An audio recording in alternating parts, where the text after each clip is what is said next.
A brand new clip sharing feature is also dropping soon. You'll be able to clip and share your plays instantly with a recording overlay. So, get ready to show off those stylish skills to all your friends. That wraps up our new patch preview. Hope everyone will enjoy all the new content. And until next time, we'll be seeing you in the Land of Dawn.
A brand new mode is coming to MLBB, Chaos Clash!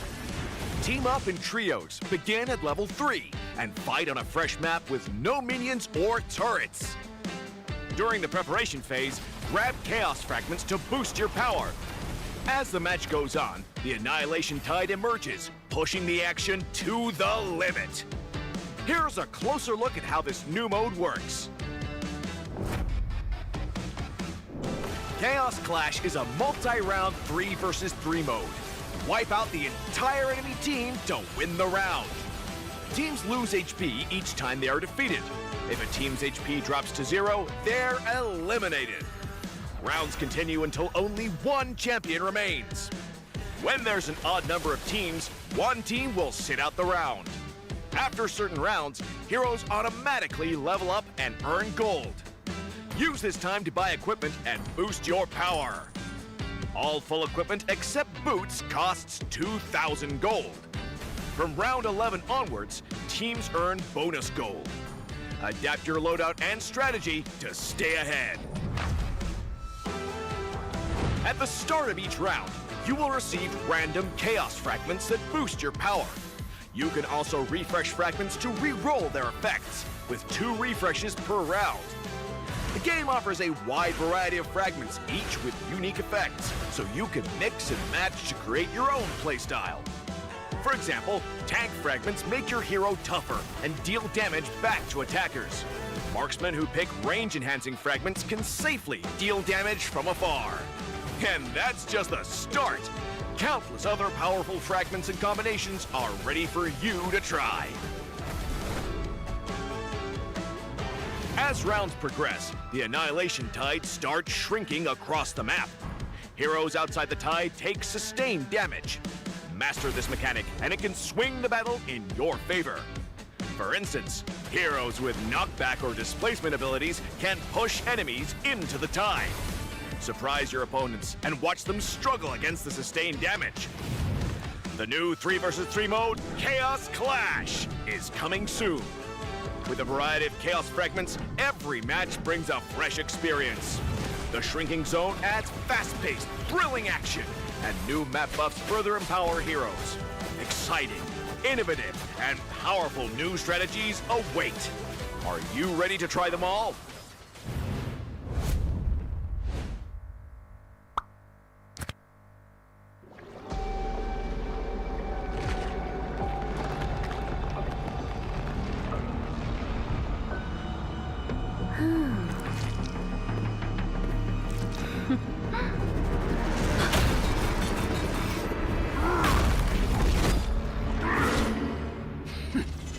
Does the Lord of Lava also crave the Sovereign's blood? Fool! The tyrant's remains will only bring doom! Their brutal dominion Our warriors were corrupted into foul spawns of decay. Sovereign of the Abyss, Obsidia. Her curse still flows within the Sovereign's blood.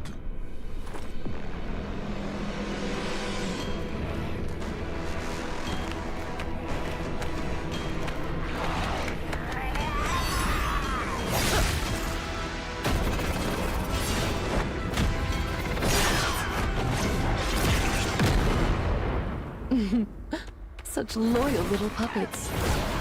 Aren't you?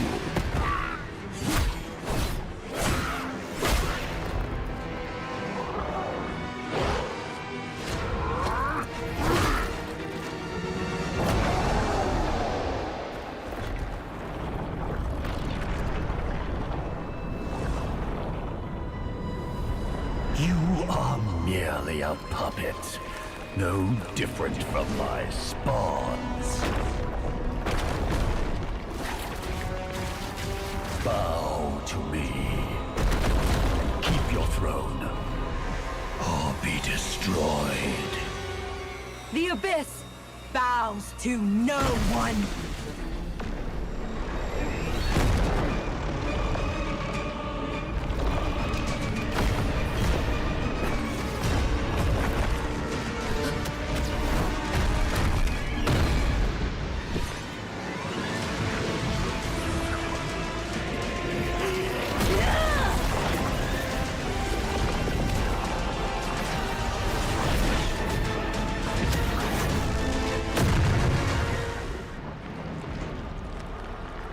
For the Abyss!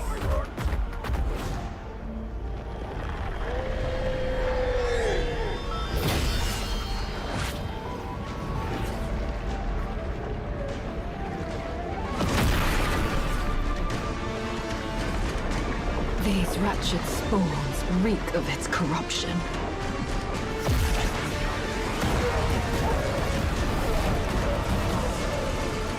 Your sovereign has a god to kill.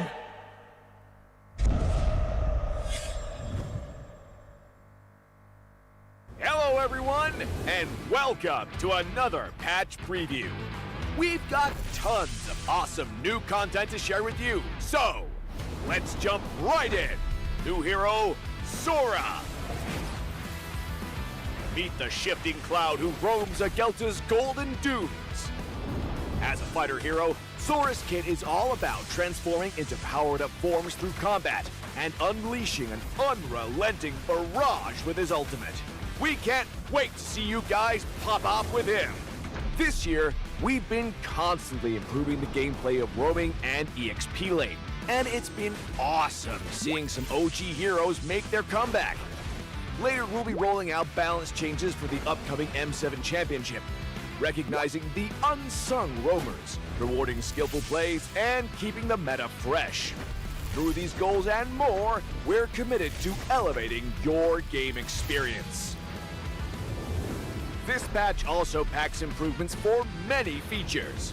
A brand new clip sharing feature is also dropping soon.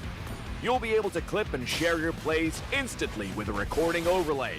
So, get ready to show off those stylish skills to all your friends. That wraps up our new patch preview. Hope everyone will enjoy all the new content. And until next time, we'll be seeing you in the Land of Dawn.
A brand new mode is coming to MLBB, Chaos Clash!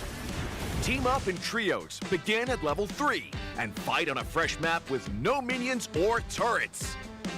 During the preparation phase, grab Chaos Fragments to boost your power. As the match goes on, the Annihilation Tide emerges, pushing the action to the limit. Here's a closer look at how this new mode works.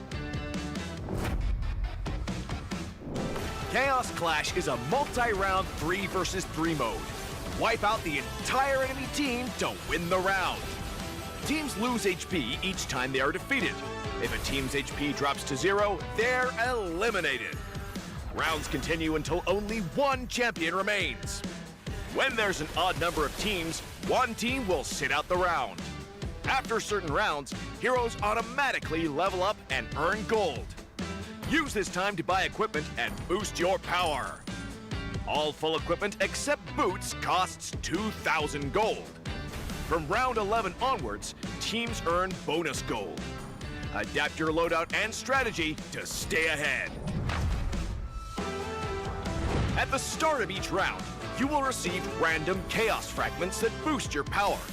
You can also refresh fragments to re-roll their effects, with 2 refreshes per round. The game offers a wide variety of fragments, each with unique effects, so you can mix and match to create your own playstyle.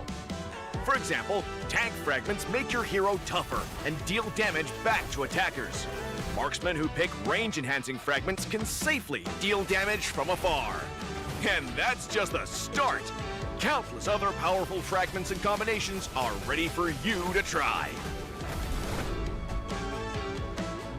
As rounds progress, the Annihilation Tide starts shrinking across the map. Heroes outside the tide take sustained damage. Master this mechanic, and it can swing the battle in your favor. For instance, heroes with knockback or displacement abilities can push enemies into the tide. Surprise your opponents and watch them struggle against the sustained damage. The new 3 versus 3 mode, Chaos Clash, is coming soon. With a variety of Chaos Fragments, every match brings a fresh experience. The shrinking zone adds fast-paced, thrilling action, and new map buffs further empower heroes. Exciting, innovative, and powerful new strategies await.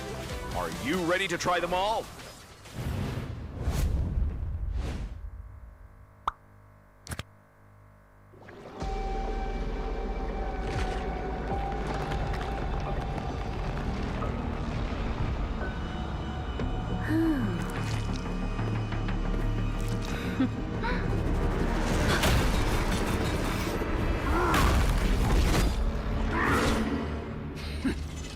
Does the Lord of Lava also crave the Sovereign's blood? Fool! The tyrant's remains will only bring doom! Their brutal dominion, our warriors were corrupted into foul bonds of decay! Sovereign of the Abyss, Obsidia. Her curse still flows within the Sovereign's blood!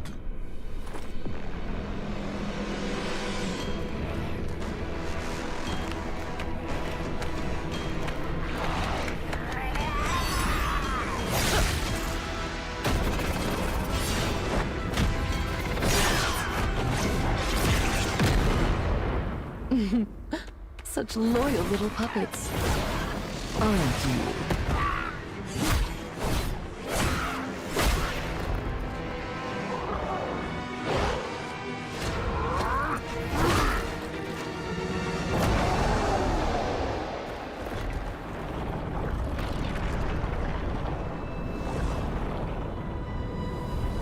You are merely a puppet, no different from my spawns. Bow to me. Keep your throne, or be destroyed. The Abyss bows to no one.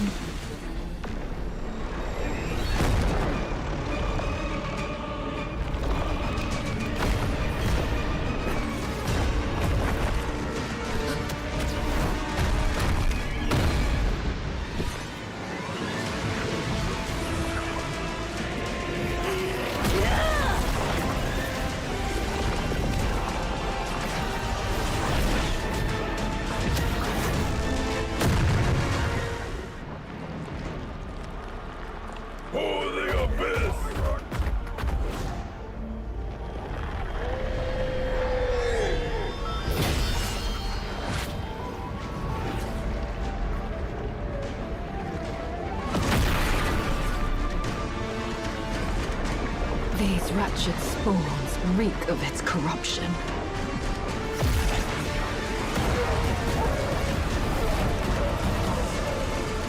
Your sovereign has a god to kill.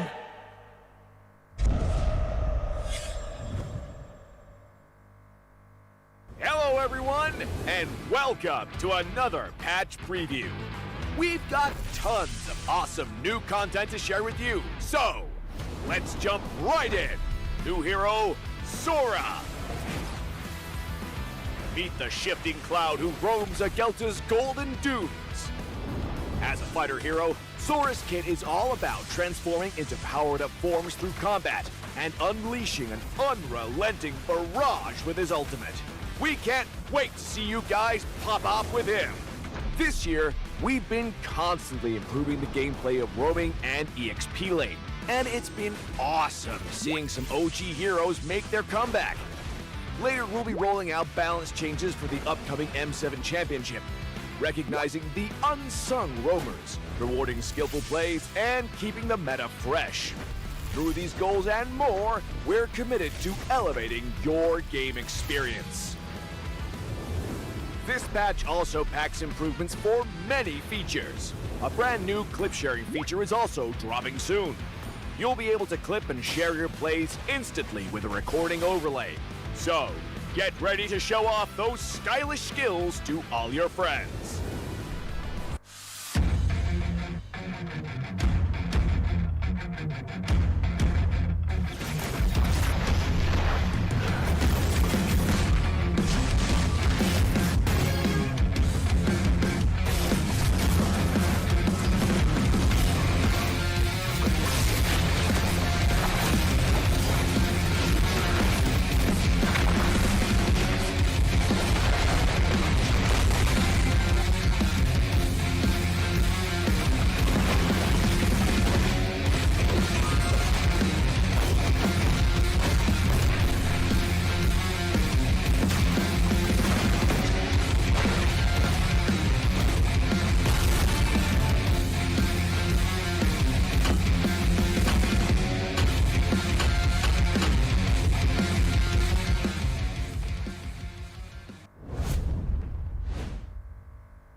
A brand new mode is coming to MLBB, Chaos Clash.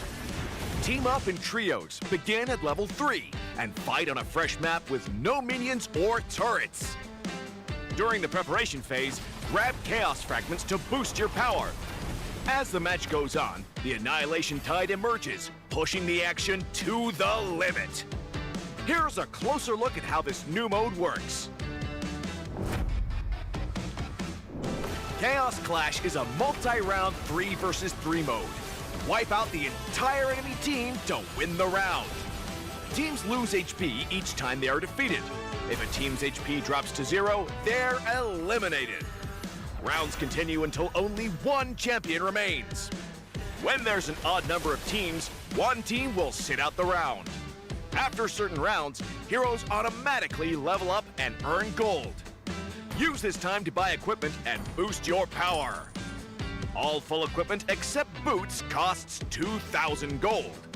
From round 11 onwards, teams earn bonus gold. Adapt your loadout and strategy to stay ahead. At the start of each round, you will receive random Chaos Fragments that boost your power. You can also refresh fragments to re-roll their effects, with 2 refreshes per round. The game offers a wide variety of fragments, each with unique effects, so you can mix and match to create your own playstyle. For example, tank fragments make your hero tougher and deal damage back to attackers. Marksmen who pick range-enhancing fragments can safely deal damage from afar. And that's just the start! Countless other powerful fragments and combinations are ready for you to try. As rounds progress, the Annihilation Tide starts shrinking across the map. Heroes outside the tide take sustained damage. Master this mechanic, and it can swing the battle in your favor. For instance, heroes with knockback or displacement abilities can push enemies into the tide. Surprise your opponents and watch them struggle against the sustained damage. The new 3 vs 3 mode, Chaos Clash, is coming soon. With a variety of chaos fragments, every match brings a fresh experience. The shrinking zone adds fast-paced, thrilling action, and new map buffs further empower heroes. Exciting, innovative, and powerful new strategies await. Are you ready to try them all?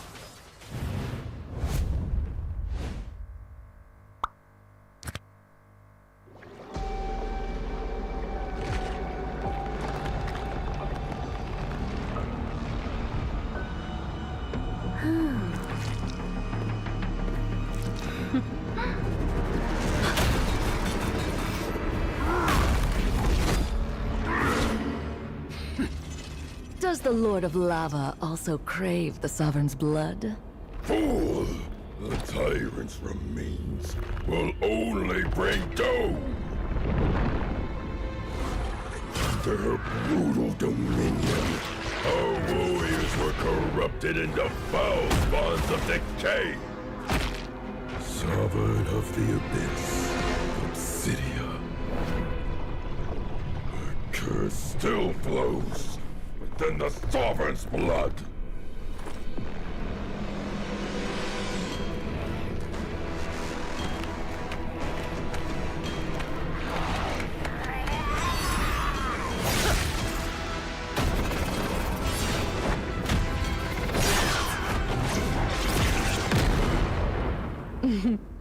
Such loyal little puppets, aren't you?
A brand new mode is coming to MLBB, Chaos Clash!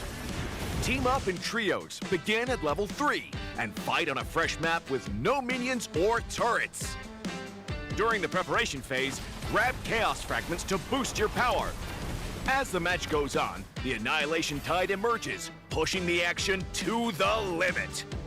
Here's a closer look at how this new mode works. Chaos Clash is a multi-round 3 vs 3 mode. Wipe out the entire enemy team to win the round. Teams lose HP each time they are defeated. If a team's HP drops to 0, they're eliminated. Rounds continue until only one champion remains.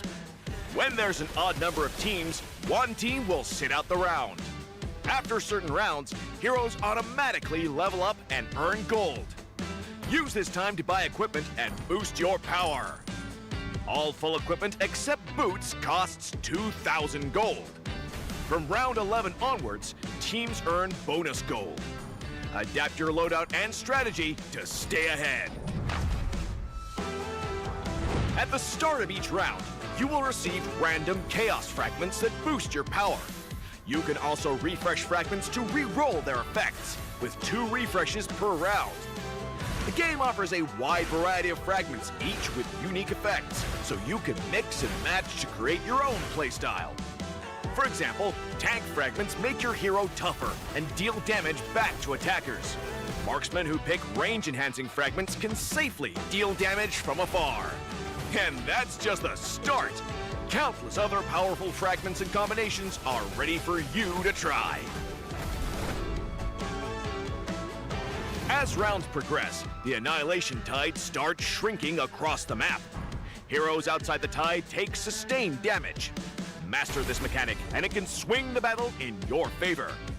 For instance, heroes with knockback or displacement abilities can push enemies into the tide. Surprise your opponents and watch them struggle against the sustained damage. The new 3 vs 3 mode, Chaos Clash, is coming soon. With a variety of chaos fragments, every match brings a fresh experience.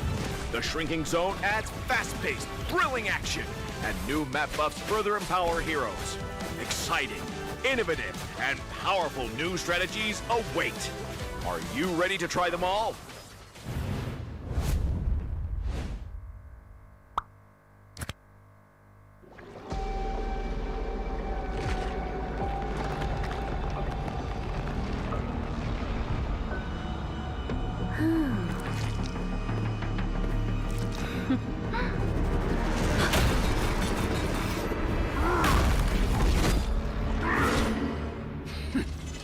Does the Lord of Lava also crave the Sovereign's blood? Fool! The tyrant's remains will only bring doom! Their brutal dominion, our warriors were corrupted into foul bonds of decay! Sovereign of the Abyss, Obsidia. The curse still flows within the Sovereign's blood!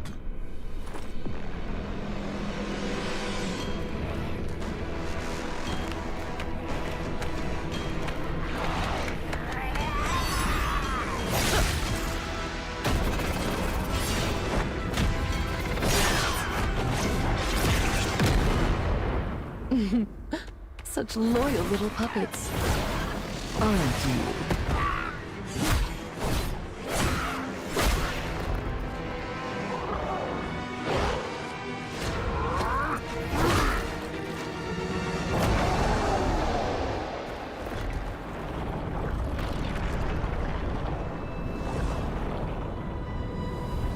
You are merely a puppet, no different from my spawns. Bow to me. Keep your throne, or be destroyed. The Abyss bows to no one.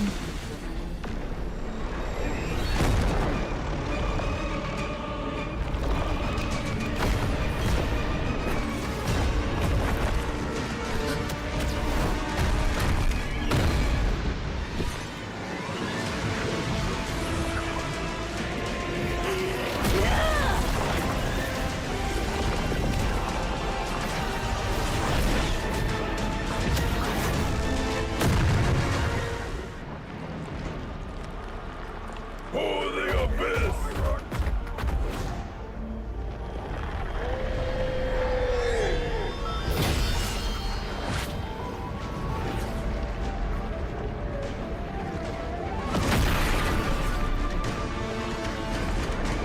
These wretched spawns reek of its corruption.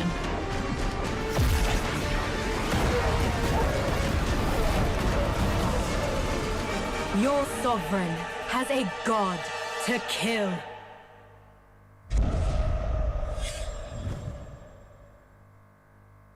Hello everyone, and welcome to another patch preview. We've got tons of awesome new content to share with you, so let's jump right in. New hero, Sora. Meet the shifting cloud who roams Agelta's golden dunes. As a fighter hero, Sora's kit is all about transforming into powered-up forms through combat and unleashing an unrelenting barrage with his ultimate. We can't wait to see you guys pop off with him. This year, we've been constantly improving the gameplay of roaming and EXP lane, and it's been awesome seeing some OG heroes make their comeback. Later, we'll be rolling out balance changes for the upcoming M7 Championship, recognizing the unsung roamers, rewarding skillful plays, and keeping the meta fresh. Through these goals and more, we're committed to elevating your game experience. This patch also packs improvements for many features. A brand new clip sharing feature is also dropping soon. you'll be able to clip and share your plays instantly with a recording overlay.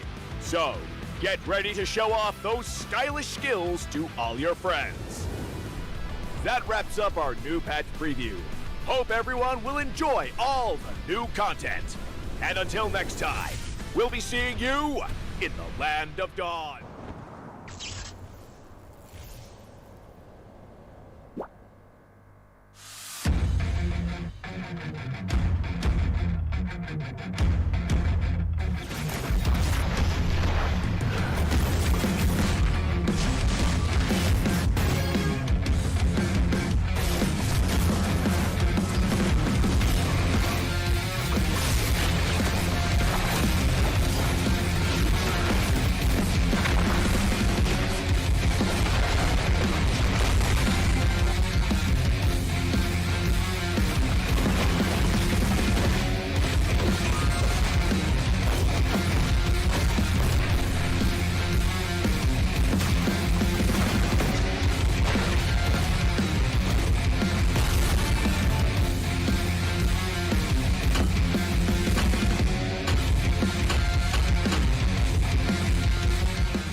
A brand new mode is coming to MLBB, Chaos Clash!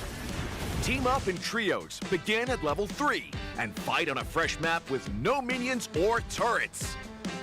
During the preparation phase, grab Chaos Fragments to boost your power. As the match goes on, the Annihilation Tide emerges, pushing the action to the limit. Here's a closer look at how this new mode works. Chaos Clash is a multi-round 3 versus 3 mode. Wipe out the entire enemy team to win the round. Teams lose HP each time they are defeated. If a team's HP drops to 0, they're eliminated. Rounds continue until only one champion remains. When there's an odd number of teams, one team will sit out the round. After certain rounds, heroes automatically level up and earn gold. Use this time to buy equipment and boost your power. All full equipment except boots costs 2,000 gold. From round 11 onwards, teams earn bonus gold. Adapt your loadout and strategy to stay ahead. At the start of each round, you will receive random Chaos Fragments that boost your power. You can also refresh fragments to re-roll their effects, with 2 refreshes per round. The game offers a wide variety of fragments, each with unique effects, so you can mix and match to create your own playstyle. For example, tank fragments make your hero tougher and deal damage back to attackers. Marksmen who pick range-enhancing fragments can safely deal damage from afar.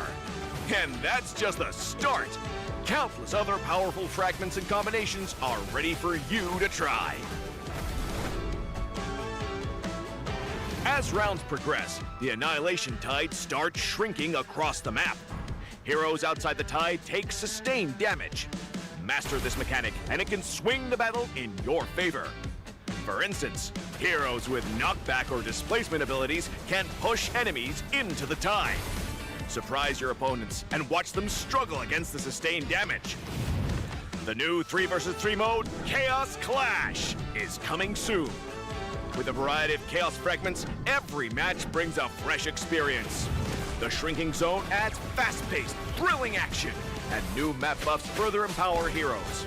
Exciting, innovative, and powerful new strategies await. Are you ready to try them all?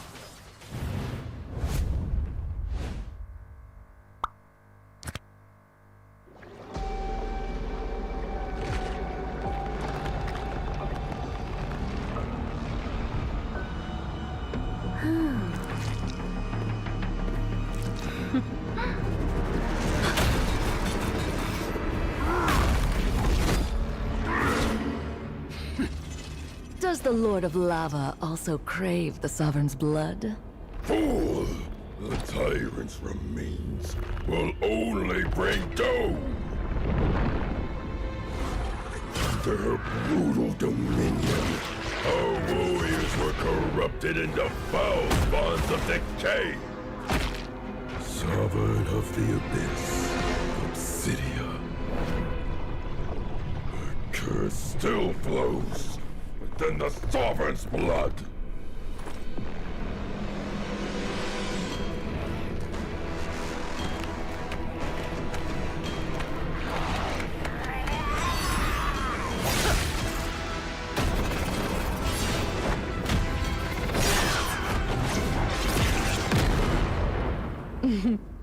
Such loyal little puppets, aren't you?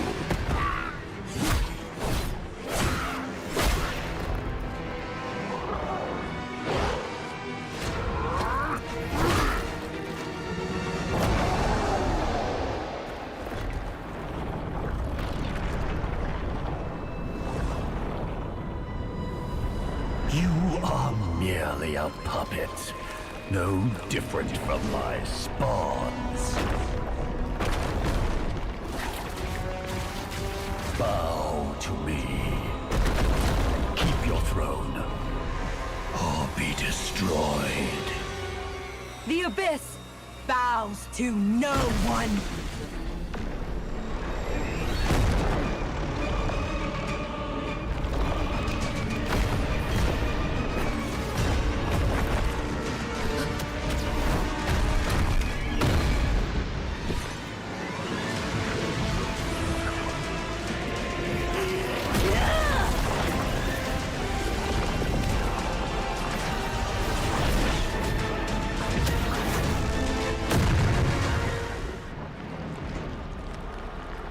For the Abyss!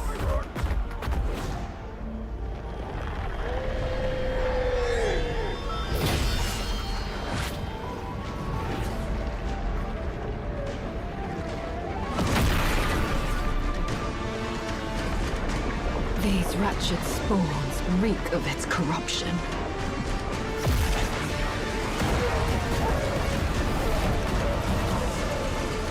Your sovereign has a god to kill.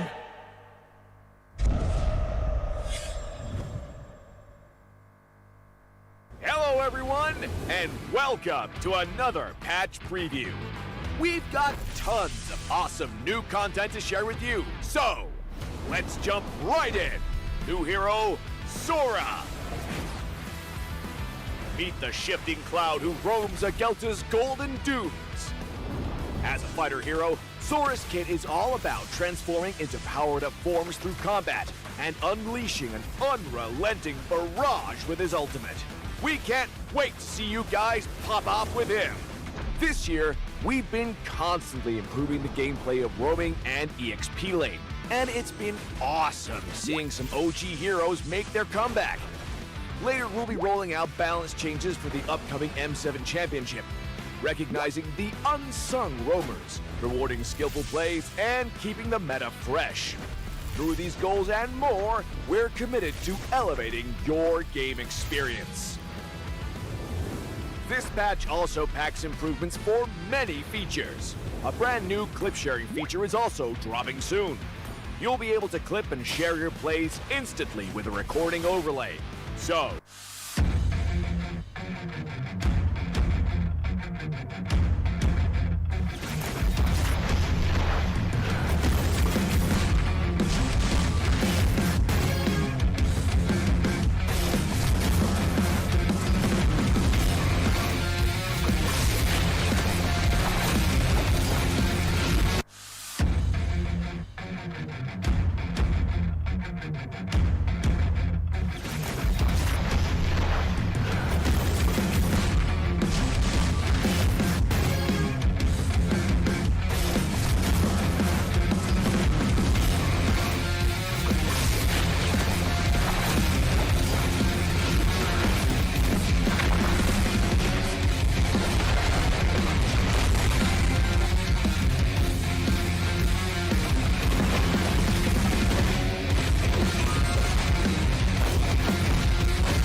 A brand new mode is coming to MLBB, Chaos Clash!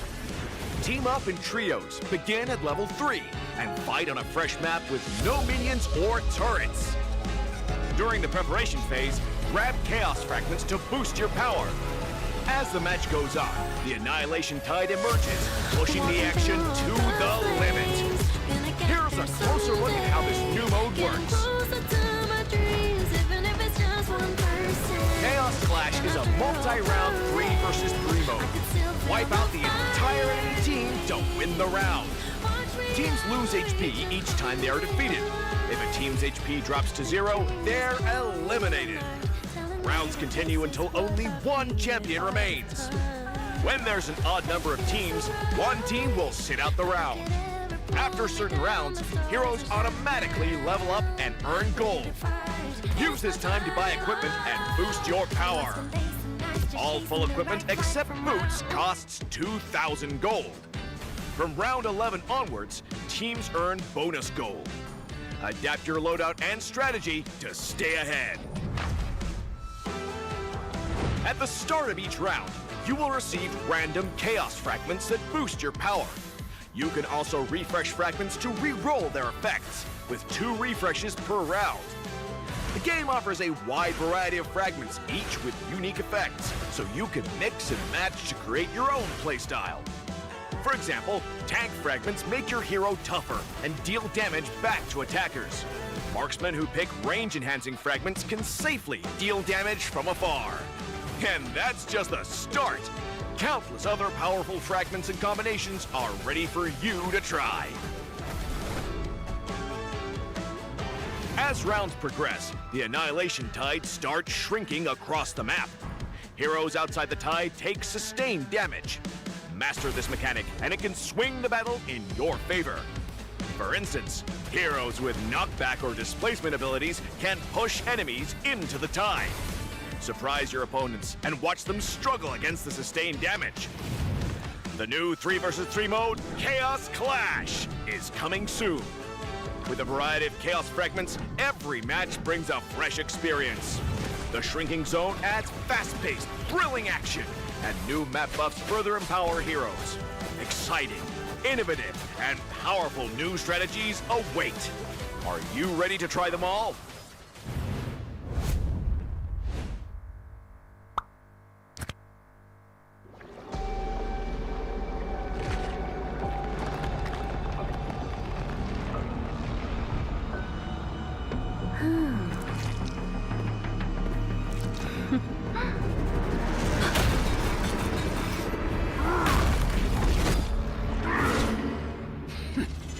Does the Lord of Lava also crave the Sovereign's blood?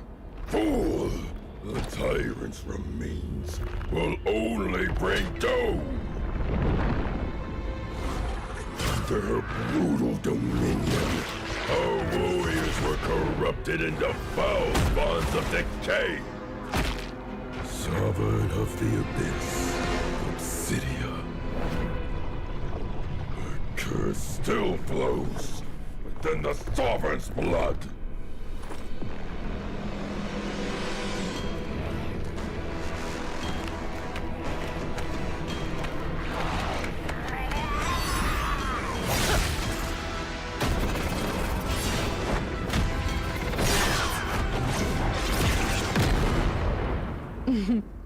Such loyal little puppets, aren't you?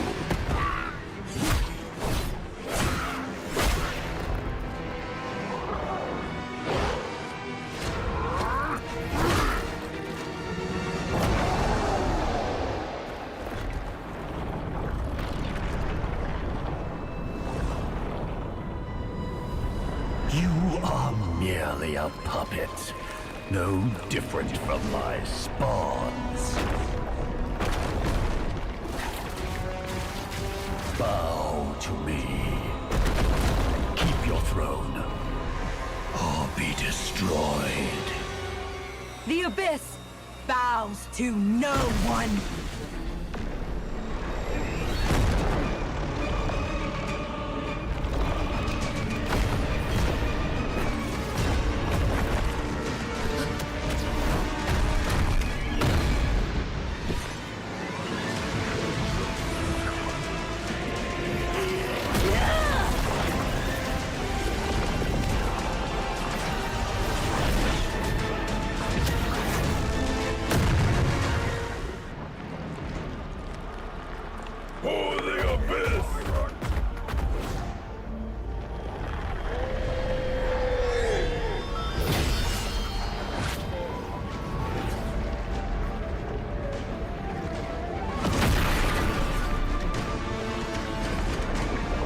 These wretched spawns reek of its corruption.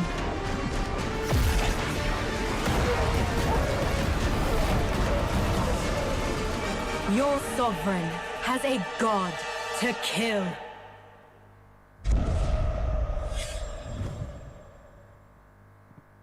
Hello, everyone, and welcome to another patch preview. We've got tons of awesome new content to share with you, so let's jump right in. New hero, Sora. Meet the shifting cloud who roams Agelta's golden dunes. As a fighter hero, Sora's kit is all about transforming into powered-up forms through combat and unleashing an unrelenting barrage with his ultimate. We can't wait to see you guys pop off with him. This year, we've been constantly improving the gameplay of roaming and EXP lane, and it's been awesome seeing some OG heroes make their comeback. Later, we'll be rolling out balance changes for the upcoming M7 Championship, recognizing the unsung roamers, rewarding skillful plays, and keeping the meta fresh. Through these goals and more, we're committed to elevating your game experience. This patch also packs improvements for many features. A brand new clip sharing feature is also dropping soon.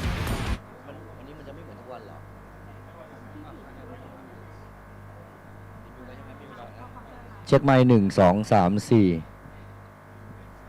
เช็ค1 2 3 4 5เช็ค1 2 3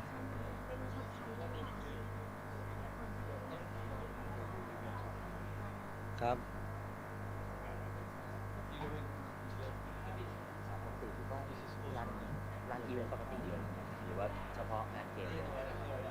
เช็ค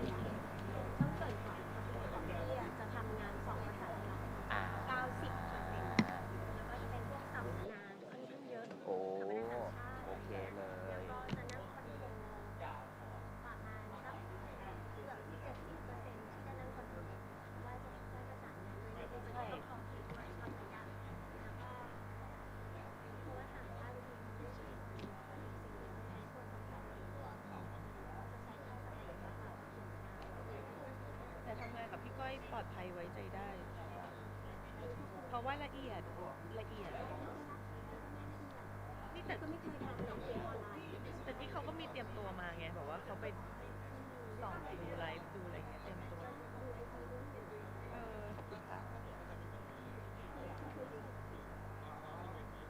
ไม่เพราะบางอย่างมันทำให้ดีได้เว้ยไม่ใช่แบบว่าพอลงมาปุ๊บเขาก็มาว่าอะไรเงี้ยแบบก็ขอแค่บอกมันต้องเตรียมกันก่อนสื่อสารกันก่อนซ้อมกันก่อนใช่ไม่ใช่บอกว่ามาปุ๊บปั๊บแล้วแบบว่าทำไมไม่ทำแบบหรือว่าชิลเกินไปเหม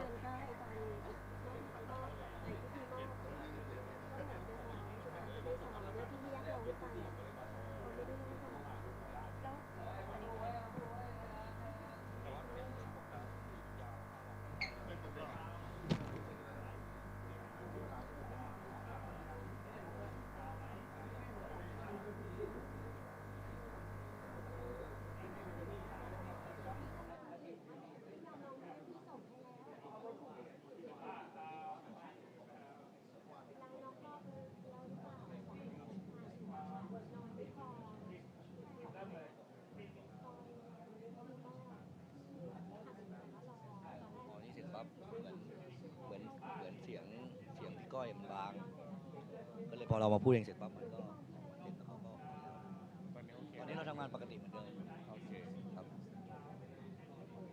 แต่พอเขาส่งเข้าเกมเสร็จปั๊บเกมเราไม่ได้เสียงเขาเป็นคนเหมือนเดิมแต่แค่เขาไม่ได้ยินไป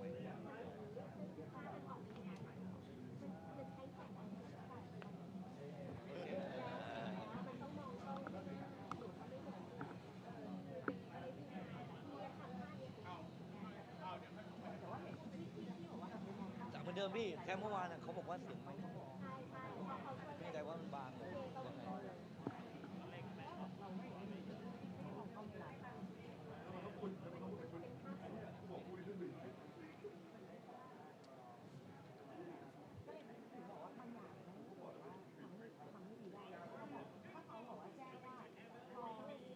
Chaos Clash!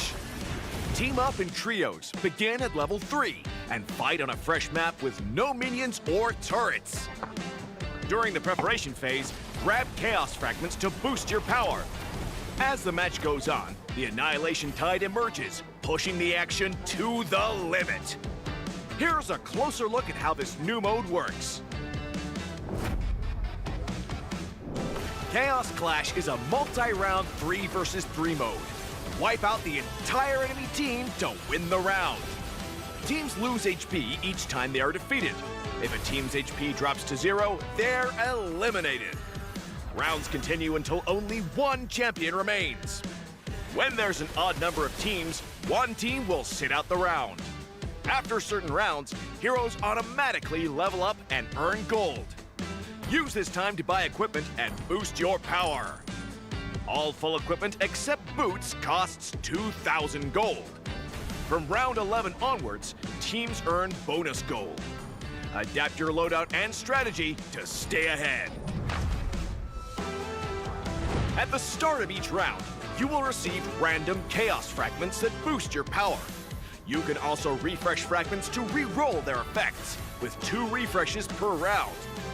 The game offers a wide variety of fragments, each with unique effects, so you can mix and match to create your own playstyle.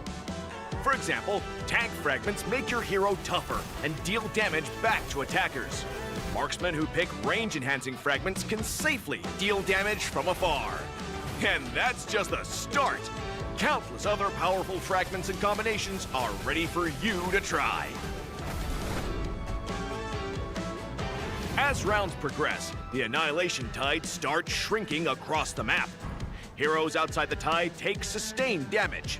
Master this mechanic, and it can swing the battle in your favor. For instance, heroes with knockback or displacement abilities can push enemies into the tide. Surprise your opponents and watch them struggle against the sustained damage. The new 3 versus 3 mode, Chaos Clash, is coming soon.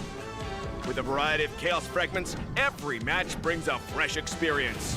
The Shrinking Zone adds fast-paced, thrilling action, and new map buffs further empower heroes. Exciting, innovative, and powerful new strategies await. Are you ready to try them all?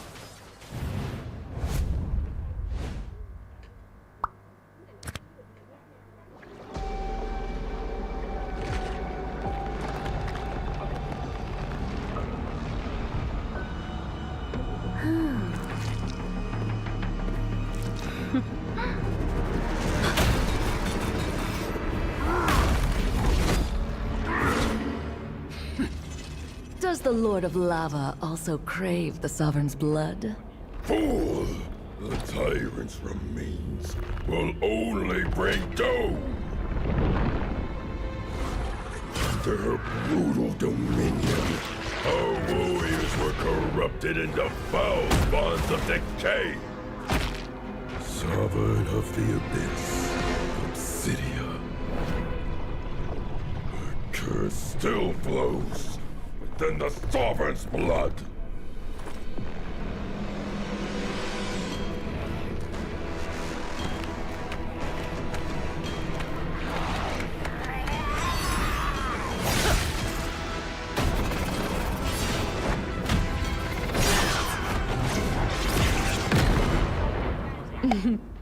Such loyal little puppets. Aren't you?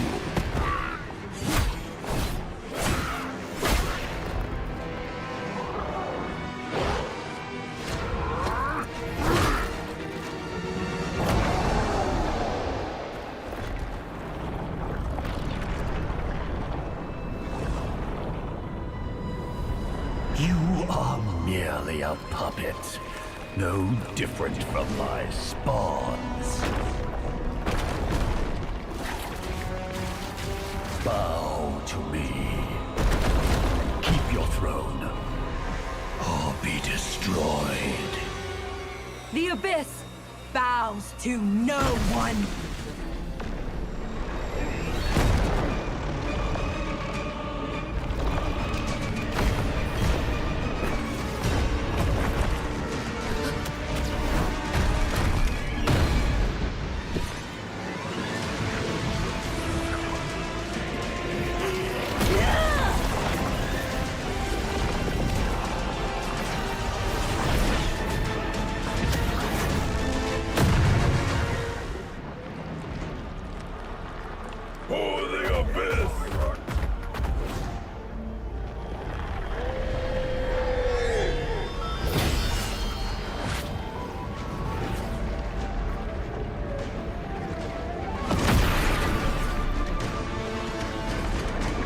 These wretched spawns reek of its corruption.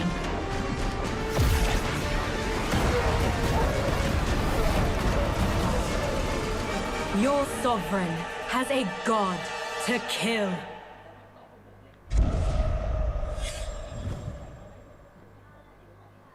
Hello, everyone, and welcome to another patch preview.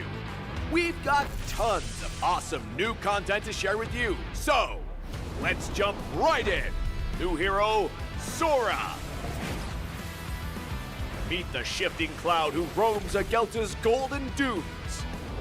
As a fighter hero, Sora's kit is all about transforming into powered-up forms through combat and unleashing an unrelenting barrage with his ultimate. We can't wait to see you guys pop off with him. This year, we've been constantly improving the gameplay of roaming and EXP lane, and it's been awesome seeing some OG heroes make their comeback. Later, we'll be rolling out balance changes for the upcoming M7 Championship, recognizing the unsung roamers, rewarding skillful plays, and keeping the meta fresh. Through these goals and more, we're committed to elevating your game experience. This patch also packs improvements for many features. A brand new clip sharing feature is also dropping soon. You'll be able to clip and share your plays instantly with a recording overlay. So, get ready to show off those stylish skills to all your friends. That wraps up our new patch preview. Hope everyone will enjoy all the new content. And until next time, we'll be seeing you in the Land of Dawn.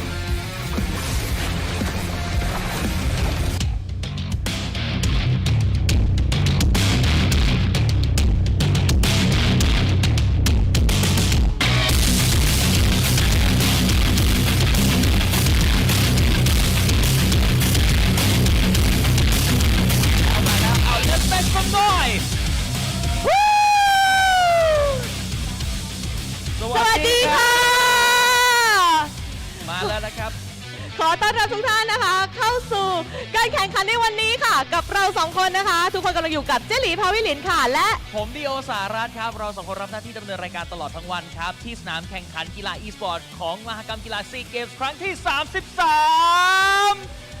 สำหรับกองเชียร์วันนี้พร้อมกันไหมคะถ้าพร้อมแล้วนะคะวันนี้นะคะเราอยู่กันที่โปรแกรมการแข่งขัน Mobile Legends แบ่งในรอบ Knockout Stage ค่ะประเภททีมชายค่ะถูกต้องแล้วนะครับเมื่อวานในแบ่งกรุ๊ปสเตจไปแล้วนะครับจากเราไปแล้ว2ทีมนะฮะเหลืออีก6ทีม2ทีมเข้าไปรอและเซมิไฟแนลเดี๋ยวอีก4ทีมจะเหลือ2เพื่อไปแข่งกันต่อครับใช่แล้วค่ะและวันนี้เป็นการพบกันของทีมมาเลเซียนั่นเองครับผมเป็นอันดับ2จากกรุ๊ป B นะฮะจะเจอกับอันดับที่3ของกรุ๊ป A นั่นก็คือทีมจากประเทศไทยถ้าอย่างนั้นอย่ารอช้านะคะขอส่งต่อช่วงนี้ให้กับแคสเตอร์ค่ะไปเลยครับผมไป Let the game begin เย้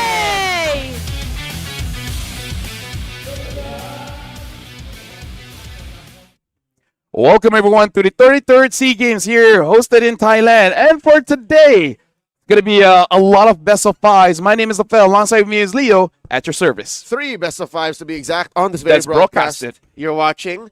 There will be 2 more happening simultaneously off broadcast. It might be somewhere else on the interwebs, but yeah, it's great to be back after yesterday's very long day. What was that? 6 best of 2s we had to cover. That was for the ladies. Now we're back to the men's division of MLBB. Yeah, so yesterday we had about 12 games. Today, potentially 15 games. And the first match of the day is going to be a knockout. In case you guys are wondering how the format is looking like, basically the first game of the day for both Malaysia, Thailand, as well as Vietnam, Indonesia, loser, unfortunately, is eliminated from the SEA Games. Winner goes through, where Vietnam, Indonesia will fight against Philippines. Winner of Malaysia and Thailand will fight against Myanmar.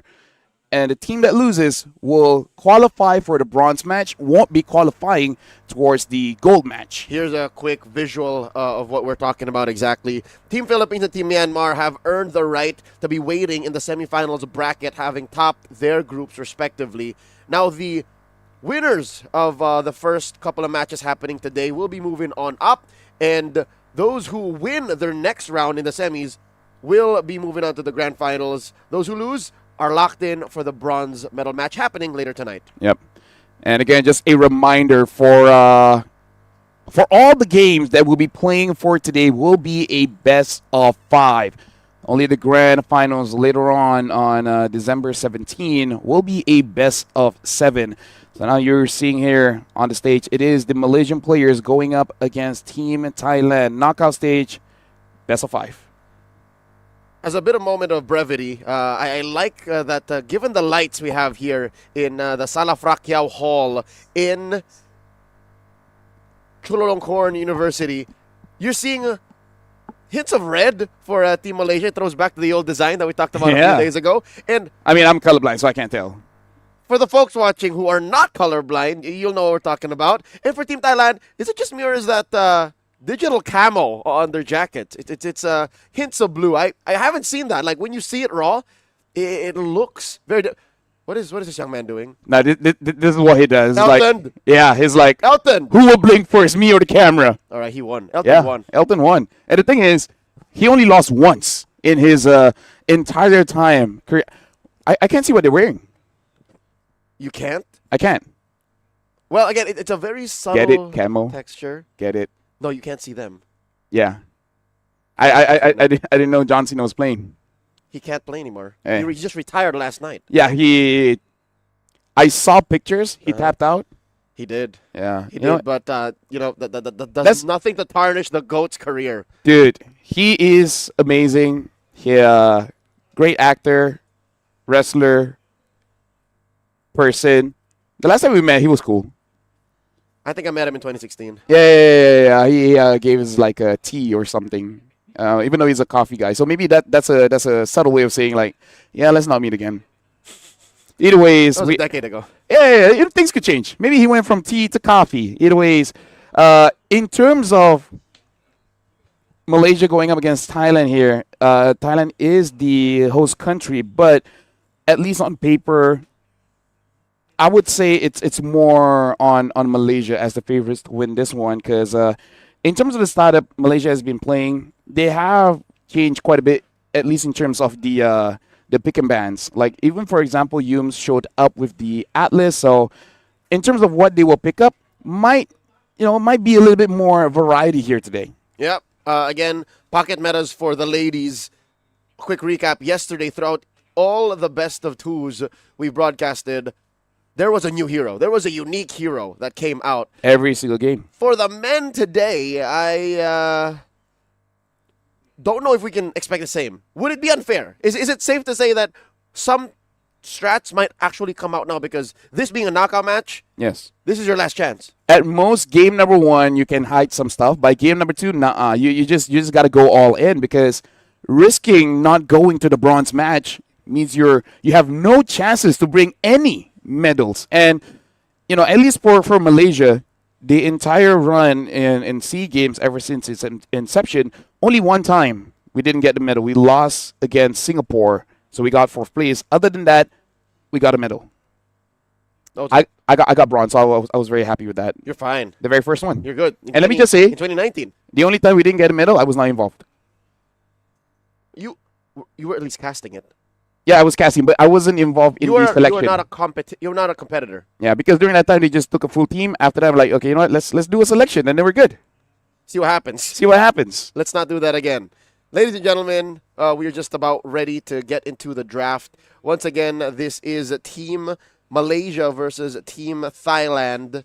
Team Thailand, again, they have the weight of the legacy of one of the first international champions in MLBB esports. I do not sleep, so that weighs on them. It's been a while since we've seen a strong MLBB team out of Thailand, and it starts here. What if they somehow, some way, upset and take to the limit one of the tournament favorites, Team Malaysia? Let's go ahead and pick our map. Game 1 going to Expanding Rivers. And looking back at the stats here, in terms of picks, Team Thailand, some of the more notable ones, that's like outside of the meta, is a Novaria. Unfortunately, that did result in a loss. So we'll see what will be their strategy here in the knockout stage. Because, like you said, it really is about what will you bring to the table here today. Team Thailand will be first pick. Team Malaysia will be second. Fanny and Grok out of the picture. Baksha as well for Team Malaysia. We still have the Zushin out in the wild. Yeah. Interesting how Fanny is such a focus for Team Thailand. Are they afraid of Hawks Fanny? Is that a thing? I would. Like, even in Malaysia, sometimes you forget, and then you let it go, and then you thought, okay, maybe he's rusty. He's not. He still got it. So Team Thailand here, again, like you said, because it looks like quite a few teams are respecting Yoom's hero, banning out Grox as well as the Gatot Kacha. Team Thailand has the option to pick it up first because they are banning out the Haya. Team Malaysia does not want to fight against a utility jungler. So now we still have the Lancelot and the Yi Sun-shin out in the open. The Fredrin gets taken out. Oddly enough, this is so many junglers. What's going on? Well, we saw a good focus on it yesterday. And also, I don't know if this is just the ladies thing, but even when the Lancelot is open, they would rather go Suyo. That feels... it feels uncanny to me. I'm unfamiliar with the concept. The Ruby does get banned. So it does look like Team Malaysia wants some kind of assassin here. They're thinking that Team Thailand might want to prioritize a Gatot Kacha, and then maybe later on, oh no, the Eve is open. So yeah, Eve gets picked up by Team Thailand. So Malaysia should probably go for a Gatot Lance or a Gatot Yi Sun-shin. And we've seen Hawk prefer both. So it can really go either ways here. An answer could come as quickly. Or again, we've seen the trend of this. They don't prioritize what we think they will. Yeah. And they go completely off course. Like a Lapu first? Like an Esmeralda as early as now. Oh yeah, true. Like a Esme Gata, but no, they do go for the Lance and the Gatot. And so far, going according to plan, Team Thailand, maybe this time they will pick up something like a Esmeralda just to make sure that Team Malaysia does not pick it up. Because at Red 3, these are the options for Malaysia. Esmeralda, Kimi, Jushin. These are the natural patterns of draft that they usually go for. Yep. Gatot Kimi is a sound combination, especially with the Lancelot who can run roughshod unfettered. Team Thailand have 2 picks coming up now. They're taking their time with this, Lafel. I would say Yi Sun-shin, Lapu sounds good. Yi Sun-shin, Esme is okay. And if they want to pick up their gold laner like a Harif or Granger, right now would be the time. But instead they go for the Hyla. So they're trying to slow down Team Malaysia quite a bit. And the Yi Sun-shin. The thing is, even the CC is up. So if Malaysia, they want to pick up a CC and put it in gold lane, and then later on, force out a ban from Team Thailand, betting out the Esmes, betting out the Lapus of the world, Team Malaysia will have basically the mid quite open. So picking up the high loss here opens up the draft for Team Malaysia. That's right. Team Thailand are not presenting much of an offense when it comes to this mental battle, this chess fight between the coaches. And we get the Kimi. I think this is still pretty sound. Again, Gatot Kimi has been quite the lethal combo in competitive MLBB esports for the past 6 months now. But now Team Thailand, Team Malaysia is basically forcing Thailand to ban out CC as well as the Esmeralda.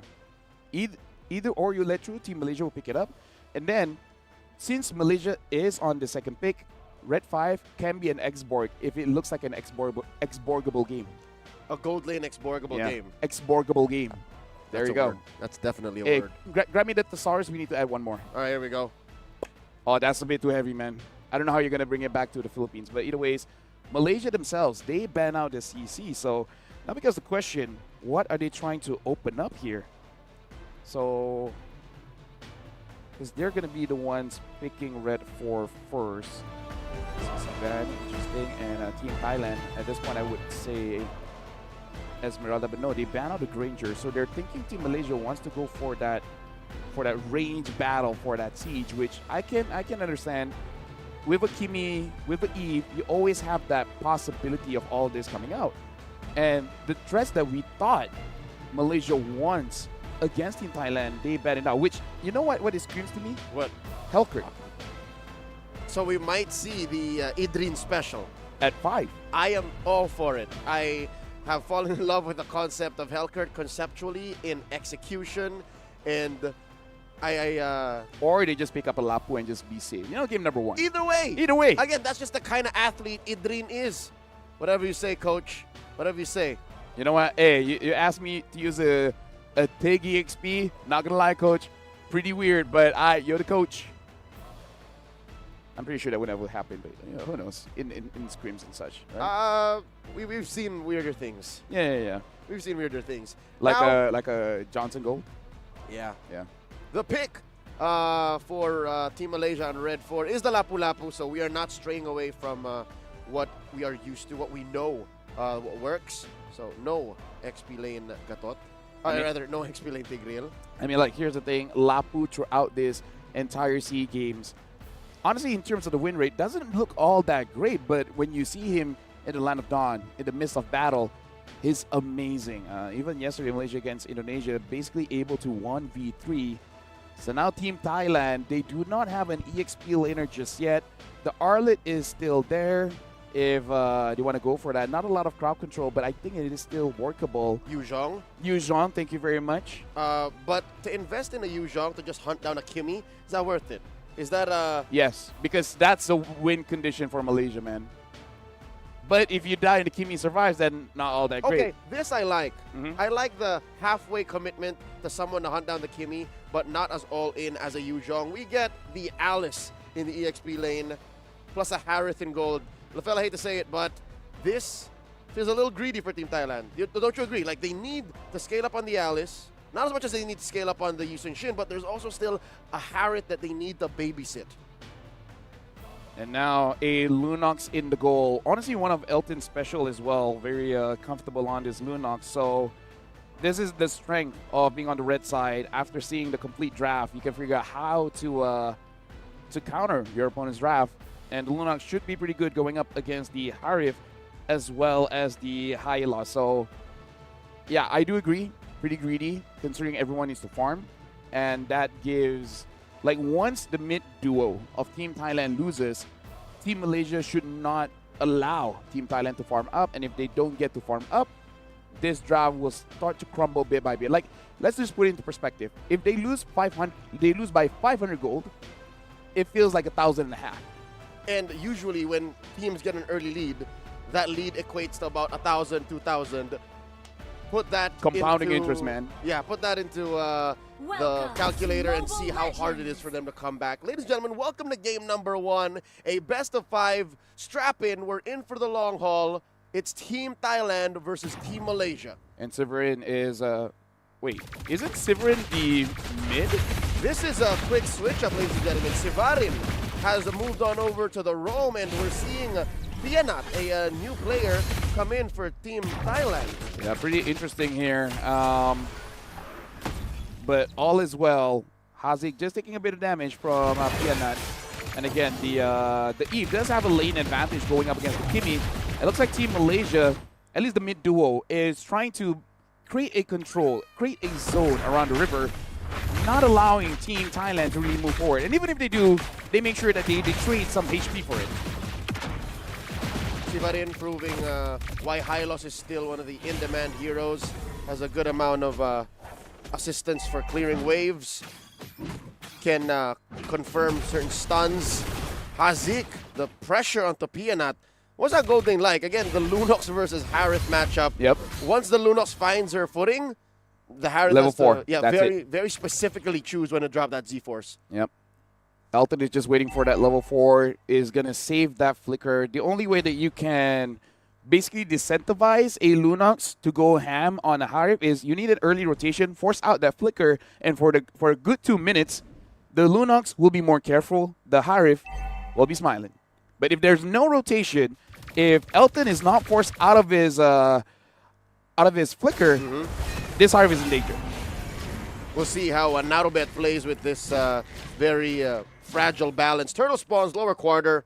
Hawk and Kayum first to engage, pushing Sivarin out, the newly minted roamer. Kayum comes in, pops a revitalize, looking for an unbreakable, gets hit with a turtle boat, survives, and Hawk secures Sivarin in trouble. In too deep, might be Chayakrit. Chayakrit will be able to sustain, but only without taking more damage enough to die. Kayum suffers first blood. What an exchange. Yeah, and that is something that Team Malaysia did want to get, and they thought he could get a kill. But again, the revitalized man, like one of the reasons why the Gatakacha is strong, because he's one of the few heroes that right now can still use the revitalized, but we don't fight against high loss all that much, so sometimes your calculation is just slightly a bit off. So good on Sivarin with that clutch revitalize, not only saving Chaya Crit, but actually getting a kill. So now the lane looks a bit better for Chaya Crit here.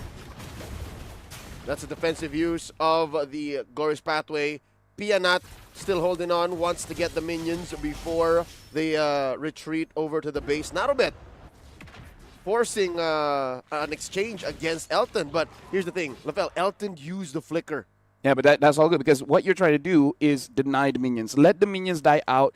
Make sure that Narubet gets 3 items at, like, what, 17 minutes, 18 minutes? Like, that's kind of the plan here, just to delay. If you get a kill, great. If you don't, it's A-okay. The whole thing about the gold laners, you're trying to make sure the first 5 minutes you don't get that card. You don't get you the extra deny gold. them. Exactly. Yep. Again, that's almost as bad as a death. Exactly. AOG coming in from Kayum, looking for one. Could have been used just as an entry. Real manipulation. The swiping by Pianat, and one could only assume what happened. You didn't got a kill. It was worth it. Team Malaysia, Kayum zoning AOG, able to secure the kill on Pianat and Sivarin.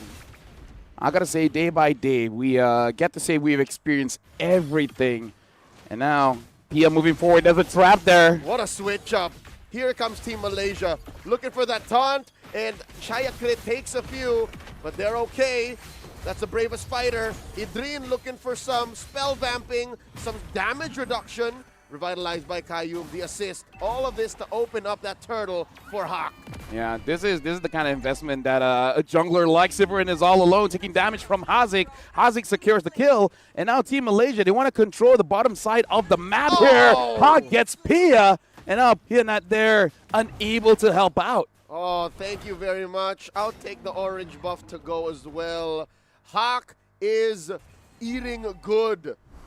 This is a start that I don't think even Team Thailand expected, because a lot of weight on the gold lane, but as soon as Idrin decided to cut right through and compromise Chayakrit's entry, everything changed. Chayakrit backed out of that fight too soon. I gotta say, some of Malaysia's movements can seem quite awkward, but they haven't been punished just yet. So Team Thailand, they need to start seeing these opportunities where Team Malaysia either misses their abilities or something, and then try to get something out of it. Hawk has to use the Phantom Execution just to get away, because right now Malaysia's engages haven't been the cleanest. So eventually, when it's like around 14, 16 minutes, that's definitely exploitable. If Thailand can track those patterns, right? Because they're also solving their own problem, which is, again, the fact that there needs to be farm on 3 different heroes on their lineup. Looking at Team Malaysia, I think it's fine. Really, it's Elton. Oh my God! Sivarin drops the Glorious Pathway, uses the Revitalize. I was just mentioning the young man named Elton, also known as Loliel, just pops him. You mentioned this. If there's rotations, then Elton could use the flicker dangerously. Narubet, how's he going to do this? Drops the Salmon Force underneath the tier 1, hits a couple, in comes Idrin, and the rest of Team Thailand crash on. Chayakrit not able to cover. Narubet, down he goes, real world manipulation. Pianat looking to punish Idrin, not going to happen. A push by Hazik, tier 1 falls. Yeah, Narubet tried very hard, and hold on, they're not done. Kayum looks like able to get Pianat, uses the flicker, still dies. Sivarin taking a lot of damage. Malaysia got more than they wanted there. And down bottom, there's a little bit of a skirmish as well. Call it an execution, 1v1. Ha! takes down Pia. Yeah, looks like this is a double prong attack going top and bottom, and now mid is exposed as well. Hazik looks like able to get that purple buff. Chayakrit has to glim away, and now, like Thailand with this kind of draft, they have to be on the offensive because look at the items here.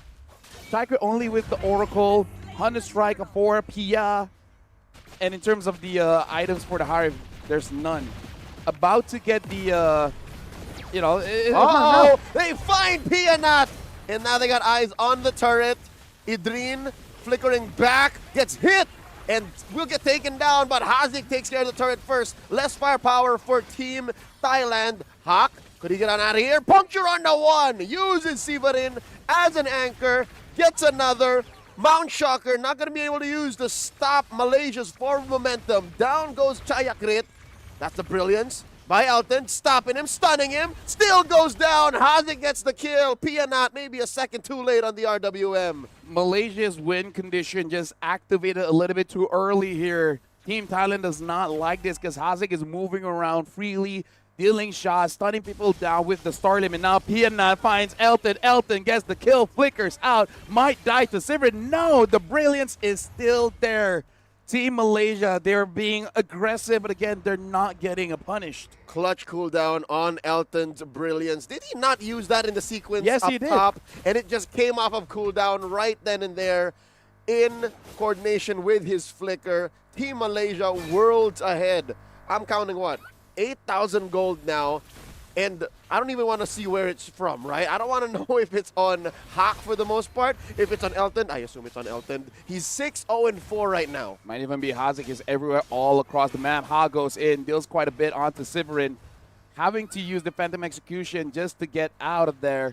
And now Team Malaysia, they're getting objectives for free. This mid-tier 2, Chayakrit is there, but might take way too much damage from Team Malaysia. Throne of Ruin used just to protect. And now Ha goes in, godlike for Elton. Ha goes way too deep inside the base. Uses the minions just to dash on out of there. He goes the long way around, went through mid, popped out through bottom.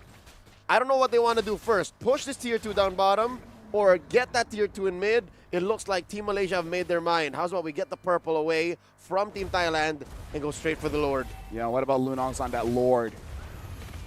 How long will it take for them to take this? It should be done by now. There you go. Perfect timing. Perfect timing, yeah. You understand that with the firepower Team Malaysia is playing with, Team Thailand, all they can do now is stay in the base, which again, a little bit of good news for all the Thai fans watching. They have a pretty good high ground defense. Yeah. But the firepower that Malaysia is presenting might be too much. Glorious Pathway dropped in by Sivarin, not going to stop the minions from taking that Holy Shield. Popped up top. And talk about firepower, Hazik now does have the Divine Glaive. So Chayakrit as well as Sivarin has been taking quite the punishment here, and Elton now with the Wishing Lantern.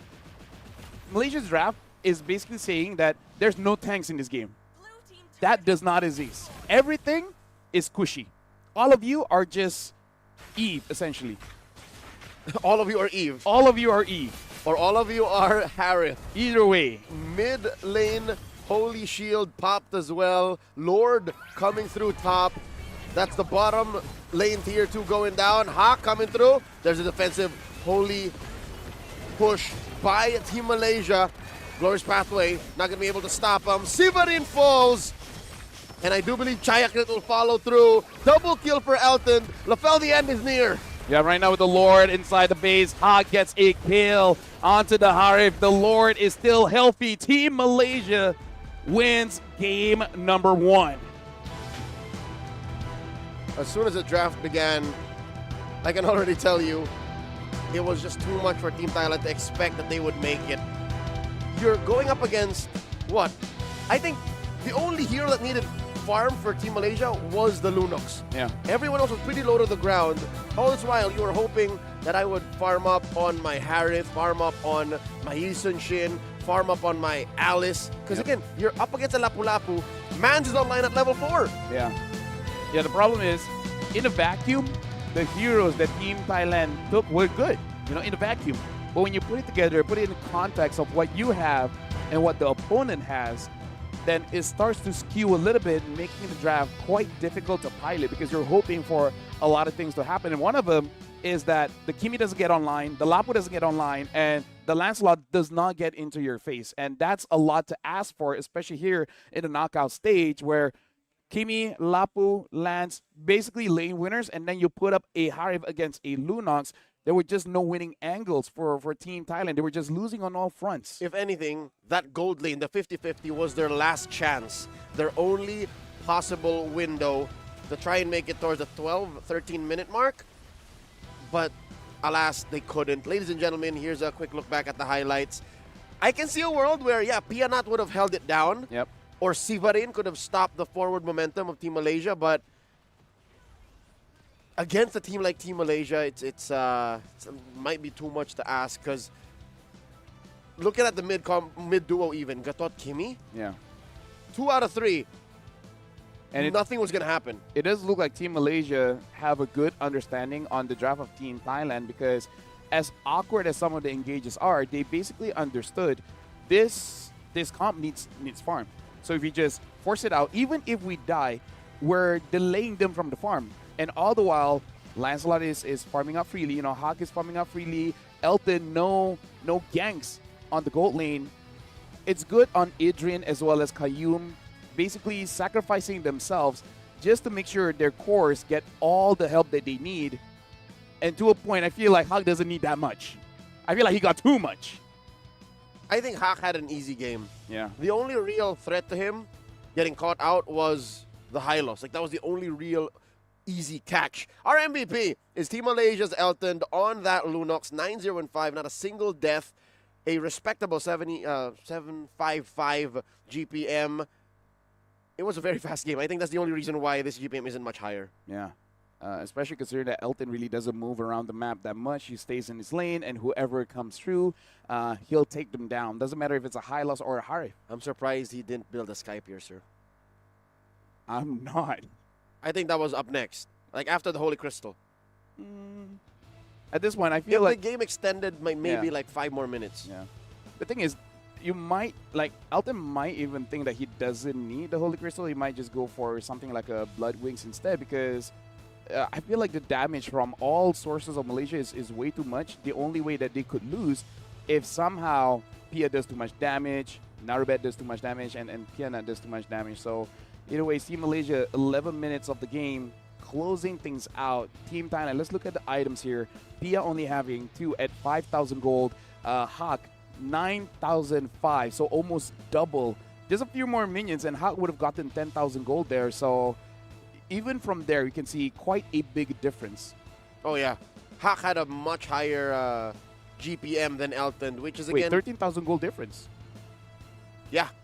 Which is explained by the fact that Hawk was not only actively fighting, but also he was farming throughout his jungle and throughout Pia's jungle. Yeah, it's unfortunate, but Kayum has over 6,000 gold, and the highest that Team Thailand has is around 5,000. Yep, he out-farmed the jungler. Yeah, so this is something that Team Thailand really needs to consider going up against a fast team.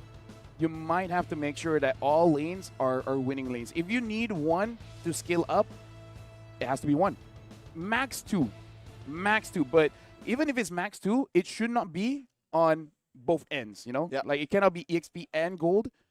It has to be like, I don't know, gold jungle maybe, and then EXP and mid can do whatever they want. If you're playing a Yu Sun-shin lineup, it's safe to say just put it all in Yu Sun-shin. Yeah. That's why just play double fighters, yeah. Exactly. That's why fighter side lanes became a thing, and that's why if you would ever have like a secondary core or a hero that needs a little more farm, just put it in mid. Maybe that was the idea coming in from Thailand, because if we look at the bans here, Malaysia, first ban, Ruby. You know, in the first phase, banning out the Ruby. Second one, banning out the CC as well as the Esmeralda. So they're really choking down, saying that, hey, there's not a lot of good fighter picks now for you guys. Which is weird, because for Team Thailand, it seems like the blunder all came in the second phase.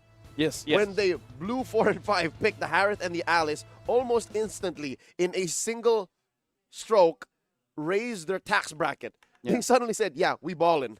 I feel like the reason why they went for the Harith is because of Esme, right? Because they thought, okay, the counter is not there. Clear. Yeah, we're clear. And then they're like, oh, they got a Kimi, so Lunox is not here. But then, you know, in other parts of the world, it is quite common for a Lunox to be in the goal lead. It's not like you see it every other game, but if a Harv is there and the Lunox is open and the player can use it, it's bound to happen. I think the parts of the world you're talking about is Malaysia. I believe Indonesia has it in them too. I think in the Philippines, only 1 in 8 or 9 Oh, really? Lunoxes are in Okay, the fine. gold I guess lane. I guess it's a Malaysia thing. Shout outs to Chico even using Lunox in the jungle. That was about 4 or 5 years ago. We're convinced Lunox can be used anywhere. I've seen it in Rome. I think I have as well. Not Yeah. me. Yeah, I've in seen it. Indonesia. Yeah? Yeah, the way they use it. All right, so just real quick, ladies and gentlemen, before we load into game number 2. The reason why it was a thing, who was it? Was it Evos? Was it LJ? Uh-huh. It was a long time ago, dude. It Okay. was like 3 or 4 years ago, minimum, maybe longer. The reason why they do that is they use Lunox as like a way to bait out ults. Oh wait, no, not now that I think about it. Yeah, I feel like Malaysia we did it as well. There you go. They use it like a, all right, how about now? How about now? And then when you see it, they go brilliant and then everybody come in. Although I do gotta say, Malaysia we kind of use everything as roam, including Fanny. I think they used to do that in the States too. Yeah, Zorn did that just a few weeks ago, and Still, he's one of the few dudes who I saw do it first, like years ago. yeah, It's a thing. yeah, it was viral for a while because of you guys. You guys just took a clip of it and then show it to the rest of the world. We thought we would just keep it here. You guys, meaning the Filipinos, Yeah. we love MLBB. Hey, you guys do love the MLBB. Now, Broken Walls will be the map here. By the way, Kayum as well. He used the Fanny Roam as well. But that was Todadis. After going into SRG, yeah, Coach Ark is like, nah, not here, boy. Okay. Broken Walls coming in. The previous map was Expanding Rivers. Yep. So now we're going to Broken Walls. This could open up some strats and heroes. The priorities might change because Rivers really don't do much. Again, it just speeds up rotations, gets you there a little faster, but you still need to front load the effort. Here, it's just built in. You got Broken Walls coming up. Team Thailand bans out the Fanny, the Grok, and the Haya. Very Same similar bans. pattern. Yep, same bans. Literally. Very same bans. Similar pattern for both sides. If Malaysia bans out Ruby here, then 100% same bans. Team Thailand, I feel like Eve was still a good opener. That was not where they fumbled. So I feel like getting an Eve here would be pretty good. But instead, they go for the Lancelot, allowing Hawk to eventually pick up the Yi Sun-shin. So quite an interesting engage here because then Malaysia could pick up Eve Gatot. Yep, and just because the Yi Sun-shin is open and they banned out the Ruby doesn't mean they can't fight her side lane anymore. It's still very possible. There's so many. Lapu Lapu, CC still open. CC, Hellkurt Gold. Speaking of, they're not showing their mid duo just yet. They pick up the Lapu as well as the Yi Sun-shin. That's what we're saying. So now Thailand, they have the opportunity to pick up the Eve again, but instead they go for the Esmeralda. So quite a lot of change here for Thailand, which is understandable. Now I would say Akimi. Okay, so now Team Thailand, they have a good spread of how the power curve looks like, but Team Malaysia ends it out by picking up that Eve, which again is a pretty good counter towards the Kimi. So Team Thailand, they basically saw this coming, so they pick up the Esme first. LaFell, you know what I'm worried about? What? The fact that coming into the second phase, Malaysia's going to start banning out these heroes that stop Team Thailand from getting to Yi Sun-shin, from getting to Hawk. And it's too late. Like, Team Thailand committed too much to the front to back, the honest approach, that Hawk might run away with it again. Yeah. And now you can see Team Thailand betting out the Lunox. May consider, I think it's fair because the Esmeralda kind of doesn't want to face against the Lunox as well. Team Malaysia, because they do have the Lapu, I wonder if they want to ban out either the Uranus, because I don't think their damage profile is the best against Uranus, or an Alice. But I feel like Adrian already played that, and he's like, I think I'm fine with an Alice. But it's still a good ban. Let's see if that's going to be the case here, because that's the only other hero that can actually reach the back. Right. And it is. Good read. No other hero can do that now. Like, I don't... Malaysia might pick up Gatot or CC after this. Gatot then. Yeah. That's the other hero that can jump straight to the back. Yep. Unless Team Thailand bans it out. But if they ban out the Gatot, we might see a CC and then Kanyum on something else like a Guinevere Wish. Ooh. Sorry for that. Hello. Test. Oh, that was a... That was a trip. Hey, we experienced everything here. Granger gets banned out, and there you go. The Gatot is picked up. So Team Thailand, how do they respond here? The Esmeralda can still go in the gold, but I feel like does have an okay time going up against the Lapu. They need dive. I wonder if they do want to go for Uranus here. Uranus, EXP, and Esme in the gold. And Hylos again, I guess? Because not sure. Uranus might not fix the situation. I like the Hylos. Yeah. Good combo in mid. Can kind of like make a straight highway to the back line. They're the ones who get the Hellcurt. Alongside Hilda. So we now know our roamer. And they take a page out of Idrin's book. Team Thailand have also fallen in love with EXP Hellcurt. I'm assuming that that's where this is going. Unless we're already seeing it now. Yeah. It might actually just be a gold laner. Yeah, might be gold. Or they go to the old ways of good old Beloy and put it in Rome and just have Hilda and Esme in the side lanes. But at this current time, it is better either EXP or gold. Now Team Malaysia, after seeing the full draft here, what else do they have? They need a gold laner here. The Harv is still open if they consider this as a good Harv game. I don't think so going up against a Hellcurt. What other fight? CC is still open, but I think it's okay. I think a CC is okay. So yeah, a CC does get picked up here. So Team Malaysia, there's just one new thing in the equation. It looks like it is Taya Crit on that Hellcurt, which Adrian has played this on the opposite side. He was using a Hellcurt against a Lapu, and level 2, he got a first blood. So Adrian should understand the potential burst damage a Hellcurt can do at just level 2. Interesting dynamics between these two teams. Again, Team Thailand out of left field. Curveball pick. We presented so many other options to try and address what Team Malaysia was doing, but they were not having any of it. One more quick look at the draft. The last pick in last phase, Hellcurt and Hilda. Gatot Kacha for Team Malaysia and the CC going into the gold lane. Ladies and gentlemen, welcome to game number 2. It's time to see if Team Malaysia can go ahead and reach for match point. Again, this is a knockout round in the playoffs of the men's division of MLBB. And this is already a good start for Team Thailand. Yet not able to deal a lot of damage onto Kayum, forcing out that revitalized Hazik. Hazik might actually get taken down here. Yet not almost got it. Hazik has to recall. And now look at this Team Thailand. They're taking as much farm from Team Malaysia as they can. They're already getting the golem on the side. Kayum sees it. And looks like Hawk will try to contest, but Kayum might get taken down. Kayum still survives. Pia moves forward. Woo! Hawk is there to protect him. And Team Thailand, much different this time, giving it to Malaysia. And even getting a kill. First blood onto Pia. Pia did not wait. let go. Pia is Rome? Pia is Rome. Narumbet is now the jungler? This is not a drill. And Severin is EX... Wait, what? Yes. Wait. No, Severin is gold. Severin is gold. Severin is gold. Chayakrit stayed. It's a jungle swap out. It's a multi-step change yeah. From what we expected from Thailand. It's less same, more change. Correct. Only 2 same, 3 change. And Chayakrit gets a kill onto Adrian.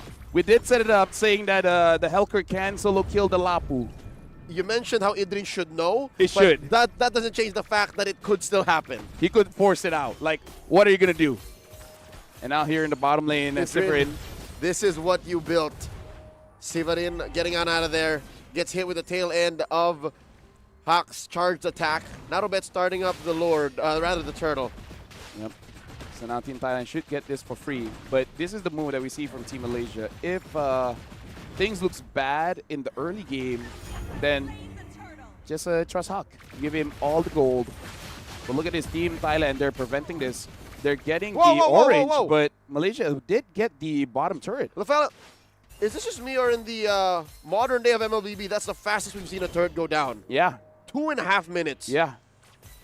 Because you got all the shields and that turret in one wave. Superhuman instincts and reaction time. As soon as Team Malaysia saw that, hey, Thailand is a little too aggressive on our orange side jungle, and they're dogpiling on Idrin, given that there's a Hellcurt there, guess what Hawk and Elton did? Yeah, let's just take the turret down bottom. There's no way they're everywhere at the same time. And that's an interesting trade. Qayyum able to dodge that out because, yes, Team Thailand got what they wanted, but Team Malaysia was able to basically equal things out. In fact, the big difference here, that Team Thailand, the damage that they put onto Team Malaysia is temporary. But the damage that Malaysia dealt was permanent. It's so worth it. Again, I'll take that trade any day. Go ahead, take my XP laner, take my roamer, while I take a turret. If that happens 3 more times, then obviously Thailand may have made a mistake, but it looks like they're not letting that happen anymore because they're always sending players to the mid lane at least to respond to whatever Elton is doing down bottom. But Hawk seems to be holding out hope that it might happen. Wait, hold up. Is Hawk? Oh no, Hawk gets Severin once more. Hawk is super farming right now. I'd like to see where the gold is at for him. Yeah, but hold on, Qayyum taking quite a bit. AOG out of there. I gotta say, if there was a media interview for Hawk, and he's like, do you have any tips on how to get good friends? And he's like, oh, hold on, Hawk.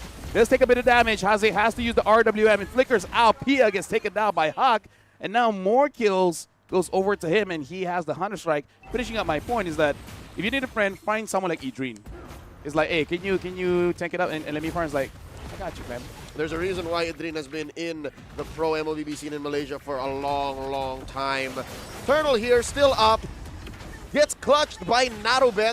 2 for 2 so far for Team Thailand. But Team Malaysia not taking this lying down. Tries to contest for the first time. Yeah, and almost able to get a kill there. Good on Idrin, but again, just a little bit under farm. Uh-oh. The goal is not there. And look at his Chaya Creek gets taken down by Hawk. You just said, if you have a Yi Sun-shin, might as well go all in. Well, he's just showing that here. It looks like 3 kills, all of it is Hawk. After Thailand had their own try on the Yi Sun-shin, Team Malaysia's turn to show them a little something. This is how the Malaysians play Yi Sun-shin. Currently the lead about 1,000 gold. Severin getting some farm, respectable given how the map has shrunk on their side of the map. They do pick up a enchanted talisman early on. And it seems like Team Malaysia have had it with losing parts of the map. They're now equalizing and spacing themselves through the turtle. Yeah, not taking quite a bit of damage from Elton. Elton is diving deep, using the vengeance as well. He might get taken down here by Narubet. And all the while, Idrin tried to back him up, but Idrin gets a kill onto Severin. All the while, Hazik is all alone against Pia. And now RWM stopping Chaya Crit. Chaya Crit! Double kill for Idrin. This has gone sideways for Team Thailand. They tried to respond and tried to equalize, mirror the rotations on Team Malaysia. And despite there being barely 1,000 between them, they learned their lesson quick. Hazik here gets taken down by Pia. The AOG trying to protect his mid laner. Not going to happen as Narubet gets punished. Another kill for Idrin. Mountain Shocker by Hawk. Tail end of that Bravest Fighter. Keep Pia not down. Their Vitalize finally comes out of that Gatot Gacha. Traction Pulse. Might get Qayyum down. Hawk charging it up. Does Pia know? In comes the Hellcurt. Idrin dashes on out. Pia very low. Pia not. Helping with some cover fire. Long-term engagement. All this time, Elton just throwing yo-yos at this turret. Yeah, good discipline coming in from Team Malaysia because you can see in their eyes they thought about going in. They thought about going in, but then they're like, yo, relax. Hawk has kills. Don't die. Don't. Yeah, just keep it on. And there is a delay, a massive delay on Team Thailand's rotations. A turtle for Team Malaysia. RWM keeps Pia not down. What's going on? Idrin right now just pushing people away, the same as Qayyum. So now Team Malaysia, they're back in control. 7 kills here. Narubet has to get away, but able to clear out the minions here in mid. 4-7 and a 3,000 goal lead for Team Malaysia. I'll tell you now, this mid-game power spike for Team Malaysia is worth it. Team Thailand, looking at their lineup, we failed to address. This is so different from what they did in Game 1. There's almost no late game reliable heroes. Chayakrit falls from Elton, 1v1. Lafel, who could they rely on when we come back past 18 minutes? Here, honestly, for Team Thailand, what they can really hope for is for Pianat as well as Narubet, man. As long as Pianat is able to deal with the front lines, as well as Narubet goes all the way behind, gets a kill onto Hawk, then that's it. Because that's basically Team Thailand's win condition at this point. Get the Yusin Shin, make sure it doesn't matter Chaya crit, Narubet, as long as the Yusin Shin is down, they're happy. They're very Thailand at that point. But look at this, Adrian finds actually Chaya crit even though he was waiting in the bush. Team Malaysia gotta make sure not to overextend, get all the objectives that they can without really sacrificing anyone. Yeah, so that's the challenge here. Even before thinking of what will we do post the late game, AOG plus the RWM compromises Pianat. Nice sidestep, flicker on back. Pianat uses all of their mobility. And this is Narubet holding on for dear life. Elton holding out. Mountain Shocker pushes them in. Pia falls. Pianat follows up. Narubet gets taken out of the picture as well. 3 for none. One more might be for Team Malaysia. Running through Team Thailand. And now Hazik even getting that Divine Glaive. It's going to be more and more difficult for Team Thailand to really defend the base, honestly, because the siege from Malaysia now with this Zishin Shin as well as the Eve, again, they're just basically making a draft where they're punishing the front lines.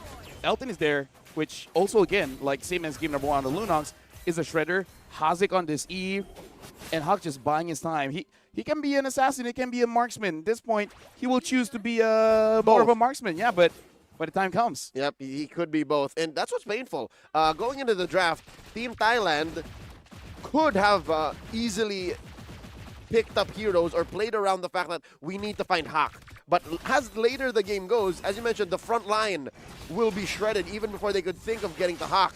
So now look at this, Elton, Hawk, and Hazik coming through. Idreen covering up Pia's exit. The AOG by Kayum. Down goes Pia. Sivarin jumps on out of there. And this is the only hope that Team Thailand has. Look at this, off to the side. Chayakrit leading up a minion wave. They send Kayum to respond while the rest of Team Malaysia take the Lord. I mean, that's a good idea because you got to get anything that you can. Chayakrit was able to get that because for this next defense, you need any kind of gold to potentially basically make a comeback. Because I feel like they can set it up. They just don't have the damage. Because this is like, what, 7,000 gold difference. Whoa! Bravest fighter coming through. Idreen just helping the minions push up, denying Team Thailand the defense. Yep. Adrian, very short cooldown on that Bravest fighter. Completely happy using it first just to try to get any spells. Unfortunately, didn't get any. The Lord, though, is coming mid. Down bot, Elton already used up the Vengeance. So Team Malaysia might have to reconsider how deep they really want to push in. Grand Theft Orange being committed here by Team Malaysia. Lord gonna crash into that mid lane at tier 3. AOG plus the RWM. The combo takes down Pianat. Didn't even get the flicker away. Dark Knight falls by Chayakrit. The Phantom Execution helping Team Thailand save their jungler. Sivarin falls. The front line has been decimated. The top lane inhibitor about to fall as well. Narubet holding out, hoping for hope that this turret stays, but the base has been taken down. Team Malaysia and match point. Right now with 2-0 in this best of 5, Malaysia is 1 game away from moving towards the semi-finals, and unfortunately will be the final attempt from Team Thailand to potentially extend the series here in their hometown. And at this point, you can't say that Team Thailand hasn't tried different strats. They tried so many. They even changed roles, which honestly, like, may be okay because I feel like game number 2 was a bit closer. Narubet on that Lancelot. Try to fight back. It's a little unnerving to see Team Thailand. I don't know if you agree with me, Lafel, but panic after what happened in game 1. Again, it was a very fast game. And their adjustment in game 2 kind of showed that They decided to throw everything at the wall to see what's stuck. They changed roles. They changed the kind of economy that they're playing with. And if I may say, it was a very fragile economy. There was literally no ultra late game hero, no scaling heroes. Yeah. And sure, they won in the first 2 minutes, but as soon as the 2.5 minute mark came in, oops, we lost our tier 1 in the gold lane. Now what? The biggest problem is their kind of lineup. We've seen symptoms of it before, and the idea is having this double assassin, the Helker as well as the Lancelot. You basically kill off the main damage dealers, right? The Yushin as well as the Eve. The problem is that Team Malaysia has a Lapu, has a CC. So it's kind of like a half-cooked kind of thing where you can deal with one part of the problem, but then even with the Kimi, I don't think you can deal with both a Lapu as well as CC. So even if you hit your win con and killing off the backline damage dealers, the front line can basically 1v5. Yeah, and both of them can do that. Basically, the math doesn't check out because for you to be able to win with this lineup, you have to kill the front line of Team Malaysia first.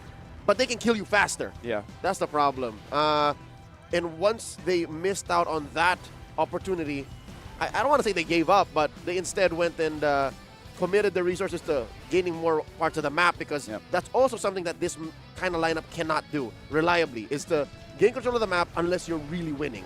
Essentially what happened here was that Team Thailand tried their very best to get something. But the thing is, Team Malaysia really gave them no options.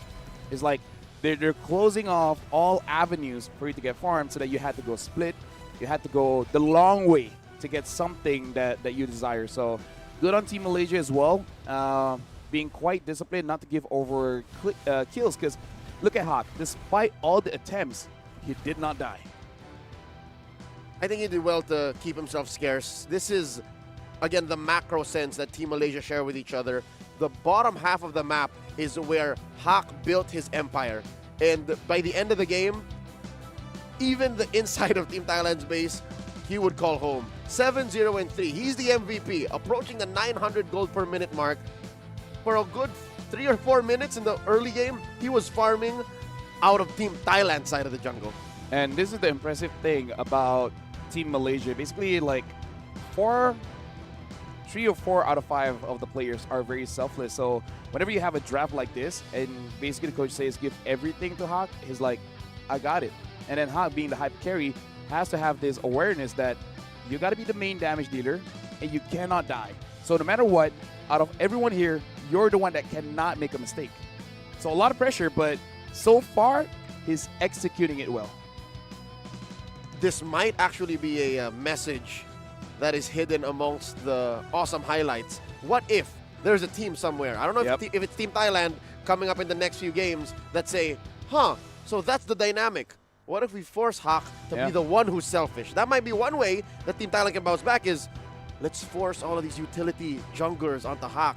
Yeah. And they're not even talking about like the Suyos or the Alphas, which is where, Hawk found really good success in that metagame. But what if it's like a Fred? No, I think that's why. I think Malaysia read that out because look at the bans. They banned out the Baxia, they banned out the Fred, they banned out the Ruby. I don't want that. And I feel like if Ruby and Fred is not there, say he has to use a fighter in the jungle, he's like, my main predators are not there. I'm okay with that. And the thing is, something about Coach Art is that until you prove you can beat this, we're not changing. So even if it does not look like a good draft to face against the opponent's draft, like basically the opponent already has the counters, they're like, okay, if you beat it, then we'll change.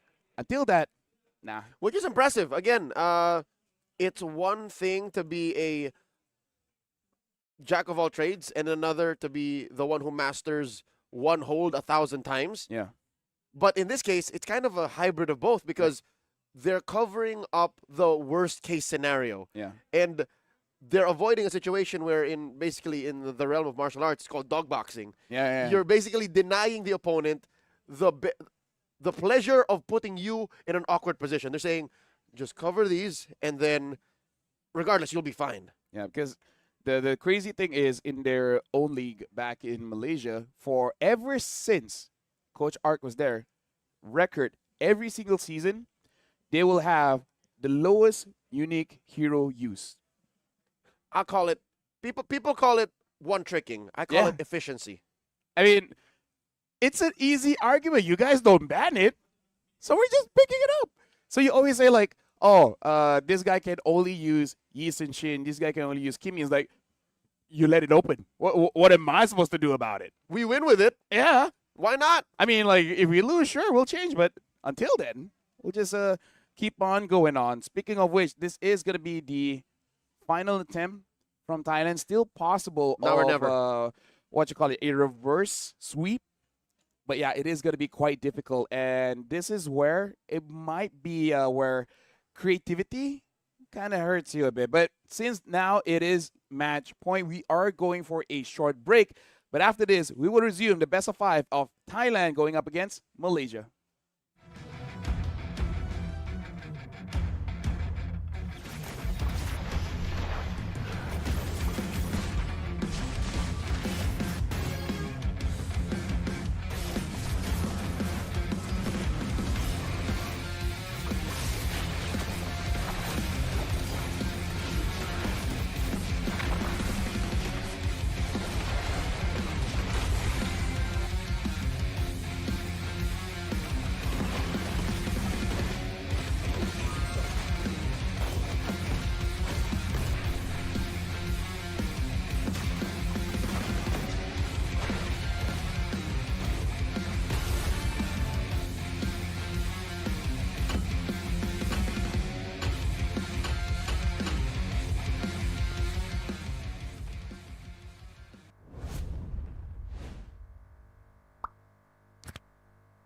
A brand new mode is coming to MLBB, Chaos Clash. Team up in trios, begin at level 3, and fight on a fresh map with no minions or turrets. During the preparation phase, grab Chaos Fragments to boost your power. As the match goes on, the Annihilation Tide emerges, pushing the action to the limit. Here's a closer look at how this new mode works. Chaos Clash is a multi-round 3 versus 3 mode. Wipe out the entire enemy team to win the round. Teams lose HP each time they are defeated. If a team's HP drops to 0, they're eliminated. Rounds continue until only one champion remains. When there's an odd number of teams, one team will sit out the round. After certain rounds, heroes automatically level up and earn gold. Use this time to buy equipment and boost your power. All full equipment except boots costs 2,000 gold. From round 11 onwards, teams earn bonus gold. Adapt your loadout and strategy to stay ahead. At the start of each round, you will receive random chaos fragments that boost your power. You can also refresh fragments to re-roll their effects, with 2 refreshes per round. The game offers a wide variety of fragments, each with unique effects, so you can mix and match to create your own playstyle. For example, tank fragments make your hero tougher and deal damage back to attackers.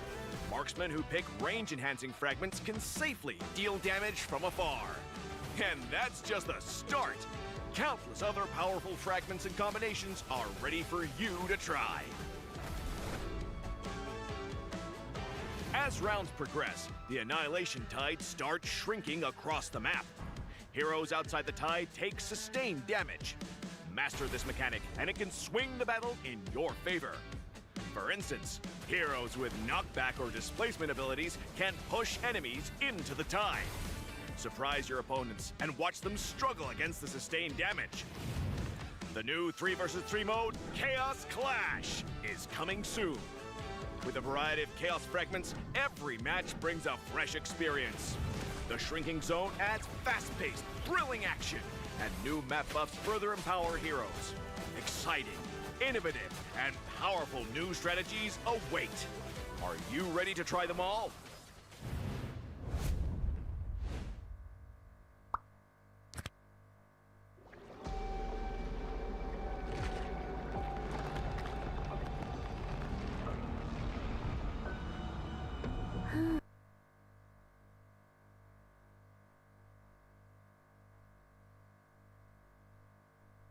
Hello. Okay, now I'm guessing now you guys can see us. Hello, my name is Lafel, and this is Leo, and you guys are watching Thailand going up against Malaysia in the knockout stage, where Team Malaysia does have a 2-0 advantage.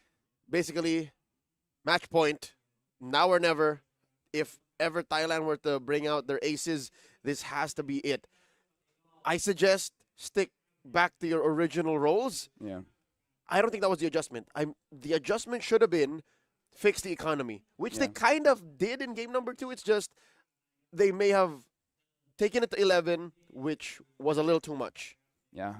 8 would be enough. Because honestly, again, the early game was good, but I was quite shocked seeing the like Hilda is Pia, Narubet all of a sudden going over to Lancelot. That was trippy. I'm like, I'm used to that calling entire these, game was trippy. I'm used to calling these moves and these positions from, you know what I mean?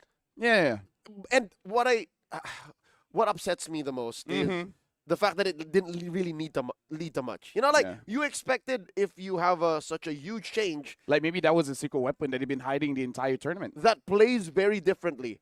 But instead it played, in my humble opinion, again, folks, you call a spade, it felt suboptimal. It felt like it could only do one thing, which was dogpile on the EXP lane and own about half the map. And from there, if your opponent knows a response, it's basically over. And all the while, Adrian just like, I'm okay with this. House on fire. I'm fine. I'm fine. Minions come in, toss my blades. Oh, I didn't get a last hit. Boo-hoo. Thanks. I'm an XP laner.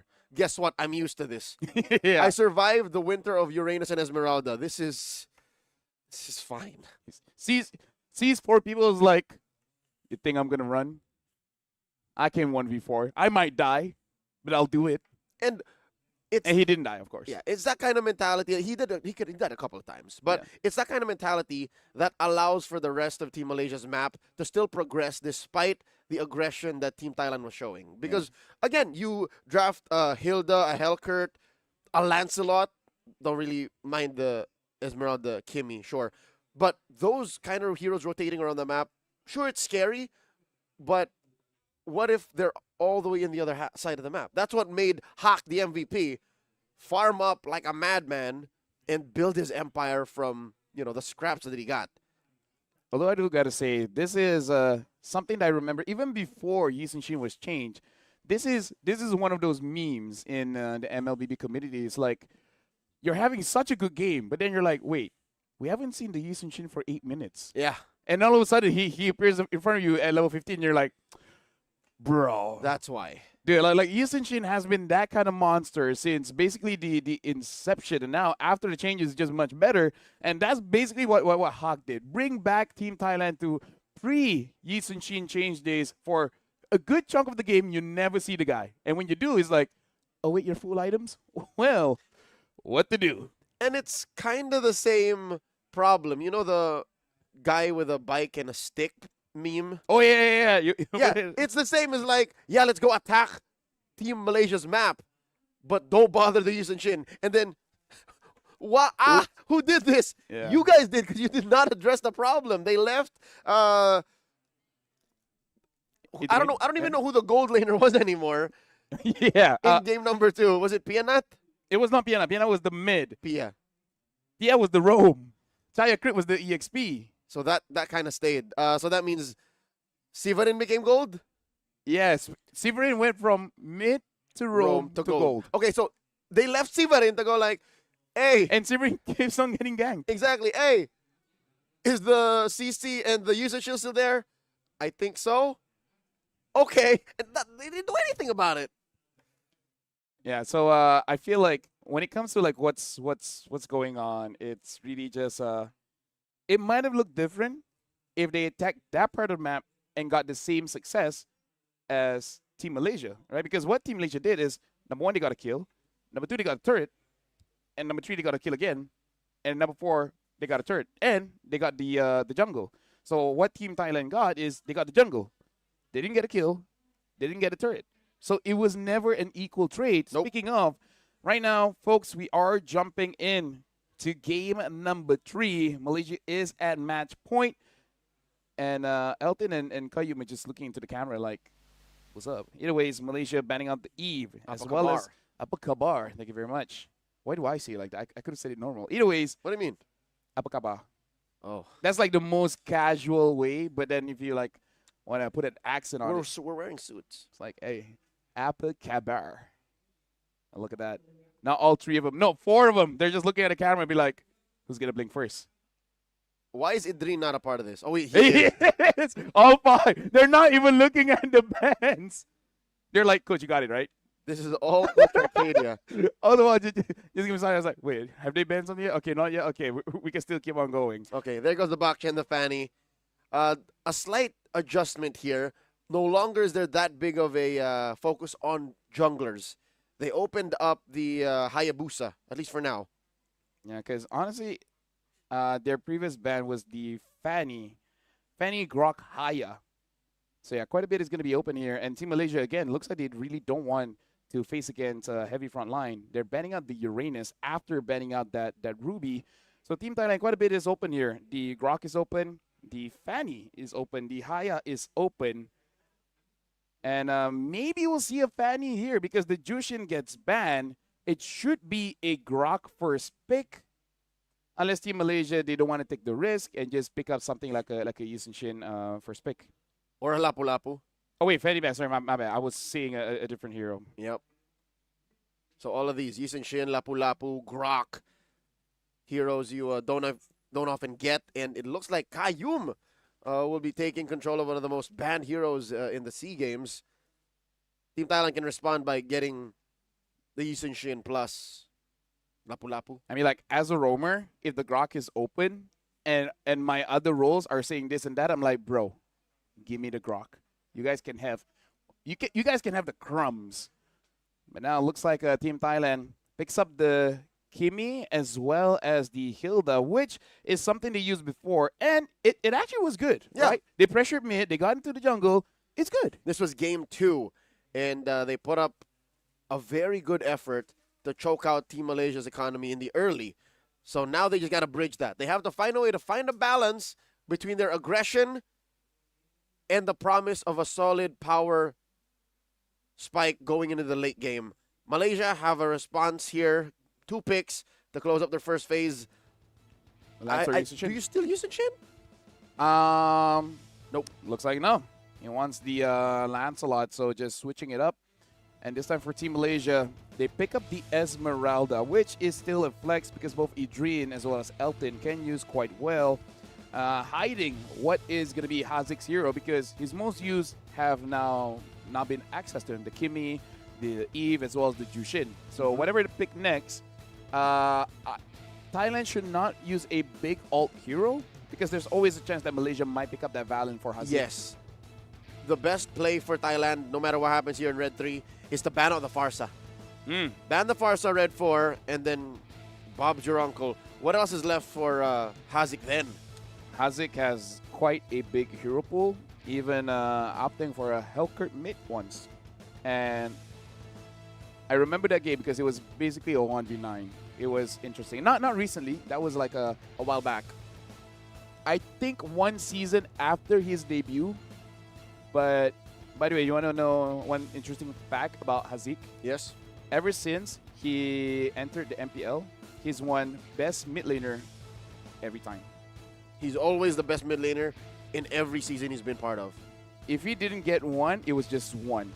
Like, his face is stuck there.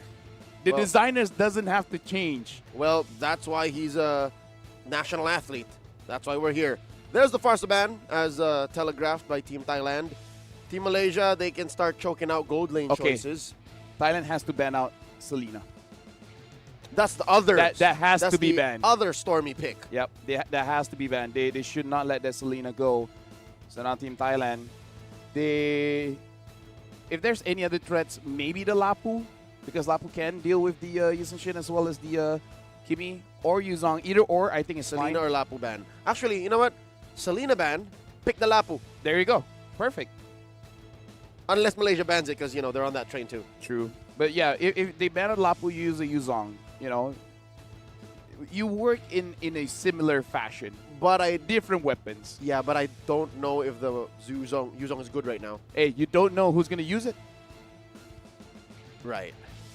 Oh, that's difficult. Yeah, Yeah, no. see? Suddenly, Thailand has so many things to consider. Yeah. What do they ban? There's the Lapu-Lapu, okay. Do they go ban Lapu-Lapu, pick the Yuzhong, and then good luck. If it's a Selena, we'll just play. I mean, like, the other thing is the Alice, but I feel like you kind of need just a little bit more aggression because in terms of the front line, you already have the Hilda. I guess an Alice is good at setting up. You know, it's fine. If you're more comfortable on Alice, especially at potentially the final game, just roll with it. Use your very best heroes and try your best. Like, this is one of those situations where instead of thinking about your opponents, you just think about yourself, you know? In my humble opinion, I think Team Thailand should put really sustainable heroes in side lane because I think that's what's missing now. I think we already see their mid-trio. So just a solid side lane, I'd say. Although, to be fair, Hilda could go EXP. That's true. Yeah. I do enjoy myself a good Hilda side lane here and there. But yeah, then what's going to be in mid? Because Kalia might be a good soft counter, but no, they do go for the Yuzong. So again, same idea, different weapon. So what is next going to be here for Malaysia? I'm thinking it might be a Selena, but sometimes Malaysia does bring out the Lu Yi. Yeah, I'm thinking what is going to be the EXP here? Unless they want to go for like a Selena Granger, but I feel like that's too much. I feel like it's a little bit too much. Too much and too little at the same time. So Malaysia, 15 seconds in, really trying to figure out what to do, especially after seeing that Yuzong pick. This is not Valentinable, no? Yeah, Selena Luna. We saw that come in. And it looks like the Esmeralda will indeed be the XP laner. We see the Lunox go back into the hands of Elton, which he doesn't know what he's facing yet. Maybe they're trying to prevent that Harith pickup. Because Harith is open. Yeah, Harith is open. So they go for the Guinevere here. Is this a Gwyn Gold? I mean, like, even if the name is there, I don't know which is which. At this point, Team Thailand can do whatever they want. I've seen Gwyn Gold. It didn't work, but I've seen it before. And if it's Gwyn Gold going up against a Lunox, it's not that bad. Because if the Lunox all in, you just, you know, put your barrage there and you get away. Yep. So it's not the worst. It's just that you don't really have kill pressure unless the Lunox really missed positions. I like the effort in the adjustment. Can confirm it is a gold lane Guinevere. I mean, no, you can't. No, you can't. Yes. You can't. No, you can't. Okay, what we can confirm is Tak the Nai comes back in. Oh, yeah, Tak the Nai is there. So now, ladies and gentlemen, in this best of 5 match point for Team Malaysia going up against Thailand. And the biggest question is, who is who? We can confirm that Sivarin has sat out. Their original mid laner is not playing in game number 3 in their effort to try and extend the series. So Chayakrit stays in the XP lane. Pia and Pianat have taken to the mid duo. Oh, Hawk. And Takdanai comes in as a jungler. Yes. Takdanai was formerly the roamer. I mean, like, if you see him on that Hilda, which, by the way, yeah, you got Takdanai, and he's not the one using Hilda, but it's okay. Still remember his Hilda basically always getting to the back line. So Takdanai, even though as a roamer, he's kind of have that assassin mentality. Yep. So he knows how to get in there. But as a Yu Shin early on in the game, it's a totally different mindset. You have to protect yourself and farm up. Talking about Team Malaysia's lineup, though, we saw the Selena from Hazik from about a mile away, knowing him from his years in MPL Malaysia. Elton on the Lunox. We saw this to open up the series. Yep. Kayum on the Grok. This one's new because he rarely gets it. But again, it's just because he's always banned. But Kayum is pretty good on the Grok. The Grok as well as the Gatot are the most optimal picks in this current meta, and both are Kayum special. And now Team Malaysia, it really is about how are you gonna force out this Yushin Shin. Whoa. Takdanai deals a bit of damage onto Kayum, but just pushes him away with the mighty swing, and it's all good. Hawk is safe. That's right. Hawk even committed to that small camp by stealing it away right in front of Takdanai's face. Ooh, look at that. That's an interesting way to use the rampart. Uh-oh. Pia in trouble. Pia goes down. Hazik draws first blood. What a combo wombo. Oh, yeah. Again, Grok, Selena. It is a strong combo because even if you don't hit the arrow, it hurts. Massive zoning on so many fronts. Chayakrit here, 2v1. Kayo with the rotation up top. Keeping him alive. And Takdanai with the turtle take. Hawk could not retribution to secure. Yeah, it looks like it was a big steal. Not sure what's happening there, but we saw Kayum as well as Idrin up top. So there's no zoning out. So Hawk thought he could like basically 1v1 that one. That's a big jump being set up by Idrin. Gets on to Chayakrit. Chayakrit holding out. Does not use the Black Dragon form just yet. Story down bottom. Narrowbet versus Elton. No matter how threatening a Guinevere's kit is, I think the range issue comes into play more often than not. And honestly, the cooldown on that second skill is way too long. But Narrowbet does capture Elton. Brilliance out of there. And we see how short that cooldown is. Pia not gets taken down by Hazik. And all the while, Pia trying to go to the front. Hazik has no HP left. Don't think he can get out of here. Tuck the Nine is there. Can he? No, he cannot. Tuck the Nine secures the kill onto Hazik. And now Caillou might follow suit. Gets caught by Narrowbet. That was a series of unfortunate events for Team Malaysia. They came in a little too hot, overcommitted to that rotation through mid, and gave over a couple of kills to Team Thailand. This does give Thailand a huge lead now. Again, talking about the early game and the context of how the series is going so far. Team Thailand being up by about 500, 600 gold. I think that's huge. That's amazing, yeah. Especially now they have the Yusin Shin going to scale up quite well. Especially compared to Team Malaysia. All Team Thailand has to do is basically did what Hak did and give everything to Tuck the Nai. And then afterwards, just make sure that he doesn't die. And then it's all good. You know, replicate what Team Malaysia did. Back onto them. Tuck the Nai never die. Tuck the Nai never die. And Hak gets Pianat. Again, if it's all to protect Tuck the Nai, that's okay. Hak needs to catch up. He is down compared to Takdanai. Idrin in the crosshairs of him and Chayakrit. They're okay. A little far from the turtle here. Narrowbet gets popped.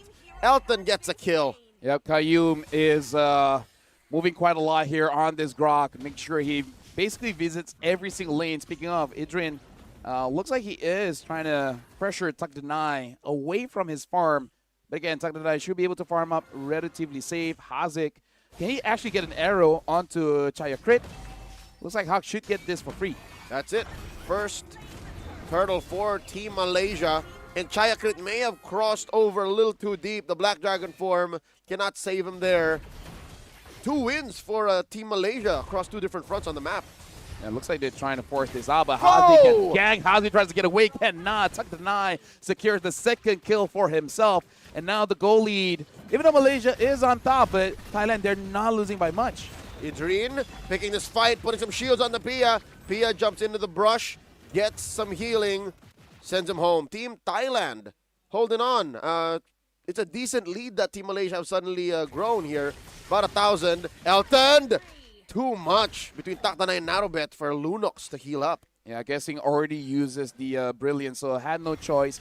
Might as well try to get a kill or try to sustain off of that because, yeah, unable to do so. Ladies and gentlemen, please do bear with us. We are doing our best to keep up with the current events happening in-game. Yeah, so something's definitely happening. Oh, for sure. You know, competition continues. I hear noises. I hear, you know, things going on. Let's talk about, is that a desert or a leaf, you know? Folks, back to us for a bit. Do believe Team Thailand and Team Malaysia are still playing. And if it continues this way, I think Team Malaysia should find their footing. It's so much easier for them to find Hawk than for Hawk to continue this way for the next 5 minutes. I'm trying to listen to the Thai casters to have a semblance of what going on. There's a fight going on. It looks like Elton got the turret. There you go. That's what I'm saying. The map will not be for Team Thailand permanently. They have to work for it. And yeah, the early game, easy to do that. Chayakrit gets hit with a massive tech charge. Chayakrit trying his best to survive, gets hit with Elton's barrages. And there goes an arrow. Stunning one. Pia, the answer, the Mount Shocker, the dash in. Kayum gets cracked in half. All this while, Hawk was taking the final turtle of the game. Puncture through, puncture another. Narubet falls. One more might go. Pia not. Double kill for Hawk. Pia gonna be up next. Who's gonna take him? Can they stop him? Puncture through the minion. Very similar to how the GOAT plays. Hawk gets another. I mean, like, they are friends, and now Hawk does have that endless battle. Having a good time here, 5-0-0 at 7 minutes here. Looks like Team Malaysia does have the lead, and it looks like they were able to get the outer turrets up top and down bot, and now they want mid as well. Chaya Crit getting dogpiled on by Team Malaysia. Furious dive through that rampart. That is a traction pulse used to quell these minions. Team Thailand will save their mid lane tier 1. In terms of the items here, Elton does have that Genius 1 as well as the Blood Wings. Pia trying to get away from Idrine, which does have that Enchanted Talisman, as well as the Oracle. So basically able to spam out all shields. The Selena from Hazik also focusing more on the utility. Oh, looks like Hawk got caught. Big shutdown. Unfortunate went over to Pia, but they'll take it. Hawk falling here gives over a good purse to Team Thailand, but eventually they will still have to lose their mid lane tier 1. Lafel, it's a 3,000 gold lead for Team Malaysia, and Hawk will be back for the Lord. I think Team Thailand still have a lot of work to do. Oh, yeah, for sure. But, you know, at least the first step. Pia gets blasted here. The Hilda cannot go through the wall, and Takdanai, all he could do is watch. And he finds Alton. Yeah, it looks like they were not aware that Yisun Shin was waiting in the wings. Idrin probably going towards help, trying to get this Yisun Shin. Yisun Shin dashes away with a Traceless. Can you get a kill? Probably not. The Black Dragon form is here. And looks like his target is someone else, not really Idrin. I don't know what Chayakrit's comms were like. Same. If he was saying, I'll hunt this one down, or you go ahead, run away. But Idrin is keeping tabs on Chayakrit. Man-to-man defense here. Down in the lower quarter of the map, Lord has spawned. Hawk starting it up. I believe this is a dance Malaysia's asking Thailand to partake in. I mean, they know that the Black Dragon form is not there. That's right. Right? So they're taking it for free. All the crucial resource for Thailand to contest that one has been used. So good on Kayum and Idrin forcing out that Black Dragon form. Yep. Very, very good long-term planning. Two-step process. Malaysia reading the map, reading their opponent's movements, and I don't blame Thailand for responding that way. Because again, Chayakrit already made the call. We don't see it, we didn't hear it, but there was a decision he made that caused this domino effect for Team Malaysia to take the Lord for free. Now they're going to sink the waves. It's up to Team Thailand to see how much they can save of their side of the map. So now in terms of... Chayakrit goes! Hazik gets him! Narubet can't block that arrow. That's a man down. 4 players going to have to defend here. Pia not taking quite a bit. Tech charge! Colossal win here for Team Malaysia. 4 have fallen. It's just Pia. Hawk wants to find him. The Sky Prince wants to go headhunting. Oh, he's going through Thorn Rose. No one to puncture on. Idrine to the rescue. Hawk can't survive, but here comes the rest of Team Malaysia. They've angered the Tigers. The wipeout. The waves crashing through. The Lord's still alive. Chayakrit is there. Can he defend? The Furious dive. Black Dragon form used. And it looks like Team Malaysia, they will not force this out. At least wait for the Black Dragon form. But Malaysia got what they wanted. Now all of the inhibitors are in danger. Only left one up top. Narubet gets the Idrin. And Yisun Shin. That's a dangerous part to be in. Good thing able to get away with the Traceless. Team Thailand able to defend. Takdanai, very similar moves to the unfortunate moment had by the Cloud Prince. If you know, you know. But Team Malaysia now have to recover. They got what they wanted. They lost Hawk once again, but that was on him. Yeah, that's a price you pay for trying to kill all of your opponents in one go very early on. One more inhibitor surviving for Team Thailand. Now it's all about Operation Survival. They have to make sure that the waves don't crash in too hard. I wouldn't even put contesting for the Lord number 12 on that list. It's down to like number 36. Yeah, the thing is, once the Lord has been taken, you got to look at Kayum because the tech charges he's had in this game. Whoa! Oh, Tayakri gets taken down by Hazik. And now Pianut is next on the table. Hawk secures that kill. 2 has fallen down from Team Thailand. And now Elton with a Wishing Lantern as well. Adrian jumps in and finds Narabed. Narabed cannot jump onto anyone. And Malaysia tech charge hits onto Pia. Pia gets taken down by Elton. And Team Malaysia wins 3-0 against Thailand. Forget the Lord. Team Malaysia found their opening and in a swift motion ends the game and the series 3-0. Team Thailand moves through the brackets. Yep. Team Malaysia is able to proceed forward. And unfortunately, Team Thailand, this does mean that they are eliminated. They're still showing good sportsmanship between the two. Thailand is still all smiles, understanding. That was they gave their all. They make sure they put everything on the table. They tried everything, literally. In fact, everyone got to play, right? No one was left out in that best of 5. That's right. Everyone got play time. And Malaysia, after that win, will be going up against Myanmar. Do you want to know an interesting breakthrough right now? Yes, please.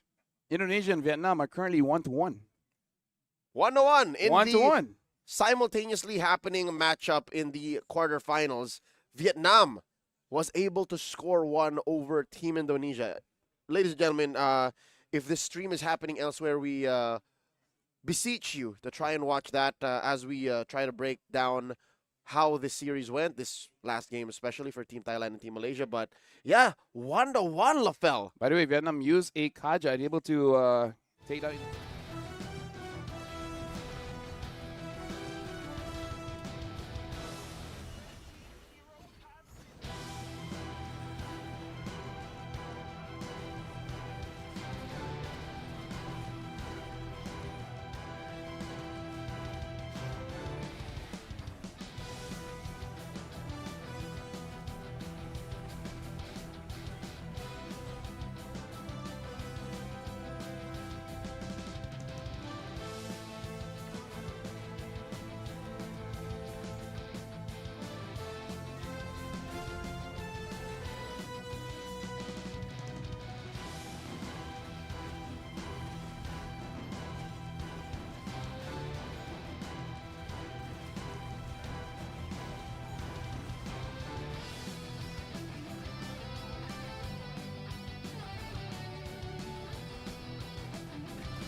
kind of good at the game.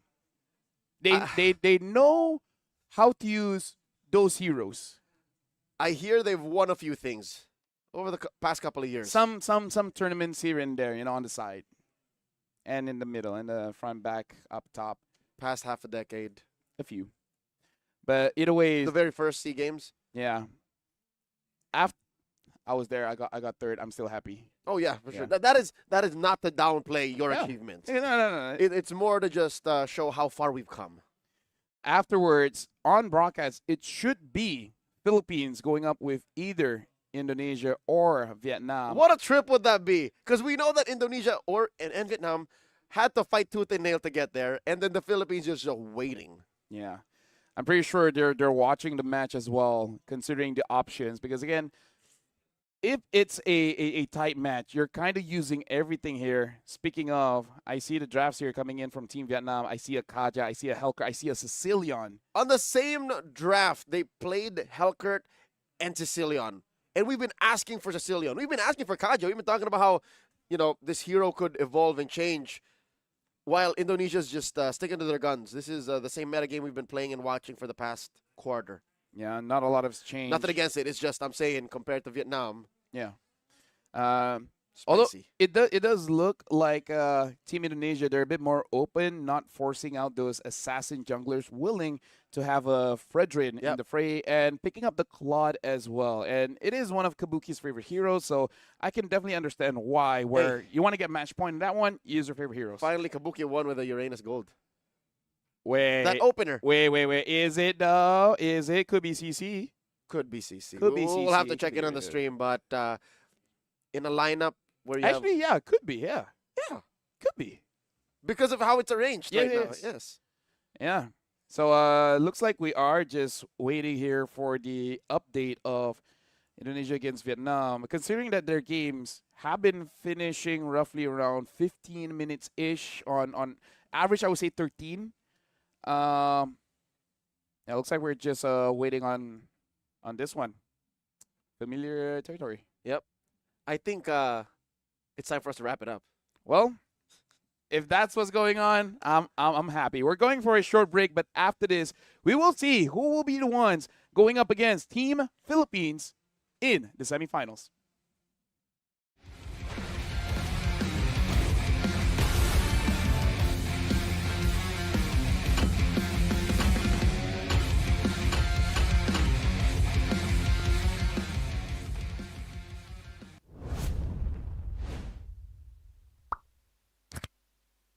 A brand new mode is coming to MLBB, Chaos Clash.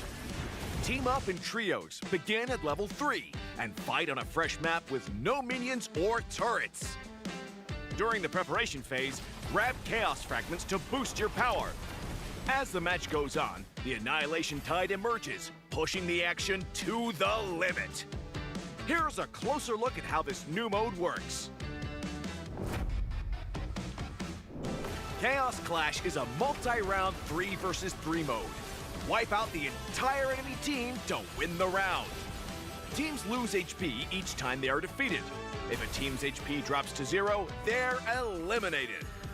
Rounds continue until only one champion remains.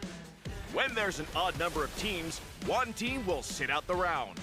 After certain rounds, heroes automatically level up and earn gold. Use this time to buy equipment and boost your power. All full equipment except boots costs 2,000 gold. From round 11 onwards, teams earn bonus gold. Adapt your loadout and strategy to stay ahead. At the start of each round, you will receive random chaos fragments that boost your power.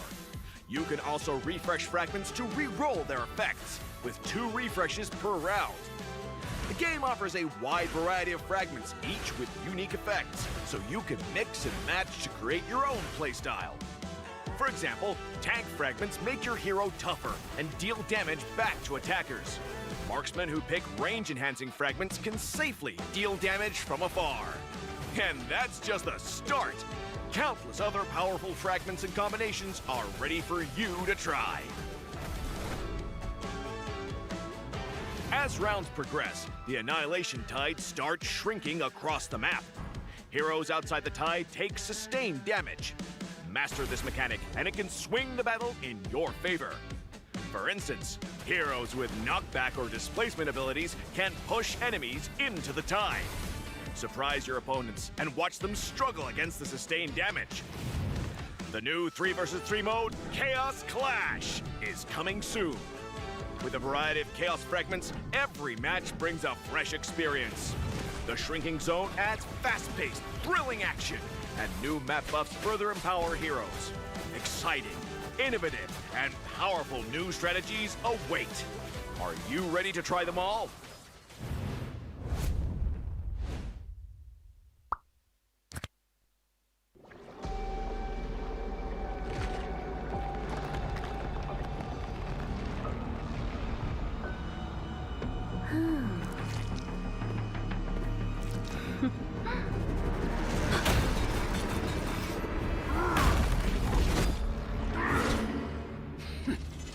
Does the Lord of Lava also crave the Sovereign's blood? Fool! The tyrant's remains will only bring doom!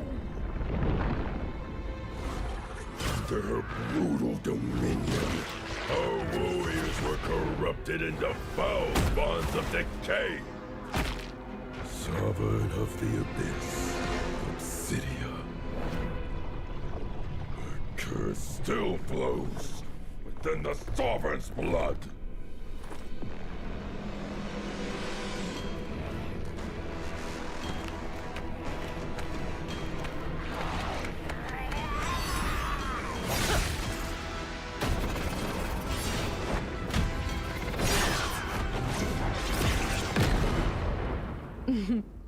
Such loyal little puppets, aren't you?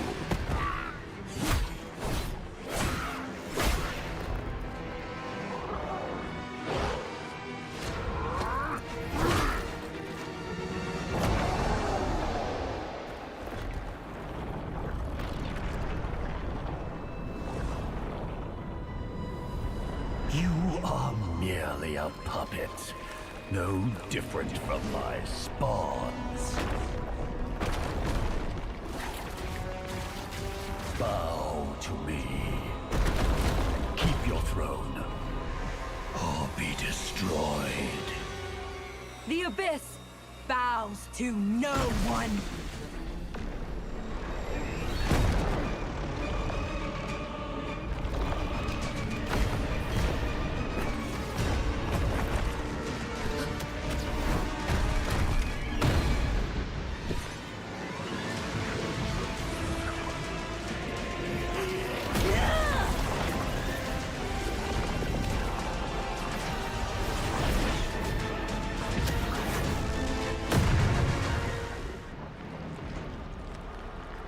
For the Abyss!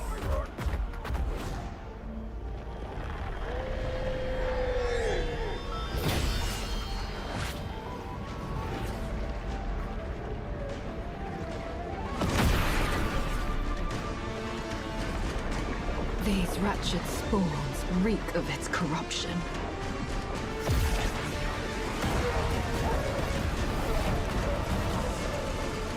Your sovereign has a god to kill.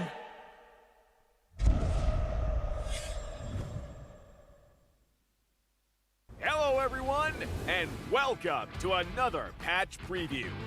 We've got tons of awesome new content to share with you, so let's jump right in. New hero, Sora. Meet the shifting cloud who roams Agelta's golden dunes.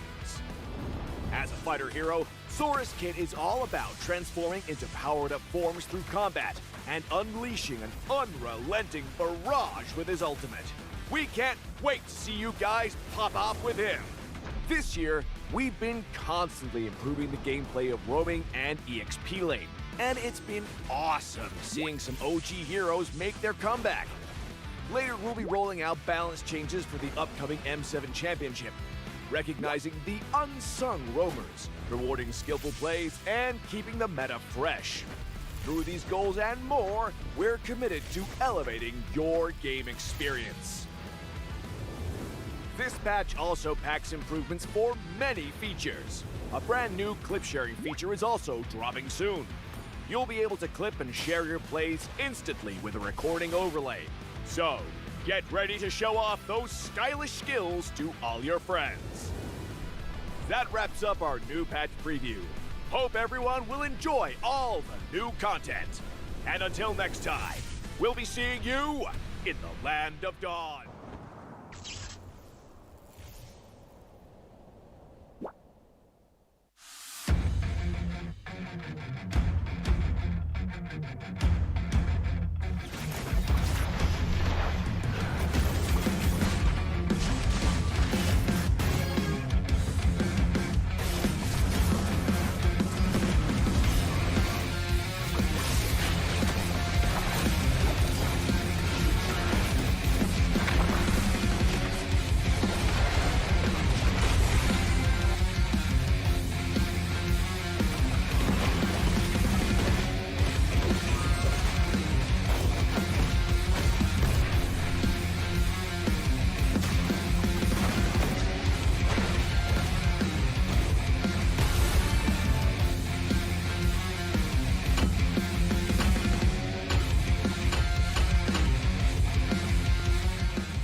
A brand new mode is coming to MLBB, Chaos Clash.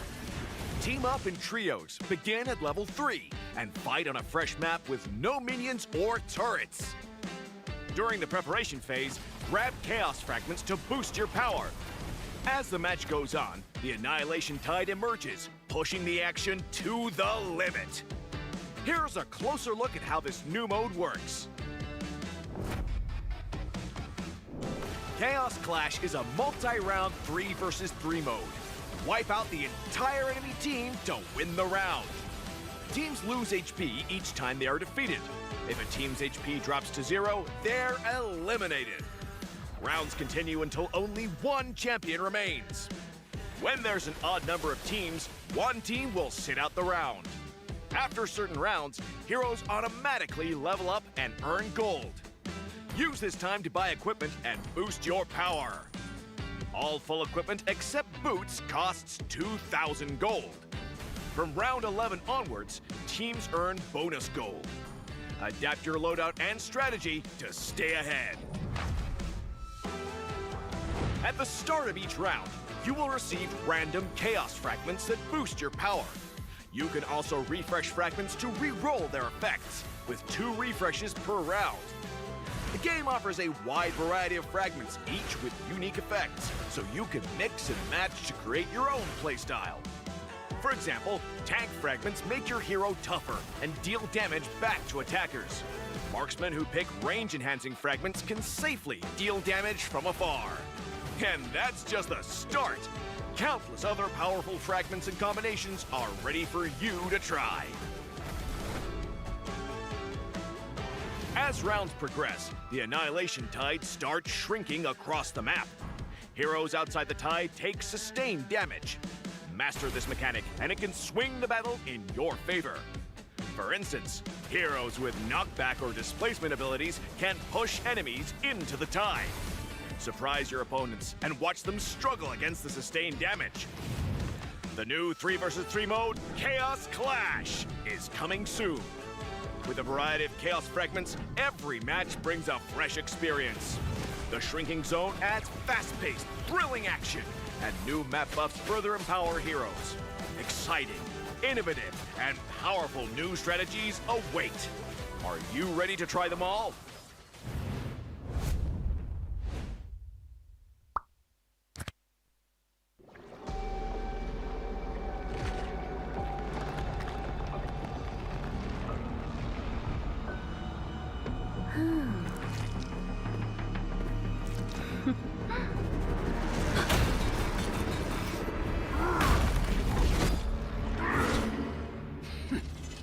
Does the Lord of Lava also crave the Sovereign's blood?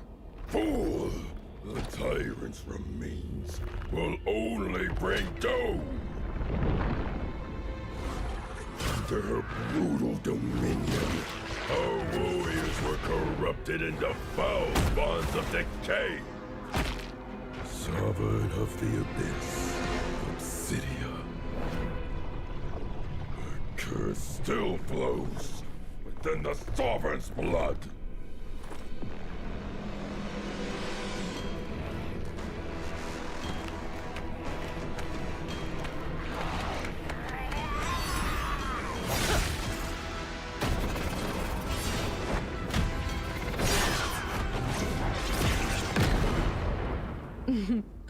Such loyal little puppets. Aren't you?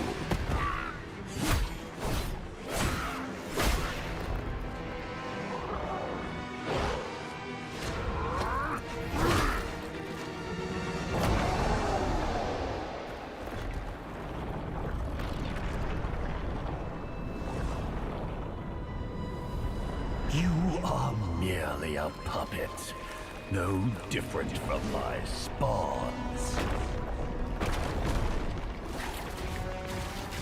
Bow to me. Keep your throne, or be destroyed. The Abyss bows to no one.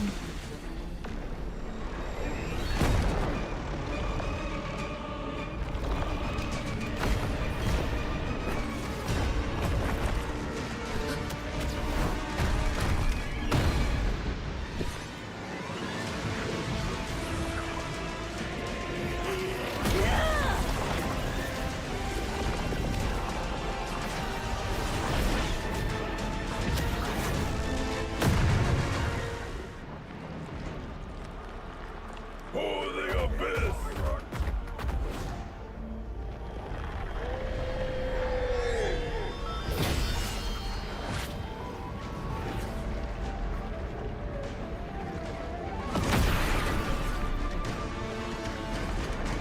These wretched spawns reek of its corruption.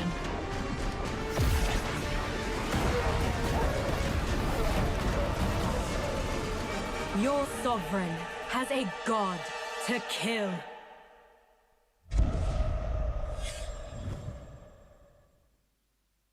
Hello, everyone, and welcome to another patch preview. We've got tons of awesome new content to share with you, so let's jump right in. New hero, Sora. Meet the shifting cloud who roams Agelta's golden dunes.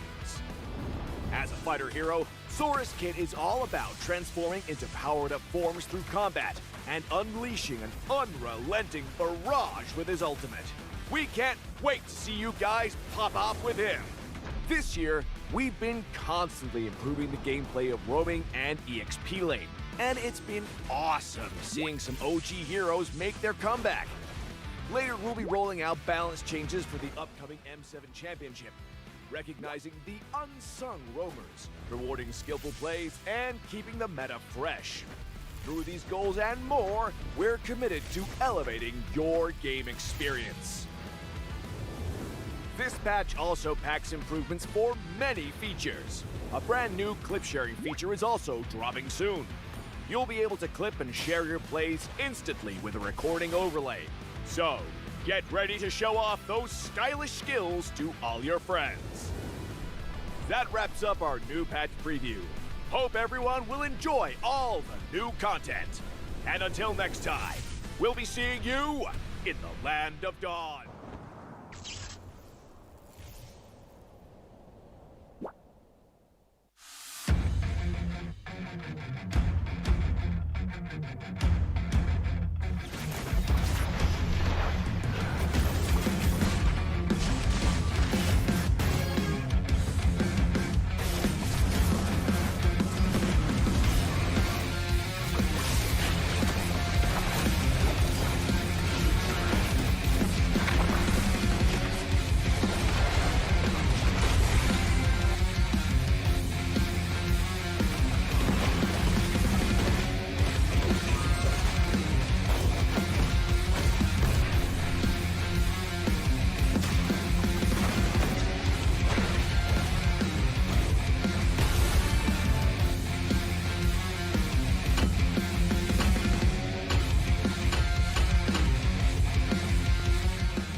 brand new mode is coming to MLBB. Chaos Clash. Team up in trios, begin at level 3, and fight on a fresh map with no minions or turrets. During the preparation phase, grab Chaos Fragments.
the shape, the speed, the precision.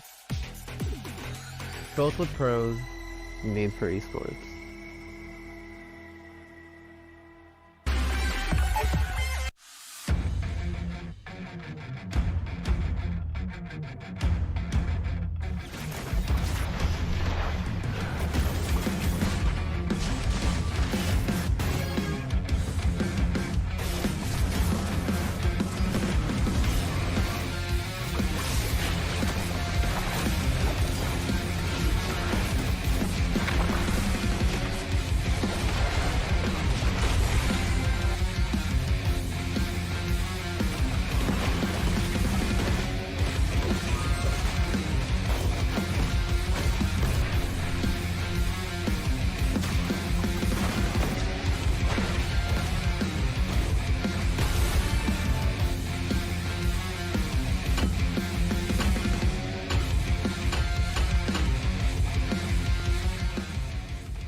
A brand new mode is coming to MLBB, Chaos Clash. Team up in trios, begin at level 3, and fight on a fresh map with no minions or turrets. During the preparation phase, grab Chaos Fragments to boost your power. As the match goes on, the Annihilation Tide emerges, pushing the action to the limit. Here's a closer look at how this new mode works. Chaos Clash is a multi-round 3 versus 3 mode. Wipe out the entire enemy team to win the round. Teams lose HP each time they are defeated. If a team's HP drops to 0, they're eliminated. Rounds continue until only one champion remains. When there's an odd number of teams, one team will sit out the round. After certain rounds, heroes automatically level up and earn gold. Use this time to buy equipment and boost your power. All full equipment except boots costs 2,000 gold. From round 11 onwards, teams earn bonus gold. Adapt your loadout and strategy to stay ahead. At the start of each round, you will receive random Chaos Fragments that boost your power. You can also refresh fragments to re-roll their effects, with 2 refreshes per round. The game offers a wide variety of fragments, each with unique effects, so you can mix and match to create your own playstyle. For example, tank fragments make your hero tougher and deal damage back to attackers.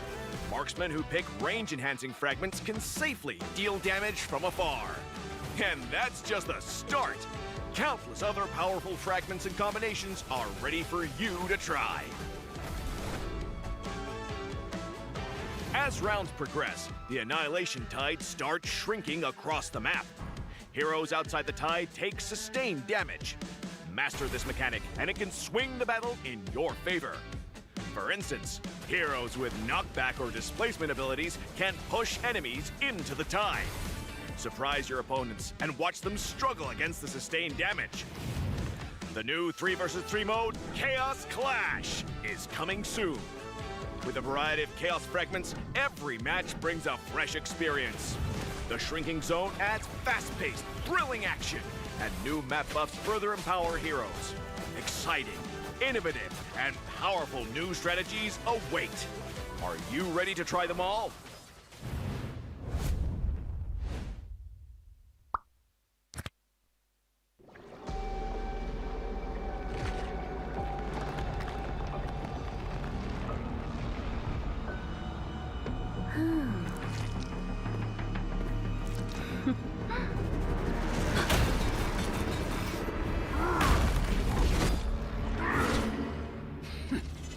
Does the Lord of Lava also crave the Sovereign's blood? Fool! The tyrant's remains will only bring doom! Under her brutal dominion, our warriors were corrupted into foul bonds of decay. Sovereign of the Abyss, Obsidia. Her curse still flows within the Sovereign's blood.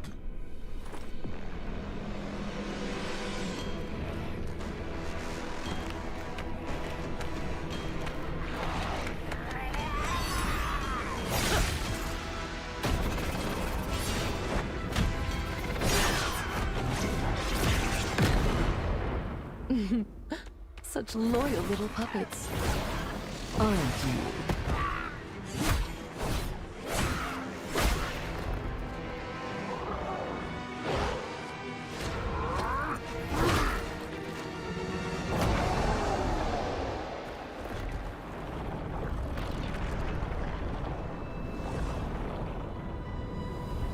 You are merely a puppet, no different from my spawns.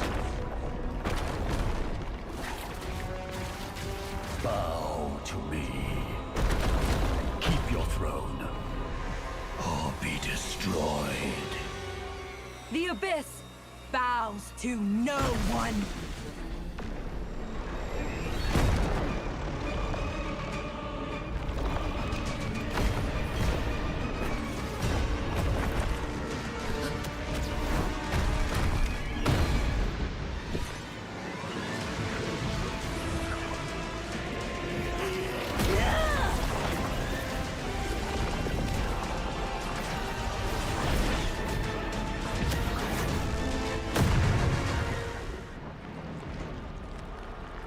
For the abyss!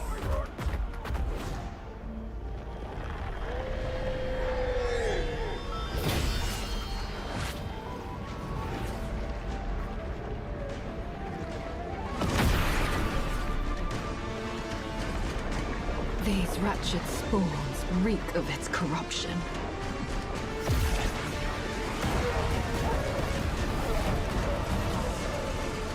Your sovereign has a god to kill.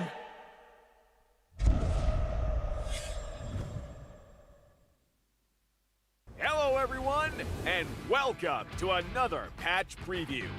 We've got tons of awesome new content to share with you, so let's jump right in. New hero, Sora. Meet the shifting cloud who roams Agelta's golden dunes. As a fighter hero, Sora's kit is all about transforming into powered-up forms through combat and unleashing an unrelenting barrage with his ultimate. We can't wait to see you guys pop off with him. This year, we've been constantly improving the gameplay of roaming and EXP lane, and it's been awesome seeing some OG heroes make their comeback. Later, we'll be rolling out balance changes for the upcoming M7 Championship, recognizing the unsung roamers, rewarding skillful plays, and keeping the meta fresh. Through these goals and more, we're committed to elevating your game experience. This patch also packs improvements for many features. A brand new clip sharing feature is also dropping soon. You'll be able to clip and share your plays instantly with a recording overlay. So, get ready to show off those stylish skills to all your friends. That wraps up our new patch preview. Hope everyone will enjoy all the new content. And until next time, we'll be seeing you in the Land of Dawn.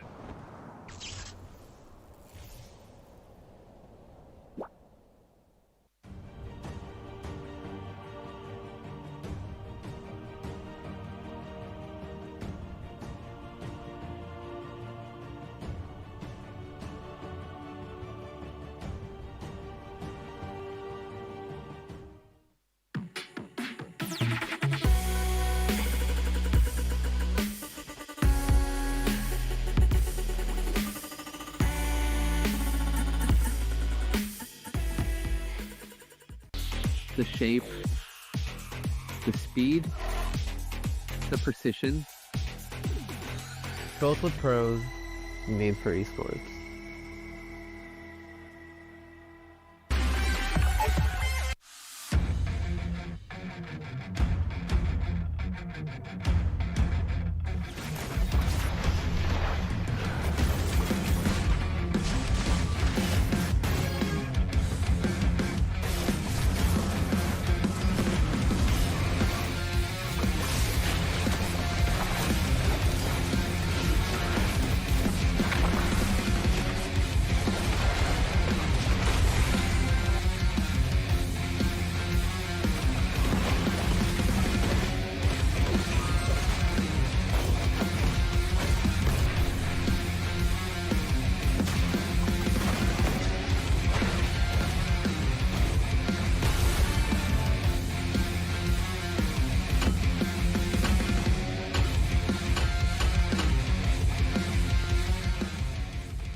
shape, the speed, the precision, both with pros, made for esports.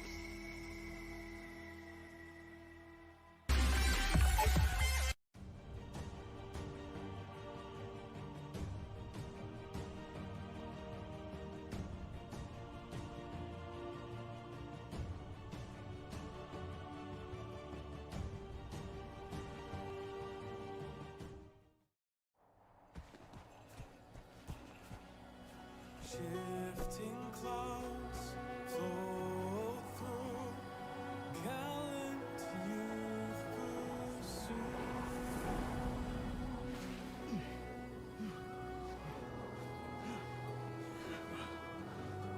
We've been searching for days, Sora. The shifting cloud is just ahead! Look!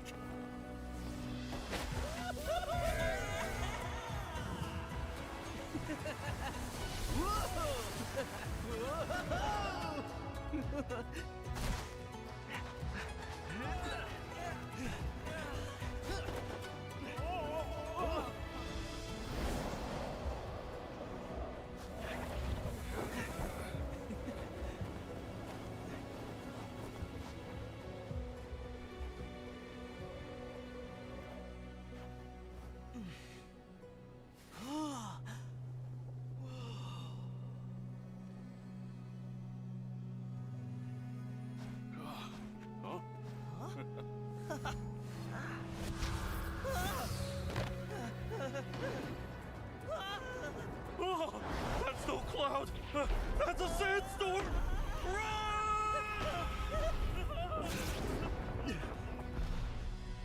Thunder. I hear thunder.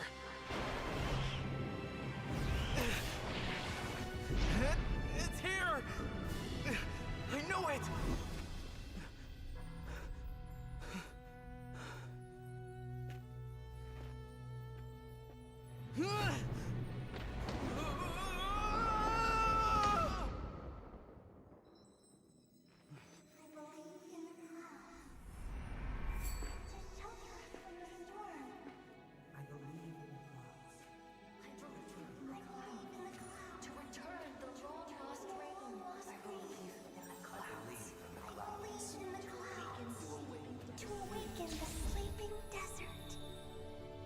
I believe in the clouds. I believe in the clouds. I believe in the clouds!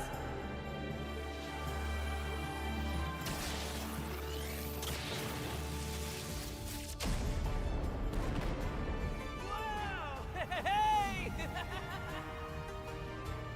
Whoa!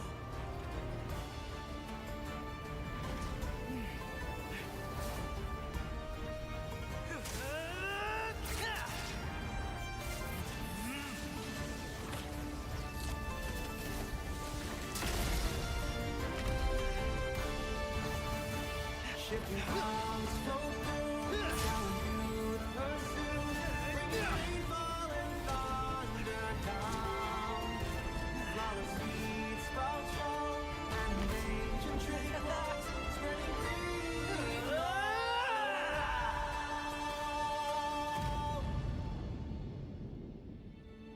See? There's our shifting cloud.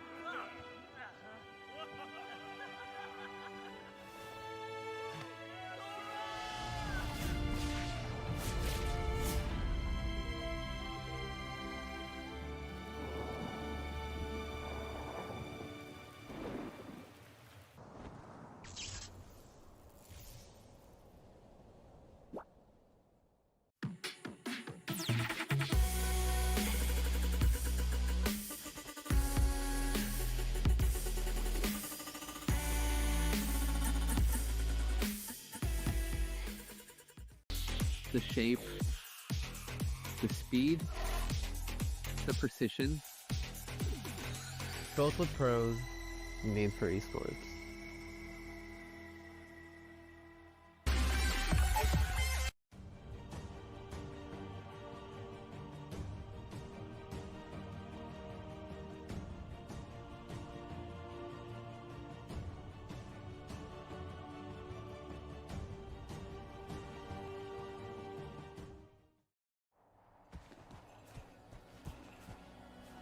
Shifting clouds flow through, gallant youth pursue.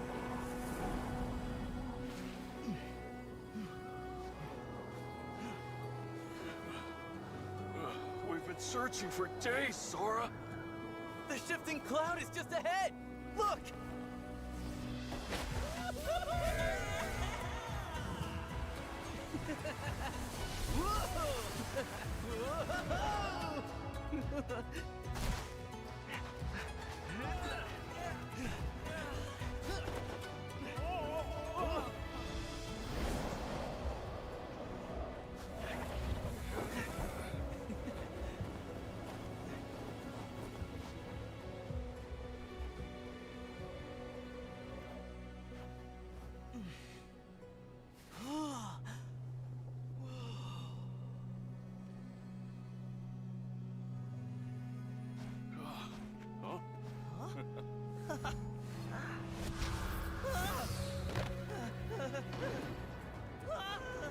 Oh, that's no cloud! That's a sandstorm!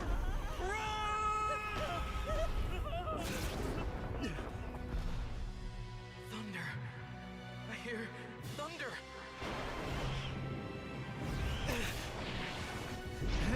It's here!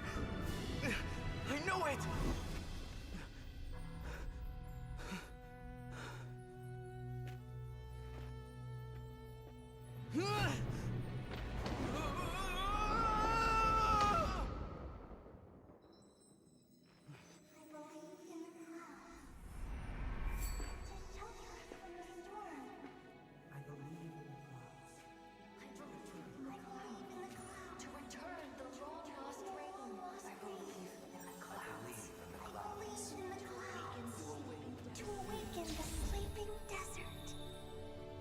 I believe in the clouds. I believe in the clouds. I believe in the clouds!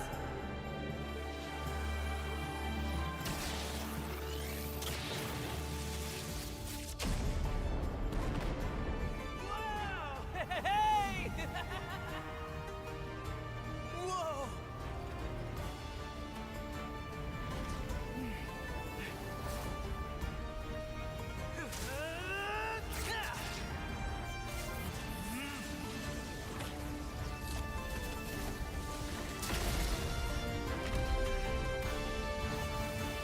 Shifting clouds flow through, gallant youth pursue, bringing rainfall and thunder down. Flawless seeds sprout strong, and ancient tree walls spreading green.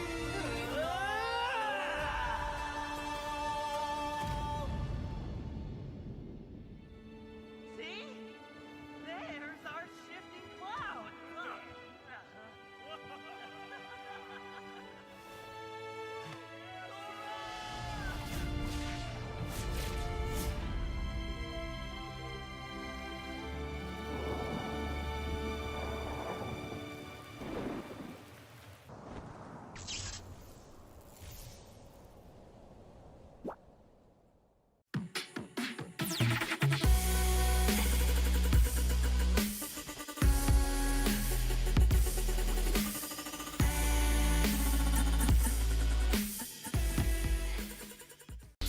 The shape, the speed, the precision, built with pros, made for esports.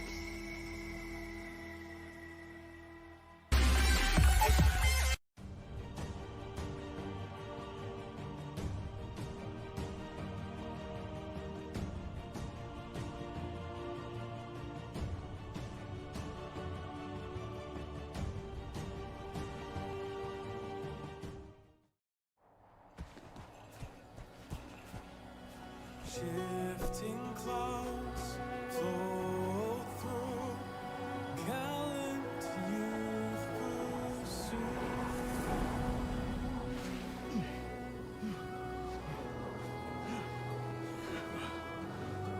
We've been searching for days, Sora.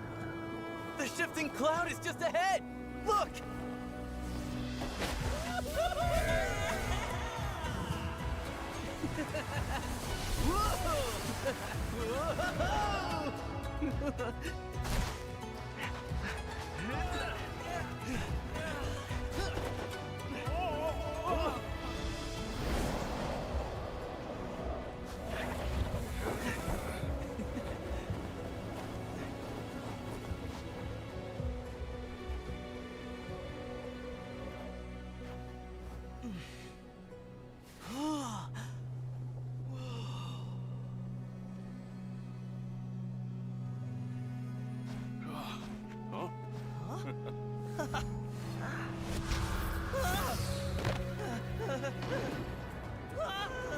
Oh, that's no cloud! That's a sandstorm!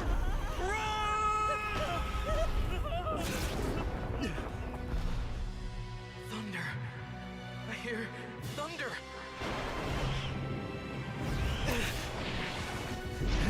It's here! I know it!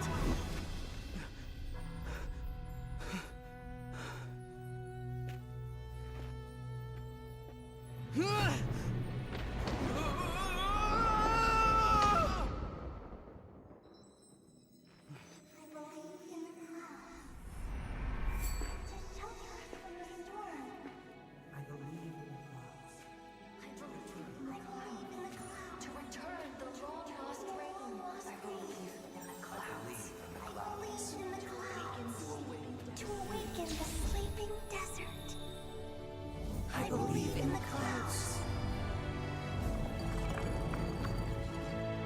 I believe in the clouds. I believe in the clouds!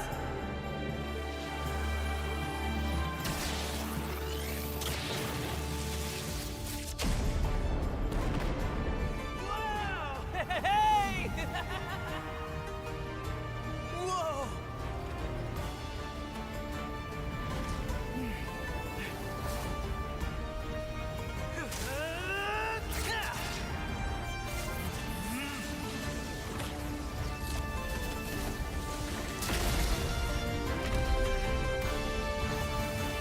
Shipping arms so cold, down you pursue, bringing rainfall and thunder down.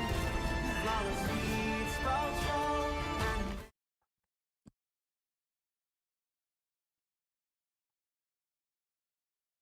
Hello, ladies and gentlemen. Welcome back to the 33rd SEA Games here in Thailand. You guys are watching the bracket right now where Indonesia was able to win out against Vietnam 3-1. And that means that Indonesia will progress to the semifinals, which in fact is going to be the match that we will be watching here very soon. Philippines going up against Indonesia. And in the background, Myanmar will be going up against Malaysia.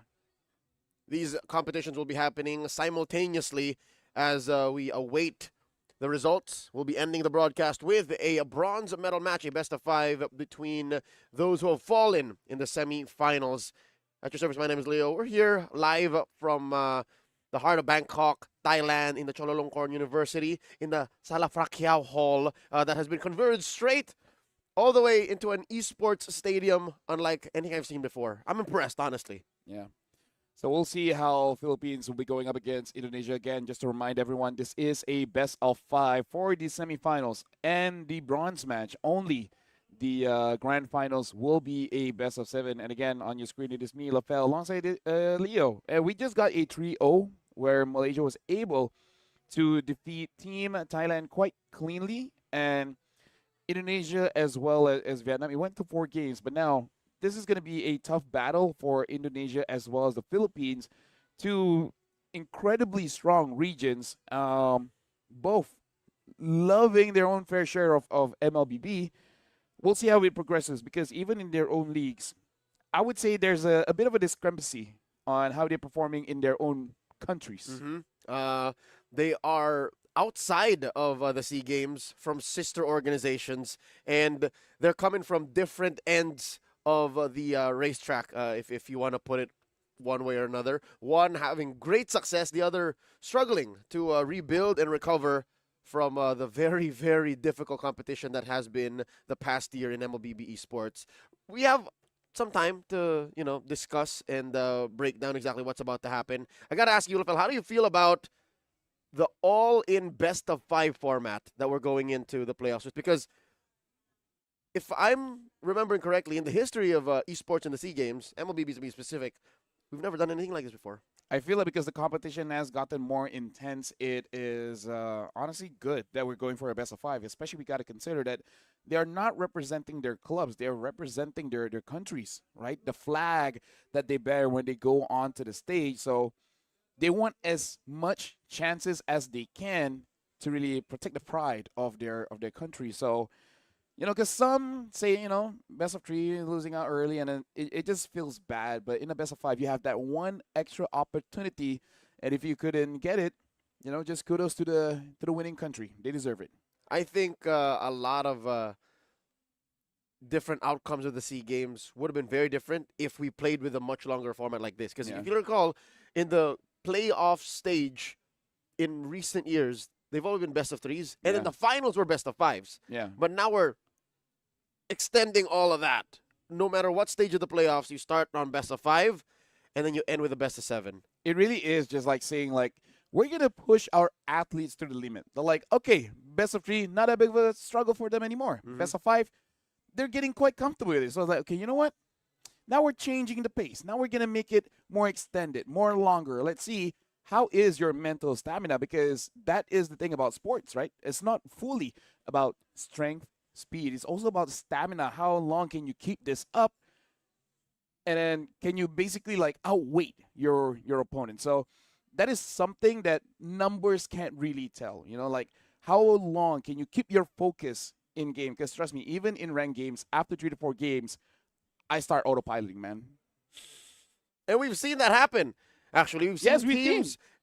Best of 2 in just the best of 2. Yeah. The longer the day went, the more we saw small mistakes that could have definitely been punished. Mistakes that they really should not have done. Exactly. Which they did not do earlier. And they are so simple. And now we'll see how well these teams recover from such.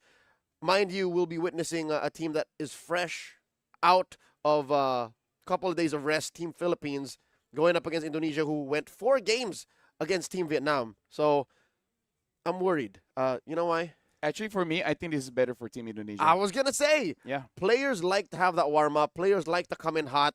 Team Philippines, I saw the athletes from up on the balconies. Some of them were still vlogging. Some of them were just relaxing, which, again, is normal. I would assume that the past 48 hours for them after qualifying for the number 1 slot in the playoffs have been grueling. They've been training for sure, even with their sisters in the women's team were competing as well. They were watching, but I'm sure they were training. So today, I'm glad to see them, kind of take it easy. No, honestly, taking it easy is good because, like we said, focus as well as the mental stamina, it could really hurt you if you're like basically try-harding. You're too in it when you don't have to. Because part of the experience of going to multiple international tournaments is to know when do you gotta go full throttle and when can you slow down a bit, save your gas, and then once it's really necessary, then you go all in. Because some people, they just go all in. By the time the game starts, your mind is blank, right? Or you're out of gas. Exactly. You're running on fumes. When the times where I was coaching, they spent so much time in the preparation. By the time they were on stage, they had nothing left. They're like, wait, what were you supposed to do again?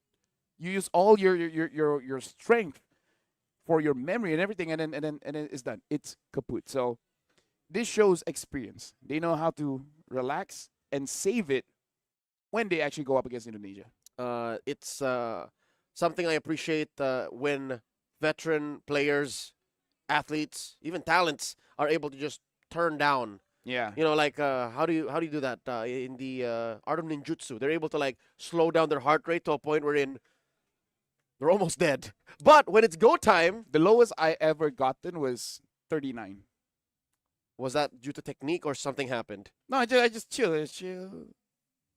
But I would say my normal is like 59, 63, like that. That's about where high performing athletic humans legit? stay. Yeah. Damn, I'm impressed. That's about the norm, and then when they're participating in activities. Then it goes higher. No, they still stay under like. Wait, really? 180, yeah. Oh, under, okay. under. I find it hard to even hit my own BPM Yeah. targets when I'm working out. Like, I have a full hour and a half, 2 hour session, and like my peak was like under 100, under 110. So that's how it is. Yeah. So What were we talking about? Something, because we're waiting. Oh, for the teams to get ready. beats per minute, expending energy, and Team Philippines seemingly, as per my anecdotal response, being able to do that. Because again, which of them have not won a gold medal just yet? I don't know. You tell me, man. Because for us, we got bronze and silver. We're pretty happy with that so far. I don't think. Yeah, no, Pablico has not. De La Cruz has not. Really? Has Soriano won a gold medal? Vinuya has not. Yeah, no, I don't think a majority of them have not. Cruz has not. Their coach. Yeah, no, Nepomuceno is the only one who actually has a gold medal, if I'm not mistaken. Well, it is something that we can check out just a bit later. But again, that story will come more to fruition once they have qualified for the gold medal match, where this match, the semifinals, is essentially that. It's qualifying for both. Who qualifies to the gold match and who qualifies to the bronze match. Again, for the podium finish, only 3 medals, I think. Or is it a shared bronze kind of thing? 'Cause No, I don't think so. No, Why would we play? No, because that's happened before. So It has. So I rather be careful and be sure. Yeah. I've seen 2 golds. That has happened, yes. Yeah. That I've has seen 2 happened. golds. I've seen 2 bronze. But either ways, yes, this is a BO5 that is qualifying for the gold match, and in a worse way, saying qualify for the bronze match. We showed you this already, just in case Yep. all of those who missed out. In case you guys just dropped in. Yep, welcome. Again, we are about to watch Team Philippines versus Team Indonesia in a best-of-5 bout. About a year and a half ago, this would have been a dream matchup. For now, it's reality. This would be something in the gold medal match. But again, this is just how the group is. This is the format. Yeah, this is just how the format is. Team Indonesia finishing 3rd in Group B will eventually fight back against the number 1 of Group B, which is Team Philippines, which, by the way, has not dropped a single game the entire time in groups. And Team Indonesia has suffered defeat against the hands of Malaysia. Looks like we're about 1 minute away, 1 minute 30. Looks like Carl has some issues with the device, but hopefully resolved very soon. About a minute and a half till the draft begins. You can see Vinuya here, a little antsy of all the members of Team Philippines. You can see that he's got that leg jiggle. I think he's just excited. We do that all the time. Are we always excited? I am, yes. Are you not? I am, yes. I am. Exactly. You just asked. I don't know that. You always give me questions where I'm like, which direction should I answer? Wait, no. And there are some things that I want to say. I'm like, wait, there's a camera. I should not. I am, period. Period. Are you not, question mark. I did not say I am. I am. Are you not? So it wasn't a question. The I am part is not, no. All right. Are you not? I am not. Why not? Lovely. Another guy. Aranda, the young man with we both have to laugh. red hair on screen. I'd like to think he's one of the anchors of this lineup. He is. He really is, though. He is. He really is. Give him the Uranus. Out of the XP lane? Give him the Uranus. Give him the Helker. It looks pretty good. Yeah. Give Kabuki the Granger. The Uranus on Leonardo. Kabuki. Yeah. Leonardo, Feels yes. too much of a roll of the dice. Too much of a coin flip. I personally don't like it. I think you're wasting the talents of Leonardo by doing that. Yeah, because Leonardo is pretty good at pew, pew, pew, pew. And then instead you just want him to like. That's the Ionic Edge. Technically, that's not what he does. It looks like it, but he's literally just doing this. Because the plates are around him. Yes. Yeah, but I can't do that with my hands. but it makes it look weird. Okay, so I have to do this, and then you have to be the plates. Well, how can I be the plates? See, that's how difficult it is to talk about Uranus. Honestly, like some of the heroes are pretty hard to describe, to emulate, yeah, to try and use to describe via charades. And even if you can, you're asking yourself, do I want to? And some they are the same. Balman and Akai. Balmond and Fredrin doing their ults. Right. You know, kind of how to show Saber, but at the same time, that might put you in a compromising spot. It's like you need audience participation. Yeah, you need assistance. We need assistance, but yeah, Valentina is someone very difficult to emulate. Even that, who are you, Iron Man? Oh, I love Justice League, man, dude. See how that feels? Some places you do that, you would be put in jail. So how do you do Valentina, really? Do you emulate her double dash? Do you? How many heroes has a double dash? Lancelot, Suyo, Valentina. Before this, Kaja. I really miss that double dash. Let me tell you that. If you build your... No, because it... Okay, hold on. Kaja, I really like before because, you know, not only do you double dash, you give shields to the people you dash to. And that's a cool mechanic, I feel. This was proto Kaja. Yeah, this was like old school. Yeah.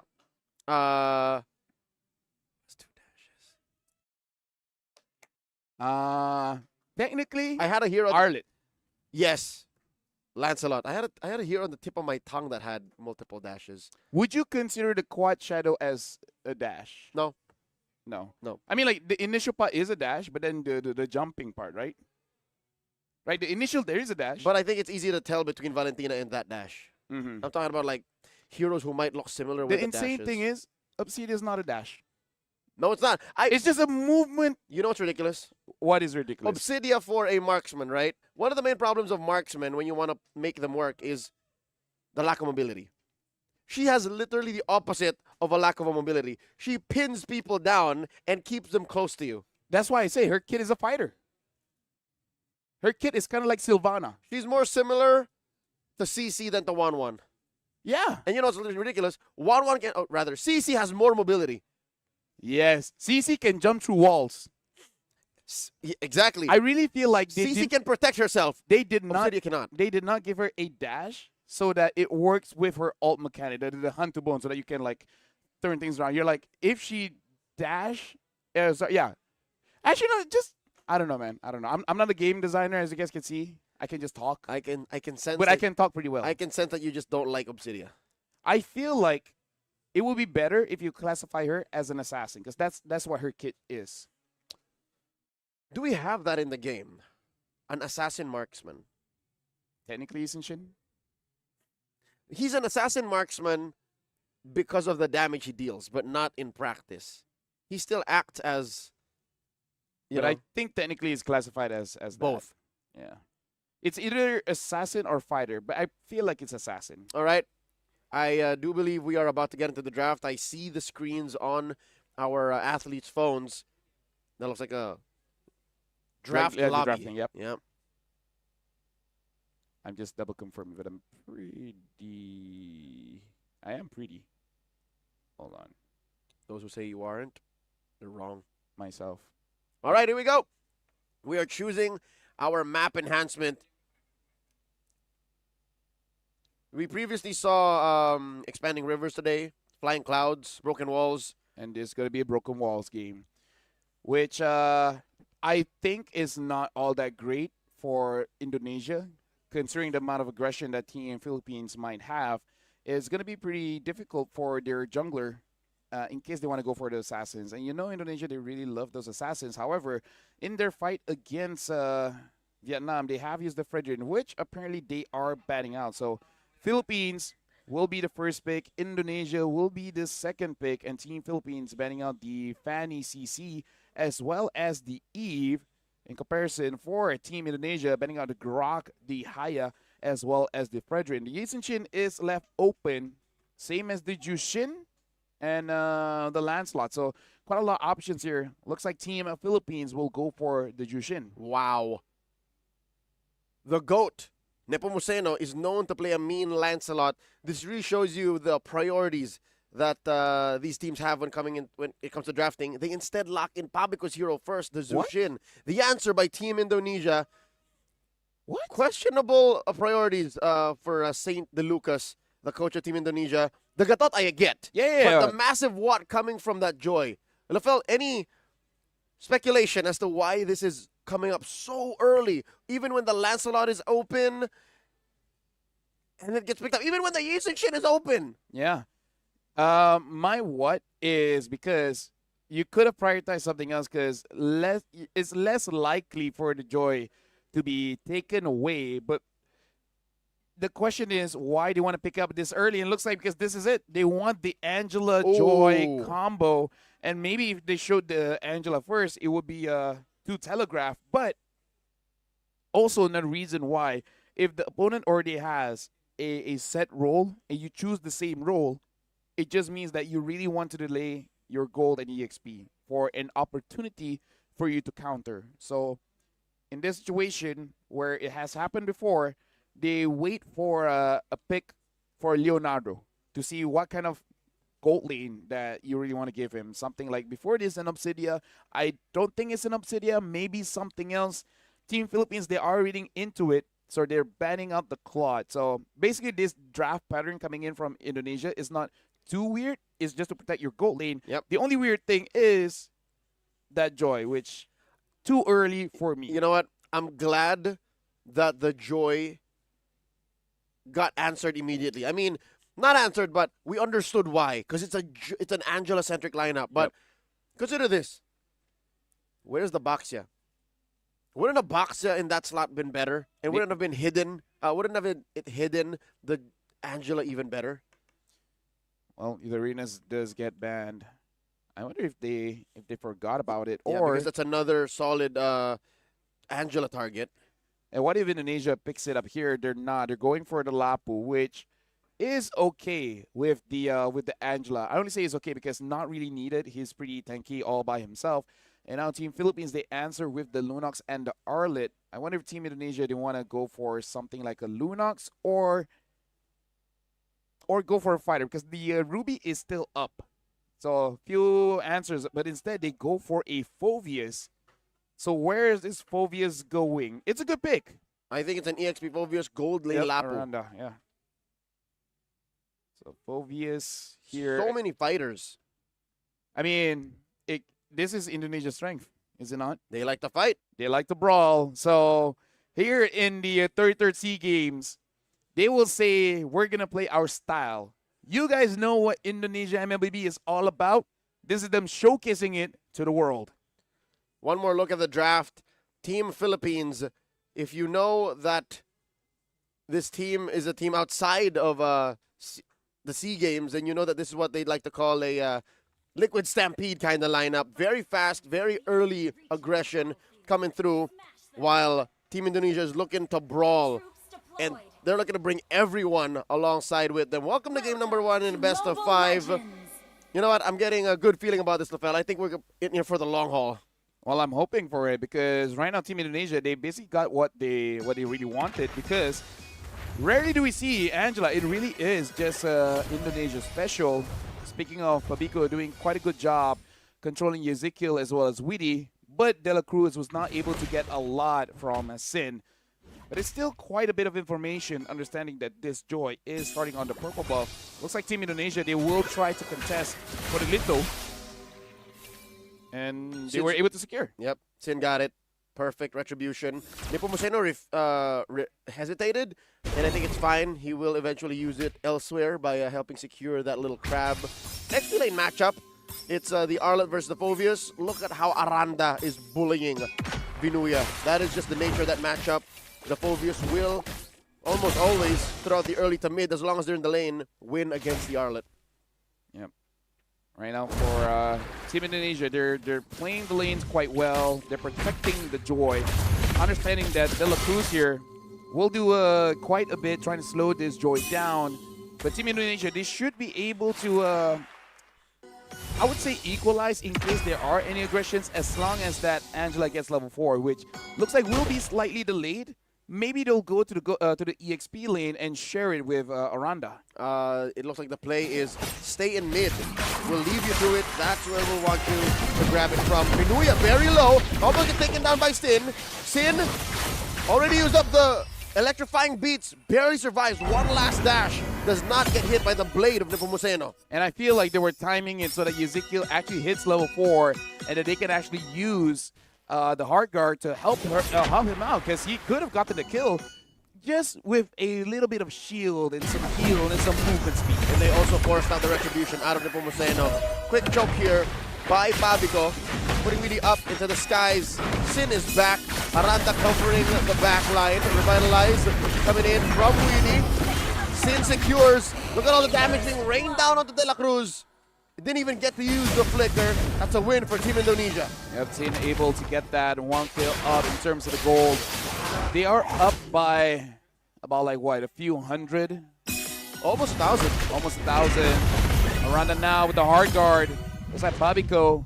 Make sure that Vinuya doesn't get hit. But looks like they're forcing it. They want to get Vinuya. And now even a final slash. Ezekiel gets the kill. It went from bad to worst. Already the Arlot is losing that matchup. Make it a 2v1, why don't ya? Yehezkiel scoring 1, and Team Indonesia is about to pick up the pace. For sure now, they're up by 1,000. Soriano versus Leonardo. Dropping that Zaman Force, pushing back the Harith.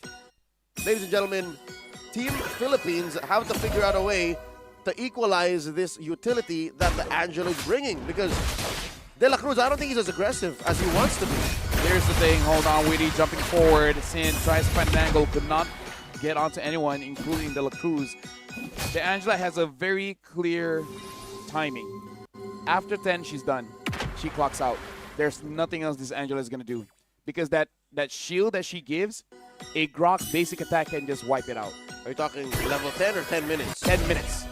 After 10 minutes, any semblance of level 12 from anyone, and they're able to crack the shield. At that point, it's just mostly about the healing as well as the movement speed. So Team Indonesia, they are on a timer where for 6 minutes, they're going to feel very strong. After that, now it feels like a 5v4. The Angela won't be able to do much. So currently, we're halfway through Team Philippines' weakest points. This is where Team Philippines have to figure something out. Yezkiel picking up that Flask of the Oasis, so bigger shields while they're very strong. They try to dogpile onto De La Cruz. De La Cruz dashing on out, even with the shields. De La Cruz is very soft. In comes the Crimson Beacon. Shin able to dash through. Vinuya catches him with a final slash. Vinuya with the takedown. And that's already a man taken away from Indonesia. 4v5. Nepomuceno, they're going to dash on through. Nepomuceno gets caught by Weedy. Colonel also goes to Team Indonesia. I don't know if that was intended because the hard guard actually went inside Aranda instead of Sin. Again, don't know whether it was intentional or not, but they were able to get Nepomuceno, and all the while, Weedy, I'm guessing it's the Unbreakable? Either the Unbreakable or his emblem able to get that turtle away, but either way, Indonesia's not complaining. Babico looking to punish Weedy for that point-blank AOG. In comes the Zaman Force. De La Cruz wailing away. Does not have enough damage via the power of wildness. Down goes Soriano. Spent too much time underneath Leonardo's twin blades. Indonesia calling the shots, bullying Team Philippines from lane to lane. Yeah, so it's kind of like them saying that 1v1 against Vinuya. Vinuya always wins. They're like, okay, what about we make it a 1v2? That will make it fair. All the while, Sin is getting this top turret. Team Indonesia having an amazing start here, but again, the first 10 minutes is their time. This is where they're the strongest. What I would say is scaling up, maybe they'll be okay as long as Sin is able to get Soriano. That's going to be the biggest threat later on to the game. Other than that, Indonesia is all tankiness. Fortunately, Soriano has already fallen once, and they've already shrunk his real estate. Top lane tier 1 has fallen. Team Indonesia are making the most of this window, this early advantage that they have. Lafel, you put it at about 10 minutes. I'm thinking more like 11. Because of how huge this gap is right now. Rarely do you see Team Philippines struggle this much. And with a signature pick, the Lancelot, Nepomuceno can't even dash to target a target. The more he does that, the more he triggers Aranda's Infernal Pursuit. And Aranda, look, he's willing to go in. Gets the hard guard, gets choked out. Phantom Execution by Nepomuceno. Do they know that Weedy's here? Weedy gets spotted out. Weedy charging up the Unbreakable. Leonardo in this rush gets flushed out by Vinuya. The crazy thing is Team Philippines, they're trying to force out the hard guard. But a few more seconds, the hard guard is back. And now Yehezkiel does not have it just yet. Down goes Nepomuceno. Now it's on! Defensive Crimson Beacon by Pabico. And Sin secures the final turtle. AOG, no one home, but Pabico is way far beyond his own turret. Able to flicker through. He survives. Team Indonesia cordons off the exit. Team Philippines trapped. And this is why they're actually so strong in the first 10 minutes, because it's a good idea to force out the hard guard, but the thing is the hard guard is less than 20 seconds now. So it's very, very easy for you to wait it out and force a fight, because the answer is in your team. He can tell us like, it's coming out in 5, he can go in now. As long as you stay alive, yeah, we'll keep going. And that's why that green dot on Yehezkiel expected to always be off, not because it's on cooldown, but because he's willing to keep using it. Now look at this. Sin gets taken down. Leonardo, he thought it was enough between the both of them. Now Vinuya jumping on through. Nice Crimson Beacon coming in from Pabico. Yehezkiel and Weedy waiting in the wings. Leonardo still alive, but not for long as Vinuya takes him down. 2 for free for Team Philippines. When I said 10 minutes, now it's 8, and you start to see. You don't see the shield anymore. The scaling, even if you're a mid laner, the items that you choose as an Angela does not give you much shields. AOG by Weedy, plus the final smack to respond. Soriano very low, Zaman Force used defensively. Team Philippines, Delta split. And this is good for Team Philippines. They just got to delay, because eventually they will scale up and they will be able to handle Team Indonesia.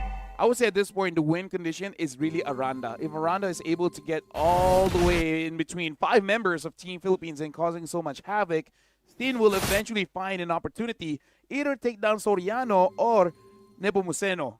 Honestly, at this point, if you take down Pabico, might even be the best, just so that no one is really controlled all that much. It's a miracle that Pabico hasn't died. Several times underneath his tier 1, in mid, underneath tier 2 down bot, he almost fell. So that is a very smart use of his Crimson Beacon, very good use of his Flicker. I wonder how he'll use those tools to try and contest for the Lord. 2,000 gold for Team Indonesia, Team Philippines. Aranda pushing De La Cruz out. 2 entry points for this Lord Dance. Oh, and all the while, Sin gets a few crucial odds to Zaman Force as well as the Crimson Beacon. The Lord has been started up a Team Indonesia, and Sin is here now. In this first dance, I feel like Indonesia is still pretty strong, but they do got to be careful of that final slash. That could be the game changer. You see Vinuya keeping himself in vision, but he has his Flicker off cooldown. Final slash will come out at any moment. Aranda keeping them back. It's just Leonardo holding the Lord down for the Dons. Aranda with that Infernal Pursuit. Nepomuceno from the bottom lane here gets that passive push. Down goes that tier 1. Yeah, and now even using the hard guard as a zoning tool just to make sure no one really moves forward. The Lord is getting dangerously low. Witty is there, jumps in. AOG hits no one. And De La Cruz is in between all of them. Pabico trying to get as much control as they can. Indonesia, they're forcing things out, but is this really a good idea? Vanilla goes in. Killing spree for Witty, looking good for Indonesia. And now, even the Lancelot has to get away from Aranda. Flickers forward, did not hit the Dark Wave. Too much damage on one, and Vinuya's Flicker was expended. I don't think he hit the targets he wanted with the final slash. And it looks like they'll have to reset. The dance is a little too much to handle this early on, 10 minutes in. Cross map. It's a shame that Team Philippines hasn't taken down that tier 1 because it'll always be favored for Team Indonesia. There is a major structure there naturally taking care of the turret. Team Philippines have to take care of that. They can't dance reliably with the long lane left. And all the while, Ezekiel was the one managing the wave, considering that he can jump into the fray quite early. It's free. And now Witty, taking a bit of damage, should be able to heal up with a good basic attack here. De La Cruz just providing vision. All the while, Aranda is between all members of Team Philippines. Lapu-Lapu jumps in.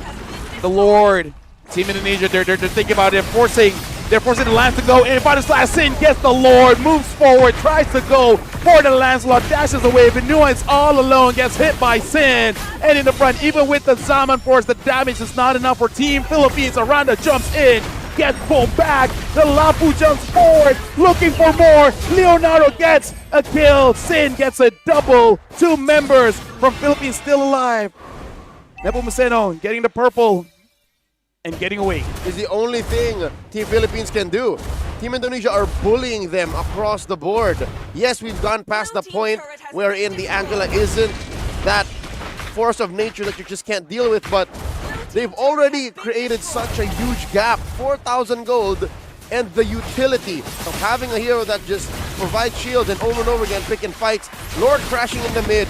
In comes Sin, forcing the Zaman Force out of Soriano, and now Aranda underneath the turret taking too many hits.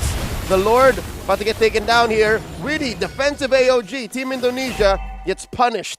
They lost one, but they're okay with that one, considering Aranda does not have any kills. So not going to transfer too much gold over to Team Philippines. But despite the advantage that Team Indonesia have, the goal lead is only about 3,000. So it's still very much manageable, especially here at the 12-minute mark.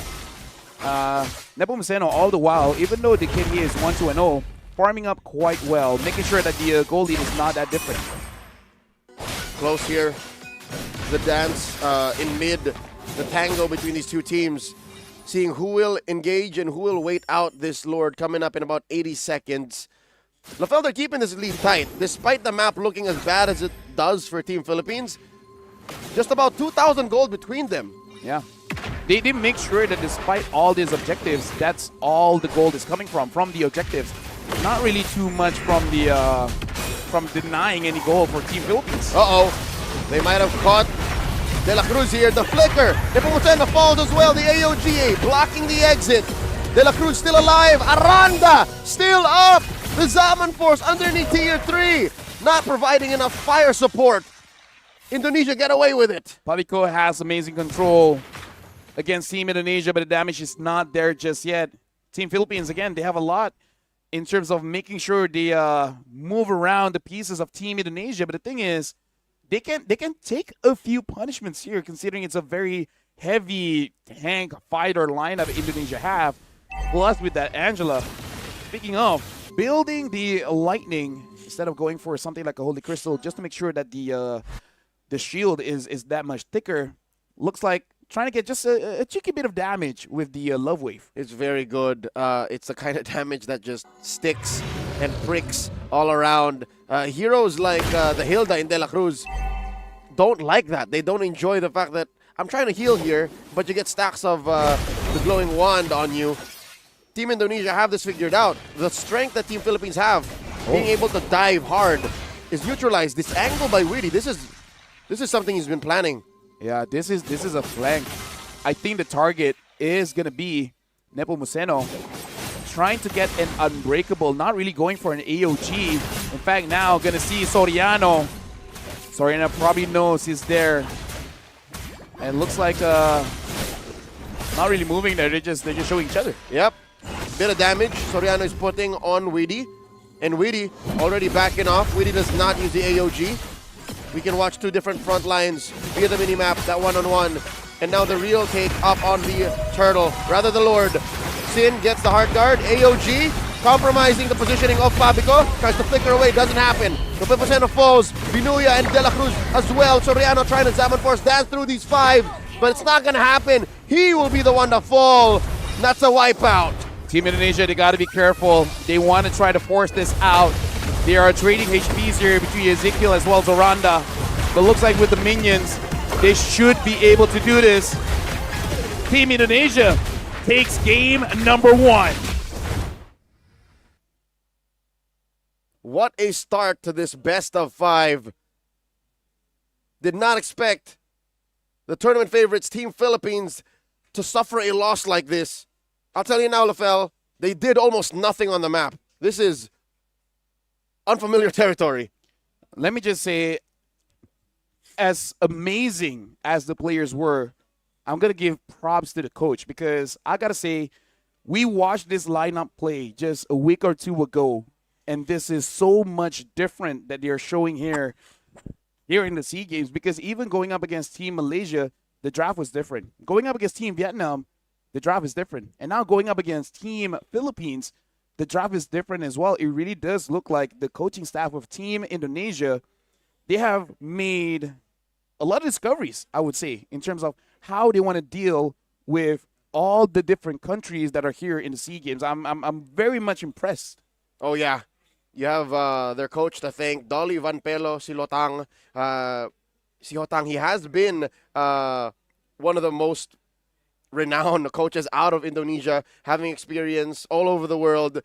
And you're right. Again, it's not that the athletes aren't talented. Yeah. It just takes a whole nother kind of angle, Yeah. a different kind of approach to repair a situation wherein 2 weeks ago, you would have never said Indonesia would take game 1. Yeah. But today, I'd like to agree, because I don't think it's a cheese. I don't think it's the Angela. Yeah, I don't think it's a cheese. Because here's the thing. I've been in that position before. In the first SEA Games I was involved, our team was number 9, which is the same here for Team Indonesia, and they're number 9. And now they're looking like really the strongest coming from Indonesia, and with the 4-0-11, 94% kill participation. Even getting that chastised pauldron alongside with that revitalized makes it so that you think it's going down. Not really. This might be a byproduct of Indonesia having so much farm and being on top of Team Philippines that he was able to invest in the chastised pauldron. I can think of an immortality over the chastised pauldron usually. But if you really want to stop what Team Philippines is doing, you build an item that impacts the game right now. And we did not die, not a single time. Yeah. Let me just say, because we're Serumpun, there is that cheese where basically you have chastised pauldron, your HP goes below 30, you're revitalized, basically full HP. And it does help against Soriano, right? Because Soriano does build that basic attacks. Yeah, a lot of basic attacks with the Feather of Heaven. Chastised Pauldron is great here, not just for the Harif, but also it's just like a Gatot special with the Revitalize. You think it's going down, not really. The amount of heal coming in from Chastised Pauldron and Revitalize is quite a lot. And it's made worse by the fact that everyone is a legal target for Angela's Heart Guard. I mean, not legal, but valid. Very powerful target. One would assume that it's the Phovius who takes control of the game. But no, it was all Witty. It was all that Gatot Kacha. By the way, Ezekiel took 0 damage that game, which is pretty impressive. Makes sense. Yeah, it makes sense. Makes sense. It makes a lot of sense. That is not a bug. That is not a visual bug, folks. Like, he literally maybe could have taken like maybe 1 or 2 basic attacks. So in practice, it's not even 1%. Yeah. And the thing is, after watching that game, do you really want to consider a different kind of ban? Because I really feel like I said, it's really not a cheese. Even if they take away a key piece, either a Joy or the Angela, I'm pretty sure with the preparation of Team Indonesia has for the SEA Games, they have more in their pocket. And I feel like this is their redemption story, because there were a lot of doubts even coming from the fans of Indonesia. But hey, they're showing up. They look incredibly strong, and not just against the Philippines, against all competition here in the SEA Games. And again, the draft is just one part of it. I think the support, Aranda, right away. Yep. The support of their coach, the kind of mentality I think that's bred amongst their athletes. That's something to be studied. But I don't think they're out of the woods just yet. Team Philippines still has 2 more chances to try and bounce back and equalize. This could have been just nerves too. This could have been just Team Philippines not hot enough for the kind of competition we have here in the SEA Games. All the while, Team Indonesia's already played a 4-game series. And that's the crazy thing. Do you remember the times where people were saying like, "Oh, poor them, they just finished a game and now they have to play another"? Like, yeah, like at a time, because of the mental fatigue as well as the mental stamina, yes. But now you kind of solve that, and now it becomes an advantage. Because even we discussed a few days ago, when our hands are cold, the reaction time is a bit slow, and we're even second-guessing ourselves whether we actually touch the button or not. This time, I feel like Indonesia, they're in a very clear headspace. They're in a state of flow. Any kind of doubt, any kind of question is no longer there. They don't see the IGNs. They just see 5 heroes on the board. take your pick which one you want to go after. And now, with that being said and done, we will be going for a short break, but after we return, we will continue the match between Philippines and Indonesia.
And welcome back, ladies and gentlemen. Just like that, we are in the draft here. Team Philippines will be first pick, Indonesia second. And Team Philippines open up with the Gatot as well as the Yuzong. Indonesia replies with the Lapu and Eve. So one more pick for Team Philippines here. Closing up the draft, it's the Granger. So they want to give Soriano here the strong lane compared to what happened in Game 1. In Game 1, yes, it was a Lapu-Lapu into the Harith, but mind you, it's not just the Lapu-Lapu into the Harith. There's always an Angela nearby. Indonesia closed up their draft with a Baksha, which could go in many different directions. With a Lapu-Lapu in the draft, you can't say if this is a jungle Baksha. Yep. If this is a Roam Baksha. Hell, even an EXP Baksha. We've seen those kinds of things before. Yeah, because just now, Leonardo had an amazing game as the Lapu, which, by the way, quickly going for the bans here. Fanny, CC, and Angela banned out by Team Philippines. Indonesia banning out the Grog, the Hilda, the Lance, and now even the Yisun Shin. And if they don't ban out a Hayabusa, if they don't ban out Yisun Shin, then we have to assume that a Yisun Shin is going to get picked up by Team Indonesia. But looks like no. So this kind of shows that more than likely this Baxia is going in the jungle. Again, not impossible for it to be a roam, but we're just reading between the lines. Yes, we're trying our very best here, folks, to figure out what the idea is coming in from Indonesia. So this fourth pick is going for a Claude. In a way, still hiding where this Baxia is going, and I think that's clever because Team Philippines, they're still hiding their mid trio. So making sure they don't make a mistake of where they want to put this Baxia. Yeah, one thing is I think you'll block out an XP lane Baksha because now you confirm the side lanes. Yeah. So you just don't know if it's a roam or a jungler. Team Philippines, they have to finish their draft now. Blue 4 and 5, still no mid laner, still no jungler. Mm-hmm. The fact that they're branding out it's a Fredrin. I wonder if a Fredrin as well as a Farsa. I wonder if there's going to be something like an Exborg coming in. The Farsa is there to deny that, but meaning they need some kind of shredder. The only question is what? Because it's only a jungler or a roamer at this point. Even in a roam, I'm not entirely sure what you want to go for to deal with the Farsa, the Fredrin, as well as the Yuzong. The Team Indonesia, high fives all around. Looking like they're pretty happy with the draft that they're getting here. Yeah. They go for the Khalid. So it is a jungle Baksha. Yep. Confirming that Chin will be picking up the Baksha, going for tale as old as time for what? Almost 2 years. It was a Baksha versus Fredrin matchup in the jungle. And I don't know if Team Philippines saw this coming and if they were ready because I'll tell you now, the Baksha answers so much. The Yuzhong, when you're deep in the trenches fighting, the Gatot Kacha, better say goodbye to most of your regen. And even the Fredrin, like, the only thing the Fredrin does better against the Baksha, for all intents and purposes, is securing the objective. But that aside, rotation speed, DPS, reliable damage taken is so much easier for the Baksha. And now, ladies and gentlemen, welcome to the second game of Philippines going up against Indonesia here in the semifinals. SEA Games 3rd, 2025. Team Indonesia is up by 1 point. Now it's up to Team Philippines to equalize. This is a recovery game for Team Philippines, and I'm glad to see that they're not exactly panicking. It's clear that whenever a team loses a game in a series and then you jump into the next one, they make these drastic choices that obviously aren't warranted. Here, Team Philippines made the right kind of tweaks. They still got good, powerful heroes lane the lane, but also they ended up with comfortable picks. My favorite would be that Granger. I like how Soriano ended up with a Granger going up against Leonardo's Claude.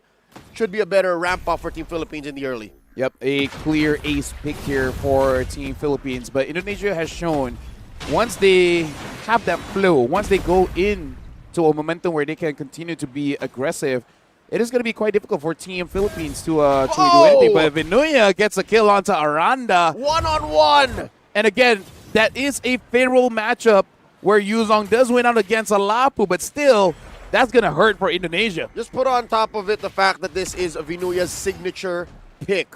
You ask about 10 pro players and they'll say 9 times out of 10, the Yuzhong is Vinuya. He is the apex predator. Great start for Team Philippines.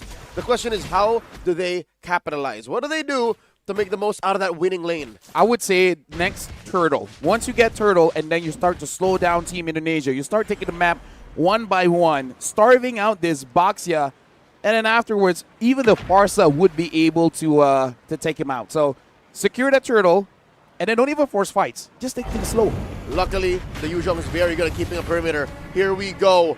Vinuya starting it up already. Scrambling Weedy and Sin. Down goes the Baksha. You mentioned it, Lafel. Prophetic in calling the pop from Pabiko's failed their strike. How will Indonesia even hope to secure? Not gonna happen. Pumuseno with the retribution.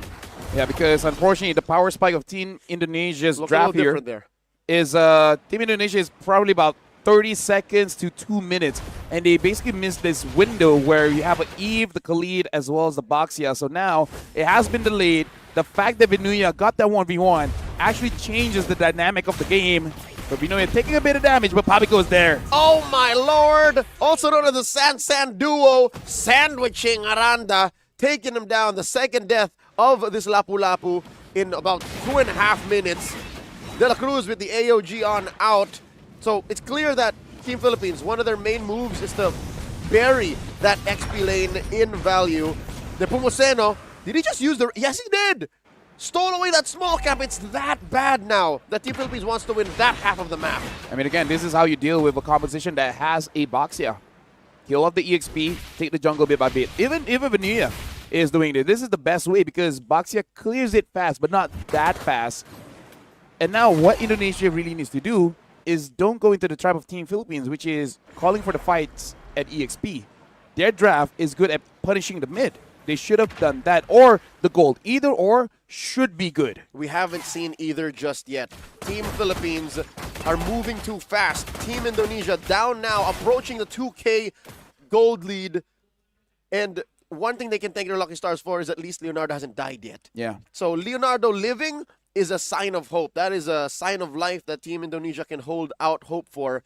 And how unfortunate is this, Lafel? The turtle spawning the same spot. Yep. It is very unfortunate, and honestly, this is what Team Indonesia could do. Don't care about that a turtle. Go bot. Take the gold lane. Get a kill, or just take the entire turret. Something that Team Malaysia just did earlier against Thailand. Well, let's see if Indonesia reads into the situation this way. You can see Soriano, quick rotation out, going for that double lane. Weedy moving around, checking these brushes. Slightly over the Team Philippines side of the map. Retribution secure on that turtle. Soriano here intercepted. De La Cruz to the support, to the backup. AOG looking to stop Weedy. Sandwalk, too fast. And all the while, Leonardo just got a lot of the gold plating.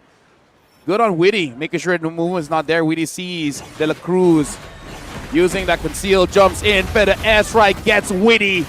And now, at least Ezekiel was not taken down as well. It's just a single roamer. We're going back to the roots of the young mid laner for Team Indonesia, Yehezkiel, also known as the Ghost of Jakarta. In his heyday, where he finished second place in the World Championships, he would only die about once. Yep. Hence the nickname. And now he hasn't died just yet. 5 minutes into this very, very one-sided game. 4-0. 2 heroes make that 3 on Vinuya's tail. And this Black Dragon is not done. Blazing duet by Leonardo. A little too much for one Sanford, a.k.a. Vinuya, to survive. And all the while, this is good for Soriano. It's like, hey, Sanford, you're good? No, it's okay. I'm taking as much farm as I can. Pabiko healing up, allowing the Fredrin to exhort as much as possible. Sin takes a lot of damage, trying to give over the kill to Soriano. But Ezekiel is like, that's my fam. I'm not letting you touch him. Sin perfectly popping the Puissance, getting damage reduction, stopping Soriano's forward momentum by denying him the Sky Piercer stack. Should be easier now for Soriano to get those stacks given the Hunter's strike. And this is a gold lead that I think Indonesia's done well to stop. It's at about 3,000 gold now. Yeah. But it should slow down if the momentum like this continues. Aranda jumps in. Bravest fighter, for now all alone. Goes on to Vinuya. Quite a lot of stun there. Vinuya tries to get away with the Furious dive. De La Cruz, just in case, pops the Revitalize. I'm pretty sure at least 2 ticks hits onto Vinuya, saving him. The patriarch of Team Philippines, De La Cruz, protecting Vinuya from his second death. Close call. Turtle already spawned. It's Papico and Nepomuceno taking care of business. And Nepomuceno, he knows that he doesn't need to save his retribution. He has no plans of crossing the river, of invading, and instead just speeds up the farm. 3 for 3. Let me just say, Indonesia and Philippines, they kind of have this gentleman's agreement saying, like, let's always split the map. Whenever something's up top, something's going down bottom. Something on bot, something happens up top. This is the non-stop action that we love from MLBB. And that is the kind of dynamic that will keep Indonesia in the game. So, Team Philippines is hoping that Indonesia faces them. They're praying that they are tested by Indonesia because right now, Indonesia can't afford it. So that would be a mistake. If Indonesia says, oh, yo, it's time to step up to them. No, sir, it's not. You need to give the double lane to Leonardo, as what Weedy is trying to do here. And you need to get him up to what? 3 items? Yeah. Actually, no. Against this kind of lineup, you need 4 because you need penetration. So this is a very interesting dynamic where it will kind of be a 1v1, but not the 1v1 you think of. It is going to be Leonardo and Soriano. See which one is the better carry. They're not like just in lane. No, in the team fights, who survives the longest and who can actually cause that chaos. So it's a matter of hiding the Kabuki. If you can hide the Leonardo Kabuki, up to when he has 4 items, then that's good. Because look, there is no good reason for him to cross the river. That'll put him in danger. If Team Indonesia can do that successfully for about, what, 4 or 5 more minutes, then Team Philippines is going to have a problem. Conceal play. Sin finds Vinuya. Leonardo slowing him down. Vinuya dodging off. Furious dive. Stops the advancement of Sin and Witty. Sin taking damage from Vinuya. Getting all that shot essence from the Boxia. Let me just say, if this Yuzong gets 2 more kills, make that 5 items for Leonardo. And now they catch Witty. Witty jumping off, using that passive to try and save himself. Feathered airstrike almost gets him. Real manipulation off angle by Yehezkiel. Soriano backing off the Black Dragon form. The answer from Vinuya. Going hunting, trying to find Yehezkiel. Yet to serve up his first death of the game. He finds them. Now, defensive. Fainting duet into the back. Tin and Aranda cannot survive the onslaught from Team Philippines. 3 for none. That was impressive from Soriano and Pabico because they were trapped in the rearward manipulation and even get jumped on by the Lapu. And it's not that he missed, they just dodge. That was a good setup coming in from Team Indonesia, but even more impressive, the dance moves coming in from Pabico and Soriano. Impressive situational awareness, game IQ on display from Team Philippines. Weedy gets punished. The Apex Predator showing him that this is his house. They're back to the EXP lane. And I don't know what Weedy was defending. No. I think that was out of context. We didn't see a few. The first 5 seconds. Yeah. Maybe something happened and we're like, okay, that makes sense. You want to jump on him. But because out of context, it looks like, hey, you want to kill? Oh. Correct. Context is everything. Context is everything. Context is everything. I'm sure there's a reason behind that. All right. Slow push set up by Vinuya in the top lane, and that is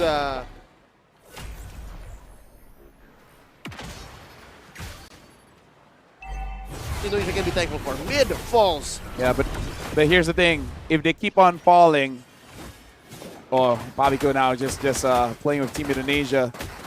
Team Indonesia needs to protect the bottom holy shields. That's the most important thing because you need that to deal as much damage as you can to the Lord. And it looks like they will be able to do that. So this is probably going to be a successful defense. Uh-oh. They do catch one. Sin not going to survive. Another stack for Soriano. They do keep the inhibitor alive. De La Cruz coming in with the AOG. The answer from Yehezkiel. The real world manipulation. Down goes Arana. One more time. And now they got eyes on their bottom lane inhibitor. Team Philippines are inside the base. Vinuya held back 3. Serves up a kill to Leonardo, but it looks like it's too late. The base gonna be in jeopardy. They have no minions left. Team Philippines have to slow their roll. And the minions are nowhere close. Ezekiel tries to get a kill, gets it. Better ass right, trying to get the kill onto Ezekiel. Team Indonesia able to defend their base for another, 2 minutes. Yep. And they gotta use this time to re-establish themselves. The Soriano is getting away with this. 4-0-2, 4-0-4 for Pabico. Vinuya causing trouble. And like I said, Leonardo, he doesn't need 4. He needs 5. He needs 1 win of nature. And then he can be comfortable. And we're far from that. I would estimate he's only on his 3rd item, on his way, possibly. Team Philippines, they got eyes on this Lord coming up in half a minute. It is unfortunate that the long lane is the lane that they penetrated. So this is very difficult for Team Indonesia. They have to plan for Leonardo's power spike. I'm seeing it come up at what, 15, 16. That's how difficult it is for this Claude. Vinuya now having that dominance ice is going to be more and more difficult for him to be taken down. And Pabico with the lightning truncheon. I'm pretty sure 1 hit onto the Claude won't die, but he'll think twice about staying in the fight. He'll be close enough. Yeah. Lord here handily taken care of by Team Philippines. Timed well to spawn at 12:45 down bottom. So now the job for Seabull is to take care of mid and top. Sin looking quite a bit different when he's on this box, unable to get that early lead. But really, I feel like it's just one of those things you don't consider. Labu is an amazing hero, but does get countered by the Yuzong. And like you said, one of Vinuya's best heroes. So very comfortable draft coming in from Team Philippines, where, you know, the KD is 4-2-6, but really Vinuya took over this game, and now Black Dragon form pushes Indonesia away. Philippines gets mid turret for free. Already inside the base, there's minions through bottom, minions in mid. AOG by De La Cruz, real world manipulation by Yehezkiel, hoping for the best, trying to clear these minions. Really takes a good amount of damage. Yeah, blazing duet, softening up Team Philippines, but it's not enough. Aranda falls, and up next is gonna be the base. Ladies and gentlemen, Team Philippines are about to equalize 1-1. And folks, this is what we're talking about. This is a different 1v1. It is going to be between Soriano as well as Leonardo, the main damage dealers for the team. And we saw Soriano really show up, Pabico show up, as well as Vinuya. I feel like for Team Indonesia, they put a lot of equations in their plan. Probably that 1v1 was not one of them. You know why putting equations and mathematics into this match, into this game specifically, was a bad idea? Why? They're facing off against the human calculator. Another moniker that the Apex Predator, Vinuya, has earned for himself. He's so good at calculating damage on the go. That's why, unless it's like a 3v1 like this or a 4v1, he usually just gets away with things. So he has the calculator. We got the Thesaurus. A lot of education tied into MLBB. There's a player called the Thesaurus? We have the Thesaurus. Right. But now that we say it, I'm sure someone out there is like, what IGN is good for me? He got what he wanted. What do I have to do in the map exactly to be able to be called that? Again, high octane match here. I can't say if this was less or more one-sided than game 1. As we're having this conversation now, there needs a Barat's kid holding a Thesaurus. It makes so much sense. Just put glasses on the Barats. For a second, I thought we were done, but okay, that's a hero. Yeah, I'm wondering about a player, man. Hey, soon, right? In half a year, trust me. Anyways, in this game, it really does. When you have a Baxia Eve kind of lineup, right? You want to take over the game between 30 seconds to 2 minutes. If at 30 seconds you don't get your first advantage, you have a window before the first turtle to establish your footprint onto the map. Mm-hmm. The fact that Vinuya was able to get that, I don't think this is Pabico, but that's besides the point, right? It's not? Anyways, you're saying. Anyways, yes. The fact that your EXP laner died at level 3 makes it so that you cannot hit that window. The EXP in the early is such a significant piece of any early game dominance equation. So yeah, by Aranda, I'll tell you now. Okay, as a professional, with all due respect, I think he should have known better. Yeah. He should have known better, especially since it's a Yuzong matchup. Yeah.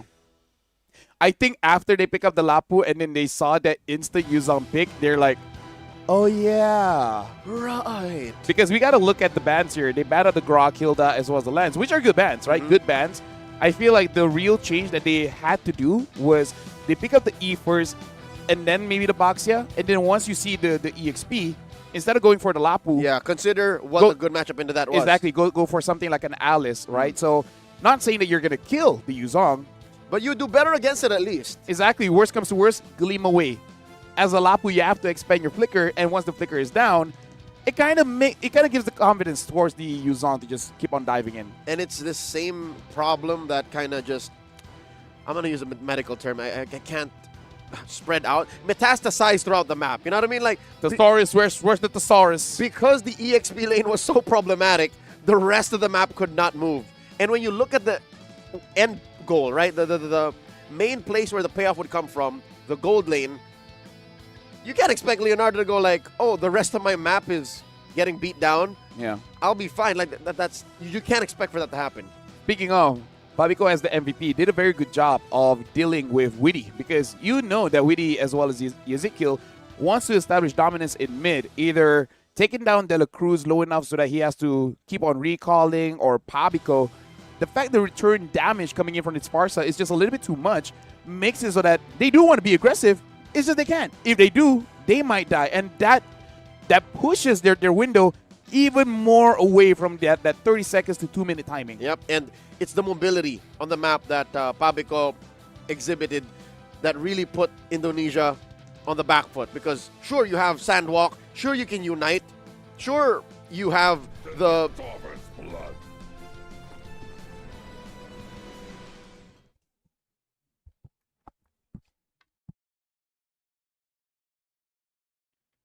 Are we break?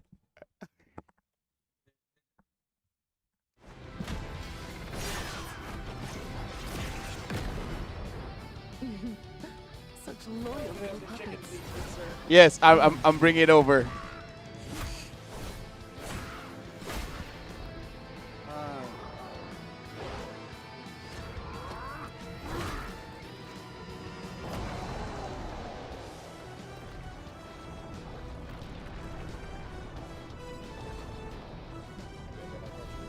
You are merely a puppet, no different from my spawns. Bow to me. Keep your throne, or be destroyed. The abyss bows to no one.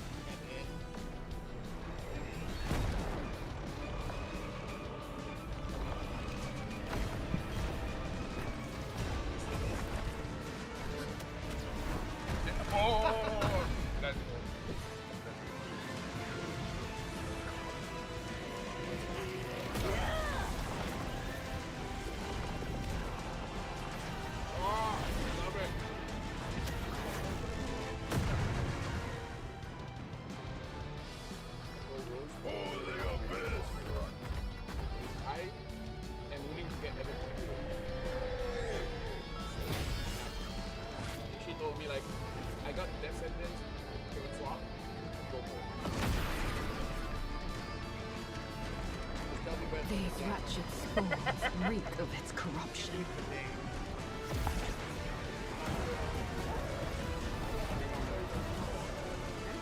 Your sovereign has a god to kill.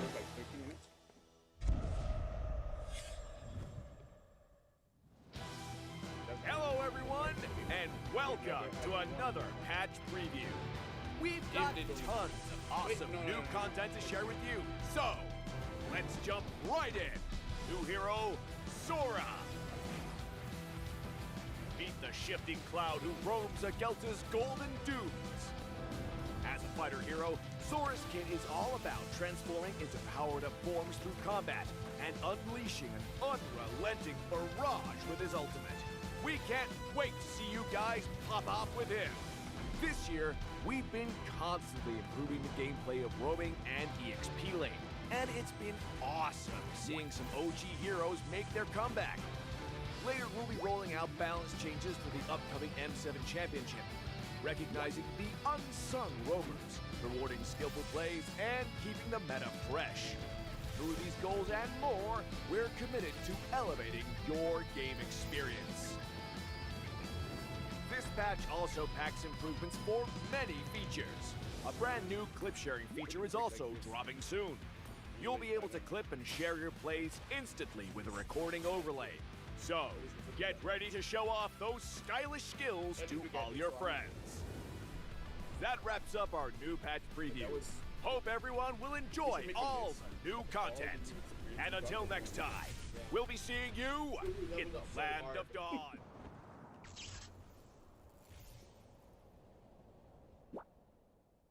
So much EXP, dude. Isn't that in bed? Where you do the same thing, but you get out of it just too much? Usually, playing a game like this, after this stage, there should be a boss fight. Why are you not getting Why is everywhere I go, there's ammo and grenades and health? The shape, the speed, the precision, both with pros, made for esports.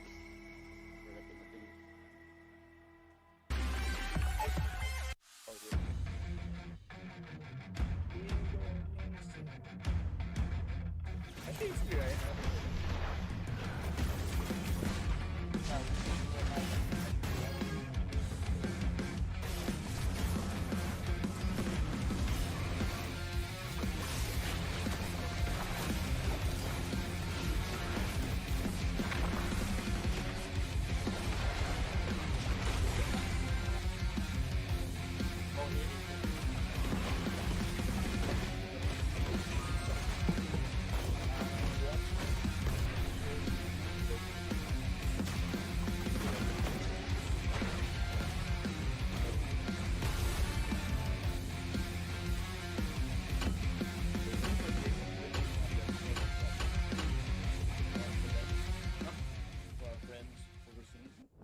Because apparently at one point they didn't know the drop has already started. A brand new mode is coming to MLBB, Chaos Clash. Team up in trios, begin at level 3, and fight on a fresh map with no minions or turrets. During the preparation phase, grab Chaos Fragments to boost your power. As the match goes on, the Annihilation Tide emerges, pushing the action to the limit. Here's a closer look at how this new mode works. Chaos Clash is a multi-round 3 versus 3 mode. Wipe out the entire enemy team to win the round. Teams lose HP each time they are defeated. If a team's HP drops to 0, they're eliminated. Rounds continue until only one champion remains. When there's an odd number of teams, one team will sit out the round. After certain rounds, heroes automatically level up and earn gold. Use this time to buy equipment and boost your power. All full equipment except boots costs 2,000 gold. From round 11 onwards, teams earn bonus gold. Adapt your loadout and strategy to stay ahead. At the start of each round, you will receive random Chaos Fragments that boost your power. You can also refresh fragments to re-roll their effects, with 2 refreshes per round. The game offers a wide variety of fragments, each with unique effects, so you can mix and match to create your own playstyle. For example, tank fragments make your hero tougher and deal damage back to attackers. Marksmen who pick range-enhancing fragments can safely deal damage from afar. And that's just the start. Countless other powerful fragments and combinations are ready for you to try. As rounds progress, the Annihilation Tide starts shrinking across the map. Heroes outside the tide take sustained damage. Master this mechanic, and it can swing the battle in your favor. For instance, heroes with knockback or displacement abilities can push enemies into the tide. Surprise your opponents and watch them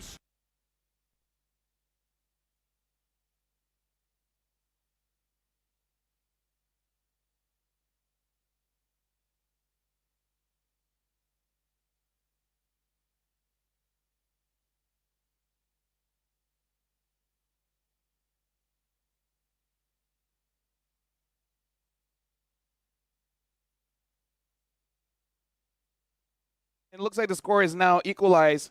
Philippines won, Indonesia won. And I would say both having quite dominant fashion. Game 1, Indonesia was really giving it to Team Philippines. And game number 2, Vinuya, Onda, Yuzong started things off. And then everyone else followed suit. Welcome back. My name is Fel. This is Leo. He's Fel and I'm Leo. What did I say? That's what you said. I was just checking if you were listening. Thank you very much. Because now I'm unsure. This is a best of 5. Vibe check. Semifinals. I'm glad it's correct, Leo. You can't say it like that. You got to say Leo. Leo. There you go. You got to end it there. But we're not ending it here because this best of 5 has essentially turned into a best of 3. The next team that wins 2 games. Match point. Wins. This is a scary part of the tournament, or of the series to be specific, because it is scary. If you make it to 2, that means if the opposing team wins 1 more, you're going all the way. Yep. That means that's the last chance. Yep. So, and in that last chance, if you lose it, no matter. You find this to be the point of no return. Like, that's where we're going now. It is a point wherein if you're gonna cheese, you gotta cheese now. But what cheese? Gouda. Gouda? I gotta say, I did not expect that, so that would work. So now we're gonna see here, random mat draw. I'm guessing for Indonesia, they might want to get something like a dangerous grass. Philippines would be pretty good on that on that too, but we're getting neither. It's flying clouds. I mean, let's be fair. I kind of feel like both teams can utilize all quite well. You know who I think likes flying clouds more, though? Who? Team Indonesia. Or the Cloud Prince. He's not here. Maybe next time. You're a big fan of the Cloud Prince, I can tell. How sad are you that his moniker came when he left Malaysia? I was sad and proud at the same time. I was like, at least you got something. He deserves the best. Yes. Ladies and gentlemen, we're talking about a player known as... I love that guy, for real. Kenneth Netzbaro. He's such a charismatic ball of energy. Into the draft we go. Game number 3. Fanny, Angela, and CC taken out by Team Philippines, while Indonesia ban out the Grok, the Yuzhong, and the Lapu-Lapu. Wow, a lot of power players out of the EXP taken out now. By the way, he's also very honest, for better or for worse. And yeah, pretty strong opening here from Team Philippines, and looks like there's no real need to adjust here. Still betting out the Angela, still getting Soriano onto that Granger, and Team Indonesia with the Fredrin as well as the Eve. Again, prioritizing this very strong mid trio. And they go for the Hilda. And I would say it's a good idea, but it is quite risky because the Hilda, either it's amazing or you forget that she's even in the game. And here I think it's more the former. Because you're going up against a Granger, you're going up against a Lancelot. When I play a Hilda, I feel so confident. Yeah. It depends on what else shows up in blue 4 and 5. That might make a difference of how, I'm already assuming, Weedy will be playing this Hilda. I'm just slightly bit worried here. Team Indonesia, they're doubling down on the EXP bans. I feel like you gotta respect the mid as well. Because this Hilda wants to move forward, and there's still quite a few mid laners that can stop that. Something like a Lunox, even though she can't protect the jungle that well, but eventually she will be able to burst you out. And look at this, even the Rizzler gets taken out by Team Indonesia. What are they willing to play against? A Uranus? They might even pick the Uranus in Red 4. Yeah, they could. It can be gold, but then not enough damage. That's such a Leonardo problem to have. I feel like out of all, Esme might be the best. Because you might eventually want to get a Harry, but no, they go for the Claude instead. Oh yeah, Esme's still open. But weirdly enough, we've seen more gold Esme this SEA Games. Okay, there's Glue. It's a good pick, but this brings nightmare for me personally, man. Why? What do you mean, why? What? Explain the... Back in July. Back in July. A grand finals. Was it also the MVP Glue? Yeah. So, nightmares, again, man. Nightmares. Team Indonesia did not ban this hero here. Our friendship took a bit of a hit there. Let me just say. I mean, that was about what? Almost 12 months ago. About almost What? 6 months ago, sir. Almost 6 months ago. Almost Yeah. July. It's already December, sir. 5. Yeah, that's what I said. Almost. We have a thesaurus, not a dictionary. No, we don't have a calendar. That's true. We don't have a calendar. That's Speaking of Team Indonesia closing things out with this Hellkurt pick. XP Hellkurt. We know that the Hellkurt can burst down a Lapu. Now the question is, Can it burst down a glue? exactly. And I don't know the answer to that. I really The like. thesaurus doesn't have that. I really like that the glue is going into the Hellkurt because they're such feast or famine XP laners. The Hellkurt will get out of the lane, but I can see that the glue might want to stay. But I can also see Vinuya just saying, yeah, go ahead, run away. I'm going to wail away at your turret.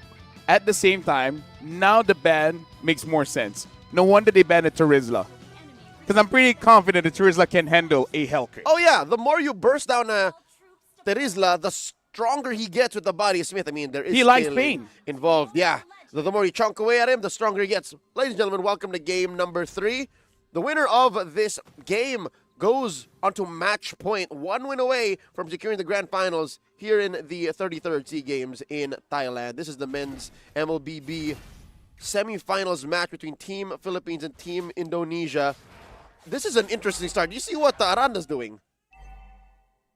Oh, yeah. Spots De La Cruz does not want to get hit by the Unbreakable.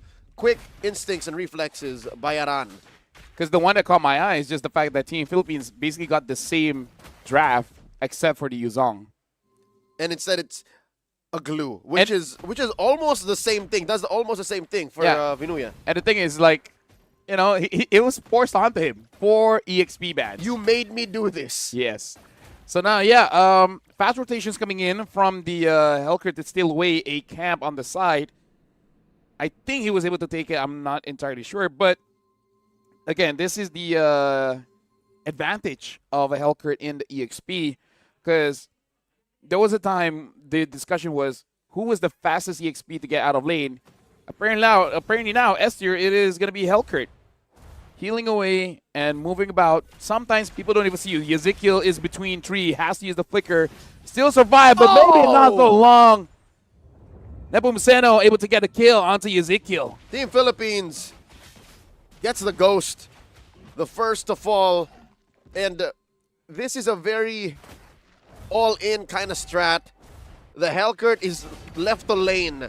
Yes, he has just reached level 4, but Team Philippines are already deep in the turtle pit. Look at Aranda going for it. Feathered airstrike helping secure. Sin very low, gets hit with the last salvo of the feathered airstrike, securing a kill for Pabico. 2 already on the board, plus a major objective for Team Philippines. I would say of all the starts, this is the start that is really hurting Team Indonesia. And it's going to get even worse. Really there, but look at Leonardo jumping all the way to the back. Unable to get the kill, though. Aranda having to use the flicker just to get away. 2.5 minutes. Team Indonesia have already started double laning this Claude. Clutch entry. Great rotational speed by Indonesia. The agility across the map helps them quell Team Philippines' forward momentum in getting more kills, pushing forth through. And I'm glad that we get to see the gold lane because a lot of the action is in the bottom. The Granger versus the Claude. I feel a little more... Oh, De La Cruz. All right. I feel a little more confident for Leonardo now because at least he has the lessons he learned from laning against Soriano from Game 2. Yeah, but I'm just slightly bit worried because Team Indonesia, the line that they have is, I would say, promoting everyone to do their own thing. Right? Like, everyone is on a solo mission here. Weedy has his solo mission. Aranda has his solo mission. Pause has a mission.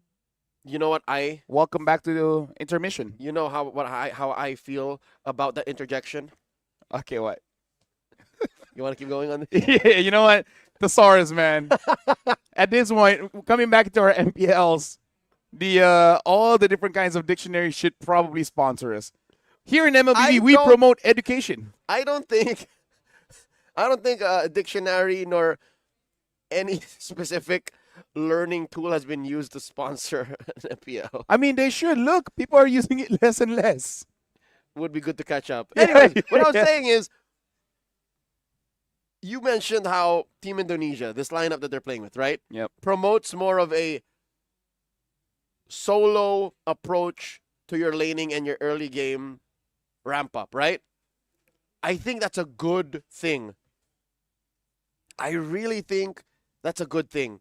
Because if you face Team Philippines head on as a 5v5, you're asking for it.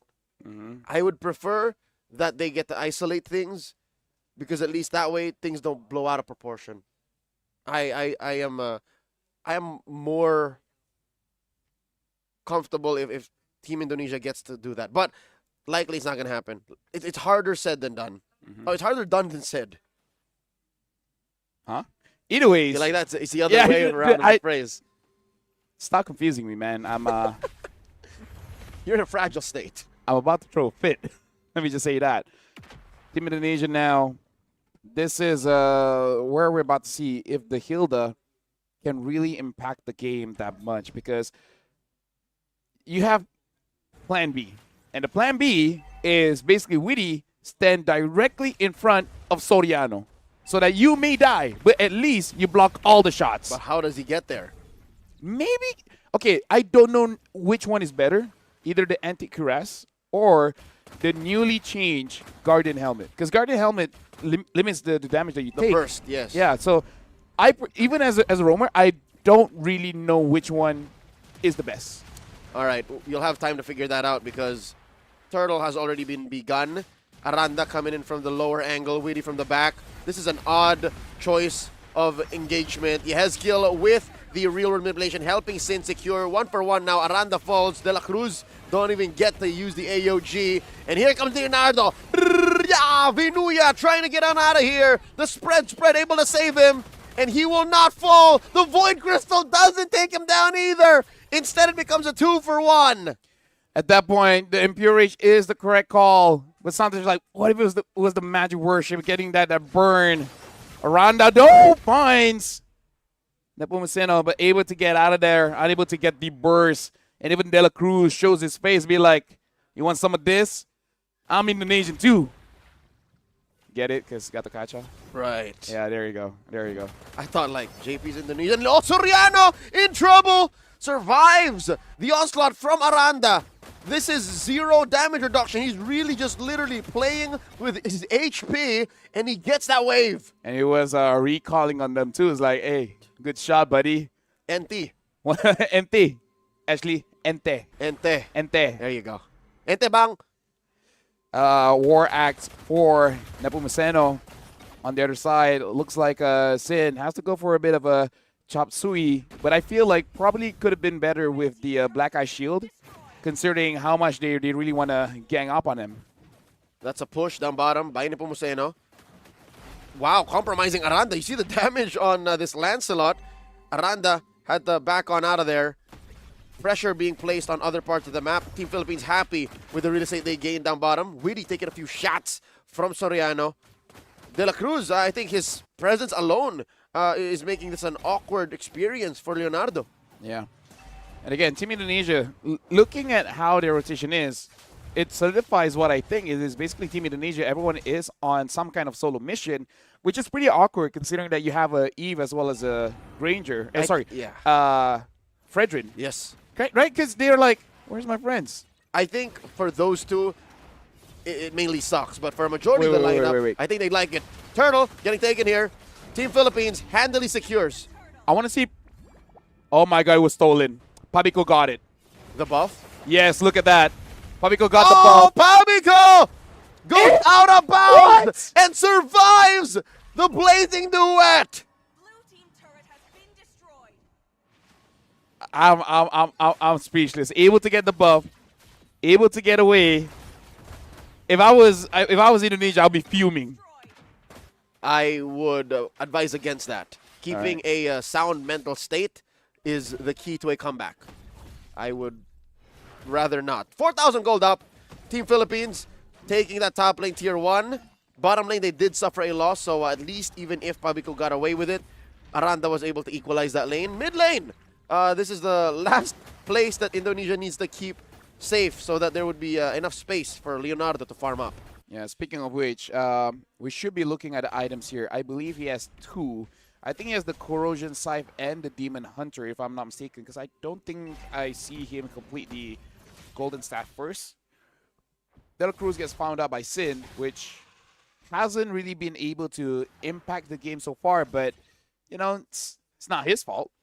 There's just too much. Team Philippines, when they decide to fight, it's just so much harder for Team Indonesia to respond. Now, Vinuya goes for the spread, looking to get those stacks, gets in with a grab, and I think there is enough. He's online, about to get on him. Real world manipulation, answered by a feathered airstrike. The blazing duet, pushing back the rest of Team Philippines, the front line, and that's all she wrote. All of the ults already spent. And we can see the damage coming in from Team Indonesia is not enough, even from Ezekiel. Ezekiel probably needs just one more damage item to really become a threat. Witty takes quite a lot. Witty! Taken down by Soriano. The AOG. De La Cruz closing off the exit. That's a stack for kill 1. And all the while, Ronda is trying to get as much goal as he can for Team Indonesia. Able to get this turret. Now we got to look at his items as well.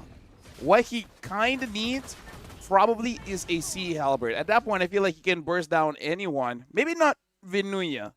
And even if not De La Cruz, enough. Because at one point, Indonesia has to fight. And when they have to fight, they got to take down Soriano. Soriano on that flicker, it's going to be tough to do that. Yeah, that's still their prime target. If they can take down Soriano, then the bleeding stops. Pabico and Nepomuceno are still team players. It really is the Soriano show when it comes to full-on carries. I see one stack on Soriano, and I see a fully built Cursed Helm on Vinuya. I take it back. His Yuzhong is a more offensive tool.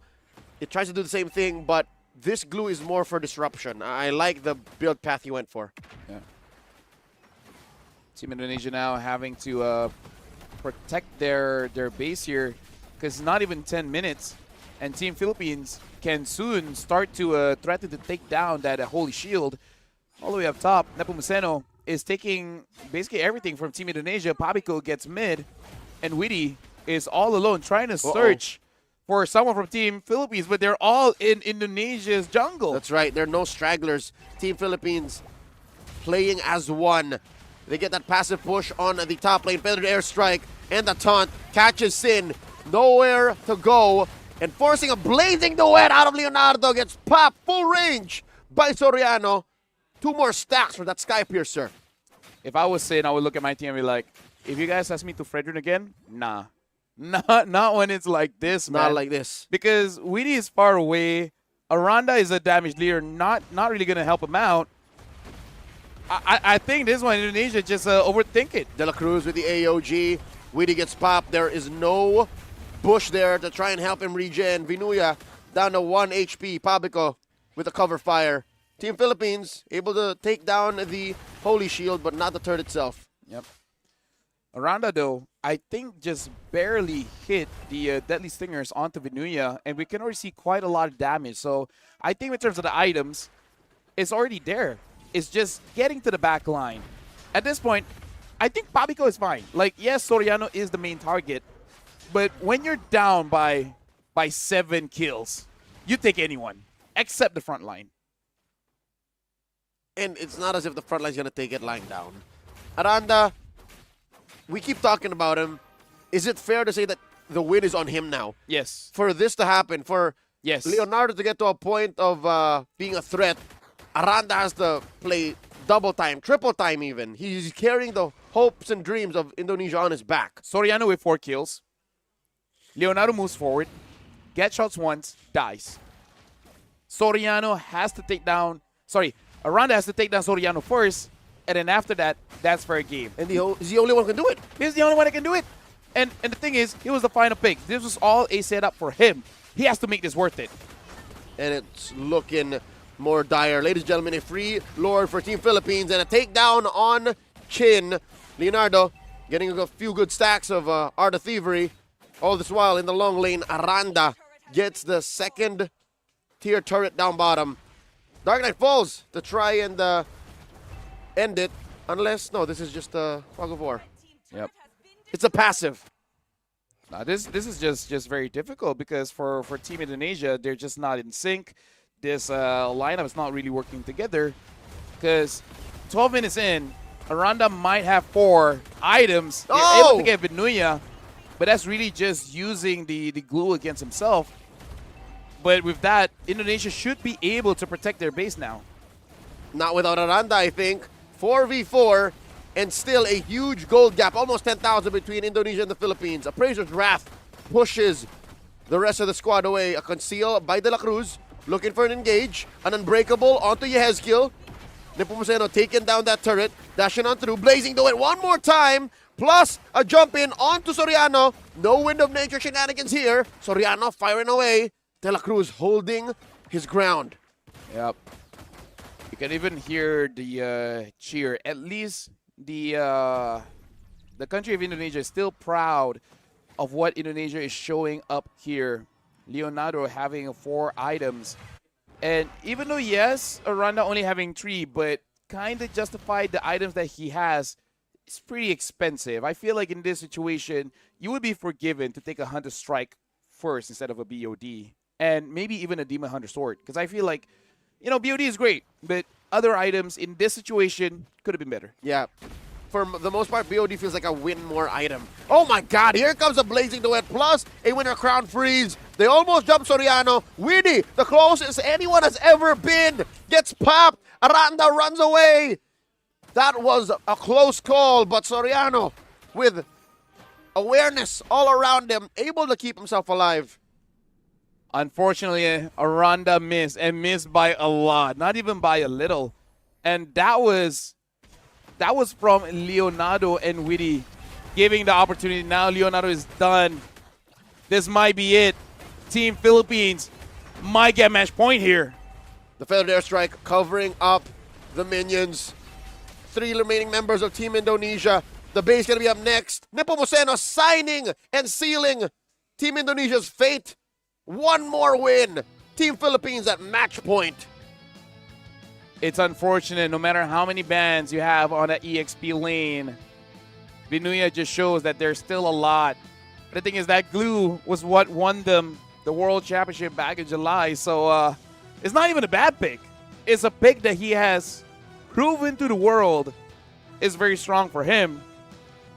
But I really feel like Team Indonesia, that Hilda is just not them. Hilda is a strong pick, but that's really not helping the team. I would prefer a Hylos at that point. Or a Cho. Where is the Cho these days? It was banned. Oh, okay. You're right. Banned. It was banned. Hey, actually, no, this time it wasn't. No, it wasn't. It was banned in the previous game. It was banned in game number 2. Yes, but in 3 it was open. So that's exactly what I'm saying. Christian Witty is a top global Cho. Where is his Cho? I wonder if he just lost the confidence, because the thing about a Cho is that unless you use him every day, like Cho is just one of those heroes where if you don't use him for, like, say, I don't know, 4 to 5 days, you start to lose momentum a little bit. I think I see what you're saying. Playing Cho is an art. Exactly. You got to keep practicing. You got to keep your stuff sharp. Not playing Cho is like missing leg day. You don't see it right now. Some people live like that every day. Are they Cho users though? Nah. Likely not. You see the difference They're there? different. Exactly. So, but yeah, basically like Cho, you kind of have to use it every day for you to be able to use it in competition. Yeah. In rank is fine, but unless they pull it out for game number 4 here, because yeah, like again, it's a good pick. It's just it doesn't help them. It's gotta be the Deus Ex Machina pick. Because look at this, how far Aranda missed there. Oh, overshot. Not even. It's as if he's the one who got blinded. Exactly. Like Soriano dodged by staying still. I think it's because of the read. Yeah. I think Aranda, again, all benefit of the doubt, right? Yep. Aranda wanted to go where he thought Soriano was going to dash. Yep. And because he's like, I know he's not going to move forward. He's going to move backwards. Yeah, he wants to get out of here. But instead, it's like, actually, no, I want to shoot some people, so I move forward. I'm just firing. Yeah. What are you talking about, dude? And that is what we have. Our MVP is none other than De La Cruz. Lafel, I'm convinced whoever picks Gatot in the series wins. Hey, if anything, Indonesia can say there's always representation here in MLBB. Gatot has been strong for, I would say, yeah, quite a few months now.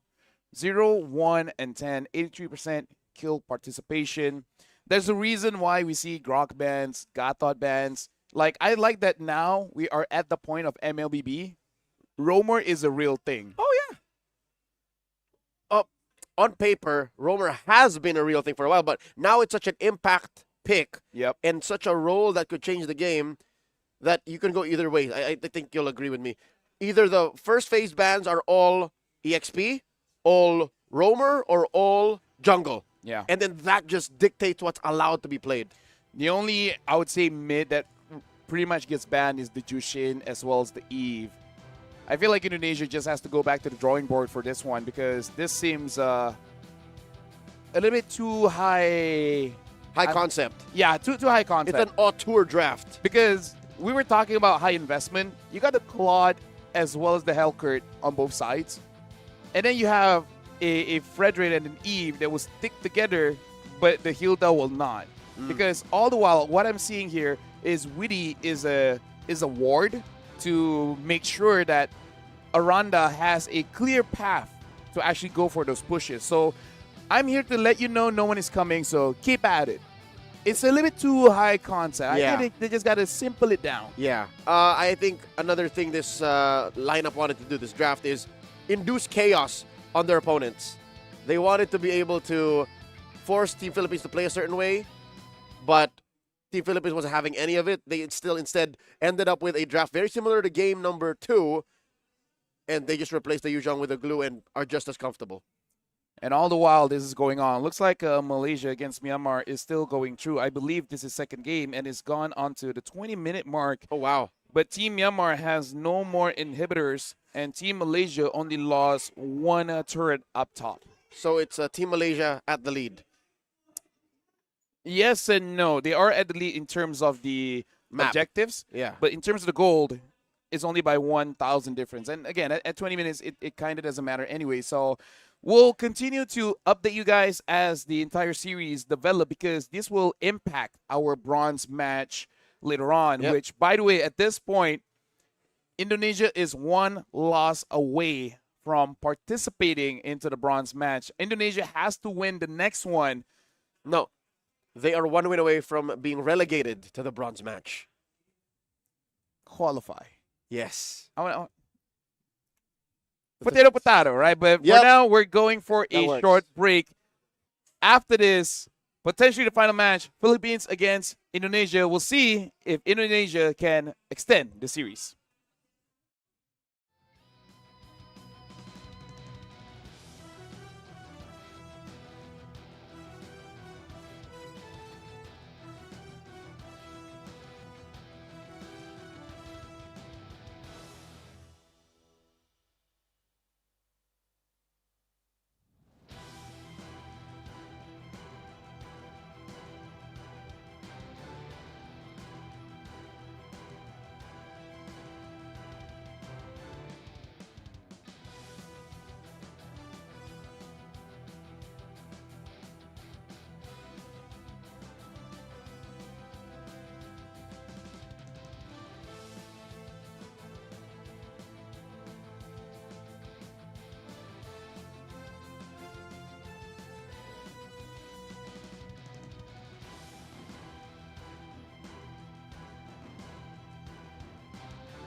And as you guys can see, the players are on the stage getting ready, about to jump into draft here. And at this point, Indonesia hopes there's another secret weapon besides the Angela, because Angela was the one that was able to get the W. What's next? They can't also just keep on relying on the Hilda. It seems to be a read out by Team Philippines, which makes sense because they won their most recent MPL championship with a Hilda. So they are playing against the Hilda, the patriarch of Team Philippines, De La Cruz. So maybe something else. I'm not saying it's just all on the Rome or the Angela, the fact that it's neither that or, bust. Maybe step one, take the Gatot away from De La Cruz. Yeah. In terms of the bans, that's tough though, because Indonesia banned out Grok, Yuzong, and Lapu, which I think is justified. But as we saw, 4 bans on the EXP, and Vinuya still finds something. So I know. I have an idea. All right. What if Grok, Yuzong, Gatot, Kachaban? So that you end up with something else from the Philippines opener, and then you have an Esmeralda if ever they go Lapu-Lapu. Or they go for first pick and potentially just steal it away. This feels... I haven't said this all series long, but this feels desperate for Team Indonesia. Because, look, they're banning out the signatures Yuzhong, Lancelot, and then like, all right, what's scary in the metagame? The Eve, don't give that to Pabico. And then what's left? Are they going to first pick Gatot? That feels like what's going to happen. I feel like it's safe enough. Because, I mean, to be fair, Philippines has been doing it all series long. So, hey, they did it. It works. Might as well. Especially because Gatot is a pretty safe pick for now. And great. Oh, there's one problem, though. The Grok. The Grok is there, too. Then Grok, and Jushin. What are you more scared of? Grok or Gatot? Grok. Then they should first pick Grok. And between the two, I'm actually more scared of a Jushin. But they did win against Pabico's Jushin before, and the Jushin gets banned out. Indonesia, Grok. It has to be. It gotta be. It's a CC. Actually, is okay still. I don't think it's first pickable, but I get the idea. I get the idea because Philippines is going to take one. You at least trade with another. So it's not the worst of situations. Yeah, between the Grok and the Gatot, you can only get one. Yeah. So what'll be left? I'm just hoping, and looks like Philippines doesn't take the Grok anyway, so they read into that, probably making a bet on that call. Indonesia still gets the Grok. So Indonesia actually getting a pretty solid opener here with a CC, Yi Sun-shin, as well as a Grok. So pretty solid, and I would say pretty easy to execute. So far, not overthinking the draft. There's still Team Philippines Red 3 draft. Then they have to pick. Then they have to consider the bans. Ruby will be banned out here. Has to be by Team Philippines. You don't want to give the Ruby to Team Indonesia. Although you can see a world where Indonesia just put CC in gold and then something else in the EXP. Maybe something like a Alice. And Esmeralda's up there too. Esmeralda. A wild Hellcurt might come back, but ban out the Uranus first. Yeah. Philippines so far has been getting the Granger. So I think Indonesia, will ban out the Granger just to be safe. Maybe that's not what Philippines wants, but again, this is potentially the final game. You can't risk it. Do you want to ban out the Harif as well? I would say might as well. Or is there anything else that Soriano has shown this SEA Games? I don't think so. At least in terms of marksman. Yeah, his hero pool is specific. Yeah. When it comes to finding success, but I'd rather use the word efficient. You don't have to really explore and experiment too much when you're winning. Team Philippines, they got one more ban. Could it be the Esmeralda? Could it be the... I don't have to stray away, you know what I mean? Like, you get it right, you just stay there. Yep. And the Harith. There's the Harith. You know the teams well enough. So for Team Philippines... Yeah, what does Soriano play now? I would pick something mid here and leave him for last, just to see. Do you go Kimi? Oh, yeah. Honestly, Kimi is pretty safe. Kimi's open, y'all. Because giving it to Indonesia might not be an amazing idea. Gimme. relatively safe. And if you still want more fighters, you can just relegate the Lapu into the gold lane. Oh, but instead we get a Lunox. A flex even in red 4. The tail end of the draft. If Team Philippines won their most recent championship with a Hilda, I think you could say the Lunox also played a very big role in that run. So this is a breakout hero out of that season. I like seeing that in red 4, keeping Team Indonesia on their toes. A legit threat for the Grok too. Something in my head might be risky, but something like in the lines of Selena, Kadita, something that can really help the Grok on actually getting some kind of pressure early, because Gatot and Lunox is a very tough mid, but instead, like I said, the Ruby does get picked up by Team Indonesia, and with that Valentina as well. In terms of the alts, not all of them are great. At most, in the early game, you might take the bravest fighter. In the late, you will be taking that Brilliance just to make sure that you're safe, being maybe the first or second engage. So Team Philippines, they need to pick one more. We don't know where this Lunox is going up until they show us what this R5 pick is. I'd like to think this is the mid laner. I'd like to think we've seen the mid laner for Team Philippines. I feel like this Valentina pick is forcing the Lunox to go mid. Yeah. Because if you pick anything else except the Kagura, you're going to give something big. Like, if you pick a Farsa, great. Valen loves that. And even the Kadita, yeah, likes that. And I'm also looking for what will answer the Ruby. We dig deep. Here's an oldie but a goodie, a carry for Team Philippines. All right, looking at the faces of Team Indonesia, they did not expect that. But at this point, they just got to lock in. It's like we fought this carry at some point of our lives. So who's going to kill the carry now? I think whether they like it or not, it has to be that Yisun Shin, because I feel like now we're going into the semifinals. This Yisun Shin is one of the only heroes that can basically be a hyper carry. Yeah, I'm looking at him, so that means Chin had one hell of a game. Yes. But if that's not happening, I'd say it's up to Weedy again. Catch him. The problem is this. The moment the Hayabusa is in vicinity, it's going to be tough. It's going to be very tough. Ladies and gentlemen, welcome to the fourth game at this point. Team Philippines are at match point. Indonesia with 1. Indonesia, if they're able to get one more, they can equalize and extend the series. If not, Team Philippines will be going to the gold medal match. Welcome as right now, Team Philippines forcing out Team Indonesia and clearing the way faster first, making sure that Ezekiel doesn't get an advantage. Hayabusa is there in mid. Ezekiel has to dash out. Very good proactive movements from Team Philippines. All this while, Indonesia have to solve this problem. If Team Philippines is fast enough on all the other lanes except for that gold lane, how do we equalize? How do we address that? Because even in the EXP, right, as soon as you reach level 4, the Lapu-Lapu can handily take care of the CC. Yep. CC will be up back once she has that war axe. So, yeah, it really is about timing, but Vinuya will hit the timing first. Leonardo is trying her very best to deny some minions. It looks like is able to. Don't think able to deny the cart, but hey, deny minions is deny minions. So far. Oh. All right. Well, a lot to be used there, but it's okay. It's okay. There's no threat in the jungle, so not really gonna get punished. Yep. And again, Team Indonesia, when they have this Yisun Shin, it's really all about giving everything towards these Yisun Shin. So yeah, no early aggressions here.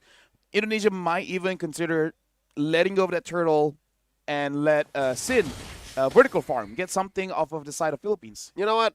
The same problem is presented on the other side as well. Team Philippines have to consider, how are we not stopping Sin's farm? Because if Sin gets to that point, again, even Soriano should be scared. Witty spots Nepomuceno. Oh, the passive! A singular hit, putting Nepomuceno at half health. De La Cruz and Vinuya compromising Sin. Already with the brilliance, the stolen one. Yehezkiel popped it. Nepomuceno looking to secure. The retribution is good. Leonardo with the I'm offended comes through, drawing first blood out of Vinuya. Serving up a kill to Sin. De La Cruz very low, only able to heal a little bit more. AOG defensively, he's out 1 for 1. But the Philippines get the big one. It's a good thing the Philippines was able to get out of there because Team Indonesia, I feel like that's all part of the plan. Instead of going for the turtle, we try to get as much kills as we can because this is like a you do this with an extra step. You want to take down the EXP, but instead of going into the lane, let him get out, fight around the turtle, and you know that Vinuya will be on zone duty, so might as well use that. But all the while, looks like Sin got caught, and this is already not looking good for Indonesia. As strong as the Yushin is, oh my lord! This is what we were saying at level 4. That matchup is very difficult for the CC. Witty, tectonic charges out. As I was saying, taking care of the Yushin. I've talked to several pro players. The only thing you gotta do is wait for the trace list. When you see the trace list has been used, that's your go signal. That's when it says the green light. You gotta go. What is De La Cruz doing here? What is he up to? I think he's delaying, right? Seeing where the rotation is. And even if you slow by a little bit, this gives so much room. Aranda gets taken down by Nepomuceno. And Team Philippines, they rinse and repeat. De La Cruz, slow down the rotation. Even if he gets all the farm, it's okay. Just delay. That's all you need. The Hayabusa just needs to be maybe just one level ahead. Yep. 500 gold turns into 2,000. That's the trajectory Team Philippines is following right now. And I think that is what proves that in the earlier thesis statement mentioned, one of these teams have to figure out who are we slowing down or who are we catching up to. Pabico takes a good amount of damage from Yehezkiel. And I love how he just really tried to walk out of there. Just the old-fashioned way. Didn't even panic with the brilliance. Didn't even have to flicker. He knows that these are major objectives, major resources he has to use in this next major objective. Turtle already spawned. That's a big sign of worry when two people gets a perfect catch and still unable to get a kill. Not even force out that flicker. Team Philippines starting up this turtle. Vinuya jumping forward all the while. The back. Nepomuceno has to use the quad shadows to get away. Pabico gets a kill onto Leonardo. Sin gets Pabico. Nepomuceno still gets the main objective, the turtle, and Sin has to back off, trying to get farm. And the quad shadow again used, but the brilliance able to help him out. Nepomuceno still stays, gets a kill onto Ezekiel. That was the second time in a sequence within 30 seconds that Nepomuceno was able to maximize the use of the quad shadows. In the first sequence, he used it to get the turtle, right? He went back, took a lot of damage from Witty, came back in, retribution. Second time, he left the shadow all the way in the safety of the river and then chased. Yehezkiel forced him to use the stolen brilliance and then got a kill. That was ridiculous. The Puma's gonna get shut down, but Witty's gonna fall. Where'd that happen? Not sure. It looks like it happened down bot. But either ways, took a quick look at the goal difference here. Sin is 700 behind Nepomuceno. And this is a big problem when you're running a comp like this. You're putting all your eggs in one basket, and that basket is Sin. Sin does have 2 kills, dying once. But at the same time, you got to optimize your rotation just to make sure that you get at least the same level. Because right now it's level 9. Okay, now it is at the same level, so looking a bit better for Team Indonesia. They just got to keep on surviving. If they lose much more, it's not going to be looking good, especially Sin. Sin cannot be taken down. At this point, it's just a cat and mouse kind of game. That's right. Hide the Sin. If in game 2 it was all about hiding the Leonardo, you got to hide the Sin until he gets his 4th item. That's when I think he'd be more than confident enough to face off against Team Philippines. But we got to address the other elephant in the room, ticking time bomb, that is Soriano. He hasn't really seen much action nor felt any pressure, so that means he's also just inevitably building up to a very good kit. So again, it's a 1v1, just a different 1v1. The only difference is Philippines, even if Soriano gets taken down, Nepomuceno is there. Pabico is there. Vinuya is there. So there's multiple threats coming in from Indonesia, and all the while, Sin has to dodge all of them. And Leonardo gets that I'm offended onto 2. You see Soriano's damage is good. Nepomuceno secures the turtle. In comes the rest of Team Indonesia. Witty with a passive pop. In comes Nepomuceno. Takes down Witty with a shadow kill. Actually just holds on to it. Those were just shurikens and basic attacks. Team Philippines are running through Indonesia right now. A 4,000 gold lead. Clean, and in comes a shadow kill. Takes down Leonardo. It's unfortunate. Team Philippines right now, they can force things out. Indonesia can't really fight back. Some missed kills coming in from Indonesia, but even if they hit, probably not enough to kill. Nepomuceno taking a bit of damage coming in from Aranda. In terms of the gold difference here is about 6,000. Vinuya with the Queen's Wings. It's going to be difficult for Sin to even get a kill and didn't get that turret. It's not that big of a deal because eventually it will go down, but you would wish Sin at this point having 3 items, and I think he only has 2. I think he has the Hunter Strike and the Endless Battle. Yeah. That was just his second item. Yeah, I think so. The economy is rough on Team Indonesia, and them being a funnel lineup, them being an all-for-one, a tent-pole team, they gotta wait for Sin, and I think it's gonna take more than just Witty to set things up. Leonardo has to be more proactive in getting these catches, but here's the delicate balance. They're not the proactive lineup. They're the ones who's actually waiting right now. Yeah. They're hoping for either Vinuya, De La Cruz, or Nepomuceno to overextend. Yep. And then Sin with the boat, stun someone out and hoping that you have enough damage. Aranda should be able to survive this, but still it takes quite a lot of damage from Vinuya and Nepomuceno. Indonesia just got to stop the bleeding because eventually you will get there. Oh, Conceal. Coming from De La Cruz. They're moving up to the top lane. Tech Edge hitting 2. Team Philippines not letting go of this initiation. Shadow kill by Nepomuceno. De La Cruz falls. Doesn't get to use the AOG defensively. Down goes Witty. Roamer trade out. Pabico falls. 2 for 1. Team Philippines may have overextended. They find Aranda on the way out. But still, that was good coming in from Indonesia, especially Witty. Not stingy with the ult at all. Using that tech charge to reveal, to cancel out that Conceal, finding 3. Vinuya, bravest fighter out there. And yeah, even though, yeah, Philippines got some kills too, but between the two, Indonesia probably got the more value. Yep, I was going to say, Indonesia, before that fight, were making the right calls. Put Sin on the opposite side of the map where we think Team Philippines is. Because he's at 2 items. 2 with a Legion Sword. That's not acceptable. He's about 1,000 gold down away from the Hayabusa. We can't play this way. It only can be done through counterattacks and safe farming for about the next 2 to 3 minutes. Good call for Team Indonesia to not try to contest. Team Philippines secures the Lord. I wonder if Sin's next item is going to be a BOD or a Malefic Roar. I can see the Malefic Roar to deal with Vinuya. I think it's got to be the Roar. But I can also see for a BOD, there's a few squishies on the board. Maybe can get something. Oh, De La Cruz gets pulled back. Going to take quite a bit of damage. Survive for quite a while, but Ezekiel secures the kill. But look at this. Oh, Nepomuceno almost got caught by the Ruby. Yep.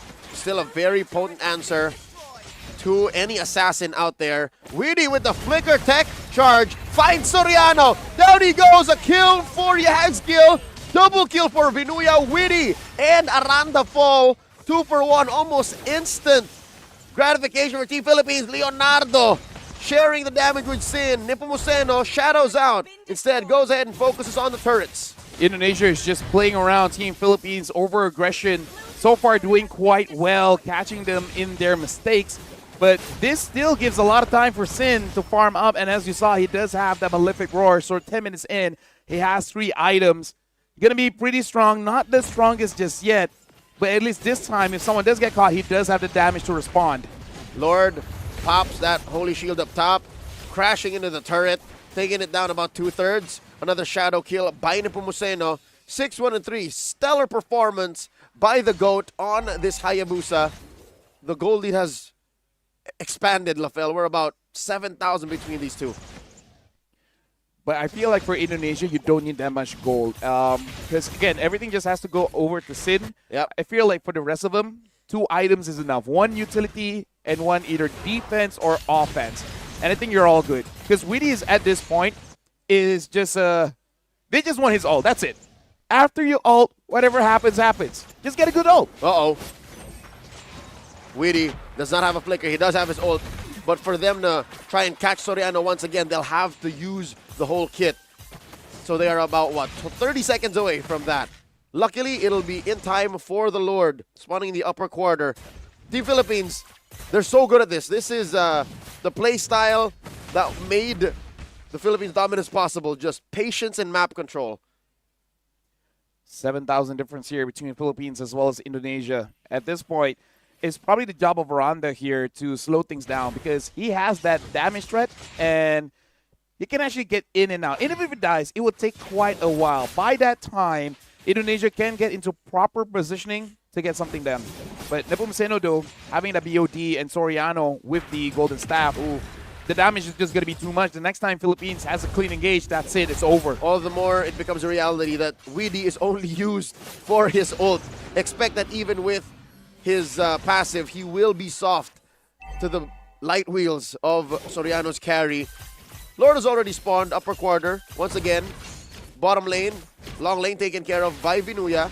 So you can expect that they will converge. But wait, he's got 4 on him. Goes ahead and retreats. Nepomuceno taking his time, wants the Lord to spawn a specific time. And I think it'll be past the 15 mark. Yes, this is a Lord for 13:45. So now for Team Philippines, they will have some time to manage the waves. Indonesia, their wave clear is not great. It really is not. The CC is not a great wave clear. Ezekiel on this Valentina is not. So what they're hoping for is get 3. Kill 3 people from Team Philippines, and then take your time clearing the minions who might lose 2 inhibitors. But that's something. We can hear the chant coming in from the crowd here for Indonesia, hoping for this last hurrah to turn the tables. The tables seem to be all for Team Philippines. Team Indonesia are left out in the dark, in the cold. They are out-farmed, almost 10,000 gold between them. And now they're holding on to their inhibitors. Fat wave in mid and top. The Lord down bottom. And they're inside the base. AOG by De La Cruz gets hit. A lot of firepower coming in from Team Indonesia. They pop his immortality. They get rid of his revitalize. Leonardo gets a kill. They pop Weedy's immortality this time. And Pabico forced to use the brilliance. No casualties just yet for Team Indonesia. Just a shadow kill. Taking down Leonardo. 1-for-1. Pabico gets taken down by Yazkiel. Very good response coming from Indonesia. About to kick out Team Philippines out of their base. Victor doing the 3. Down goes Weedy. Soriano going ham. Gets taken down. That's a 1-for-1 across the board. 3-for-3 in totality. A lot of kills for Sin. A lot of gold. Team Indonesia are okay.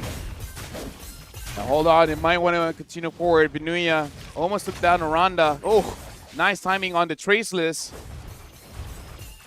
Scary how I call this. Kill 3. You may lose 2, but it's okay.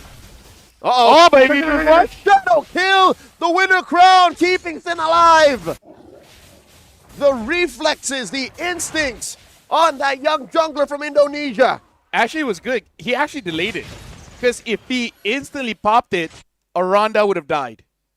Right? So he waited for the Ogi Shadow Kill to split. Once Aranda is away, then he popped it because he knows after the Ogi Shadow He'd be Kill, the next target.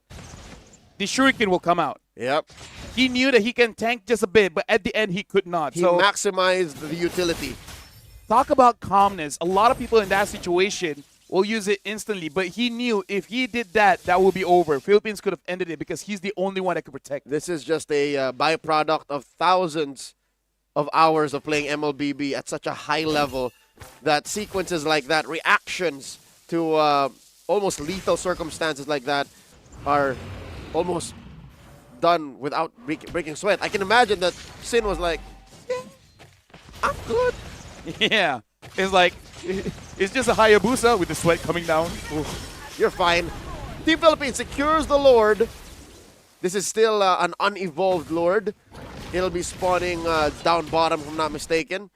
And Indonesia still has that top lane, but with the way Team Philippines is playing and how they're synchronizing these waves, I think it's checkmate. Yep, we're approaching the point of if they cannot wipe out Team Philippines in this next siege. The problem is, I feel like even if they do wipe out, the minions will be too strong.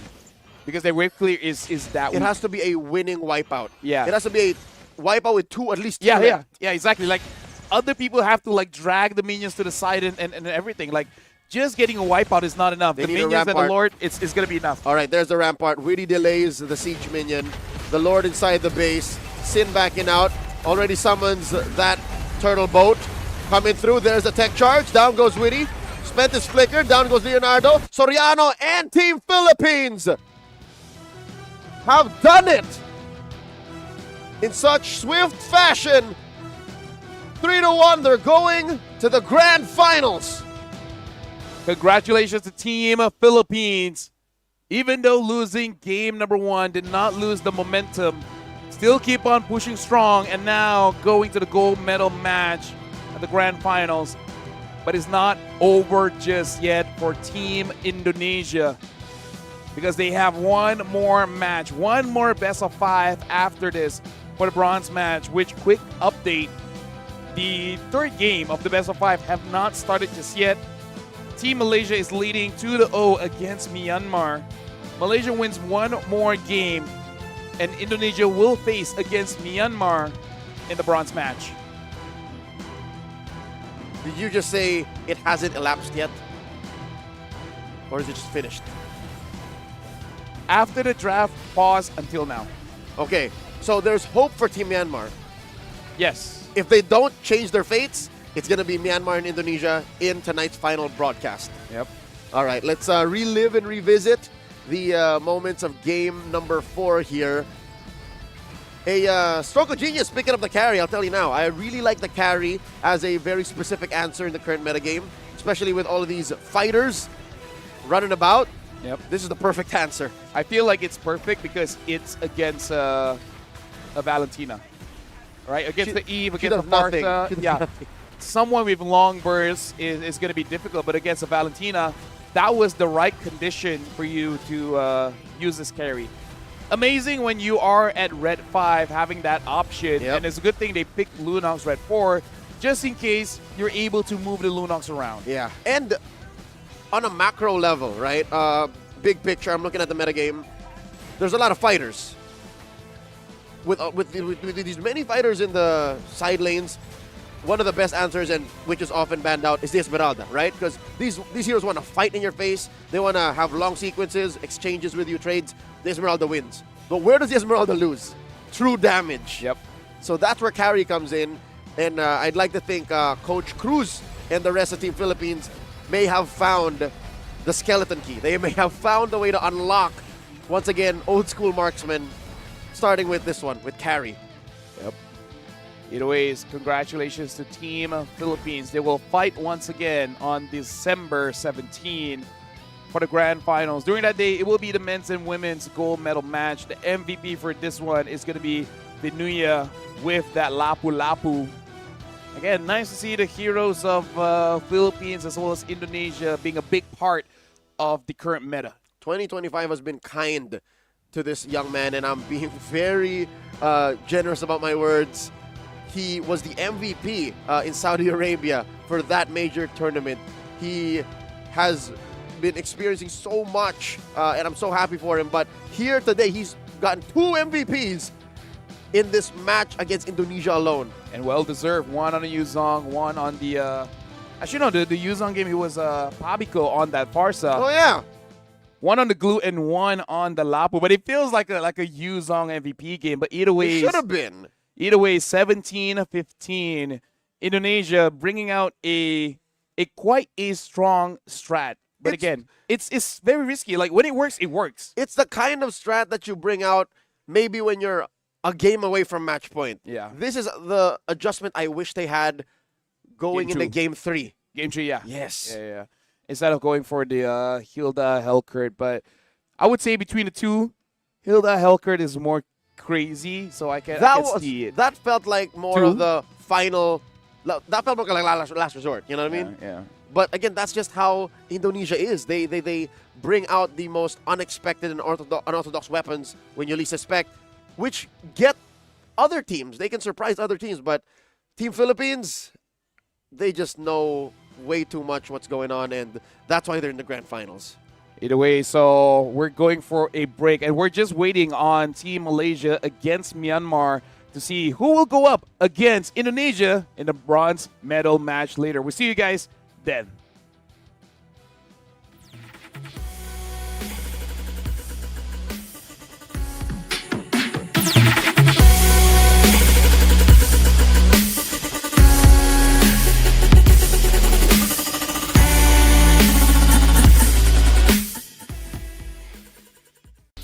The shape, the speed, the precision. Both with pros, made for esports.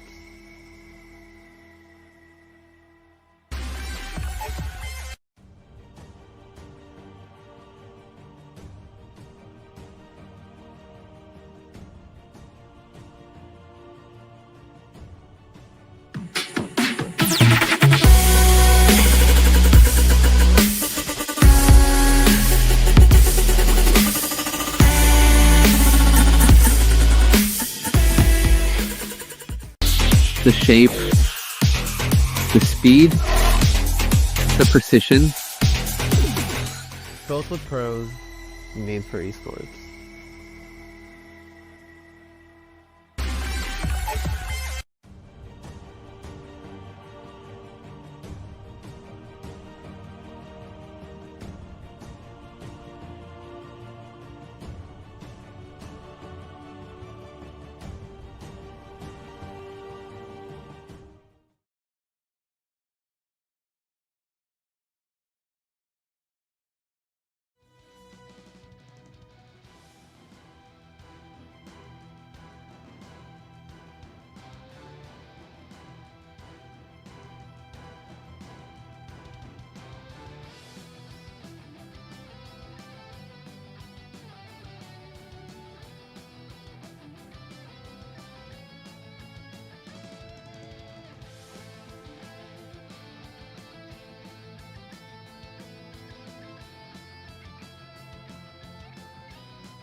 struggle against the sustained damage.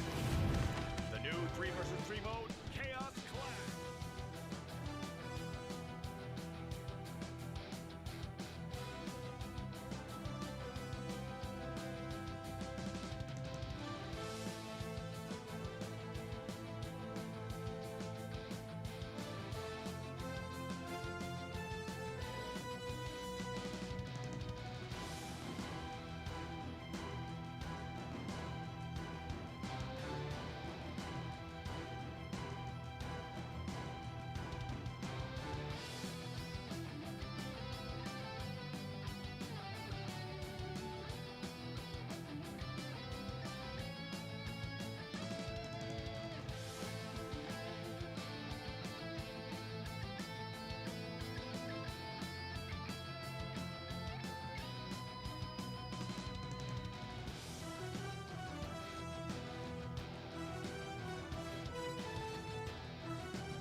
the shape, the speed, the precision.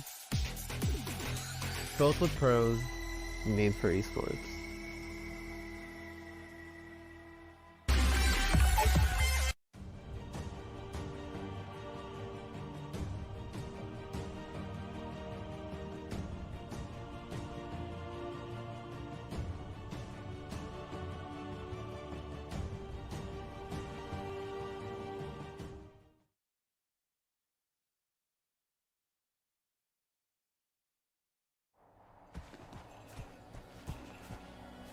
Shifting clouds flow through, gallant youth pursue.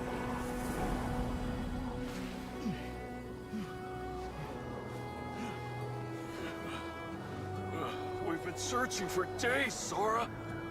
The shifting cloud is just ahead! Look!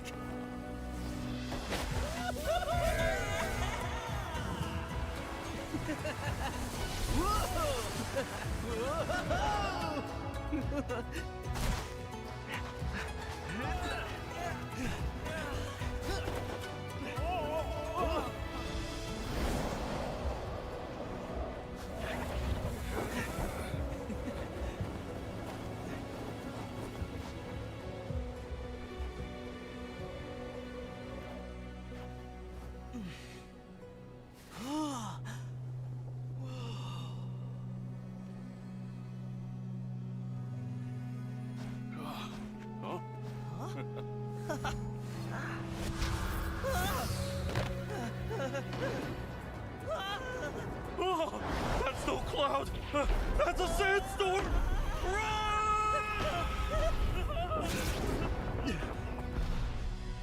Thunder. I hear thunder.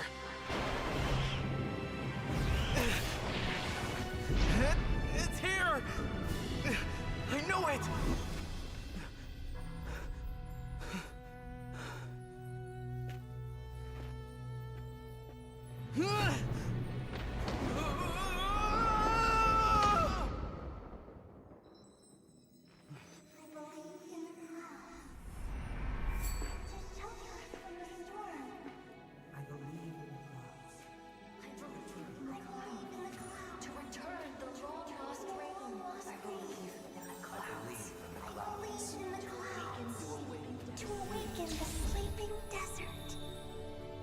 I believe in the clouds. I believe in the clouds. I believe in the clouds!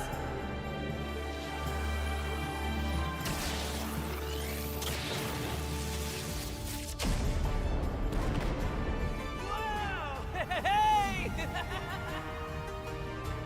Whoa!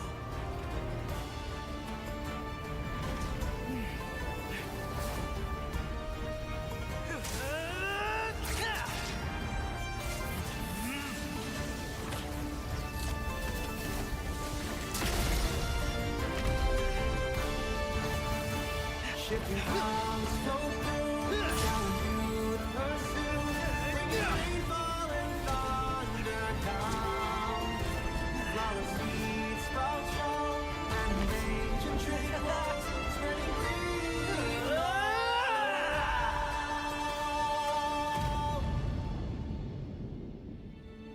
See? There's our shifting cloud.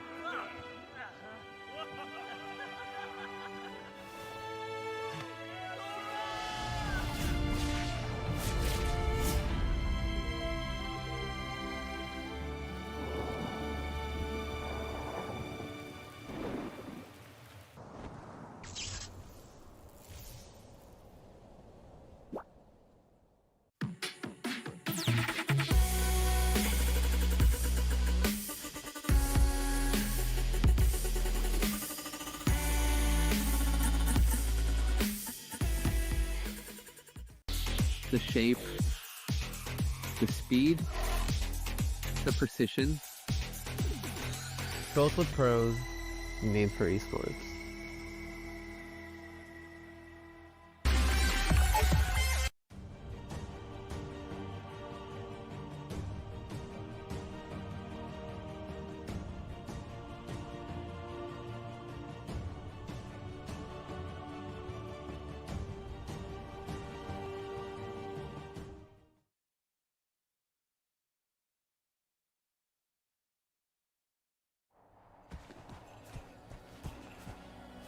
Shifting clouds flow through, gallant youth pursue.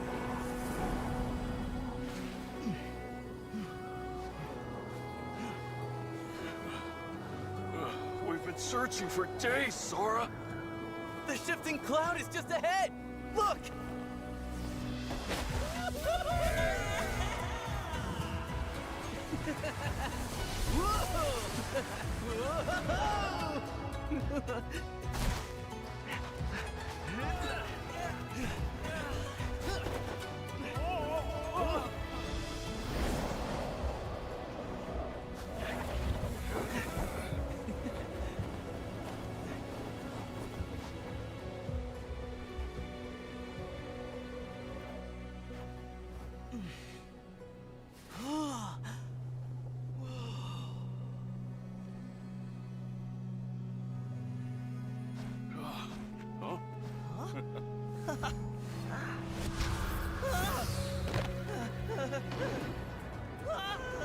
Oh, that's no cloud. That's a sandstorm.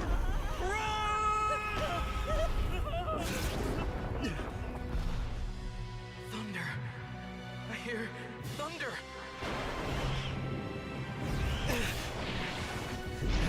It's here. I know it.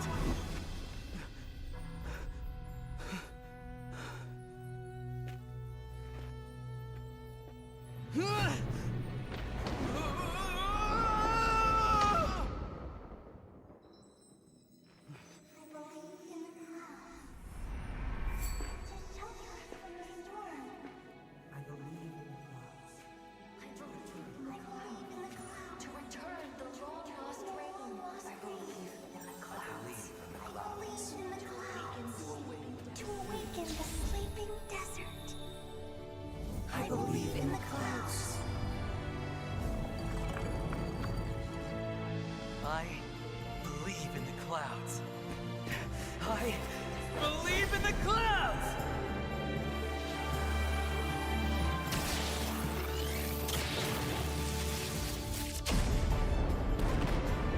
Wow! Hey! Whoa!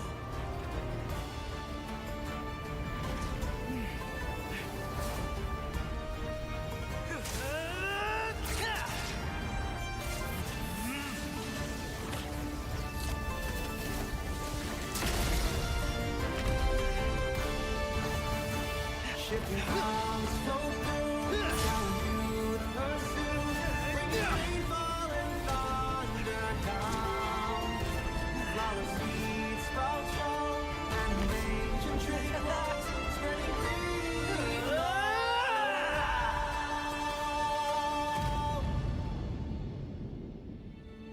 See? There's our shifting cloud.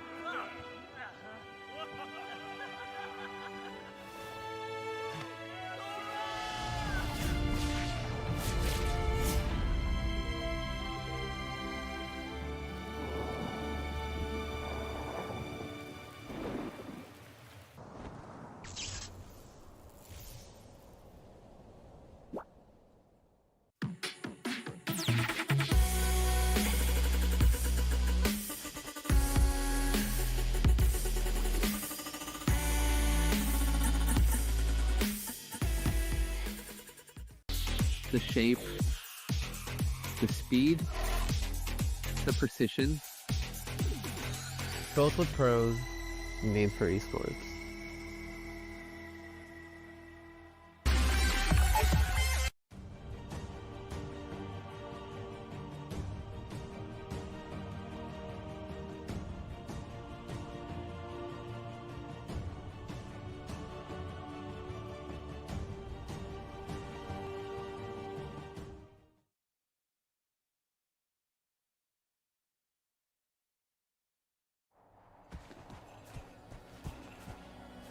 Shifting clouds flow through, gallant youth pursue.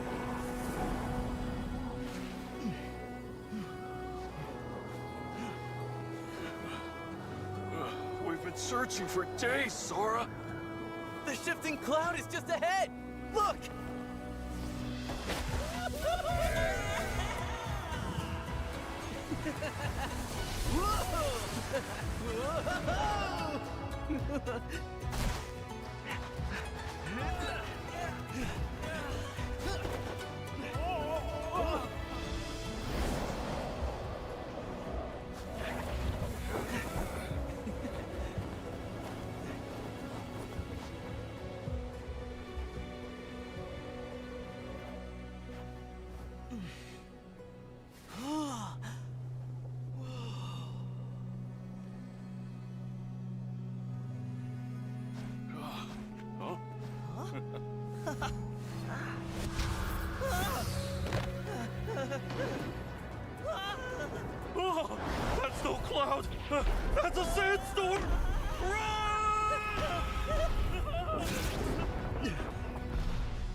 the sleeping desert.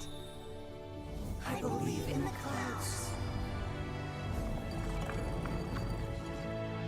I believe in the clouds.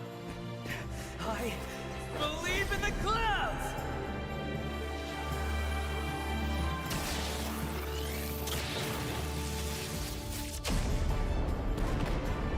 Wow! Hey! Whoa!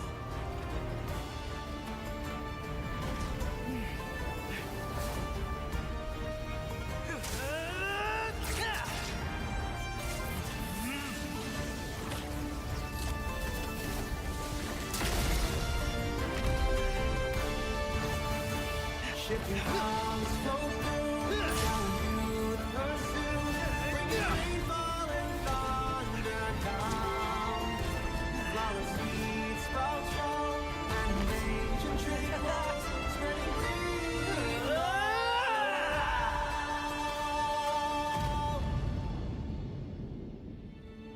See? There's our shifting cloud.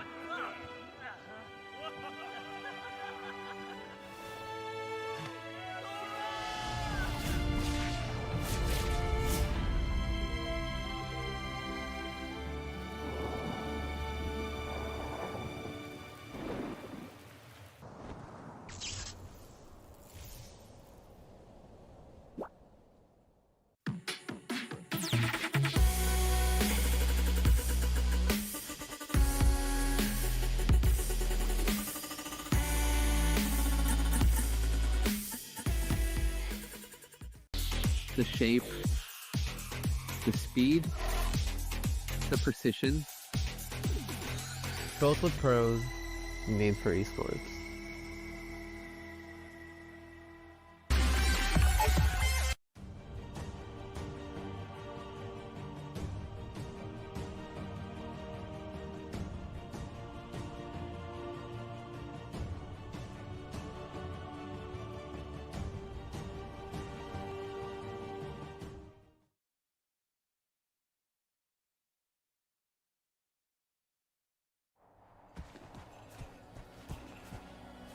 Shifting clouds flow through, gallant youth pursue.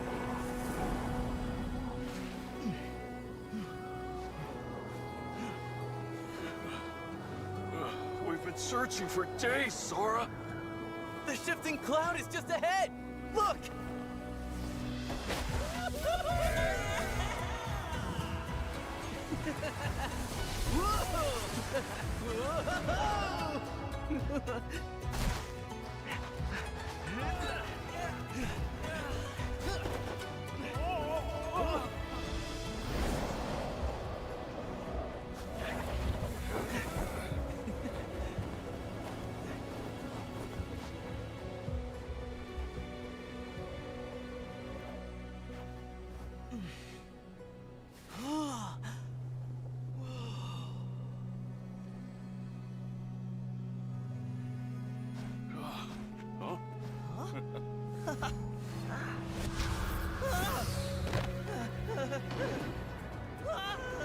Oh, that's no cloud.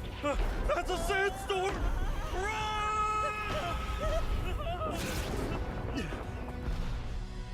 Thunder. I hear thunder.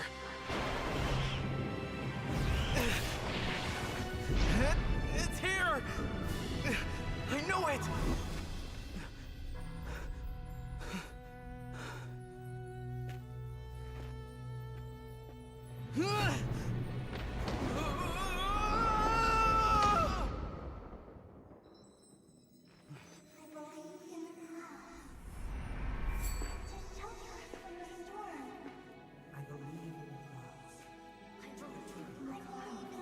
To return the long lost rain. I believe in the clouds.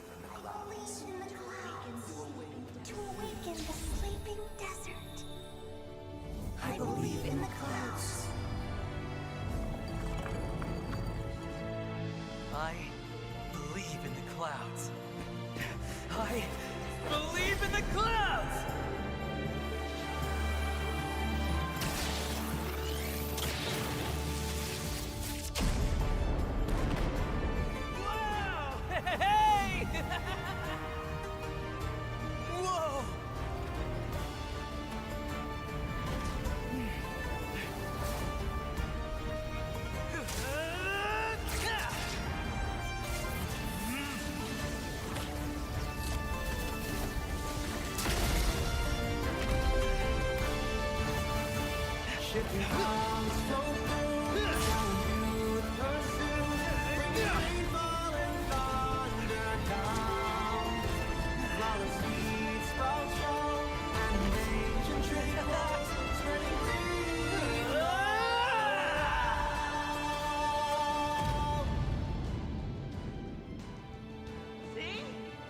There's our shifting cloud. Look.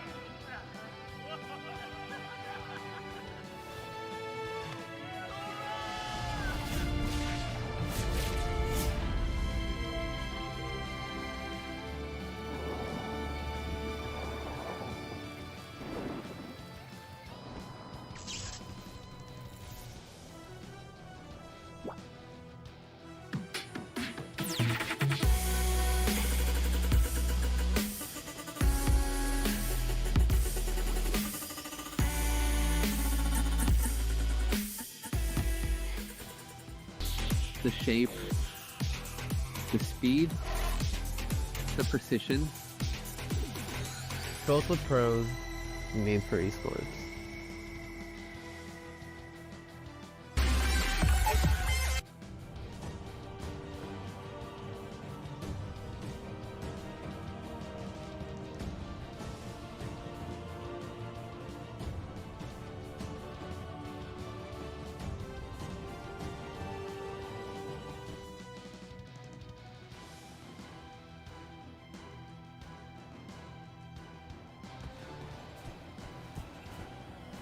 Shifting clouds flow through, gallant youth pursue.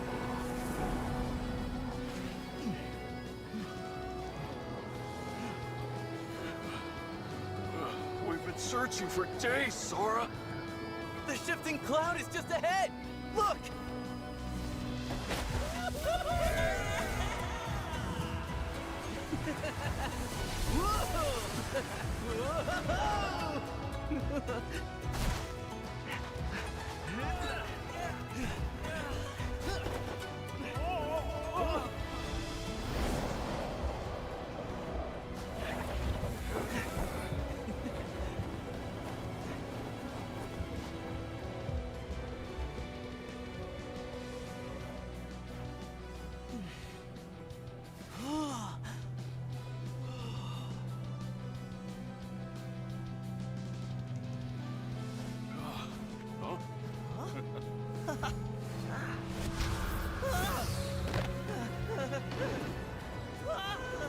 Oh, that's no cloud. That's a sandstorm.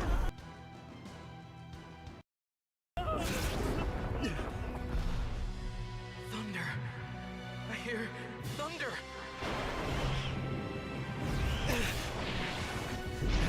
It's here! I know it!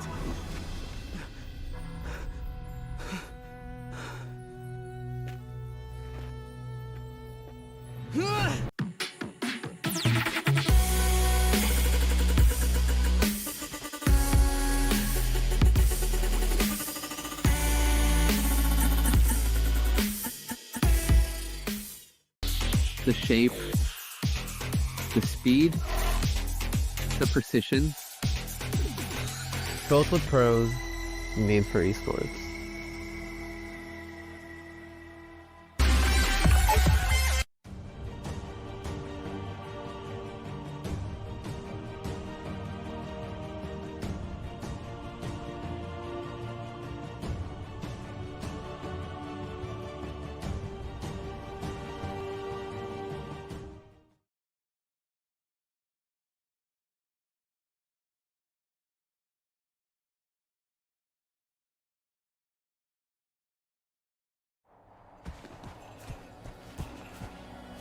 Shifting clouds flow through, gallant youth pursue.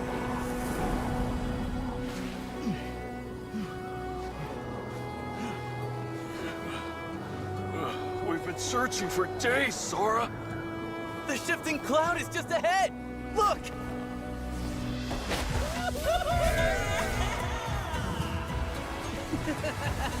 Whoa!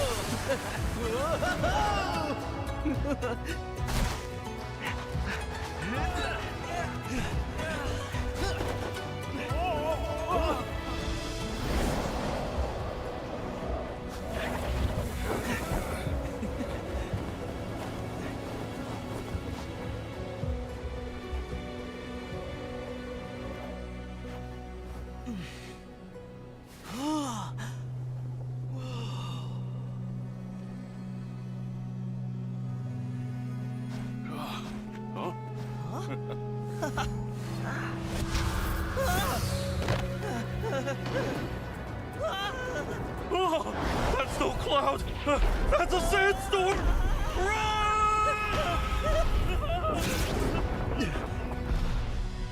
Thunder. I hear thunder.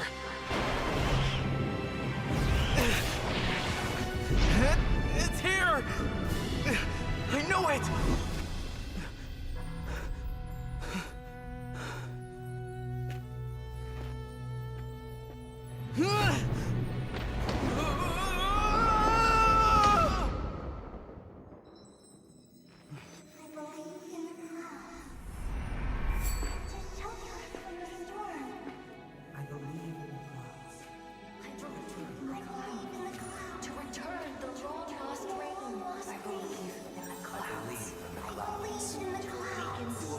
To awaken the sleeping desert. I believe in the clouds. I believe in the clouds. I believe in the clouds!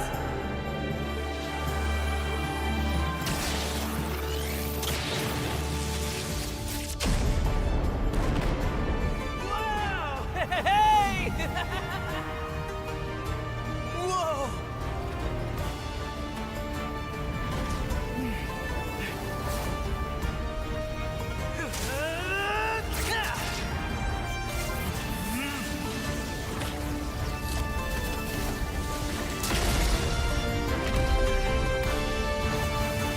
Shipping arms flow through, telling you to pursue, bringing rainfall and thunder down. Flower seeds sprout strong, and ancient tree blocks spreading green.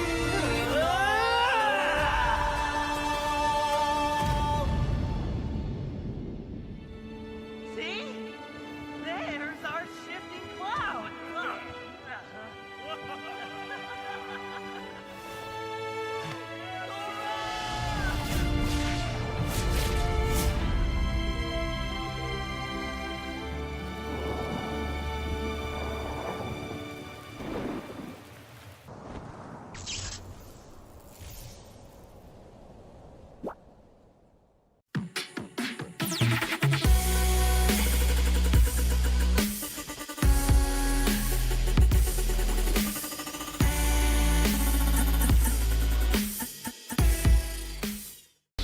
The shape, the speed, the precision.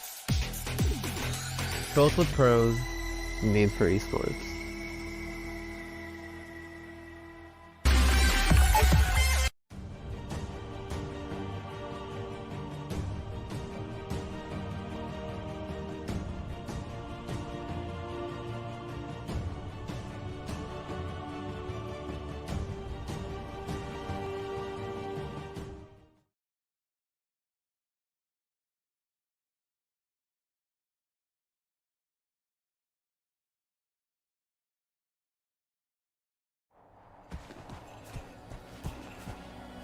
Shifting clouds flow through, gallant youth pursue.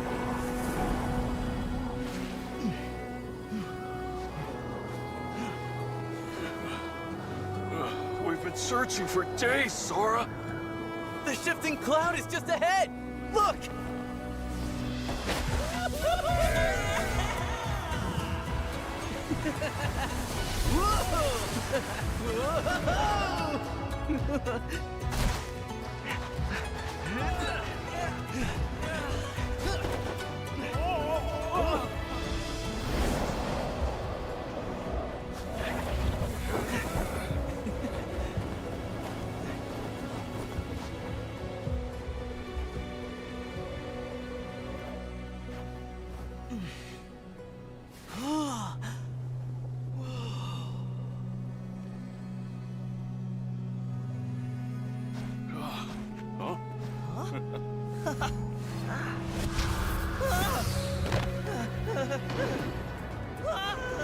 Oh, that's no cloud! That's a sandstorm!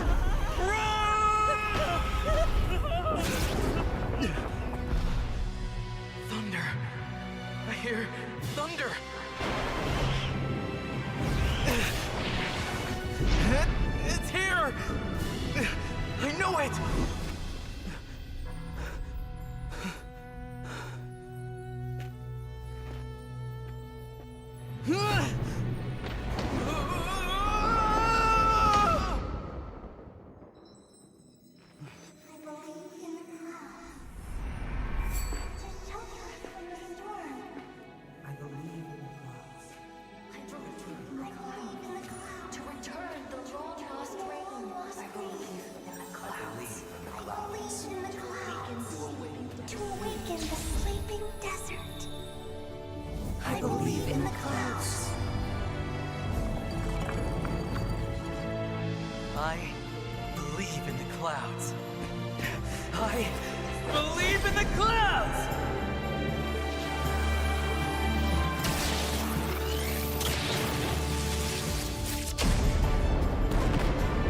Wow! Hey!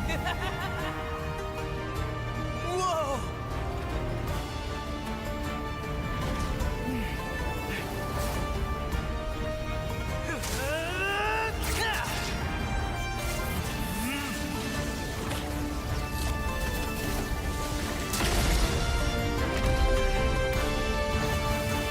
Shipping arms so cold, telling you the pursuit, bringing rainfall and thunder down. Flower seeds sprout strong, and ancient trickles spreading free.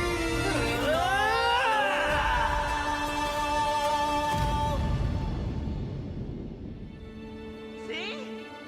There's our shifting cloud.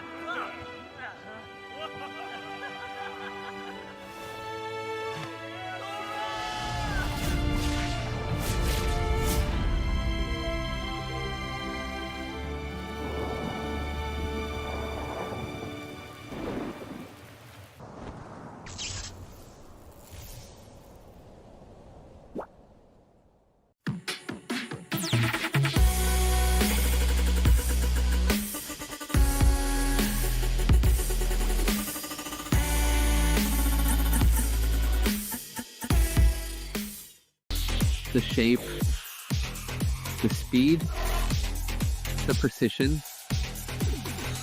Built with pros, made for esports.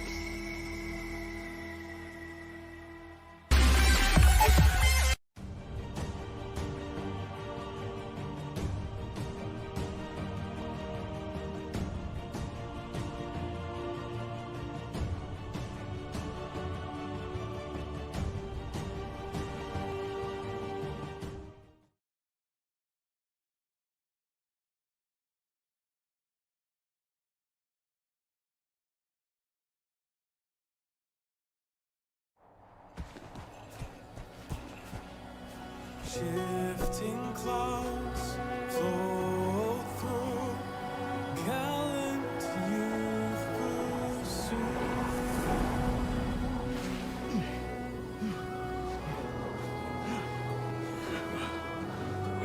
We've been searching for days, Sora. The shifting cloud is just ahead! Look!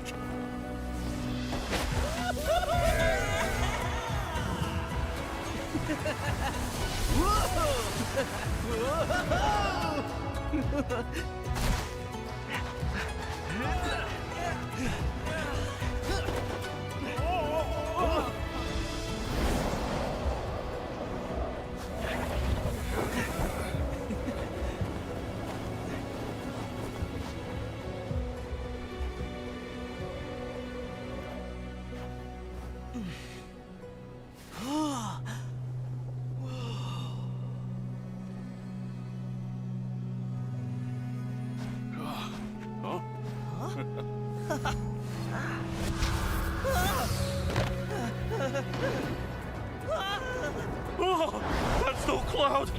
That's a sandstorm!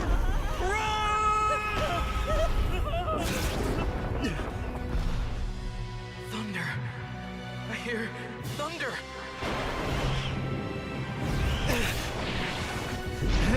It's here! I know it!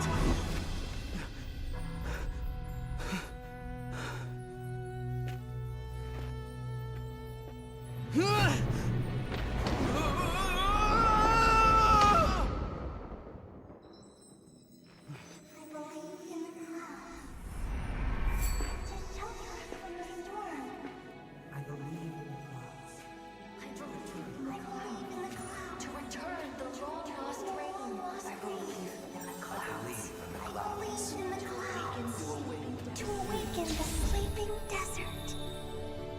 I believe in the clouds. I believe in the clouds. I believe in the clouds!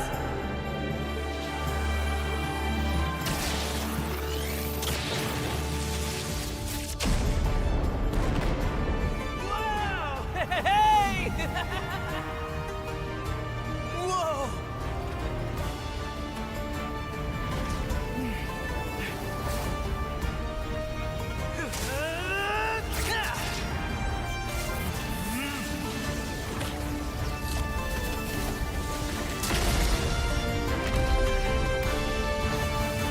Shifting clouds flow through, telling you to pursue, bringing rainfall and thunder down. Flower seeds sprout strong, and ancient tree grows, spreading green around.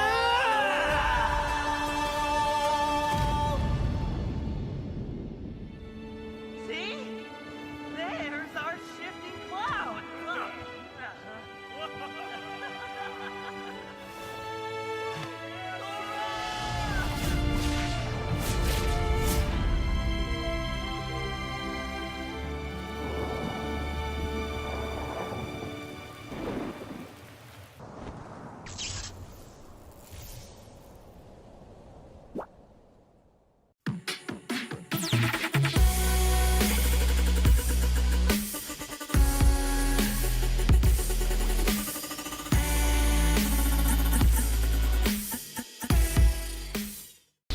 The shape, the speed, the precision. Built with pros, made for esports.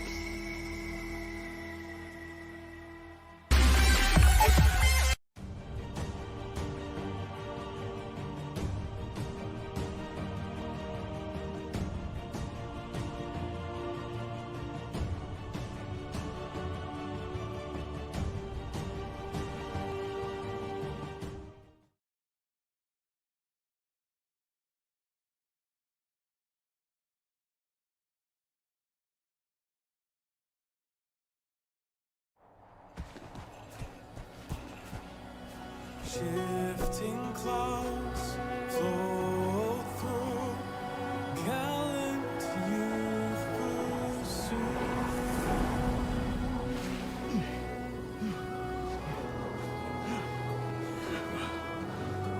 We've been searching for days, Sora. The shifting cloud is just ahead! Look!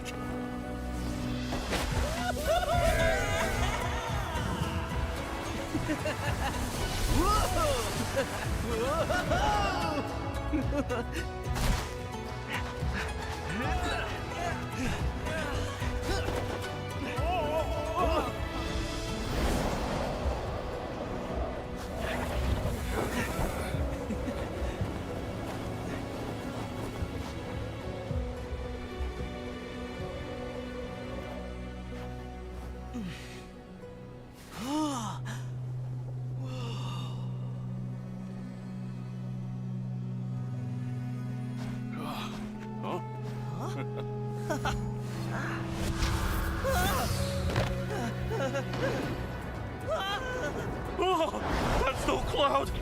That's a sandstorm.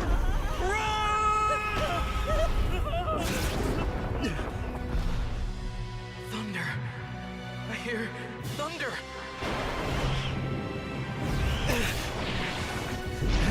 It's here. I know it.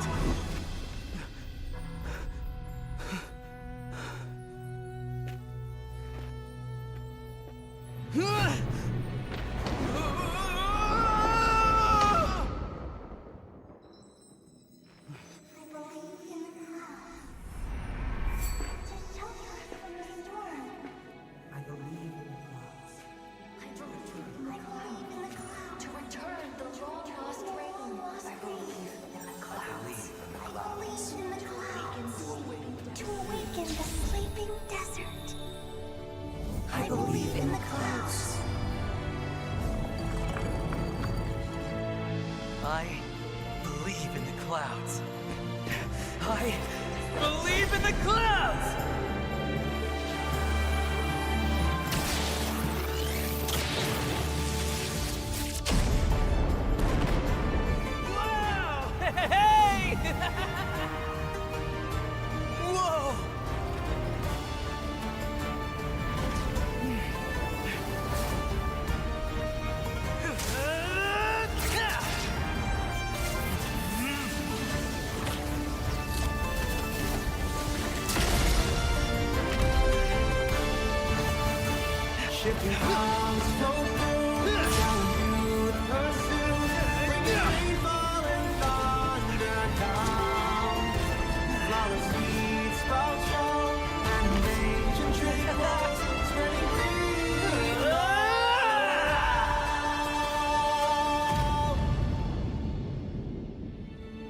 See? There's our shifting cloud.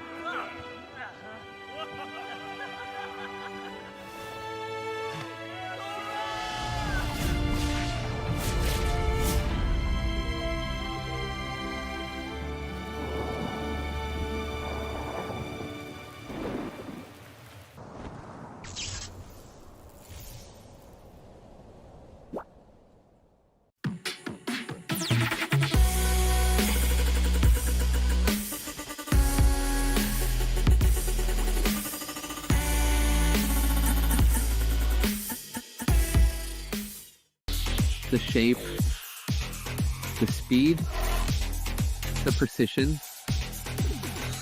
Built with pros, made for esports.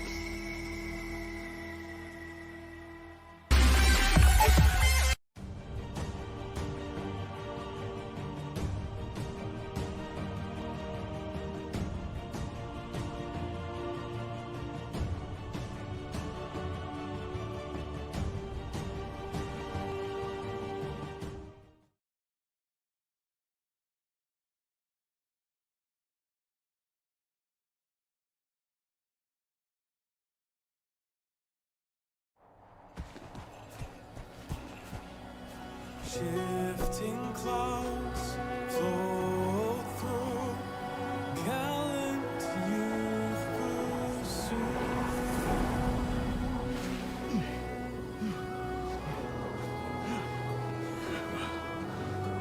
We've been searching for days, Sora. The shifting cloud is just ahead! Look!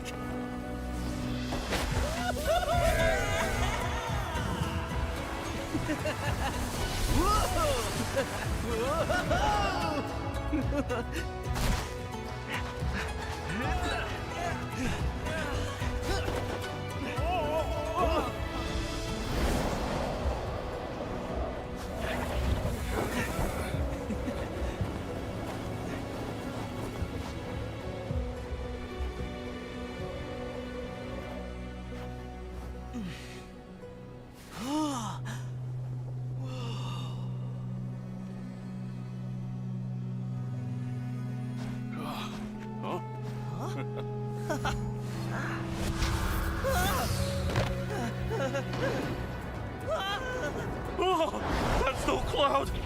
That's a sandstorm!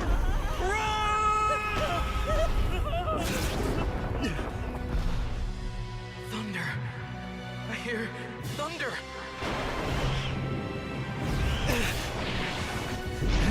It's here! I know it!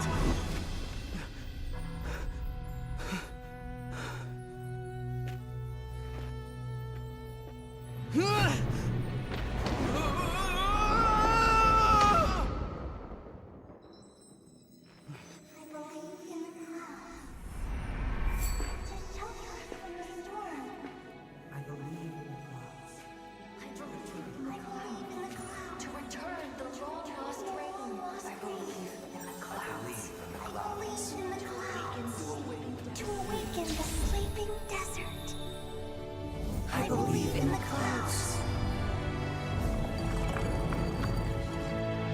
I believe in the clouds. I believe in the clouds!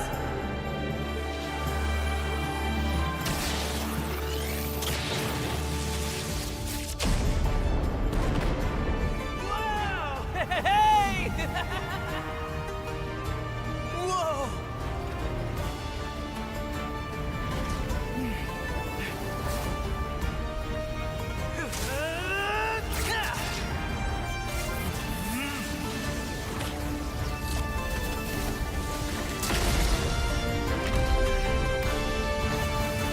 Shifting clouds flow through, youth pursue, bringing rainfall and thunder down. Flower seeds sprout strong, and ancient tree blocks spreading green.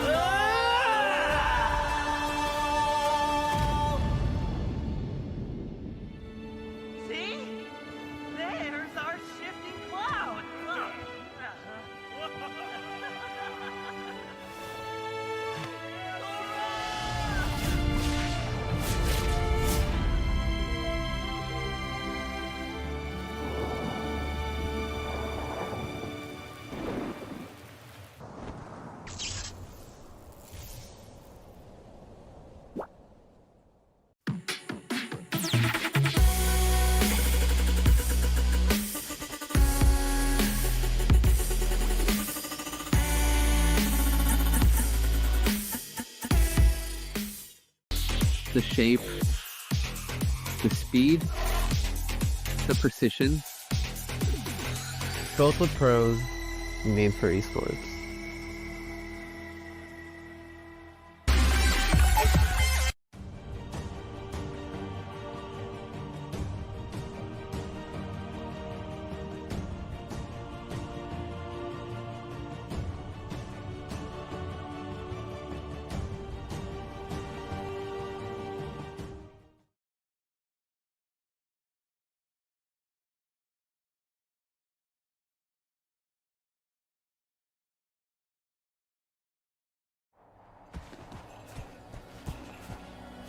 Shifting clouds flow through, gallant youth pursue.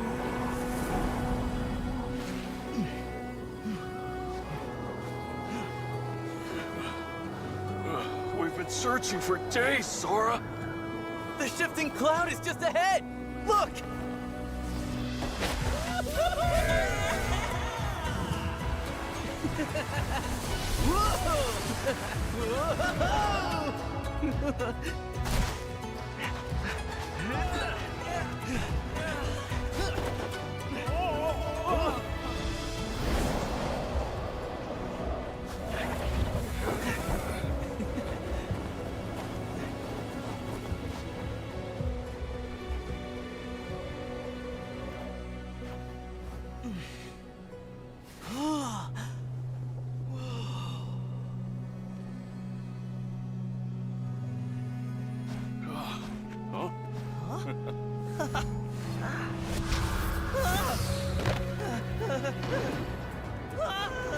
Oh, that's no cloud! That's a sandstorm!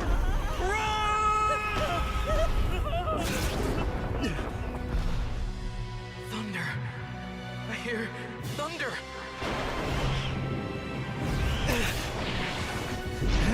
It's here! I know it!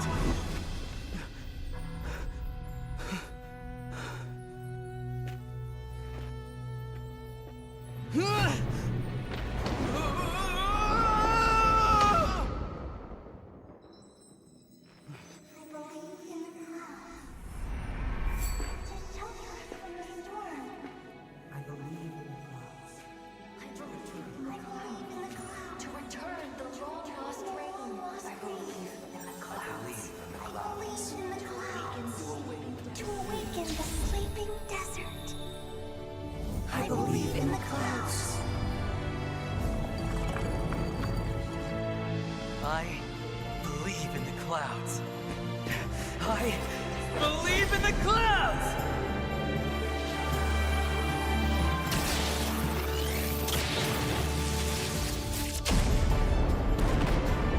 Wow! Hey!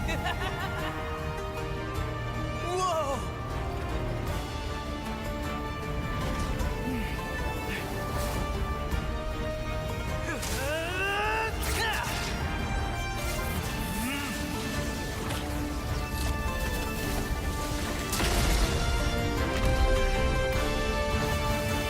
Shifting clouds flow through, gallant youth pursue, bringing rainfall and thunder down. Flower seeds sprout strong, and ancient tree grows, spreading green.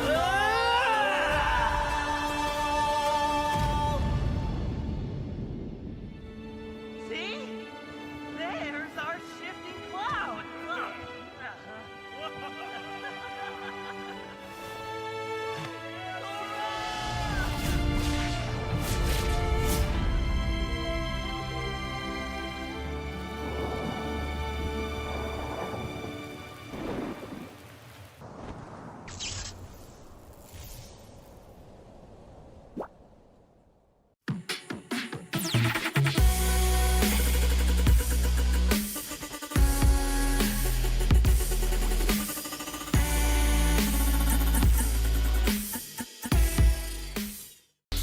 The shape, the speed, the precision.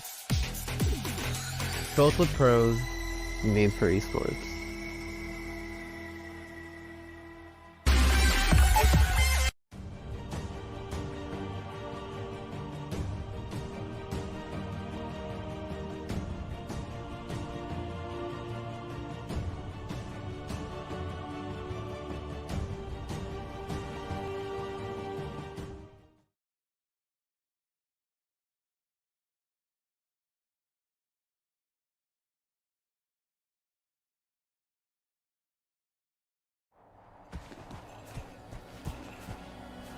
Shifting clouds flow through, gallant youth pursue.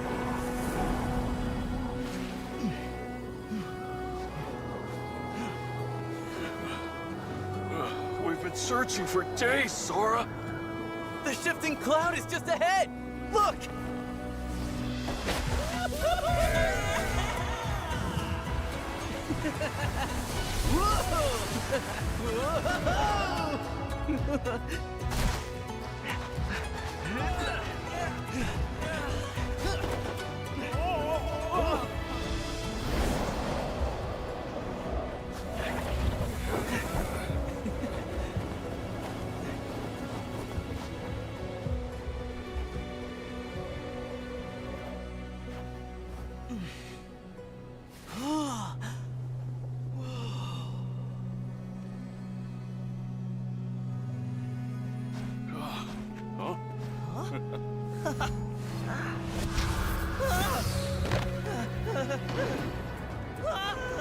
Oh, that's no cloud!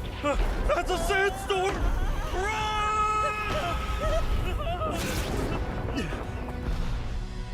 Thunder. I hear thunder.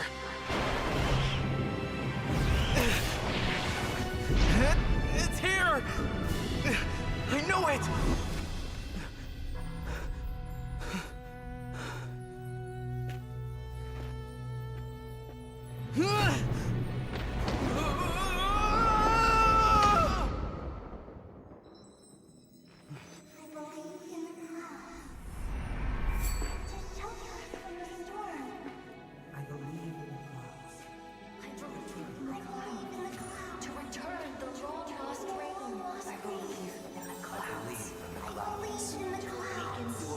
To awaken the sleeping desert. I believe in the clouds. I believe in the clouds. I believe in the clouds!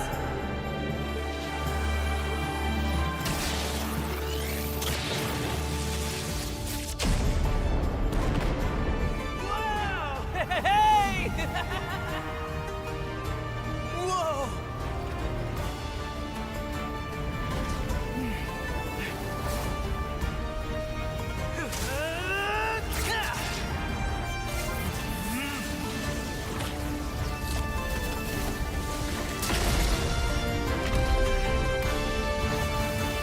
Shipping clouds flow through, gallant youth pursue, bringing rainfall and thunder down. Flower seeds sprout strong, and ancient tree walls spreading green.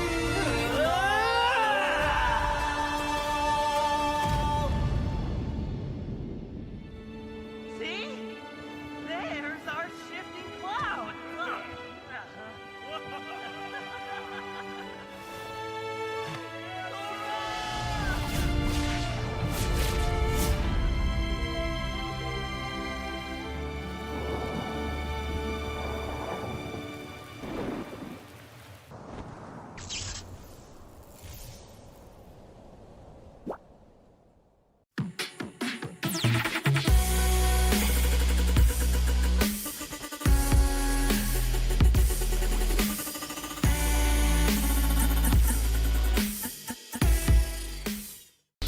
The shape, the speed, the precision. Built with pros, made for esports.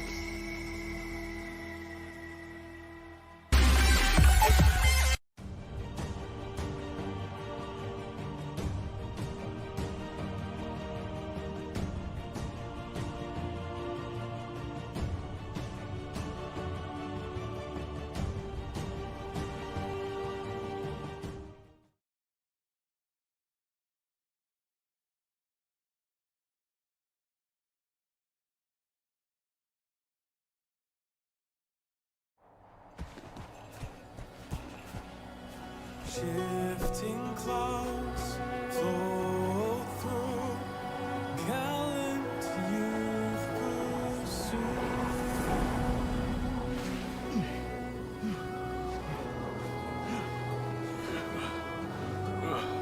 searching for days, Sora.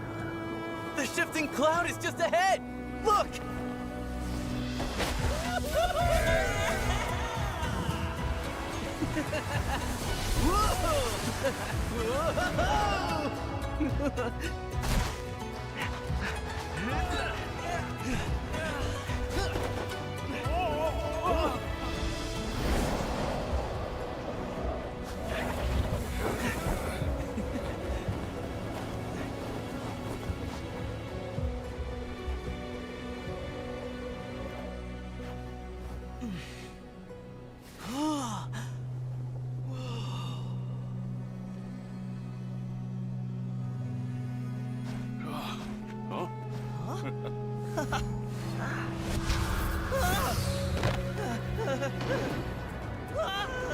Oh, that's no cloud! That's a sandstorm!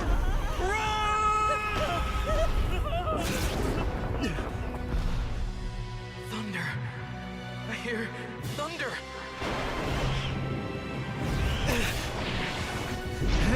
It's here! I know it!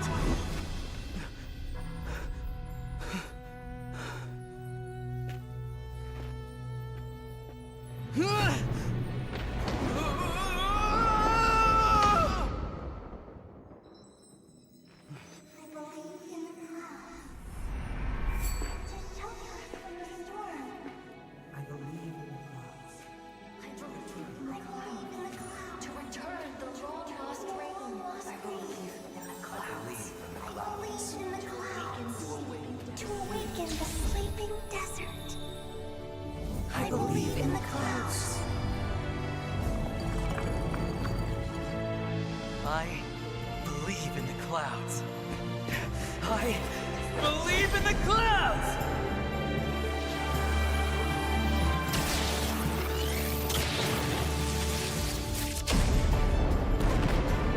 Whoa! Hey! Whoa!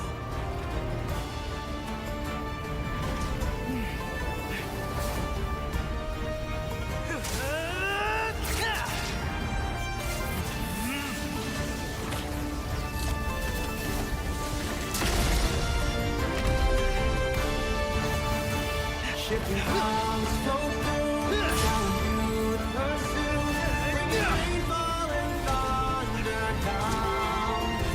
Flawless seeds sprout strong, and ancient trickles spreading free.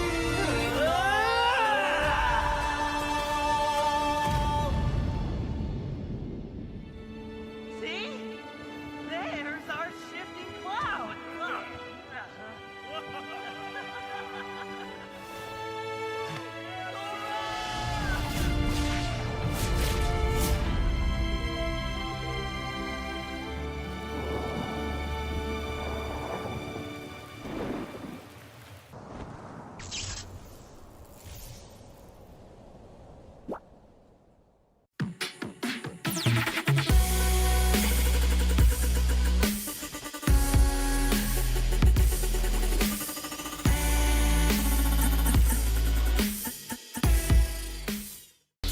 The shape, the speed, the precision. Built with pros, made for esports.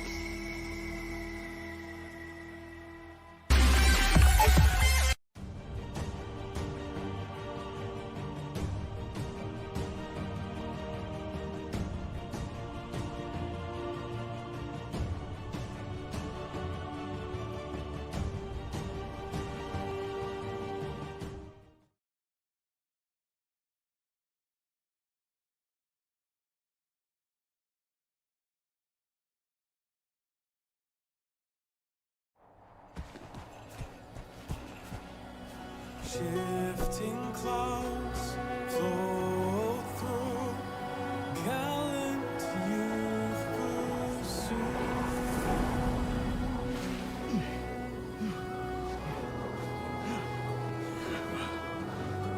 We've been searching for days, Sora. The shifting cloud is just ahead! Look!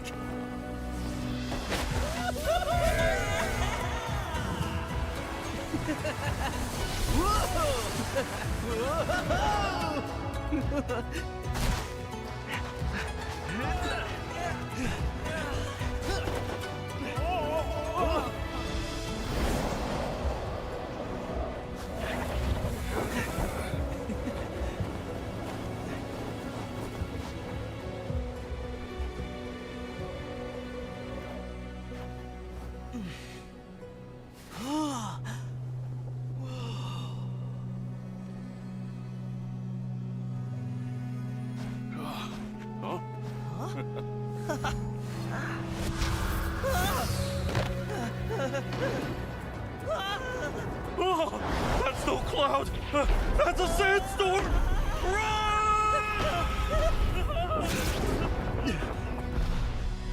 Thunder. I hear thunder.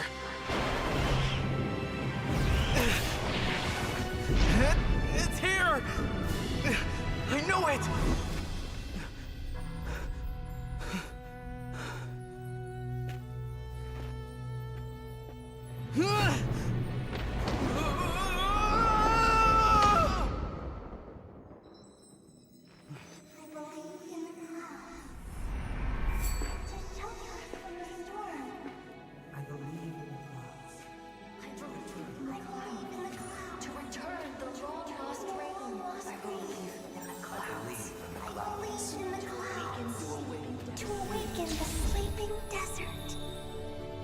I believe in the clouds.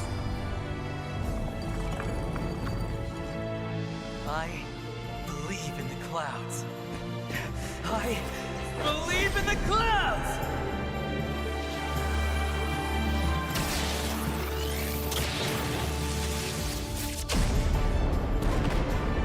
Wow! Hey!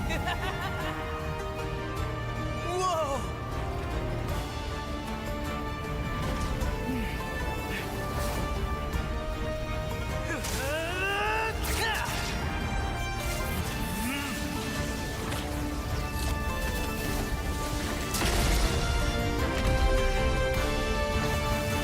Shifting clouds so cold, telling you to pursue, bringing rainfall and thunder down.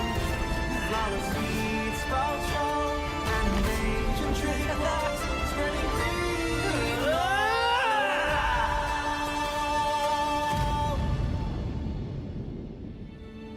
See? There's our shifting cloud.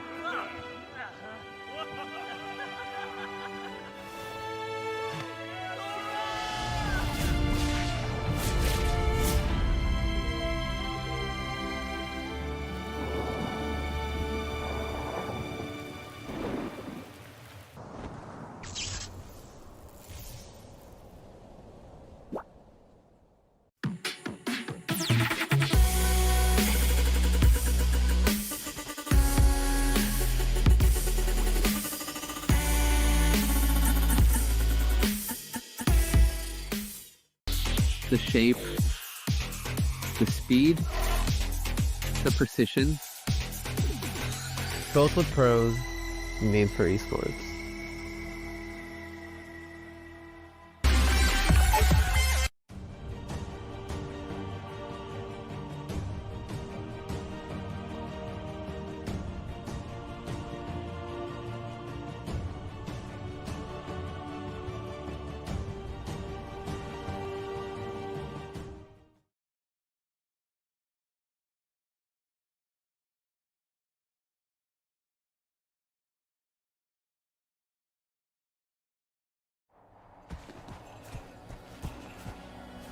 Shifting clouds flow through, gallant youth pursue.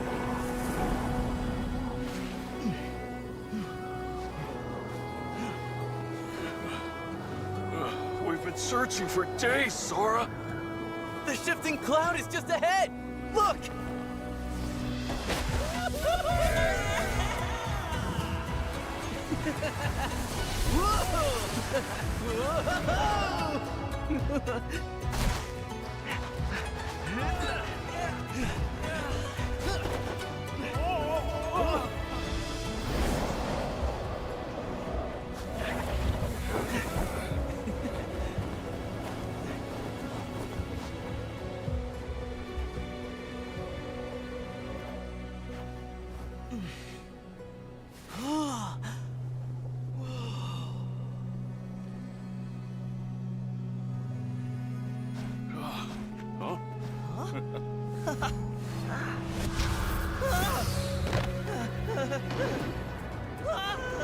Oh, that's no cloud! That's a sandstorm!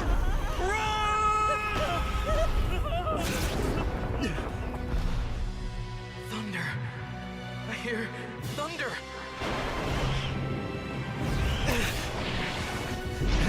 It's here! I know it!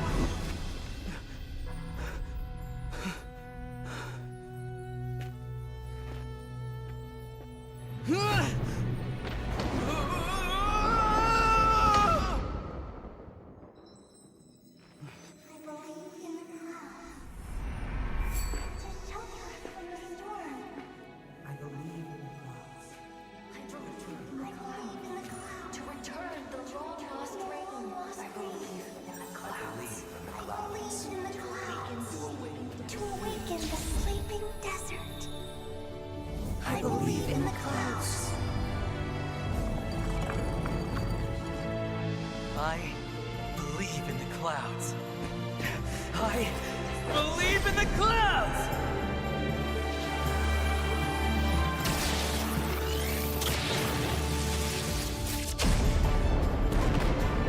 Wow! Hey! Whoa!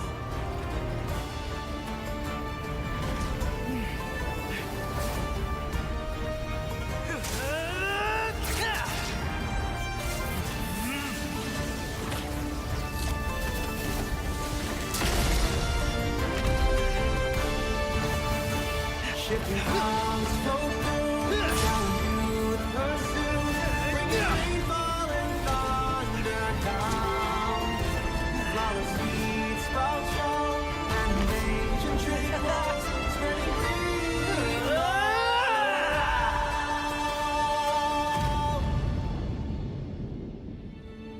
See? There's our shifting cloud.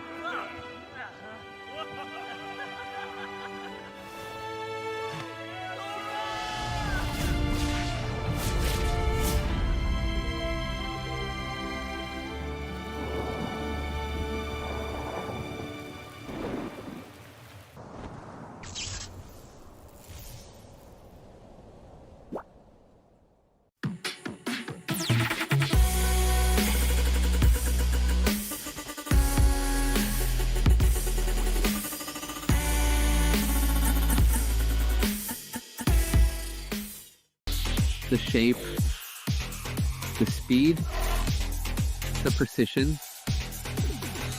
Built with pros, made for esports.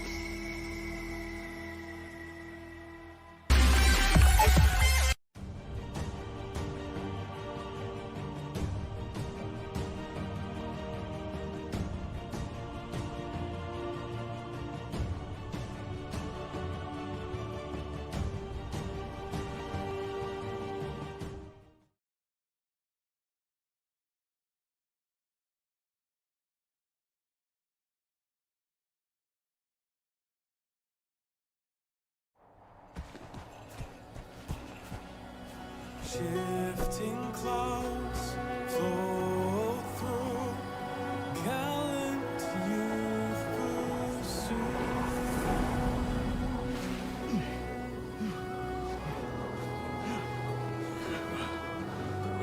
We've been searching for days, Sora. The shifting cloud is just ahead! Look!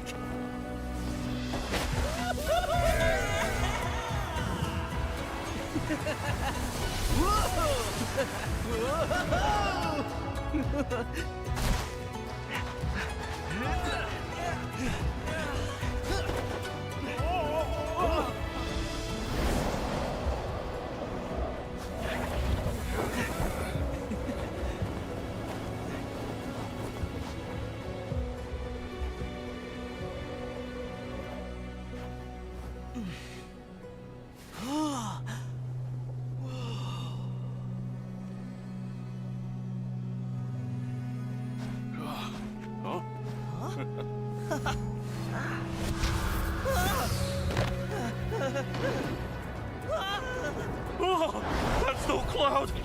That's a sandstorm!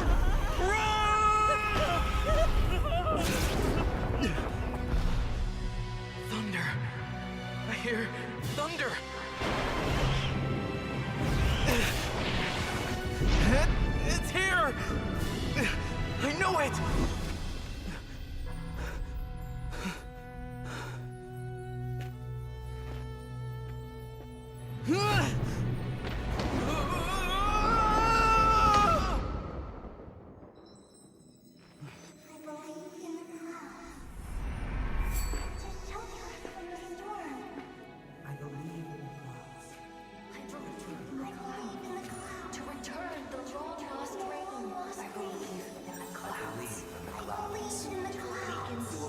To awaken the sleeping desert.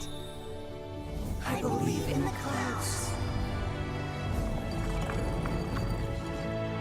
I believe in the clouds. I believe in the clouds!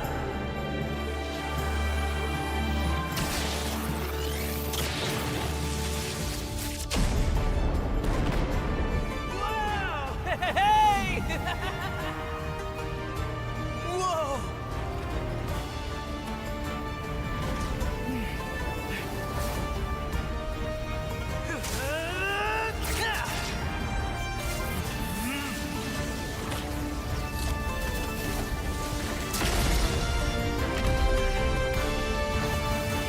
Shifting clouds, no room, down you the pursuit, bringing rainfall and thunder down. Flowers feed, sprouts fall, and ancient tree walls, spreading green.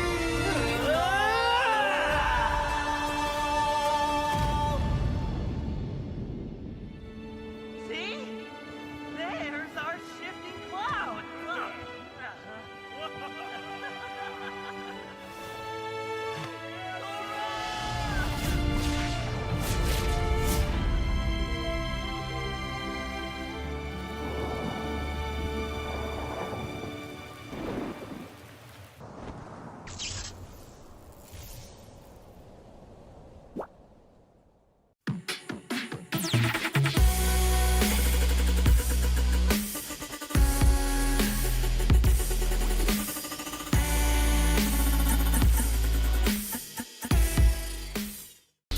The shape, the speed, the precision.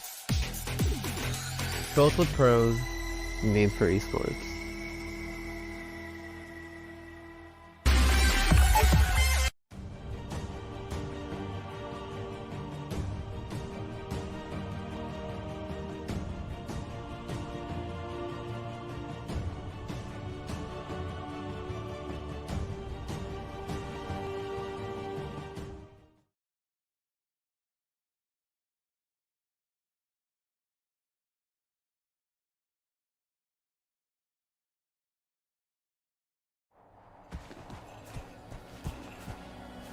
Shifting clouds flow through, gallant youth pursue.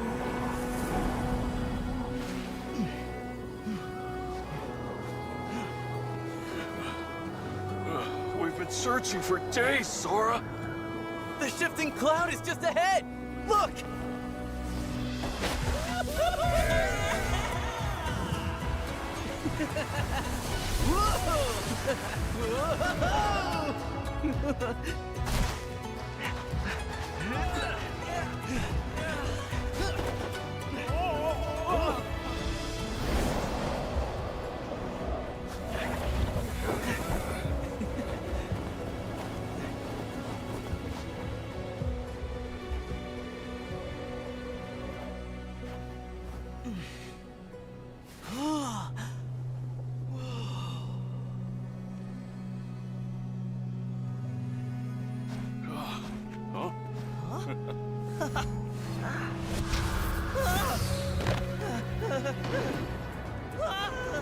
Oh, that's no cloud! That's a sandstorm!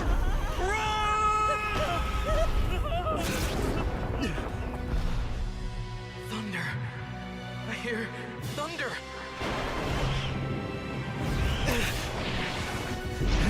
It's here!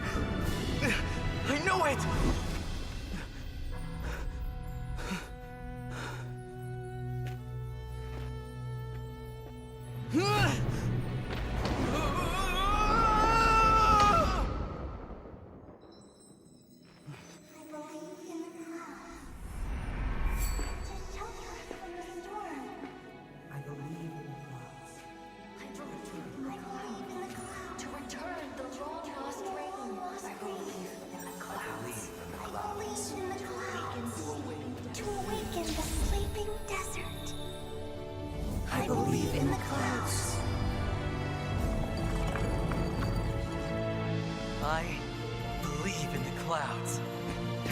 I believe in the clouds!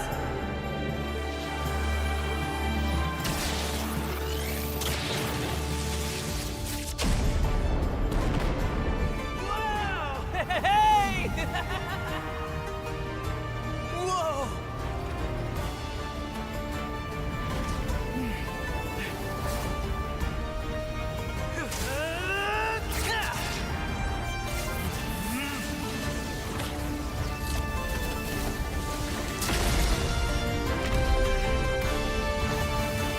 Shipping clouds flow through, telling you the pursuit, bringing rainfall and thunder down.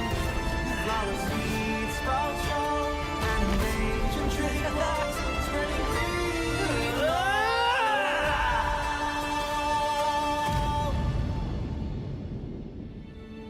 See? There's our shifting cloud.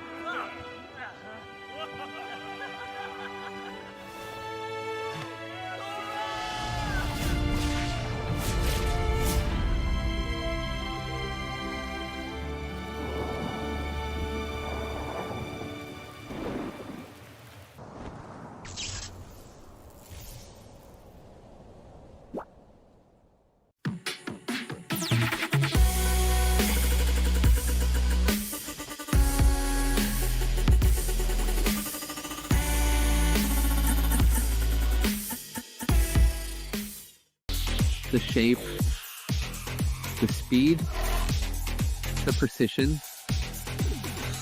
Built with pros, made for esports.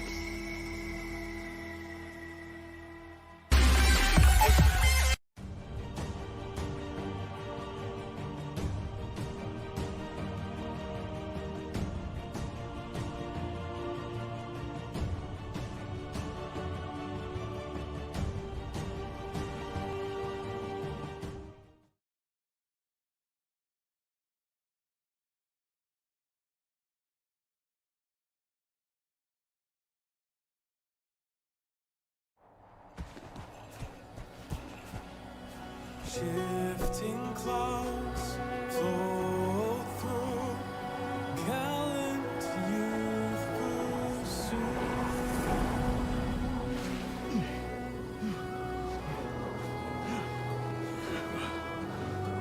We've been searching for days, Sora. The shifting cloud is just ahead! Look!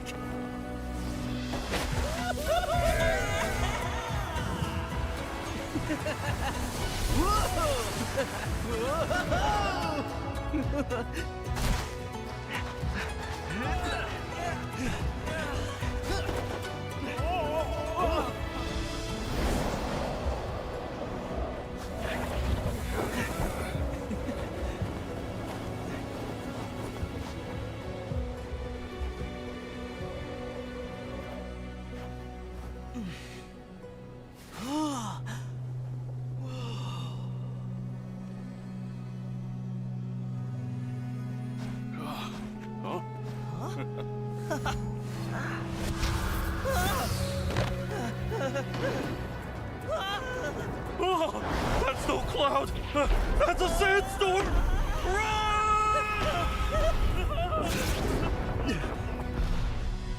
Thunder. I hear thunder.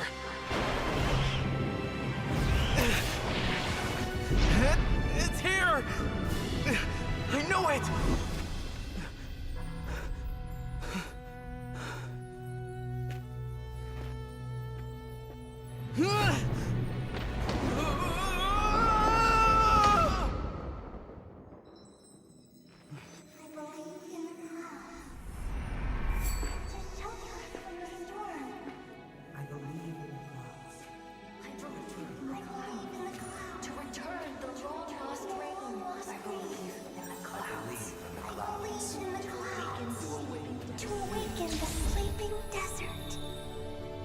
I believe in the clouds. I believe in the clouds. I believe in the clouds!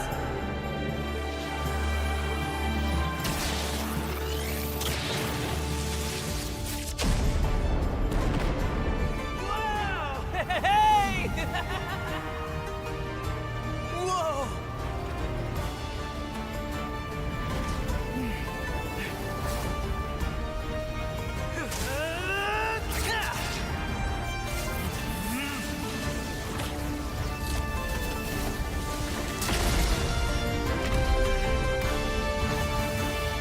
See?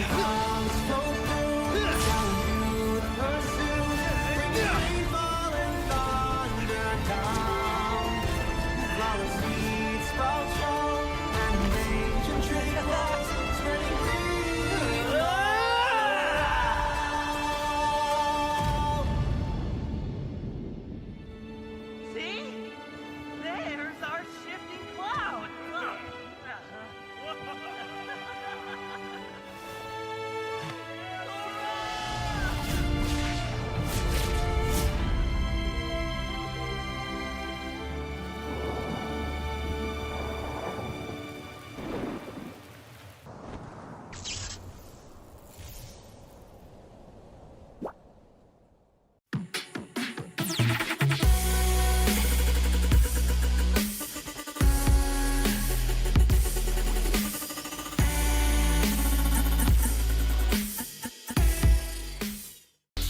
The shape, the speed, the precision. Built with pros, made for esports.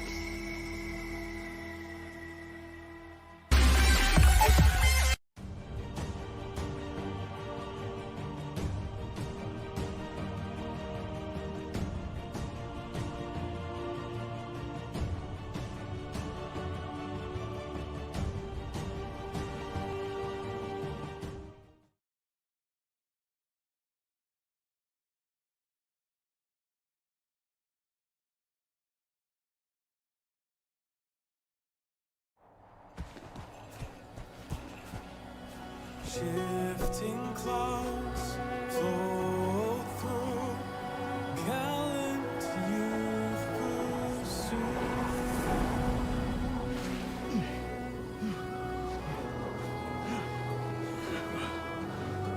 We've been searching for days, Sora. The shifting cloud is just ahead. Look!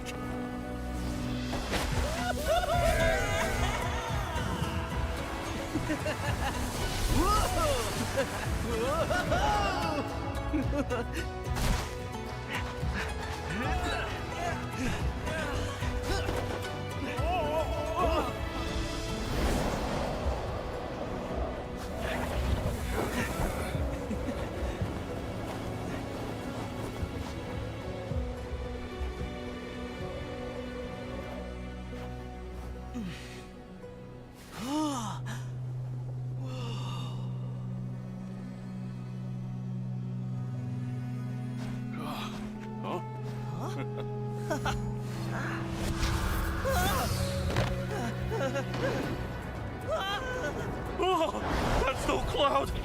That's a sandstorm.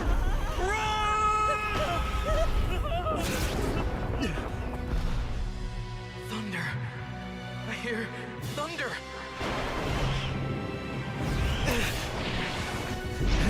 It's here. I know it.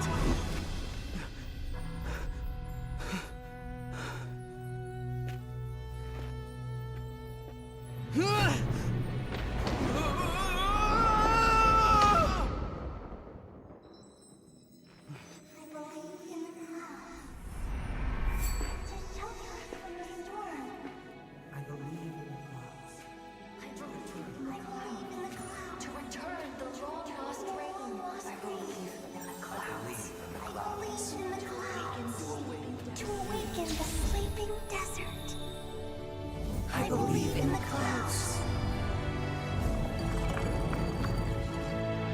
I believe in the clouds. I believe in the clouds!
the shape, the speed, the precision.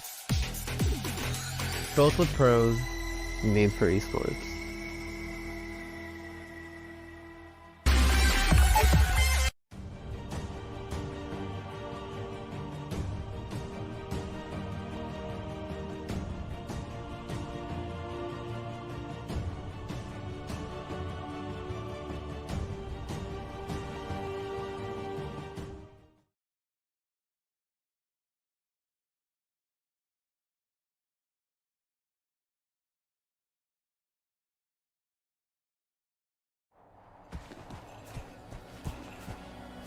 Shifting clouds flow through, gallant youth pursue.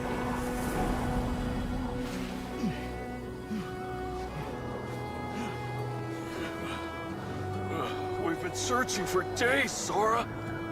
The shifting cloud is just ahead! Look!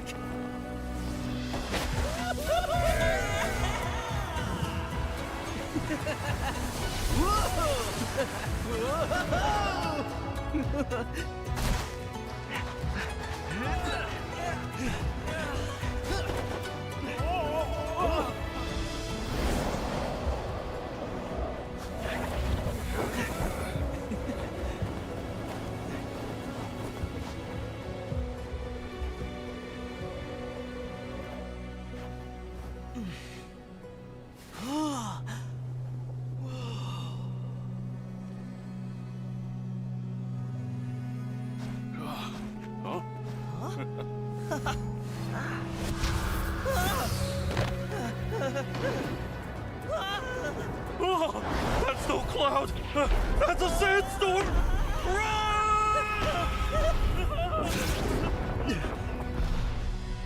Thunder. I hear thunder.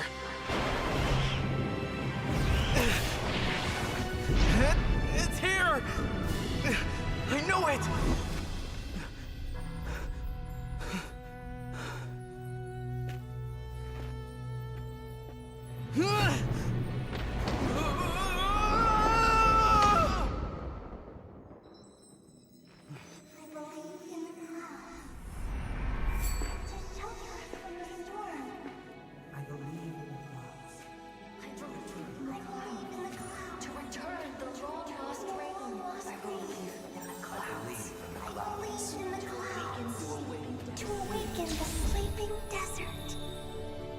I believe in the clouds.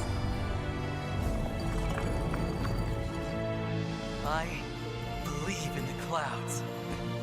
I believe in the clouds!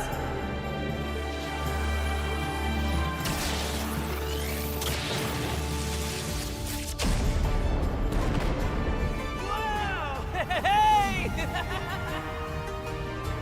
Whoa!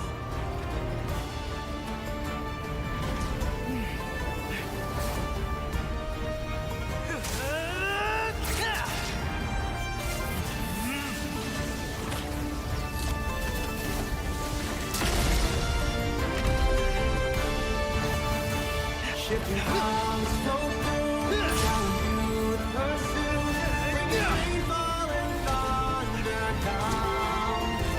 Flowers feed, sprouts fall, and ancient tree walks, spreading green.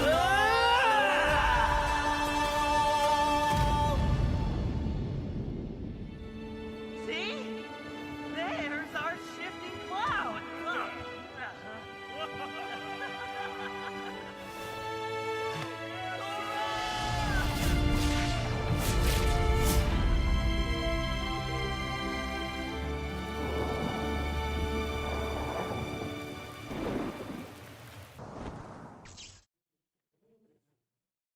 Hello, everyone. Welcome to the SEA Games 33rd, 2025 here at Bangkok, Thailand. And we are at the bronze match. Indonesia going up against Myanmar. My name is Rafael. Alongside me is Leo. At your service for this best of 5 bout. These two teams played their heart out. If I'm not mistaken, this is going to be their 3rd match consecutively played today. For Indonesia. Myanmar was waiting in the upper, that's right. Yeah. Dropped by Malaysia after 4 games. We had our eyes on that as well, but you got to imagine what it's like for Team Indonesia. And you know what? We got a shout outs to everyone watching as well, all the way through. Shout outs to Mirko, man. Probably watching this one. That young man from Jakarta. Young man from Jakarta, Indonesia. Jakarta. Perfect. I'm sorry that my Indonesian was not Indonesian enough. It's all right. I'm pretty sure they forgive you. Yeah, well, anyways, this is the movements of the bracket. Indonesia started off with 3-1, and then having to face against Team Philippines. Took game number 1, but then eventually Team Philippines figured out how to deal with them, and then now they're at the bronze match. The Burmese are a formidable opponent. The only other country besides Indonesia to have been in the grand finals of the M Series alongside the Philippines. And that's what a bronze medal match looks like. LaFell, this is a dream come true for MLBB Esports fans. I'm going to say it now, true MLBB Esports fans, because some of the most furious and fight-centric styles of MLBB originate from these two countries. Oh, yeah, for sure. And here's the thing. Malaysia did not have an easy time going up against Myanmar. Myanmar was able to take a game, and the game that Malaysia won anyways, it went the distance. It went all the way to over 20 minutes. So I would say between the two, I think they have warmed up. But honestly, I feel like Myanmar is a little bit warmed up, and Indonesia was the one that got a bit of rest. In fact, I just saw them backstage. They were all smiles, still in good spirits. So yes, even though they didn't go to the gold medal match, they're still here to play. That's right. Team Indonesia are true fighters, champions in their own right. I actually saw their Coach Saint De Lucas, and shook his hand. The giant of a man still had a smile on his face, even fresh after their defeat in the hands of Team Philippines earlier today. And I think he's going to be bringing that same kind of positive vibes to the rest of the squad, which we'll be seeing in action here soon today. LaFell, I got to ask you, did you see the state of Team Myanmar? Because they're the ones who kind of, played a longer match, since they did start alongside us when we were calling the Philippines versus Indonesia match, and then they went the distance against Malaysia. What were they like? Honestly, they're more like Indonesia than you think, because in the games that they won, they had a very good defense, and it eventually took the fight over to Malaysia. It was Malaysia the one kiting out, like, I don't want to part this, right? Let me go. I wanna go back home and everything, and then they're just relentless. The thing about Team Myanmar is that they are team fight centric, and I would say it's mostly around that mid. But then again, it might be just because they keep taking that Kimi away from Team Malaysia, and maybe they just play around the Kimi. Out of the game, what are they like? Did you see the Burmese players out there? Oh, I actually did. I'm sure they were already on stage, but yeah, the ones that I actually got to see was Team Indonesia. I didn't have a chance to meet the teams of Myanmar. Which again builds the myth of what the Burmese are like on our broadcast. Remember, we've never seen them on this very channel. We've never called a match to them, and we've never seen them. Okay, with the help of the internet, I'm quite familiar with the players. Again, this is the old Falcon Esports lineup, the ones who won our hearts in last year's World Championships in Kuala Lumpur, Malaysia, and it's weird how we never ended up with them on broadcast. With the help of the internet, I can at least look at the draft here, okay? At least the one against Team Malaysia, well, that's the only game that they played. They had, let's see here, 3 Kimi games, the Game 1, Game 3, as well as Game 4. In Game number 1, quite an interesting draft. I don't think you will like this one. And I believe it's the Uranus Jungle. Ooh. Kimi mid, Kalia Rome with the Granger, and a Phoveus in the EXP. Didn't look too well. That was a 30-minute game. Yeah, literally the only combo is Kalia Granger. That's it. And then game number 2 here, it looked okay until you figure out what Malaysia used. They pick up the CC, Lancelot, Eve, Exborg, as well as the Guinevere. And why it's not good is because Malaysia picked up the Valentina in gold. Yep. So, easy steal on that last Insanity. The game that they won, though, they got a Hylos, Harif, Kimi, Yusunshin, as well as Uranus. Pretty sound.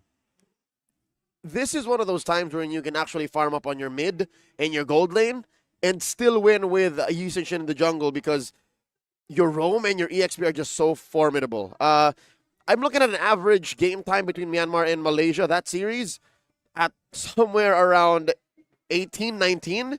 That is a long series overall. Going up against Indonesia when they played against Team Philippines, the average there is so much lower. I'm looking at an average of about 14 and a half minutes for Team Philippines and Indonesia. So it'll be interesting to see who sets the pace. If Team Myanmar will have their way, I'm pretty sure these are going to go the distance. But if it's all about Indonesia, and if they're going to get their hands on the likes of a Joy, or an Angela, or a Gatot for Weedy, should be a little faster. Here's the thing. I wonder if Team Myanmar had the time to actually check Indonesia's game and saw that Angela. All right, because I really feel like that's a what you call it. Number one, it's a hidden weapon, a secret strat, but at the same time, some part of you is like, how strong can it be? So even if you know it's there, even if someone warned you, you're like, we'll let it go game one. Okay. Coach Nyo Chow, the man in charge of Team Myanmar here in the back, who's trying to cover his little yawn. Again, it's been a long day. You can only imagine how long it's been for these athletes. I'm pretty sure he did. Again, it was an hour-long break, was it not?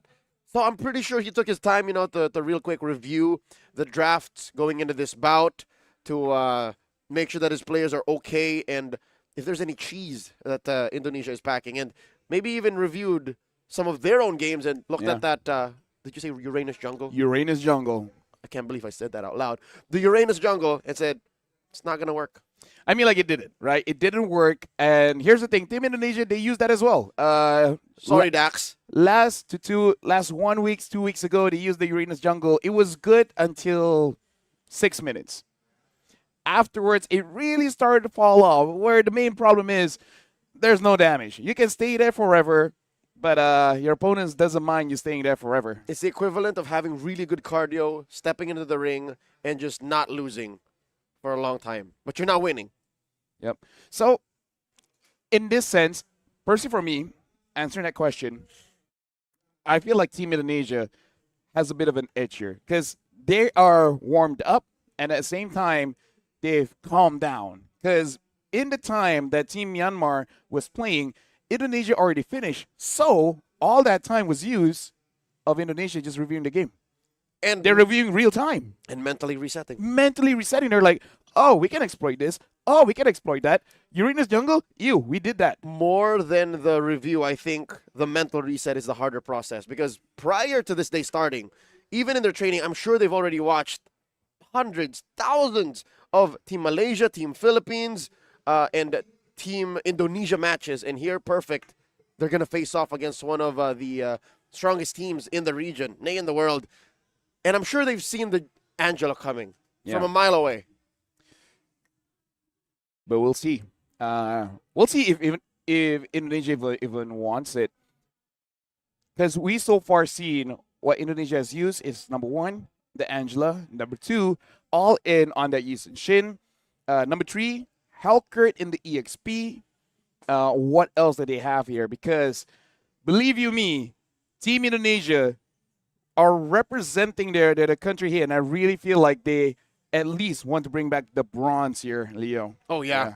It's going to be quite the honor, the privilege to be able to have competed here in the 33rd SEA Games in Thailand and come back to your nation and say, look, this is what we have claimed.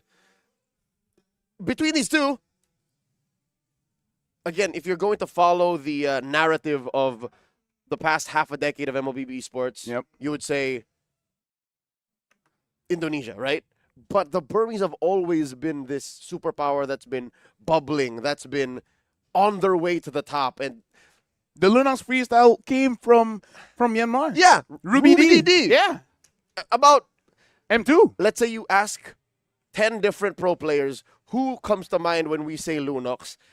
More than half of them will say Ruby DD. And Ruby DD hasn't been playing pro for a long time now. Yeah. But that's only for the people that has matured in age. Yeah. Some of the youngins don't know what's going on. Some of the youngins will just say, oh, he's doing the Ruby DD, but do you know who that is? Most people I meet, I ask, when's the first time you came in? It's like M5. And I'm like, oh, too young. But here's the thing. I have met many MLB esports fans who were new, came in, and took the effort to actually study the recent past. Again, our esport is very young compared to the other titans of industry, the big names in the realm of esports. MLBB is but a baby. Yep. Might I say an infant? I wouldn't say a fetus. We're already. Dude, we've been here for like what, 7, 8 years? 7. 7. The MLBB. I couldn't count, but MLBB esports goes back 7 years. You and I have been here for a majority of that. I've been here since was it 17 or 18? I've been a fan since 18. Working. I think I did my first few events in. I mean, your first was at least around M2. 2019. Yeah. Yeah. The pandemic kind of changed our understanding of time. But still, I'm saying the fact that fans can come in at around what, M5, M6, and just look back maybe 5 years and still get what we're saying is magical. I love that it's never too late and there's not ever too much to get if you want to understand MLB esports. Yeah, for sure.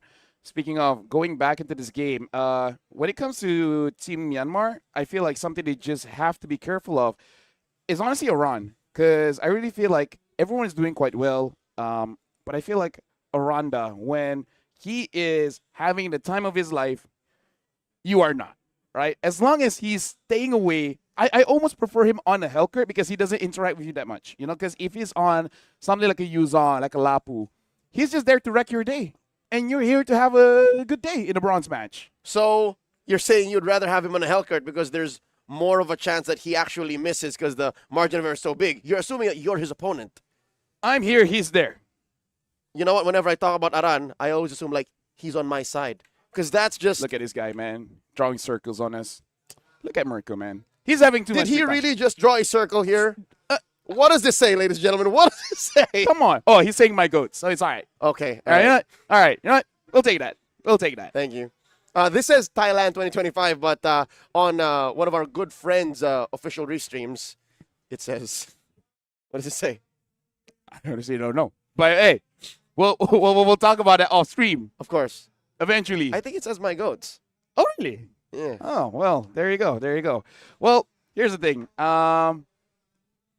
I believe they were in the drafting phase. I'm guessing they're testing that thing. We're looking for the map first. That thing that they usually test. Yeah. While everything is going on.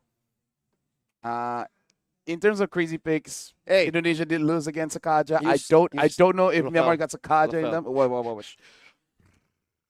You cut me in my train of thought talking about how if we discuss Aran, I'm I sorry. imagine that he is on my side because that's just the vibe this man gives.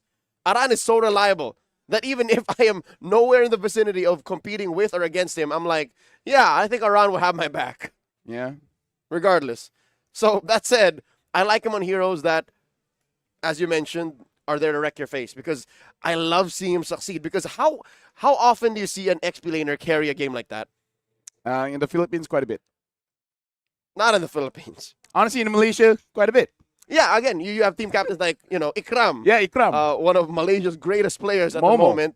Idrin Momo. Idrin Momo's a different case. Yeah. Idrin Momo doesn't hard carry. No. Idrin Momo provides you a nice stool to sit on or a bench to lean on because that's how reliable he is. He's not a carry. Oh, he can.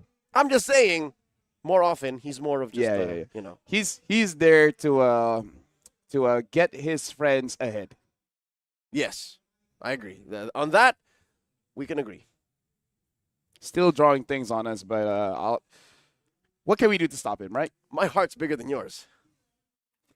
That's a medical problem. You need to get it. You need to get it checked. Wait. Let me see. Oh, it's about the same. I mean, you're like a couple. Can you measure it with this? Yes. Because really? Your heart is, folks watching, medical experts. Your heart is about the estimated size of your closed fist. There you go.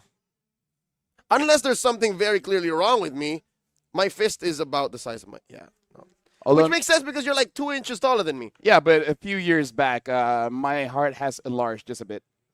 All because of stress. Make sure you guys don't stress yourself out because a big heart is not really a good thing. Okay, one might think that a larger heart is a good thing because, you know, more power to pump. Nope. It's basically a muscle. If I have bigger biceps, I'm not never going to say no to that, but a bigger heart is a problem. It is a problem. Big enough and you just can't So work. when your doctor says, sir, you have have a a big big heart, heart. do not say, thanks, big dog.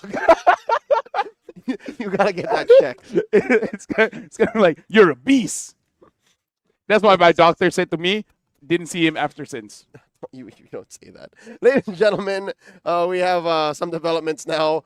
The map is about to be selected. Our random map enhancement coming in. Flying Clouds. This is the perfect map enhancement for teams who like to fight. I would like to fight. Here in the Flying Clouds. Clouds. Boom, boom, boom, boom. Clouds. Clouds. Up. My bad. We're having fun here in the SEA Games. If you're not having fun, you're doing it wrong. You know what? You're right. That's why they got us. Here we go. The draft is beginning with Team Myanmar on the play. They read into it. They read it. They took out the Angela, taking out the Kalia. You know what I'm smelling? What? A Lancelot opener. Lancelot opener? Dax wants it, son. Kaung Sat. What if it's banned though? Okay, no, CC. Fanny CC. Pretty good ban. Pretty good ban. Maybe a Grok is in the future of this. If not, probably gonna get taken away, because that will also make your day slightly worse than you wanted. So hold on.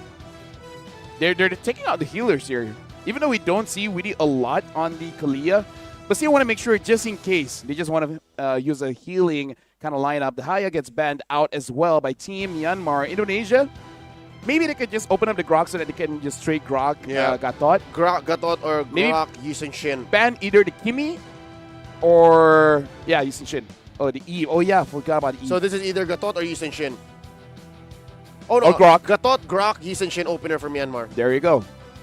Or even go crazier and pick up a Lapu Bayan now. Grok, of course. Gotta be. It's gotta be Grok. That is Kid X, also known as Tetsi 2. If I'm a roamer and I say Grok and no one listens, I'll take off my headset. Interesting priorities here for Team Indonesia. Oh, no. They answer with a Zushin, understandable, and a Grok, and a Uranus, rather, for the Grok. What's going on? It's to take it away, because they know the Uranus jungle is coming. You don't understand, man. I think Indonesia's doing us a favor. They're doing Hey, Myanmar a favor. What if they're doing it? No, I'd rather not. And I think this is what Myanmar was planning all along. The Lancelot jungle. Because again, that's one of the few things, soft countered or hard countered, depends on how you see it, by the Kalia.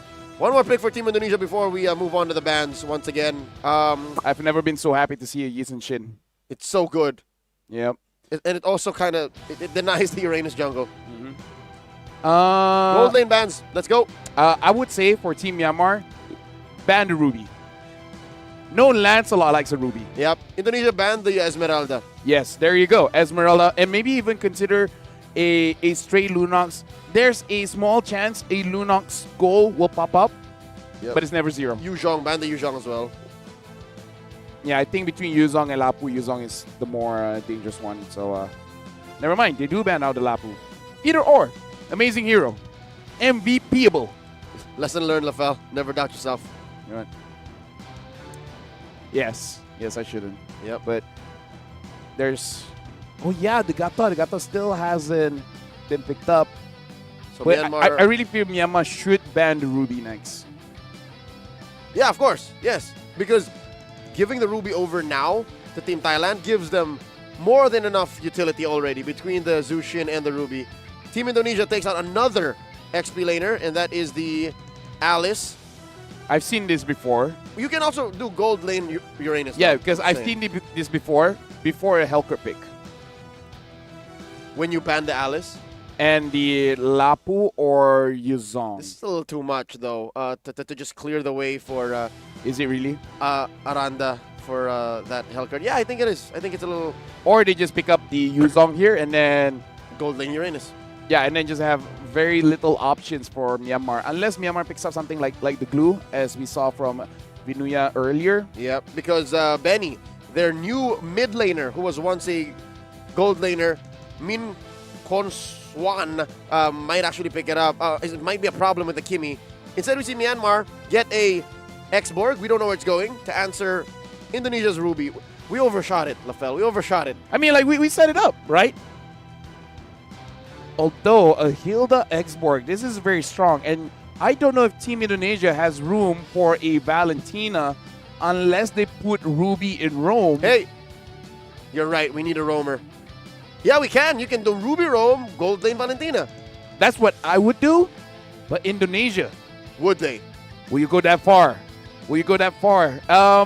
In terms of roamer picks, there's really not too much that's great. A Cho is something that we have not seen the entire day. It's been banned here and there, but yeah, even when it's open and we think it's a good idea, teams just stray away from Cho now. I want to see a Valen and the Ruby flexed up, but I don't think that's what's going to happen. Hey. Say his name and he appears. I'm Indonesian, man. I have that sense. I believe in Christian Witty. Maybe because I'm in an Indonesian stream. I get the inspiration. It's technically an English stream. Yes, but yes, X-Borg still going to be a big problem here because if we're looking at the lineup here, this is basically a everything to Yi Sun Shin. That means the burst isn't going to come that early. And if the burst isn't going to come that early, by the time you're going to deal with the X-Borg will have immortality as well as a war axe. So Indonesia, they got to figure out a way how to speed up this draft so this X-Borg does not become a problem. That's right.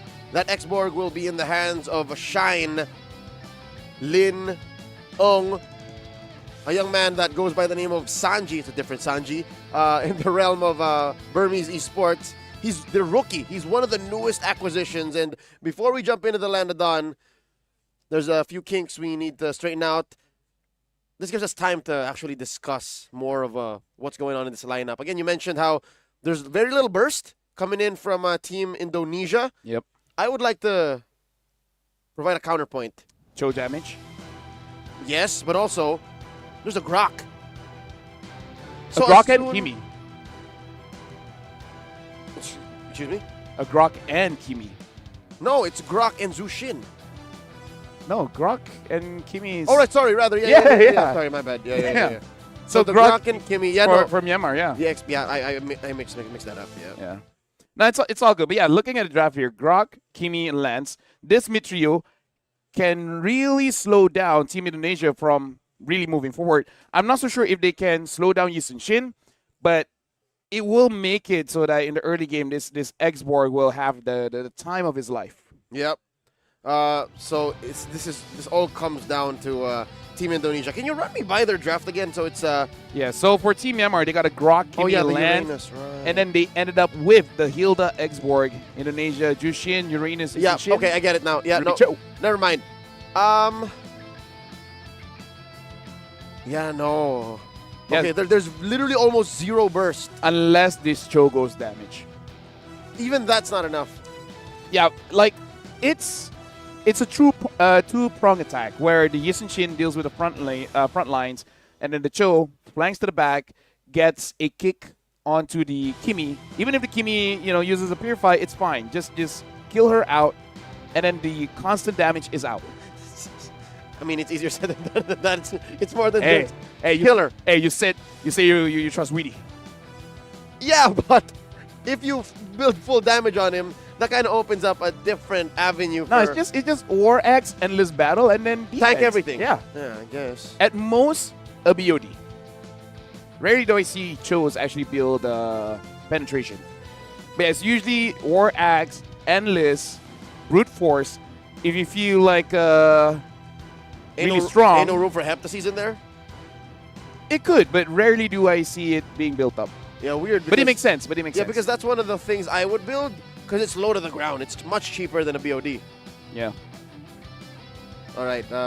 Communicating with our technical liaison officers. Team Indonesia seems to be fixing something on their end. Mm-hmm. But again, we just want to make sure that all the athletes are well prepared. Especially because this is a bronze match. This is going to be a tough one. This is between you bringing something home and you bringing memories home. Yep, almost as weighty, insignificant as that gold medal match coming I up would in say a couple more, days. because at least if you lose, you get a silver. Oh yeah, right? At least. So the gold medal match is like, we want to go, but we got silver. Yep. Okay, it's something. It's the difference between something big and something. Here's the difference between something and nothing. Exactly. So I would argue this is more intense. And I'll agree with you. I would not argue with you on that. LaFell, if you see the screens on the phones of our athletes, then you know that the lobby needs to be remade. I see. So probably some kind of emblem, blah, blah, blah, you know, this kind of thing. Yeah. I think this is for the best, folks. We need to make sure that when our players do get in, there's no second guessing. That whatever they plan to do and whatever they intended to do is how they execute, and we're giving everyone an equal chance. Yeah. Going back to the draft, though, I feel like this might go damage because you already have a Jushin, Uranus, and Ruby. I kind of feel like that's enough. Like, that's enough protection for Yi Sun-shin. I would argue Ruby is enough protection for Yi Sun-shin. Adding Jushin and Uranus to the mix, I feel like this Cho will basically be like a Ronda in game 2, game 3 against the Philippines just now on the Hellkurt. So I think Indonesia's draft is good. The problem is multi-layer, high concept compared to Team Myanmar.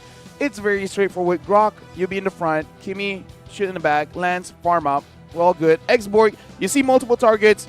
Ult. And what is that? You think that's a thing that Team Indonesia talks about before going in? Mm-hmm. Do you think it's something that they just end up with mid-draft? Because one could imagine they've done this thousands of times. Yep.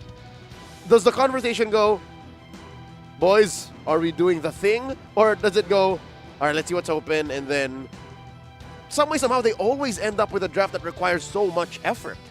No, what is that? It's high risk, high reward, because if you look at their region, their country, the average game time is between 11 to 15 minutes. It means that they want to end it relatively fast. So most of the draft is kind of like, how do we get to that point?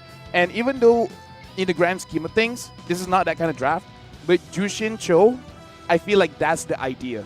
Like, we kill them early and mid, and then we translate that to the EXP, and then we force out that turtle, and then we steal all their jungle, ended at 11.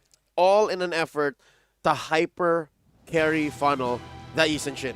Yeah, it's basically a draft where you're telling your teammates like, why you scared, bro? Just do good. Just kill him. Oh, I thought you were gonna. You think you're not good enough? Trust yourself. I thought you were gonna say what you tell your teammates. Yeah, nobody gets farm except me. That too, but because literally, look, like, who among Team Indonesia needs farm? No one except Yi Sun-shin and maybe Cho. Maybe. Depends on the build. For a roamer, yes, because damage. Yeah. All right, folks, I do think we're gonna need a little more time. Yep. So we're going for a short break, but we'll be back once everything is done and ready. Or not. Maybe. Are we still here? Can y'all hear us? Hey, you know what? Surprise. Hey, they might be done. So just making sense of what's on screen, ladies and gentlemen. There is a draft elapsing, and I do think the draft is the draft we expected. Look at this. I still see the Hilda. I still see the X-Borg. I actually like the draft. You know what? I'm just excited to drop into the game. Yep. Same. I'm also quite excited to jump into the game here. I am excited because I know the potential of the draft coming in from both teams, because this is quite high octane, but I think for Indonesia there's just more losing conditions, the win conditions.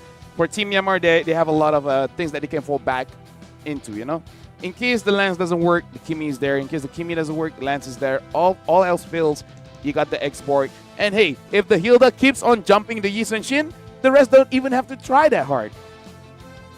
But, you should. Okay, looking at the screen, fingers are moving, focus is had.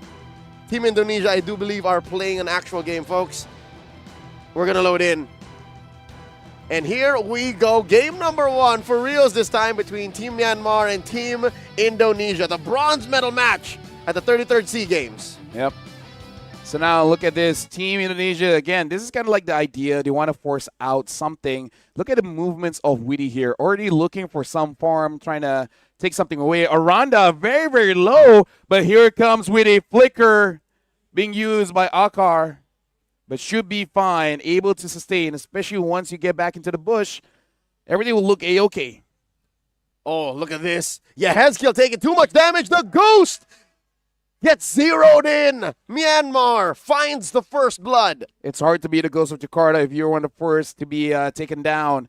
But yeah, this is the idea from Myanmar. They're like, we know what your draft wants to do, so we're going to punish. But instead of going for the Yisun Shin, we're just gonna stop this mid because you guys are vulnerable. Because this is a Grok Kimi. It's a Grok. Grimmy. Yeah, okay, let's go with that. It's a Grimmy. It's a time-tested duo. It provides CC, provides a spread of physical and magic damage that's just so hard to answer early, mid, and even some points into the late game, especially if Kid X can find those weird angles. Let's talk about the gold lane matchup. This is... Hold up. Is this right? What is right? Hold up. Wait. Let me double check, sir. Let me double check. Yes. Akar is Royal Milk, by the way. Okay, no. That was the EXP matchup. Yep. So now the whole fighter situation got me all confused. Hey, you know what? Yes. Confused is one of the words that can be used. So either way, yet that here, just trying to zone out Team Indonesia. And Team Indonesia, I would say, don't really need this turtle, so they got to be careful because between them and Team Myanmar has more kill threat here, so Indonesia's really got to be careful. That's right. Despite Indonesia having a very low-to-the-ground economy, Team Myanmar just has easier access to CC and damage. They catch Weedy. Down goes the Cho. Couple more. Looking for it. Arkar takes it. Leonardo able to put enough stacks. In comes the last Insanity. Leonardo gets 2, but Kong Sat is the one who's going to get the kill. And look at how aggressive Swan is going to be. Skypiercer, 2.5 minutes in for Team Myanmar. I mean, again, this is like really just being super Indonesian where you have a draft that kind of want to skills up. You want to give everything to this one guy, but everyone tries to fight, trying to be uber aggressive. But Team Myanmar is the one with the more aggressive draft. Aranda almost gets taken down, but Sin is there, able to get Akrar first. It looks like Count Sat able to get away. Close call. If this was any other hero, save for a Lancelot or, in any case, Hayabusa, they would have fallen. Weedy dashing on through. That's the classic Cho rope-a-dope. I think this is Indonesia equalizing, closing that gap. Now about just 100 between these two squads. All the while, I would say around the third turtle, that's when we can really see whether this Cho is going to go damage or tank. It's very normal for them to go chop suey first because it's all about adjusting mid. It's like, okay, this does not look like a damage Cho kind of game. Defense. It was like, you know what? I can do it. Go damage. Simple logic. How are you going to get a kick combo through if you die mid-kick? There you go. So this makes sense, right? You get the tough boots, you get the dreadnought. Weedy here, checking range against Hitet, and quick knock-up. Impressive how Leonardo is able to actually build a Oracle this soon. By the way, that's a Sky Piercer on that Kimi. Weedy's got to be careful. That was bought at about 240. Yeah, everyone from Indonesia, if they really want to fight, and this Kimi gets that Sky Piercer stacks, yeah, it's not gonna be a fun game for them. That's right. right. Very fun game for the Kimi. That's right. Looking at Team Indonesia's lineup, their heroes just have almost zero range compared to the Kimi. So every single hit will matter, and they're finding the kick, popping the Faraga armor on Ong, and the flicker. Is he gonna save him? Oh, the tech charge does, but only for a second longer. Leonardo still slays the X-Borg. That was so close. And Team Indonesia are actually getting trades all across the board. Sin here going for this turtle. Akrar not going for him just yet. Yetet is there. Picks up the wall. Kausad gets the kill and the turtle. And Aranda is all alone here. You cannot give a kill over to the Kimi. Oh no! Flickers out. Nothing that you really can do. And they don't give the kill to Kimi. Aran was really trying to get away. That is just but a consolation prize. The fact that they did not give the stack over to the Kimi but still they died. How about a silver lining for Team Indonesia? Leonardo has been dominating Lin Ung and was able to push up, but I guess they didn't check down bottom. Aranda was getting too much damage on him, didn't get to protect that turret. So now Akrar is out of lane, so this is going to be a 3-man squad coming in from Myanmar. Yetet, Konswan, as well as Akrar just moving about. They haven't really slowed down Yisun Shin though. So all the while, Indonesia, when the goal lead is like about 1,000 for Myanmar, they are relatively comfortable because eventually this Yisun Shin will stack up. And then it's their time to shine. Yep, that's an interesting fact about many good Yisun Shins in the current metagame. They can die once or twice and still focus on the farm and still get there eventually. So the whole wormhole economy approach by Team Indonesia, basically folding the early game and the mid game into getting an economical advantage on the Yisun Shin, is still ongoing. They are on track. Yeah. It's just simple. Myanmar is not stopping the win condition, so tech charge in, but only on to 1, and Aranda is perfectly fine. Weedy should get out of there. Uh-oh. That was a bit unnecessary. Yeah, Myanmar could have done better to hold back, but I think Indonesia wanted to fake the fight because they wanted to get that 1v1 up top. Leonardo does eventually push the turret. Tet gets knocked up, pulled over by Yezkiel. Lin Ung slowly running out of Iraga armor stacks. Kong Sut pulling the turtle out, looking for the kick. Weedy does not press the other half of that skill. Bound shocker by Sin, looking for the stun. Still holding on to it. Drops it on top of the turtle. Kong Sut as well, taken out of the picture. A kill in the turtle. Team Indonesia crawling back into control.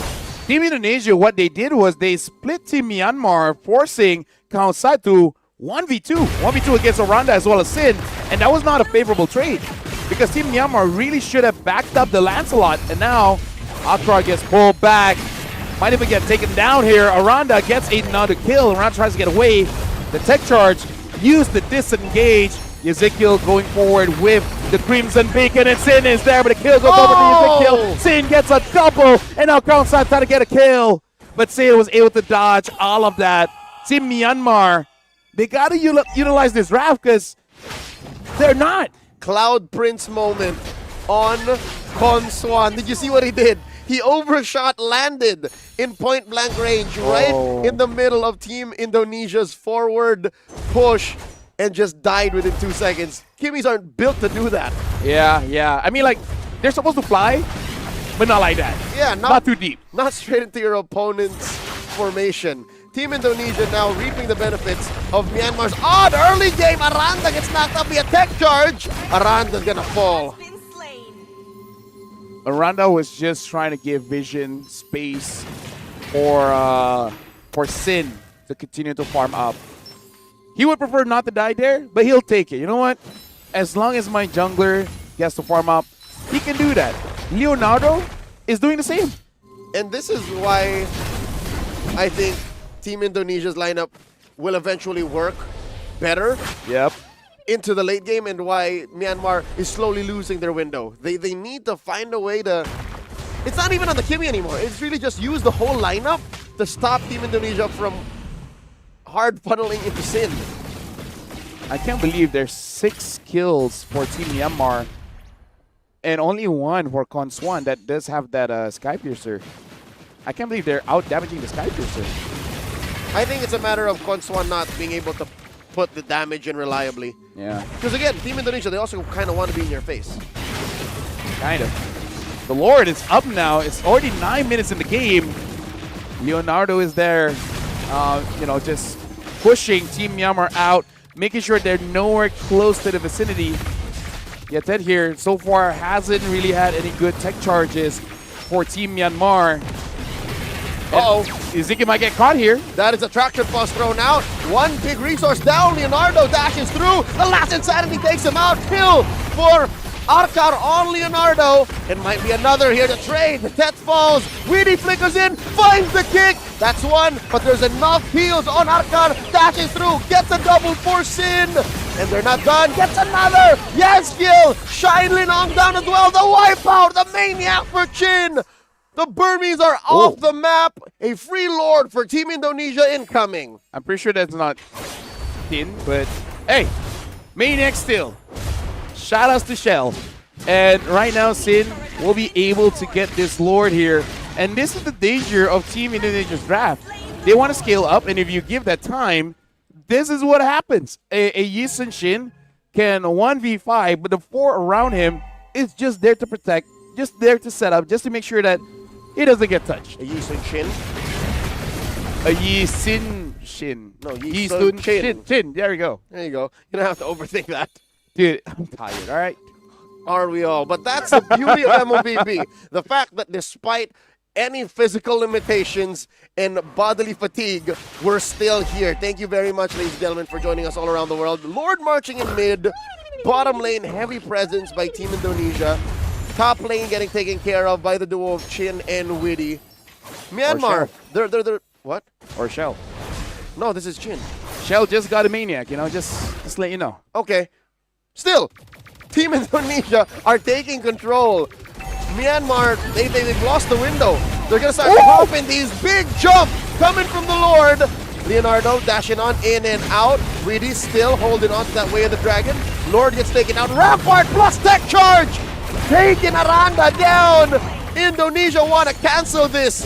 Abort! Abort! They want to take down one more. That's his immortality pop. Chin dealing a lot of damage.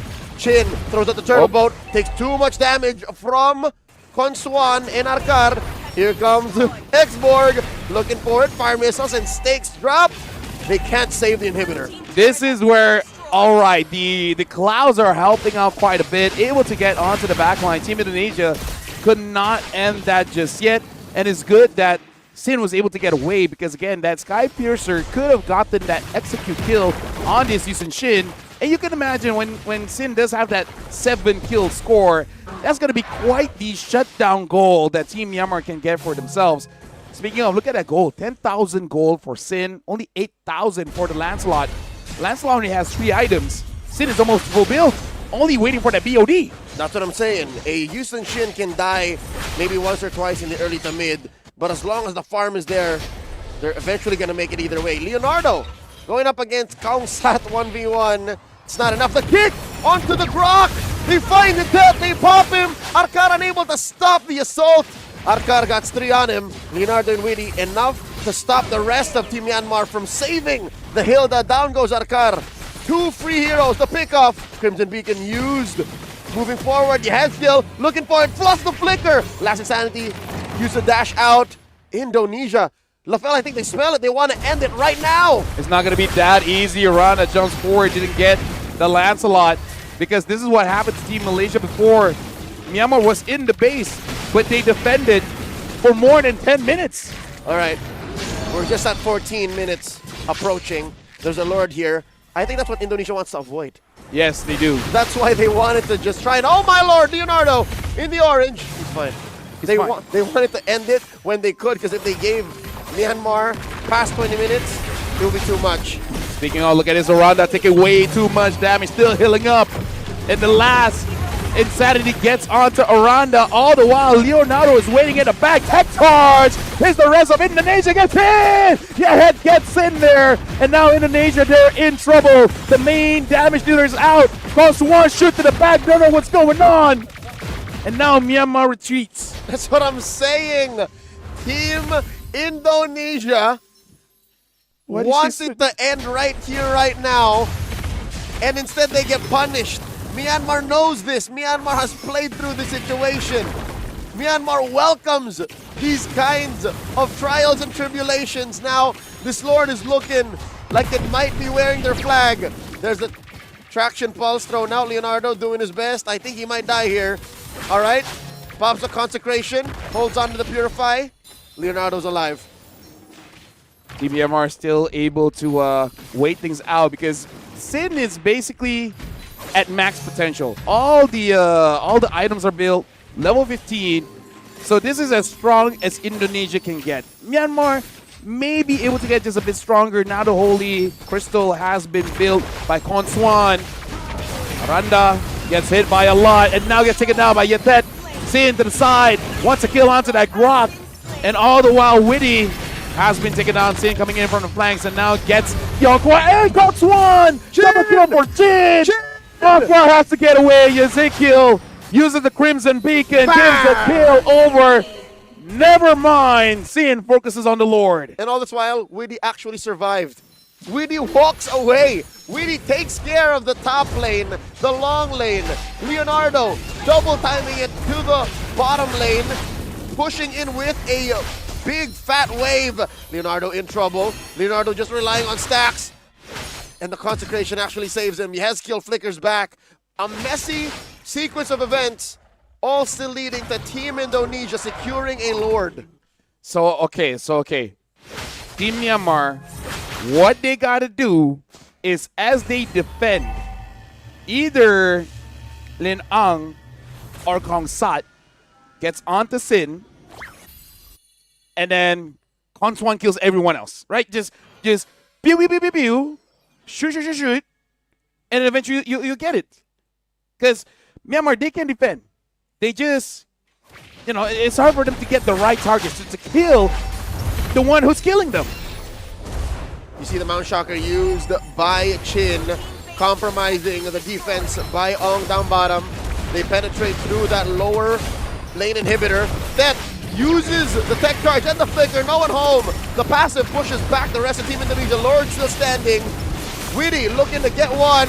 The pull, I'm offended by Aranda. And the defense succeeds. Aranda used the flicker back. Myanmar does it again. Like I said, man, they did this against Malaysia. They have this fighting spirit. They know the game is not over. All they need is time. And they can buy themselves time. They're rich in this kind of way. Because you can't buy time, but they can. This is a special kind of skill. An attribute to have. To know when you can force a push. To know how much longer you can extend your life.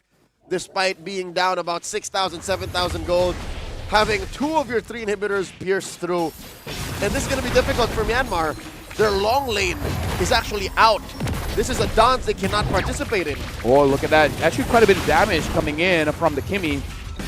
Leonardo as well is approaching to the point the Uranus isn't going to be all that tanky because the damage from the X-Borg and the Kimi is going to be a bit too much, especially once the Kimi has the Wishing Lantern. I can see it already.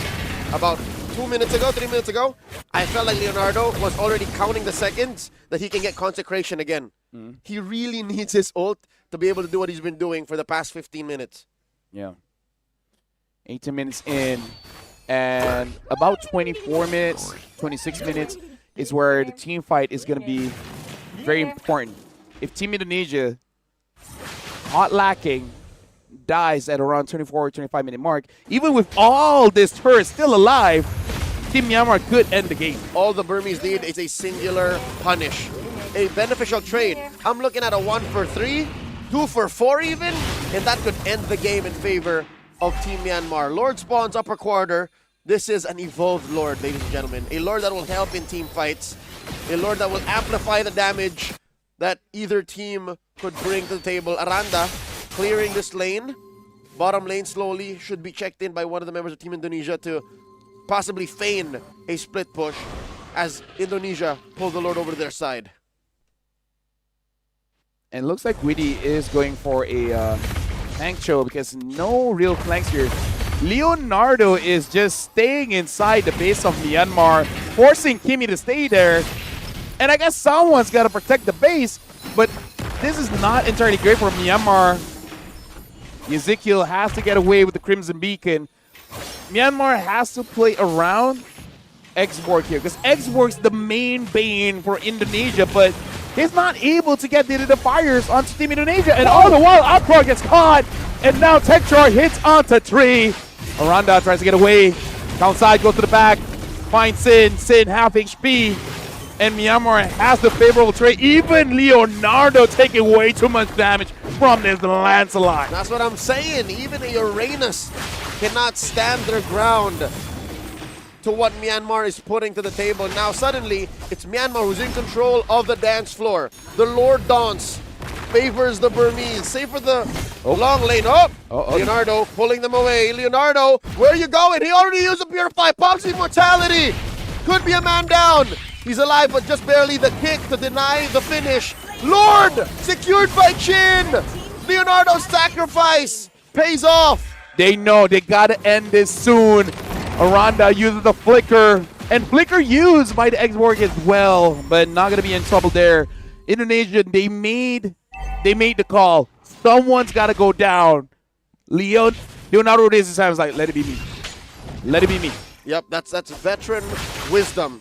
Kabuki saying, I can afford it. They will take so much time to kill me. Let me do it. He's off the map for about 20 more seconds. Fortunately for Indonesia, they have time. They're going to delay the take on this Lord, sink the waves. If anything, bottom came in too soon. Yep. Lord now doesn't look like Indonesia will be able to get here on time. With the X-Borg as well as the Kimi, they're able to deal with this 20-minute Lord. And even the top wave, looks like Myanmar is able to clear out as well. Oof. Got to study how Myanmar does all these defenses. They've been doing it time and time and time again. It's embedded in their DNA at this point. This is just a fundamental understanding of each hero's limitations, of each lineup's propensity to do certain things at certain times. So I understand that this is coming from a team that's been together for so long now. Yep. This is Falcon Esports. That is who Team Myanmar decided to field for this SEA Games. And if my math is correct, they've been a team in one way or another for about 3 years now, even under different banners. Ladies and gentlemen, just a reminder, this is a best of 5. So grab your dinner, grab your supper, enjoy your time. If you're with your family, hang out with them as well. Or breakfast if you're from a very different time zone. Hey, or lunch. We invite all of you because we all know this true fact, Leo. Everyone loves MLBB. Everyone loves MLBB. That's right. If you guys love MLBB, type in chat, we love MLBB. 22.5 minutes in with no signs of slowing down. Myanmar showing Team Indonesia they could do this all day. If anything, given how Myanmar has been playing, they might be the ones who benefit from long days like this. Yes. I mean, hey, they're telling Indonesia like, hey, we can do this all day, like Superman did. That's not Superman. And doesn't matter. More or less same. Talking about Thor. Oh, my bad. You know what? You're right. Thor said that. Indonesia now on the Lord. Hey, look at bottom. Team Indonesia might want to go for a backdoor. Finds Con Swan all alone as this Kimi. Killing spree. Sin gets the kill, and now Grok as well as Hilda trying to stop them. So they're trading Kimi for the Uranus. At this point, Leonardo has nothing else to give to Team Indonesia. So it's just a brick wall, and the X-Borg is next on the table. Team Myanmar, they're making mistakes, leaving their own alone. But all the while, Kongsat gets the instant kill. Kongsat finds him, and there's a big tech charge. A lot of ults being spent, and I'd say in the right spots. Team Indonesia lost more than they gained here. There is a huge wave coming through mid and bottom. They send back Shine Lin Ang to take care of that. But still, Team Indonesia, again, as you mentioned, some lapses in judgment. Okay, let me give you a crazy idea, right? Okay. Aranda, Sin, Ezekiel, and Leonardo player on the Lord. Are you saying what I think you're saying? Witty, sell one item, get a Wind Talker. Go for it. End it. You can do it. You're a Cho. He has to hide himself, though. And I think there's a lot of bushes. They're going to send Arkar or Hitet to hunt him down. All right. We'll see how possible that is after this dance. The dance will dictate if that is indeed possible for Witty, the Cho, to do. Lord Dance initiated. Team Indonesia still missing one more member. Yehezkiel. Oh, no. I think Myanmar are committing to this. Yeah. This is the point of no return. They have to. Witty jumps in, tries to get a kick. Tech charge, trying to slow them down. That's the Lord. Sin gets it. It was there for a while. Sin dashes forward, gets the block. Team Myanmar has to get away. They try to commit for it, but Team Indonesia Witty and Aranda are on the case, making sure that the Lancelot does not get close. How unfortunate is that? That when they had the numbers advantage is exactly when they fumble the Lord. I'm not saying it's their fault. I'm saying it's perfect timing for Indonesia to rely on the Lord's knockup to try and stop Kong Sat from coming in via the Phantom Execution and retributioning that Lord. Nice kick, finding Lin Ong. Lin Ong does not have the Faraga armor for Last Insanity. There goes another Mount Shocker, stunning them up. The base is next. Team Indonesia draw first blood. A drawn-out fight between Indonesia as well as Myanmar. And again, this is for bronze medal, so we can definitely see both teams. Until the crystal has been shattered, they're going to try their very best. But let me just say this. There were signs that Myanmar could have won. The big problem there, which is super bannable, was that Ruby. We were talking about the Ruby should have been banned, got let through. Ruby instant fourth pick. I think that's something that Team Myanmar will remember. Especially if it's written on the wall, especially if there's a Yusun Shin on the other side, which, again, even deep in the trenches of a Lord Dance, still, if a player is completely aware of what's going on, could be a major threat. Again, that was literally almost everyone in that pit. There was the X-Borg, there was the Grok, all the damage coming in from the Kimi. Hell, even Arcad, I could have sworn, had some stacks on Sin, but still, Chin was able to stop this and say, you know what? I got the Lord, everybody. Don't worry about it. Yep. Looking at the movements coming in, I would say there are some, coordination issues, especially for the early game, because I really feel like Team Myanmar, they had the tools, even with a Sky Piercer, they could have just invaded, forced out fights. I understand that taking down a Jushin is going to be quite difficult, but the Uranus was there, the Ruby was there, the Cho was there. There were options. It's just that they were being maybe a little bit too careful, maybe too respectful towards Team Indonesia when they, in my personal opinion, they didn't have to. I think the problem with what happened with Team Myanmar is they were never proactive about it. They were never the aggressors. Yes. They were never the aggressors. They were always waiting and hoping for Team Indonesia to make a mistake. And on one side of the coin, that's okay because they have an open base. Yeah. So what they can always do is just, okay, we'll stay inside. We'll wait for you to come in. Even with the Lord, we know we can defend. But when it wasn't time for that, when it was more time to be proactive and find good last insanities, good tech charges, that's when they were short. And just like Team Indonesia, when they said, oh, let's try to end it now because Myanmar is very good in the ultra late game, I think Myanmar should have had the, better wisdom to say, clutch time. It's not comeback time. Yeah. We should be on the winning end of this. Maybe game 2. There's still time. Yeah. There's still quite a bit of time, and I feel like if this is their angle, maybe go for something else, because we saw Bruno do quite well in the late, Moskov, Granger, Harif. I think the X-Borg is still a good pick, but it's a good pick to defend, not really a good pick to end. So that's also something that Team Myanmar has to be careful of, because something that we'd have to say, across the time of this game, look at that, 50 minutes in, all the turrets, 23 minutes in, all except for one turret of Indonesia was still up, which proves your point.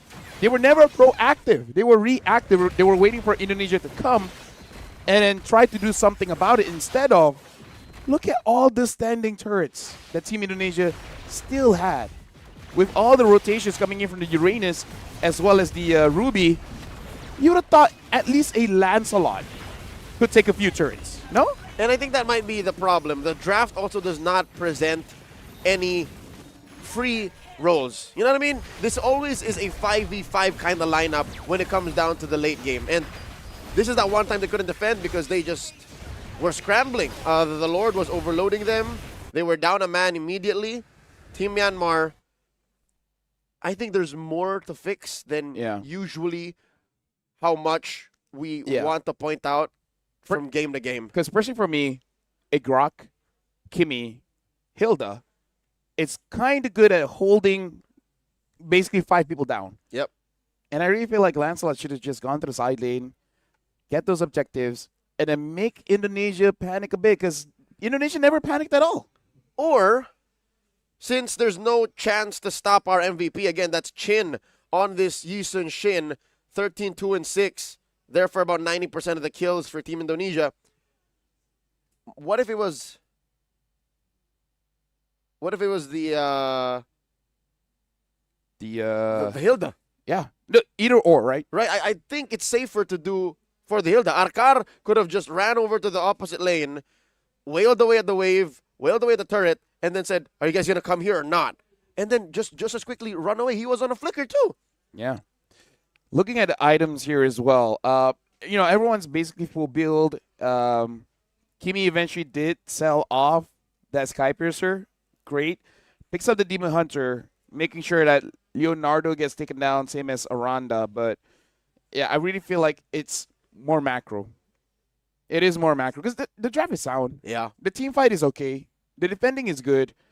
It's just that you're not proactive. So that's something that, whether you like it or not, in the 10 minutes of break that you have, you got to take that chance, especially from the coach. Be like, guys, there were opportunities. You guys didn't do anything. Like, what's going on? Are you guys tunnel visioning? Are you guys too afraid of Indonesia coming in and going for a fight? Just, fight back. It's possible that the problem here was they were doing the right thing, but they never thought outside the box. Yeah. It's possible that, in such a long game of MLBB, you tunnel vision and you forget that, I could have done this. Yeah. It's like mass hysteria. I'm hoping that they figure this out going into game number 2. I would say if this is really their play style, they have a break. They got a break to deal with that. Yeah. If they really have a play style like that, then like we do, just draft that way. Yep. We're going for a short break, giving time for both teams to recalibrate. So we'll see you guys for game number 2.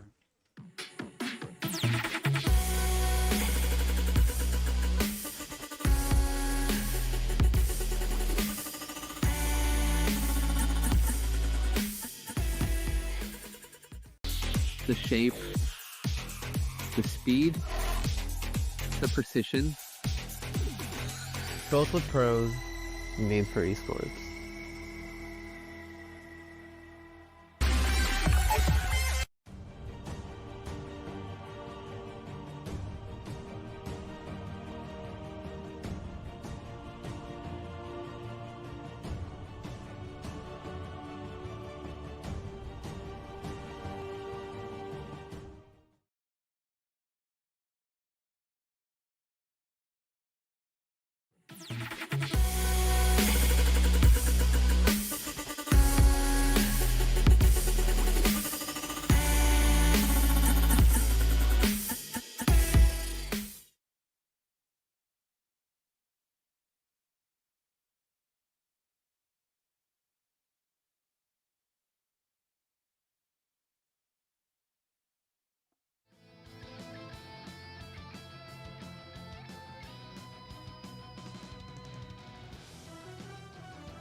Welcome back, ladies and gentlemen. As you guys can see, we are starting game number 2 here.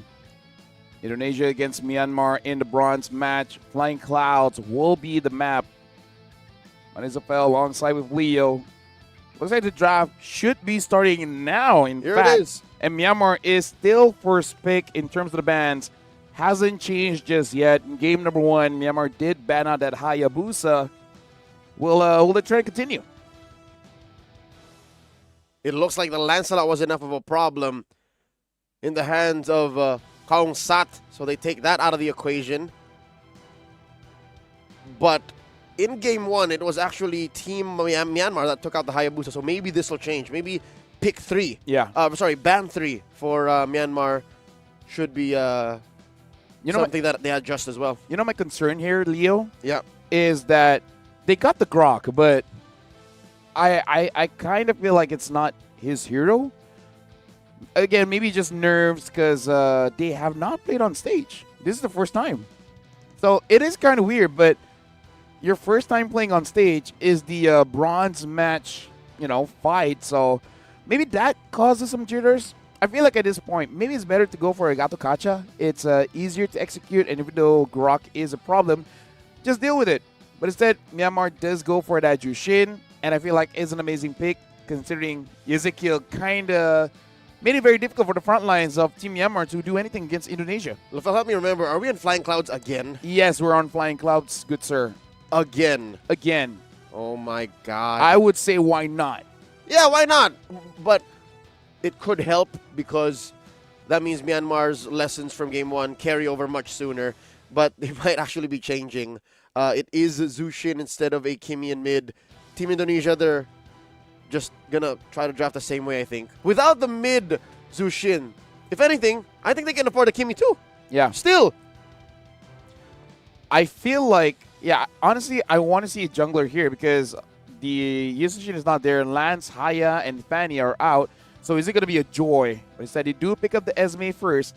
So probably a Gato Kacha here to take away from Indonesia, have a little bit more control on your side. Gatot, Grok, either or.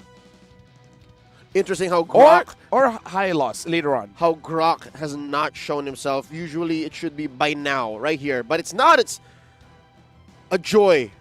Because what other options is there, right? Exactly. Kaung Sat, despite his very prolific performance on the Fredrin about a year back in the M6 World Championships, to pick up a Joy.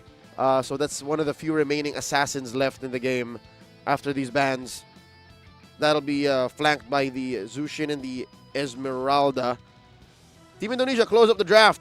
Not a Grok, Lefel. They choose the Gatot Kacha over the Grok. I think this is more just to make sure that between the Grok as well as the Gatot, it's more difficult to mess up with the Gatot. It's rarely do you make mistakes. The mistakes that we see is a random AOG at one spot, which, just misclick. And correct me if I'm wrong, roamer specialists, you can go ahead and chime in the chat. Gatot Kacha is a better support than Grok. Yes. Grok is better at initiations. Grok is actually a more lethal roamer, but Gatot is just better all around. Just cover your back, Grok protect you. Grok is amazing at denying, engaging, and zoning.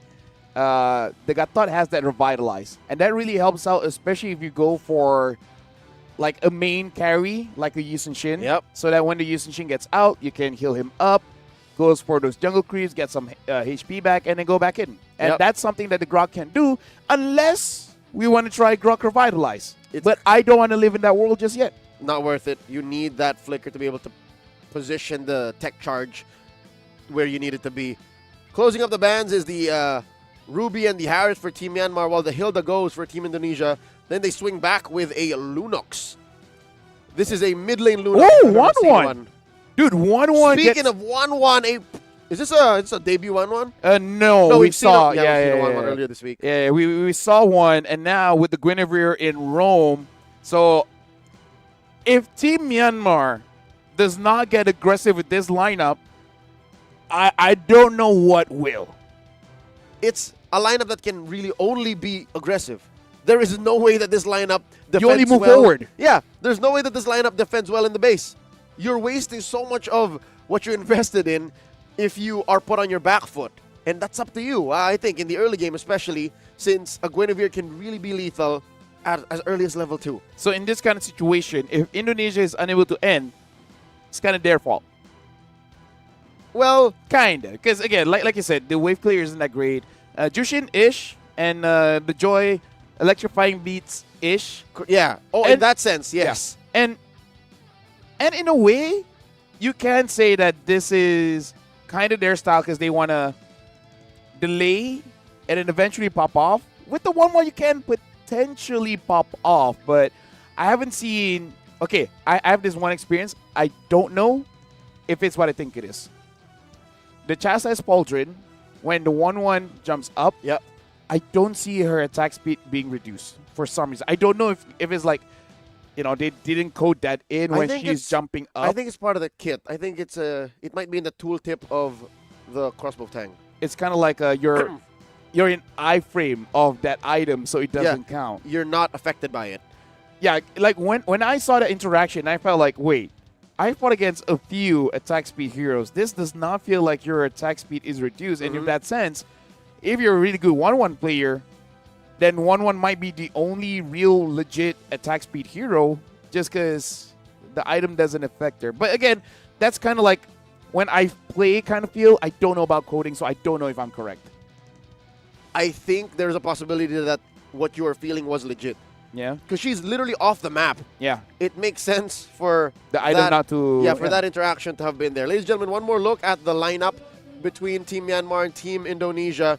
Talking about that 1-1, besides just people building Winter Crown, yep, Yazkiel is on a Lunox, yes, which has a built-in defense against the 1-1. And finally, dear God, thank you, finally, a Uranus in the EXP and a CC in gold. I like that because the CC can actually trade with the 1-1, and I need to see the battle spell on the CC.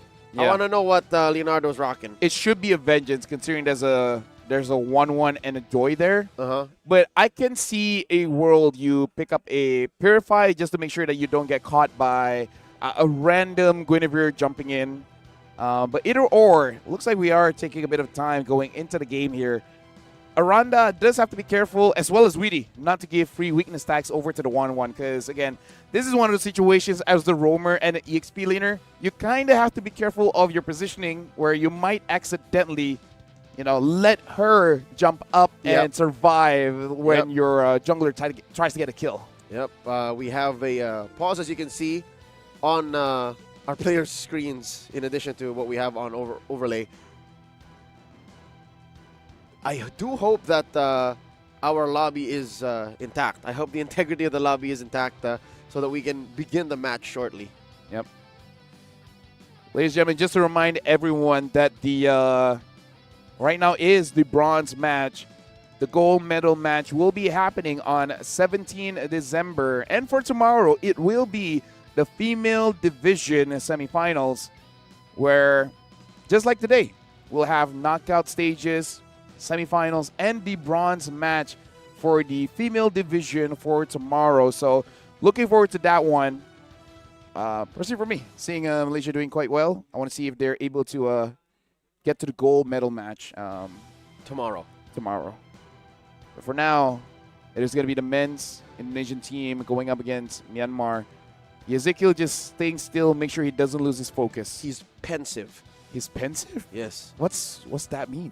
It's a state of melancholy calm. Oh, melancholy calm. Melancholy calm. Melancholy calm. Yep. But also, it's a state of trance. You see how he doesn't take his eyes off his screen. He's both in the game and not in the game. I'm not taking my eyes off the screen. Neither am I. Yeah. We're sticking on to this one. And it looks like we will be having a remake. Yep. Seeing the crystal and I think pop off. I think that's what our technical liaison officers are saying to our athletes is we need to change it. There must have been something. Yep. Well, let me just say this is a good test for the mental of the players. And of ours. It's ah. I'm not laughing. I'm taking this very seriously, sir. I'm crashing out. I don't know about you. It's a good balance. Yeah, it's a good balance. Yeah, I guess. So that later I can crash out. And I'll be like, hey, calm down. It's okay. Exactly. Imagine both of us crashing out at the same time. Yeah. Well, who would want that, right? No. I know a good amount of people who Actually, would want now that I that. think about it, yeah. That would make for a really good television. And really good clips. But a bad broadcast. Or a good broadcast. Or a good broadcast. It depends on who's watching, It's all really. about perspective. It's all about who's watching, right? Like, people like the skibbities, the 6'7s. 6'7". 6'7". I saw a dude just do it very fast. And at that point, Did that kind of like just short circuit your brains? Like, what is this guy doing? No, at that point, I realized I am old. You know what's crazy? What's crazy? Let me ask you, where did you see this 6'7" phenomenon? TikTok, of course. No, I thought you saw it in real life. No. Here I was expecting to be able to share my 6'7" story because you experienced it in real life. I mean, I guess Arya, but all my experience with those kind of things are with Arya. Okay, she's the SEA Games player, also known as my sister. Yeah, so she's of that generation. Of that generation, yes. Okay. Lovely. The door's been open. There's no turning back. I'm going to tell my story. Okay, go ahead. Go ahead. So, we got time. We got get time. this. On my way out of the country to Japan, so I was in the Philippines, all right? All right. In the Ninoy Aquino International Airport Terminal 3 in the heart of Pasay City, Manila. I was in line. I don't remember what I was in line for. Don't know how that happened, but okay. Might have been something like coffee or checking in, right? Yeah, Just to get my baggage through. Again, this is in Manila. From the, back of my head, I was hearing just kids going, 6'7", 6'7". So this is in Manila, all right? Filipino kids. Guess what? What? In a random fast food chain in Japan. I hear it too. 6'7". No. I'm like, what? Dude, I'm crashing out, that's bro. not Japanese. No cap? No cap. No cap. Fur fam. So 6'7". And then guess what? I land in Bangkok, right? Don Muang Airport, about 20, 30 minutes from here. No. I come in, I wait for my luggage to come from the conveyor belt. 6'7". It is a global phenomenon, all right? Is it big here in Thailand for people to just be like 6'7"? Hey, Paul, you hear that? 6'7". Yeah? Oh, my God. It's not him. It's not him, though. No, not him. He's Not him. defensive about it. Yeah. It's okay. Like, not me. Yeah, so I do other stuff. So, but yeah, it's a global phenomenon. Ladies and gentlemen, we'd like to pull the attention of the masses back to the match. It's a draft that I think Myanmar did well to adjust with. But they're still introducing new things, all right? Sorry, the past 2 minutes was all about this. No, I know. brain rot. But side quest. I appreciate what you went through. Yeah. I don't know. Because I feel because part of me is disappointed, but part of me is like I'm disappointed about me being disappointed. Because I'm sure there's something about our generation. It's just that we didn't have the internet. Well, we did, but it's not for everyone. I think it is just the way these kids grew up on the internet. Fortunately, we're back in the game. Ladies and gentlemen, it's game number 2. Can Indonesia lock in match point, or will Myanmar take us the distance and equalize? Welcome to the bronze medal match. Well, okay, actually, let me grab my glasses. Team Indonesia at this point probably just some of the pieces have changed, but the idea is still the same, which is give as much over to Sin, and now Yetet jumping in, doing just a bit of damage onto Witty. And looks like the Lito does just get equalized. Indonesia got it first, but then Myanmar just takes it away. Konswan makes sure that Witty and Ezekiel doesn't really get to move around the map. Oh, quick knock up. Ezekiel forcing Witty to go ahead and pop the revitalize for him. And Myanmar taking control, dominating in mid. Let's look at the EXP lane here. LaFell, don't you miss this? Don't you miss Esmeralda versus Uranus? Dude, I love MLBB, man. Like, all parts of history, we've been doing this for years. And I'm surprised, Leo, that after years of wonderful MLBB casting. We still see something new all the time. And then we go back to something more familiar. Esme, Uranus. Haven't seen the Martis for a while. Martis, Fredrin. Honestly, Fredrin has quite a few opponents back in the day. Fredrin Akai, Fredrin Exborg, Fredrin Martis, and more. Uh-oh! Look at this! Team Myanmar answers back!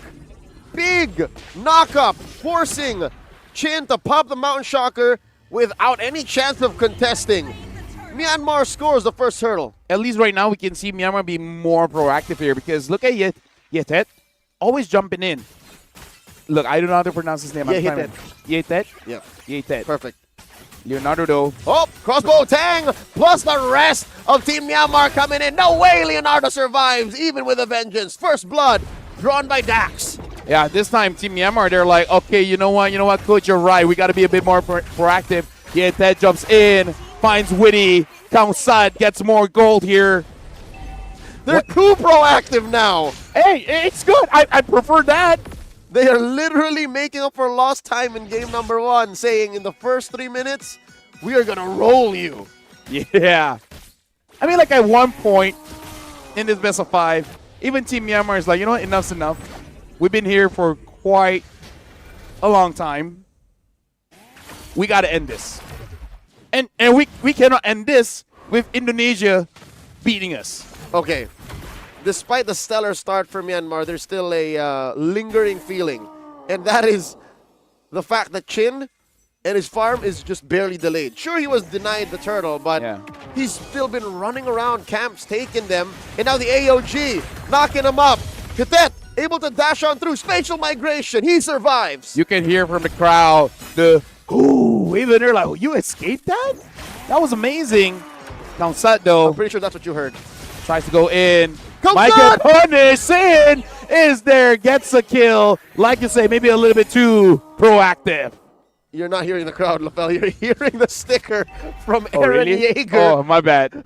Built into the game. Take a look at the items. War Axe almost built up for Chin. There it is. See? That's Chin with the War Axe inbound. Still no full items built except for Shinelin Ung. Shinelin already has the corrosion sight, so if anything, he wants to get out of the gold lane. But if he keeps on getting Leonardo on the CC, but hold on, Randa goes to the back, screams the beacon use, pulls him back in. Kaunsat looking for a kill, a brilliance use. The turtle gets reset. Kaunsat looking for the turtle, same as Sin. Who will secure this turtle? And Sin gets it. And now look at the Lunox, does have that Sky Piercer. Will she even be able to get a kill here? Impressive work by Aranda throughout that whole sequence, LaFell. I could have sworn you were going to lose your breath by trying to call that turtle fight. Aranda was on 3 members of Team Myanmar. He was like, look at me. Don't bother with the Eastern Shin. Look at me. And only at the end did he have to pop the Purify, and they get Christian. Christian Widow gets taken down. Nikon Swan this time, yes. He follows me on IG. Team Myanmar really should start giving kills over to this Jushin. Because this time he still bought that Sky Piercer. I'm hoping for at least 40 stacks. With a start like that, yes, he has to. But LaFell, sometimes you can't force it. Sometimes you say, I would. You see that I bought it. I have to make sense of this. Oh, wait. Oh, Chin tried to go for the flank. Answered in by Witty's AOG. A little too dangerous. Oddly enough, Myanmar, there was way too many of them in that brush. Yep. So Indonesia again at around, I would say 14 minutes. That's where Sin should have 3 to 4 items, able to go in, get kills onto Myanmar. So Myanmar, in a way, is on a timer. Even though they do have the 1-1, I don't know how reliable it is to hope for the 1-1 to survive when there's a Lunox as well as the Eastern Shin.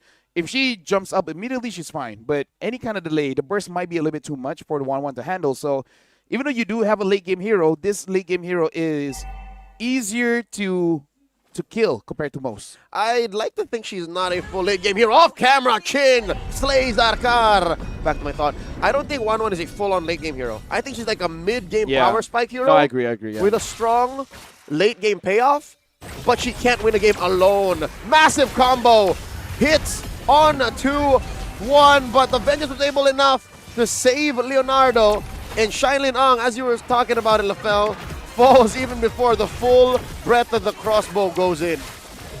Aranda gets pulled back by the Jushin. Aranda, Ezekiel, as well as Witty will back off. So they have recovered in terms of the kill score, both now 3-3, and the gold is on Indonesia's side. So despite Team Myanmar having quite early aggression, but they don't really translate it to something else. They don't transfer the kills over to turrets. Compared to Team Indonesia, they're getting one turret and now they're getting another turtle. It's really impressive how Team Indonesia's macro has evolved through the years. Yes, they still have it in their DNA and we see it in their play that they like to fight, but they've learned how to do that while taking things on the map. Bottom lane tier 1, done for. Top lane, just taken care of by Leonardo.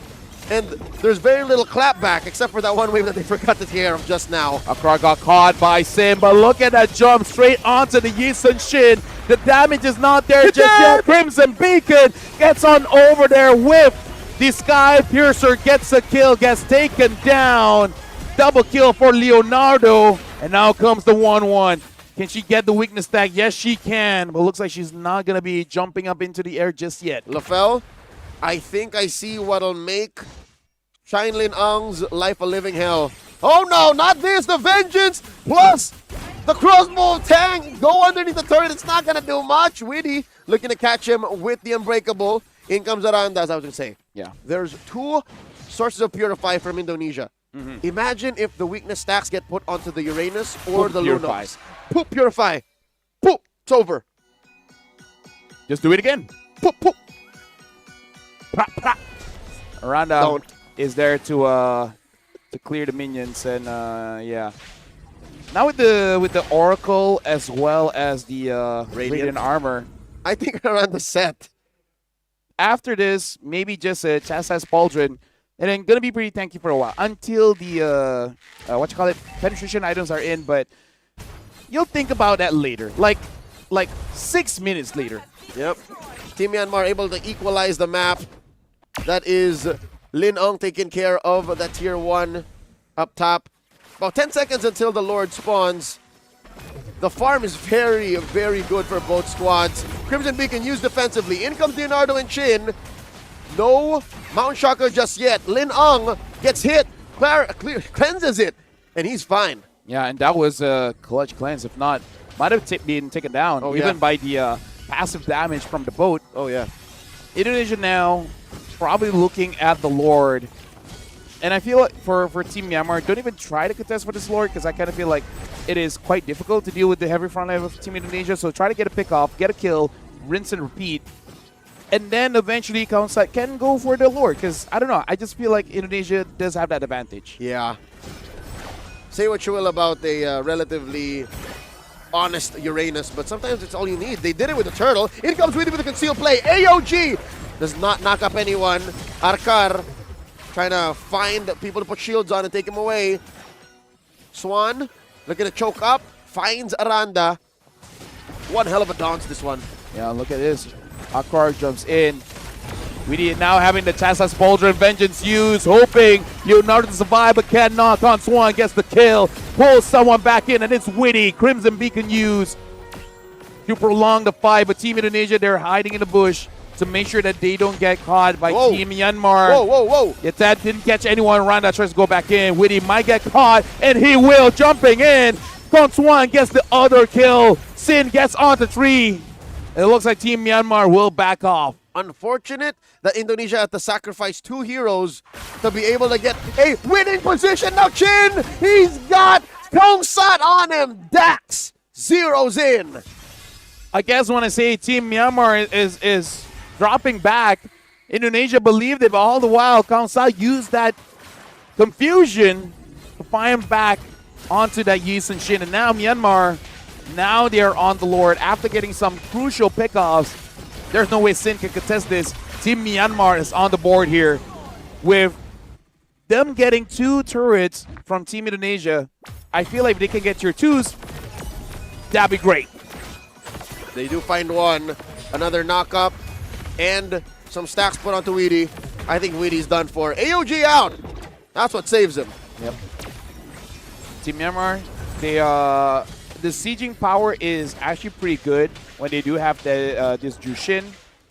But I guess Indonesia, they can always just trade bodies, right? Moving forward here, moving forward there. So they're going to be delaying it. The Lord will be marching up top. So probably a good idea for Team Myanmar just to get a few down bot. Yep. That's the long lane for Team Indonesia. They're protecting its tier 1 with their life. The back line here threatened by Yehitet. And of course, Konswan. I think this is a decent amount of stacks on this Zushin. 4-1-4. I mean, it was cut in half at 2, but a little extra coming in. Myanmar is in a great shape. Yep. They're able to get the top as well. Okay, not really. Just a little bit more, but down by Kamsat able to get the tier 2 and now having that concentrated energy as well with all the sustain from Team Indonesia. This Joy does have to stay inside the fight for a while, especially if you want to buy time for the 1-1 to be able to use the crossbow of Tang. Indonesia, now they're in just a little bit of trouble. In terms of the wave clear, they're not bad, but they're definitely not great. About 4,000 go between them. 13 minutes in. They didn't make much of that Lord. If anything, it did push through mid. Those tier 2s as well. Team Indonesia, what kind of power spike are they waiting for? Have we really felt much of Yehezkiel? I think he's the one. He's the missing piece. I feel like the problem is he's worried about this Guinevere. And I feel like that's kind of what Team Indonesia is being careful of. And I would say, yeah, because that does have that crucial, like, that clutch catch. I think Aranda has to really, like, you know, open up the map, at least find where the Guinevere is, and then they feel just slightly bit more safe. Or you know what? Make it simple. Kill Konswan, and then you're good. That's the main person that makes you celebrate jumping up and down. Easier said than done, though. Konswan has a flicker. Konswan has the Crimson Beacon, and you try to hunt him down, he'll feed you over to his teammates. Do you want to win or not? I do. Then do it. It's easy. Just go. That's what I would say if I was the captain. Fortunately, neither of us are, yeah. Yep. Probably for good reason. Probably for good reason. MLBB has changed over the years. Yep. Aranda, I'd say, is the best man to... Again, let's rewind it back maybe 2 points, right? To play man-to-man defense on Yehitet.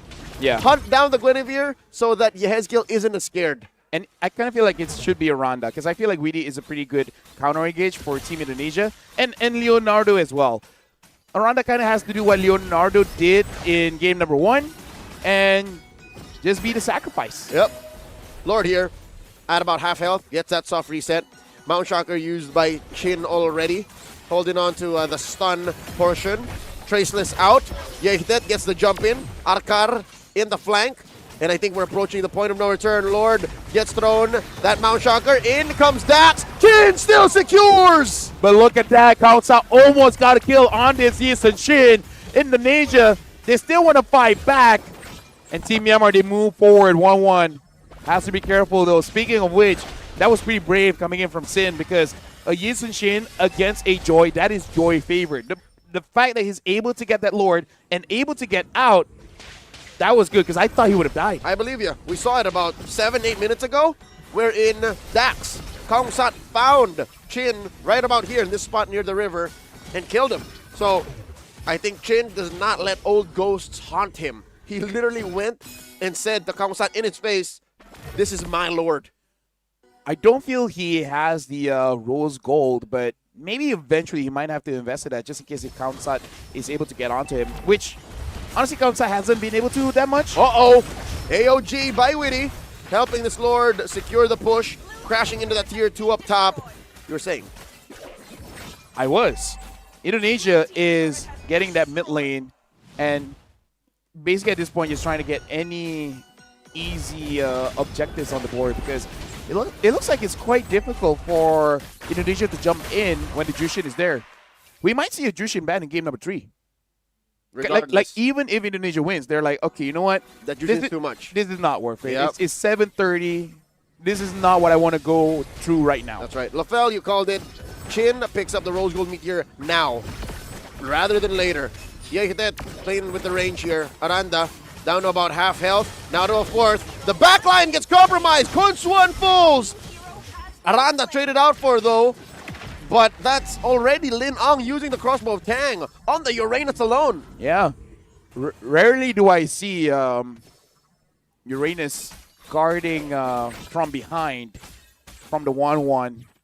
But yeah, Ling Ang might have been better off just to escape Aranda and go find someone else. But that's neither here or there. It's 70 minutes in the game. AOG jumps in. No one's there. Leonardo able to get outside, but all the while killing spree for the 1-1. Get that. Gets chased by Sin. Akar is there just to protect. And now with the 1-1 here, Team Indonesia looks like they're going to retreat for now. That's an interesting tango that these trios have gone through. I could have sworn they were going to go all in to try and take down Hitet, but we're forgetting that Arkar is here. Arkar deals a respectable amount of damage. I'm waiting for the next item check because I want to see exactly how painful this Esmeralda has become and how fast she can dance around low HP targets from Team Indonesia. 70 minutes in. I would say... Oh, she's got the book. She's got the brute force. That's real. That is an Esmeralda that could dance around you to death. And I don't know about the damage because Ezekiel so far has the items, but hasn't done the, what you call it. He hasn't really jumped forward. Yep. Oh no! Aranda gets displaced, gets hit. The crossbow tang, the winner crown. Down goes Kaungsat. Kaungsat looking for more revenge. Down goes Lin Ang. And I'd say that's it. AOG trying to pin down Yehitet. 2 for none. Team Indonesia. They got this Lord in their sights, but first they'll take down Tier 2. I gotta say, that was kind of all Leonardo as well as Aranda, because Aranda was the bait. Oh, Leonardo no. Oh, actually no. gets on the downside. They're trying to end it now. They know if they go late, it's gonna be trouble. Team Indonesia ends it, and now is at match point. The podium finish within arm's reach. Team Indonesia don't want to spend a long night here in the Salafrakyao Hall here in Chulalongkorn University. 2-0, just like that. But hey, why not? The night's still young. 7:39. GMT +7. We can be here until 10. Can we? Maybe not. I don't know when does this place close. It will eventually. But looking at the highlights here, I think Myanmar, they had a good start, but then after that, it's kind of like, what next? I feel like that's the biggest problem. It's always like, what next? I'll do you one better. Okay. I think they had a great start. Okay. They really put Team Indonesia in their place. And it's that ramp up from early to mid that had the problem. Because even in mid, Team Indonesia was already showing signs of, okay, we're getting it. And we didn't really see Yehezkiel go ham. Yeah. I think Yehezkiel playing it close to the chest and protecting. I'm wondering, did he even die? The fact that I think he kept himself so scarce. Oh, he died. The fact that he was so hard to find might have been the problem that even Myanmar had to face. Because look, if Shin is afraid of Kaungsat, there has to be some part of the rotations on Team Myanmar that also reflects how afraid they are of Yehezkiel's promise. It's kind of like just Ezekiel using the Lunox. Team Myanmar always looks at every bush as a death bush. Exactly, because you can Ruby DD. They know. It was their countrymen who did that. It's like, we got hit by that like every Tuesday. Today's a Monday, so that's more of a tomorrow kind of thing. But we're not trying to, you know. Yeah, it could have happened today, right? So let's not go into the bush. And yeah, like you said, that might have slowed down the rotation just a little bit. But legit, Leo, I kind of feel like for game number 3, this Jushin might have to get banned because the game slowed down because of her. I think it's the Jushin, specifically for, well, both of them. Both of them, yeah.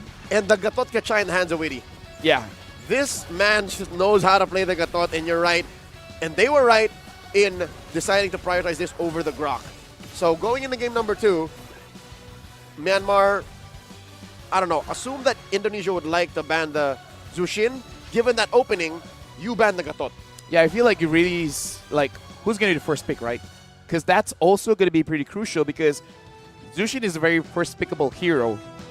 I wonder because, you know, it's quite late, 7:42. What if someone just has a lapse of judgment and accidentally lets go of either the Hayabusa, the Lance, or the Eve? Because I feel like these three strong picks at first it will really change the dynamics of the game. I would say especially a Lance and an Eve. How about the Yisun Chin in the hands of our MVP? Two-time MVP, mind you, in the bronze medal match. Chin of Indonesia. Is this something that Myanmar should start putting their foot down on? I like and dislike. Do you want to know why? Why? I like the pick. It's a good hero. What I don't like is the funneling. You see what I'm saying? You like the product, you hate the process. Yeah, because it's like, it's a good strat, and when you want to win a bronze medal match, you need a good strat. But it's also quite volatile. It slows down the game just a little bit, and as you're slowing down the game, it kind of works in Team Myanmar's pace and not really for Team Indonesia's That's right. pace. That's why it always goes past 16 minutes. At least. If it was up to Indonesia, this would have ended at 14. 11. I was being conservative, but yeah. No, trust me, like, they ended the game with Philippines at 11. So that's kind of like where they want to finish off, but it's too difficult. That's their timing. That's their timing. A quick look at the items about a couple of screens back. We saw 2 chastised pauldrons.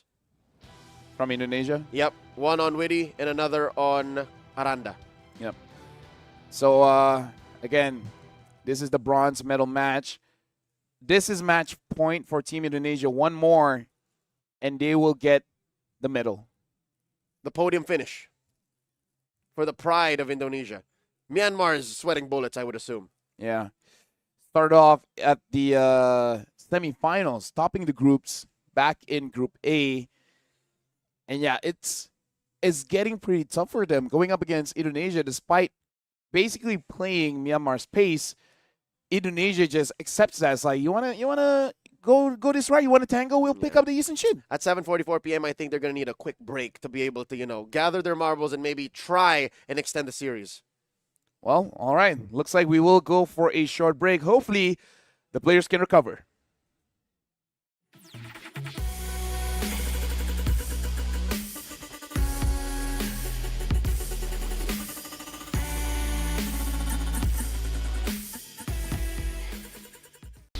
The shape, the speed, the precision. Built with pros, made for esports.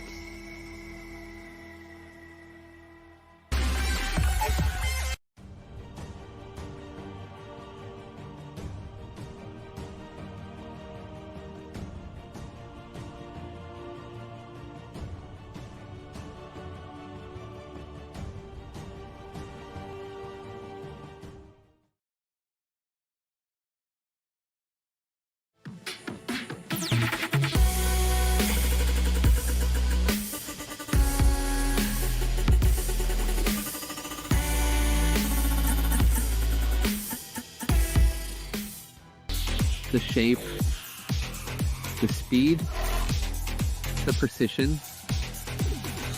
Built with pros, made for esports.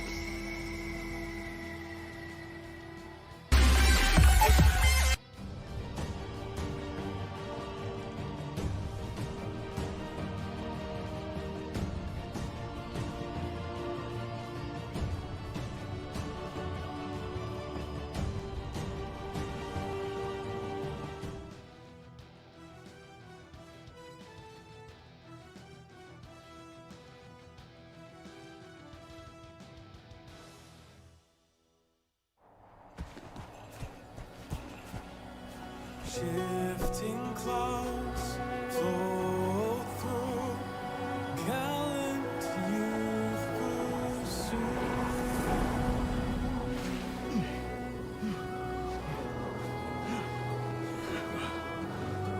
We've been searching for days, Sora.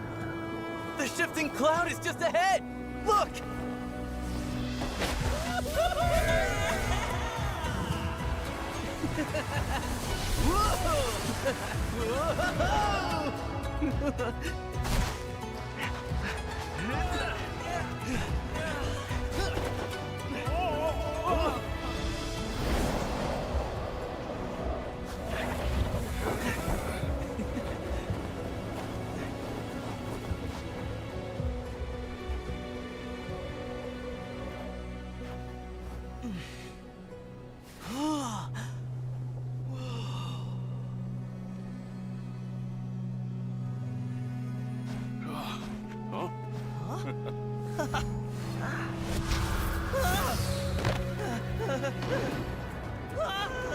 Oh, that's no cloud! That's a sandstorm!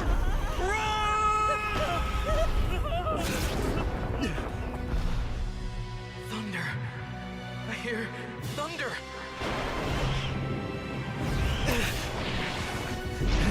It's here! I know it!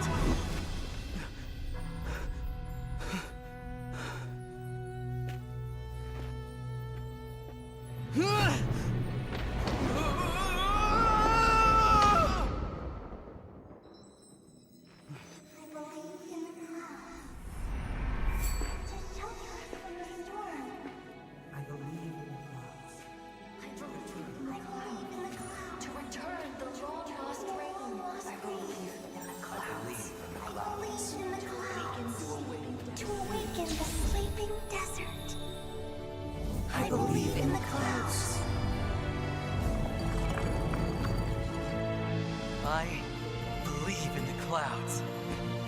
I believe in the clouds!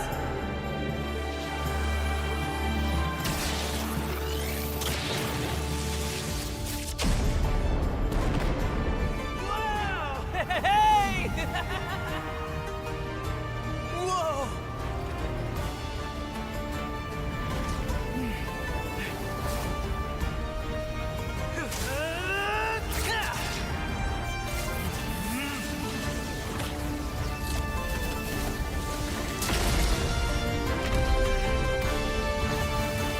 Shipping clouds flow through, telling you the pursuit, bringing rainfall and thunder down. Flower seeds sprout strong, and ancient tree blocks spreading green.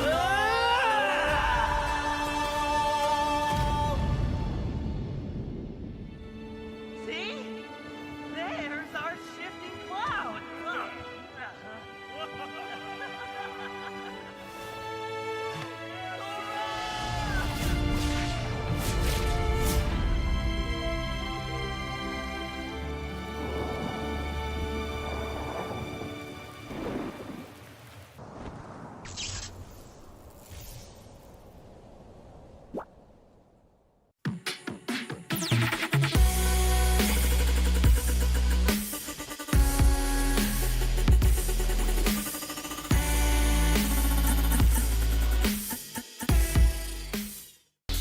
The shape, the speed, the precision.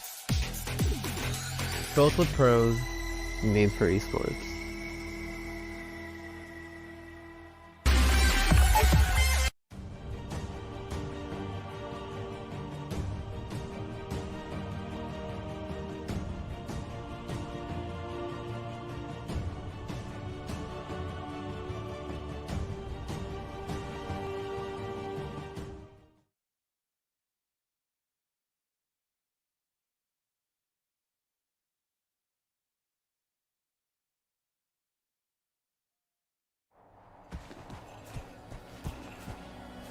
Shifting clouds flow through, gallant youth pursue.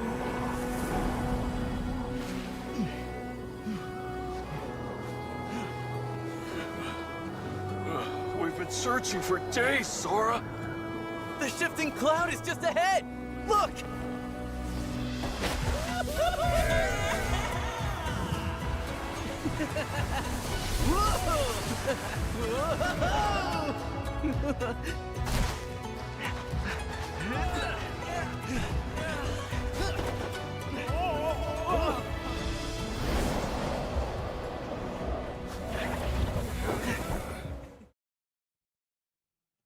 Ladies and gentlemen, and welcome back to the 33rd SEA Games. And speaking of which, Leo, Yes, you know what I love about the SEA Games is where all the countries, well, in Southeast Asia, come, play games, and compete.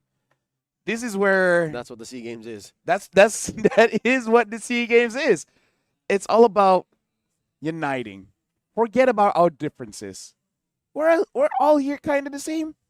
As I'm walking by, People think I'm either Malaysian, Indonesian, Cambodian, Filipino. What else? What? Yeah, even you. Even our producer, if he walks by, He he's thought like, you were Thai. yeah. I am the opposite. Back home, people don't believe I'm Filipino. Oh, really? I still get the random every now and then. I didn't know Leo was Filipino. Really? Whenever they would see a video of me speaking Tagalog. Wow. Yeah. But you do look Filipino. Thank you. People think Gideon is Singaporean. I see that. I don't know Adeline Joy, or, you know, whatever she is. You can't say that. Yeah, but you, I'm pretty no, sure. I mean, no. I think she, I think she's. She doesn't like. Let's get it. She doesn't like getting. Luckily, I'm I pretty don't sure think- she's Filipino. No, I don't think people can put two and two together as to who we're talking about. That's good. Because she doesn't like that. You see how I had to Hey, load? no. You see how I had to load and think about who that was? Because my brain just doesn't connect that name with who they are. I'm checking my phone. If she says something, we know she's watching. You know what? Shout out to her. She's It's about 8:54 from where we're from. No. I think she's doing 54. other things. 8:54. Yeah, that's what I said. 8:54. That is what you said. Exactly. We are one step closer to glory. We shared a little code with y'all in case you saw it for a split second. It was on screen. Your chance to claim and redeem some prizes on behalf of the SEA Games and, of course, MLBB. I think the draft is upon us. We're about to see the random map enhancement we're about to get. We just witnessed flying clouds. Twice. What could this one be? What do you want to see, LaFell? Broken walls. Why not? I want river expansion. You want river expansion? Because I think these teams play better on river expansion. Oh, we're my getting God! flying clouds. Twice, thrice. Hey, consistency, man. Consistency. Consistency. There you go. If we're talking about consistency, do you think we're going to see Myanmar on the blue again? Consistency, of course. Oh, my God. Are we going to play the same game over and over again? Hold on. Did the draft change? Yes. Okay, yes, you're at it CC. Yes, it did. Myanmar, take the gatot. This is where you take the gatot kacha. What is accent? No, I'm just speaking normally. Okay. You're making me second guess. Boxia, though. Now we got a Boxia and a Lapu. You know what? It's weird that the Boxer was never... I forgot about it. Was it at all touched in the first two games and then like... The crazy thing is there's the CC on the other side. And now the Grok. This is a testament to how open the metagame is. It is. I would like to go ahead and see our developers. Does Skyhawk still work with us? Does what? Does Skyhawk still work with us? Skyhook? Yeah, I think that's the name of one of the well-known... Like, he's the guy with a mascot in game, you know what I mean? Yeah. The one who talks to people. I know what you mean. I just unsure if he's still around. I think we met him in M5. Yeah. We shook his hand for sure. So Helker gets banned for sure. Oh, yeah, there it is. I'd like to shake his hand and say thank you. Whatever you guys did in the last patch really cracked the game wide open. And now the Kimi gets banned by Team Myanmar, which I think they could have let go considering they do have the Boxia. But again, probably just to be careful. Look at a couple just there. They were close, and then they noticed the camera, and then they just separated just a little bit. Hey, I think now they know they're on. Look at the support they're bringing. I believe this is a pair of young Burmese people who've come to Thailand to support their team. And now 1-1 gets banned out as well from Team Indonesia. Hey, respect to that 1-1 from Game 2. I want Myanmar to pick up Granger, actually, if it's open. The Lunas gets picked up by Team Indonesia. Keep your lips moisturized right there. Yep. How often are you on camera for the SEA Games? I haven't done that entire day for today, but thanks for reminding me. Thanks to our audience. But it's nice that my lips is not chapped just yet. A lot of hydration really helps. Oh, yeah. It really helps. Make sure you drink your 6 to 8 glasses of water every day, ladies and gentlemen. Actually, more depending on your weight, as I've learned. Yeah, more is better than less. Just make sure you don't get water poisoning. That's a thing. You know that? Granger. All right, here we go. I'm Burmese. One more, and we need to see if this Gator is there. Baksha is indeed going to be a jungler, or it is a jungler. A Rome Cho. Kid X. Yehitet will be playing the Cho. You know what? They're like, okay, this Yisun Shin has to be stopped somehow. So now with the Cho. And actually, Cho Jushin is actually very dangerous. Shout outs to the guy with the Indonesian flag. Do we say Esmeralda? Maybe a bit dangerous against the Baxia. Oh, hey. What? Where's this X-Borg going? Gold lane? Wait. Yeah, gold lane. CC, EXP, Ludog Smith, Isuchi Jungle. What has the world come to? That X-Borg is more of a gold laner than CC. You know what? Maybe they can switch it up. I'd rather have the other way because X-Borg is going into the Granger. Yeah. The CC's better. Hold on. We'll see. It is going to be... Nope. Aranda is still on the CC. Leonardo is on the X-Borg. LaFell? No, Indonesia just keeps ganking Granger nonstop. The X-Borg is fine. Or, I'll do you one better. Sure. Dodge. Don't get hit. Exactly. Simple principles. Ladies and gentlemen, welcome to game number 3. Match point for Team Indonesia. This could possibly be the final game in this bronze medal match. Use the redeem code MLBB Bronze as you go in through your in-game profile icon to the settings and input this redemption code. 2-0. Will Indonesia end it here? Well, right now we're seeing Yetet as well as Conswan clearing the waves pretty fast. So an early rotation here. Looking at Aranda. Yetet is there. Aranda should be able to get out. But I feel like this rotation is just to make things safe. Or maybe just to get the Alcar out there? I don't know, because I feel like they're not freezing the wave. So I'm not so sure about that rotation. Maybe better to rotate up top. Up top is where that, I'd like to say, shaky gold lane matchup is. Because look, Leonardo's even struggling to take the gold crab away from Shine Lin Ong. Because it's not dodging. I mean, he is dodging. Look, he's actually doing pretty well. The fire missiles are going toe-to-toe against these actual bullets. I take it back. It's hard because, look, he only put the fire stakes right on when he hit the overheat to get the extra shield, but the Faraga armor isn't close to getting filled. My observation, LaFell, yes, for Team Indonesia is they trust Leonardo so much. Kabuki, he's been playing with this team, this franchise, his country for so long now that I think he's the equivalent of Idrin for Malaysia. If that's the case, I would trust him too. He's the one who's just like, whatever you guys need. Hard job, give it to good old Kabuki. Yep. Looking at the rotation here, Sin is staying up top, understanding that Leonardo needs a bit of help clearing the wave, and now it looks like it's going to be a 5-man Indonesia trying to go for the turtle. Myanmar's not even going to let them come by. And Weedy could not stop them. Nope. All Weedy could do is throw out a rampart and hope for the best. Myanmar gets the first major objective. In all consideration, again, knowing what happened in game 1 and 2, I'm not sweating for Indonesia. I think this is fine. I think they're still on schedule. Look at this. The jump by Yehitet forces Weedy to flicker. Actually, quite an early level 4 by Yehitet here. This might be a damaged Cho because I feel like he's been taking away some jungle creeps away. I mean, I could be wrong, but he did get level 4 just a bit fast, even though, yes, I know they got the turtle, but... Uh-oh.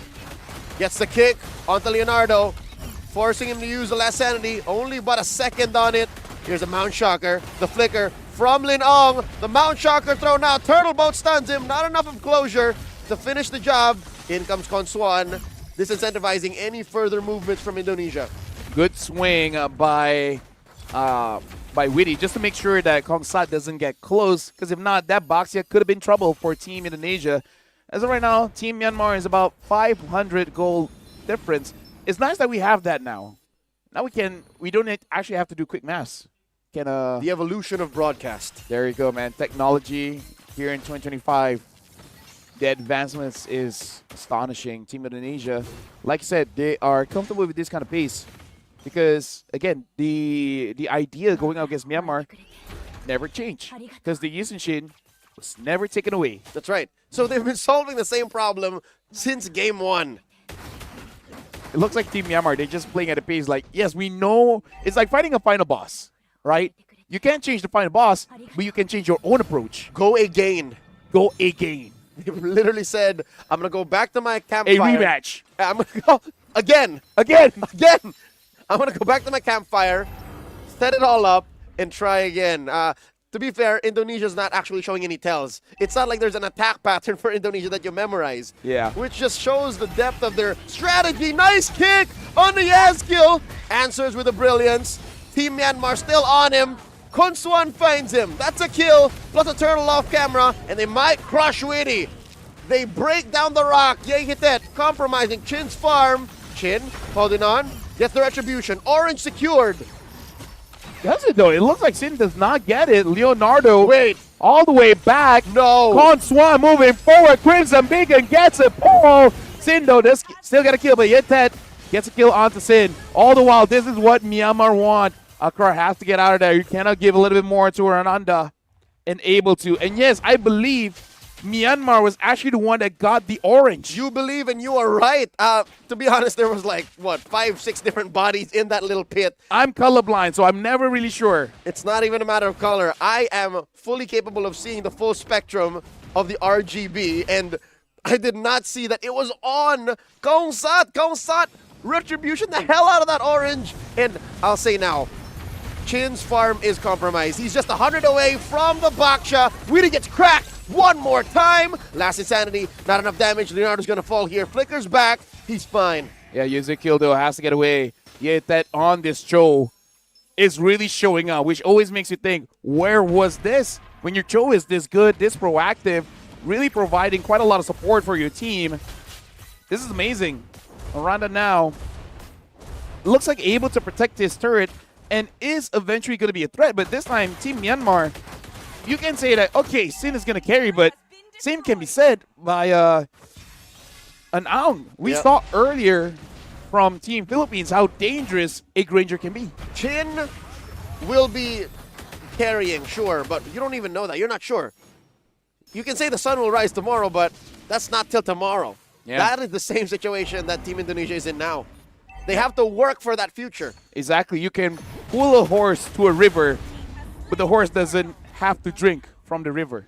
That's right. Yeah. I live my life by that proverb.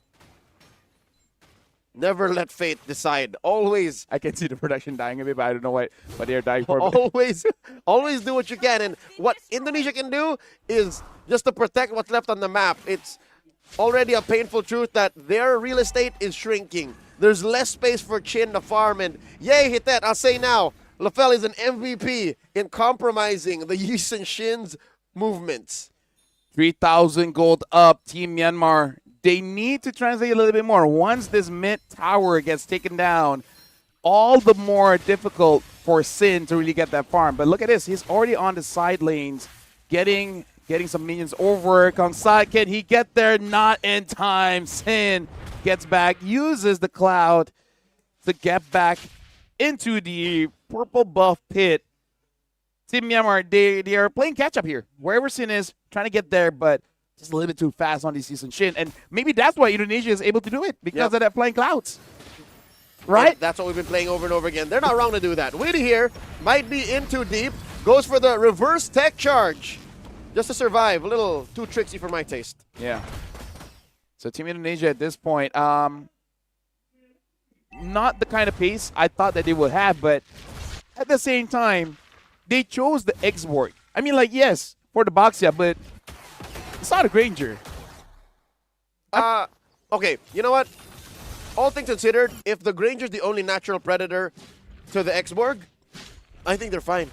The math checks out. One will kill one, but there's 3 he's trying to kill. The Zushin, the Lapu-Lapu, and the Baksha. So just kill more. Kill more. Oh my god, it's so bad right now for Chin. Kongsat and Yehitet are sharing his buff. The Baksha decided to not take the buff to give it over to the Cho in the process of denying it. That's how bad it's come. So that might be damaged Cho. We might see a War Axe or Endless Battle soon. Or Or a ball, yeah. That gets a kick onto Witty. Witty taking quite a bit of damage. Look at the damage it's taking. This Granger is a bit out of control. Sin is all the way up top. Team Indonesia, they're not going to be contesting for this one. Team Myanmar might get a game here. LaFell, fortunately, Team Indonesia are built to defend. Team Indonesia have better wave clear on paper than Team Myanmar. So it's Team Indonesia's turn to show us their base defending chops.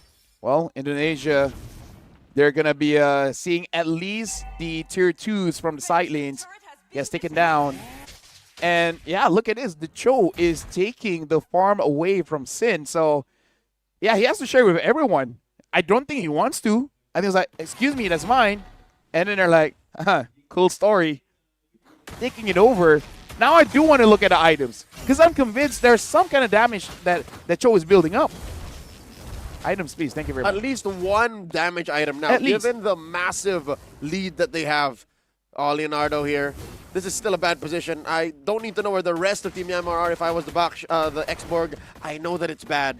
They're starting to share it with Lin Ung. They'll get it. Lord crashes in. Leonardo, his compromised position here, pops his Faraga armor, flickers out, dodging that Unite. Could have sworn he was going to bite it there. Holy Shield's going to take care of this Lord. Team Indonesia holding on for dear life. Yeah, head skill. Couple of shots taken there from Shine Lin Ung. And all the while, Team Myanmar, they're letting the minions deal with the turret down mid. And this is good because you're denying so much farm from Team Indonesia. At this point, Myanmar is not about farming faster. It's about making sure that Indonesia is farming less. And Indonesia is farming really less. Huge gold lead here for Team Myanmar. 6,000 gold. It's palpable. I can feel the economical gap between these two. But there's a slow push down bottom. Team Indonesia, great way of taking care of that wave. Fortunately for Myanmar, Konswan actually cut it, and it'll have to stop there, tier 1. Speaking of, Team Myanmar has a lot of flickers still available. If they find an opening, they might go for it, because look at Yetet. Akar is basically just trying to be a bait, waiting for someone to contest against this Lapu for Yetet to get onto Sin. Like, that's surely the primary target. Witty's going to check it out. Sees Yetet, so now Team Indonesia are a little bit more careful around that area. This is how desperate it is now for Team Indonesia. They're sending 5 members to try and just get some space for Chin to get farm. And it's not even guaranteed farm. Look at this now. Arkar coming in with the bravest fighter. Witty sacrificing himself. Mount Shocker just to confirm what they already know. Team Myanmar are choking us. Team Myanmar are denying us farm.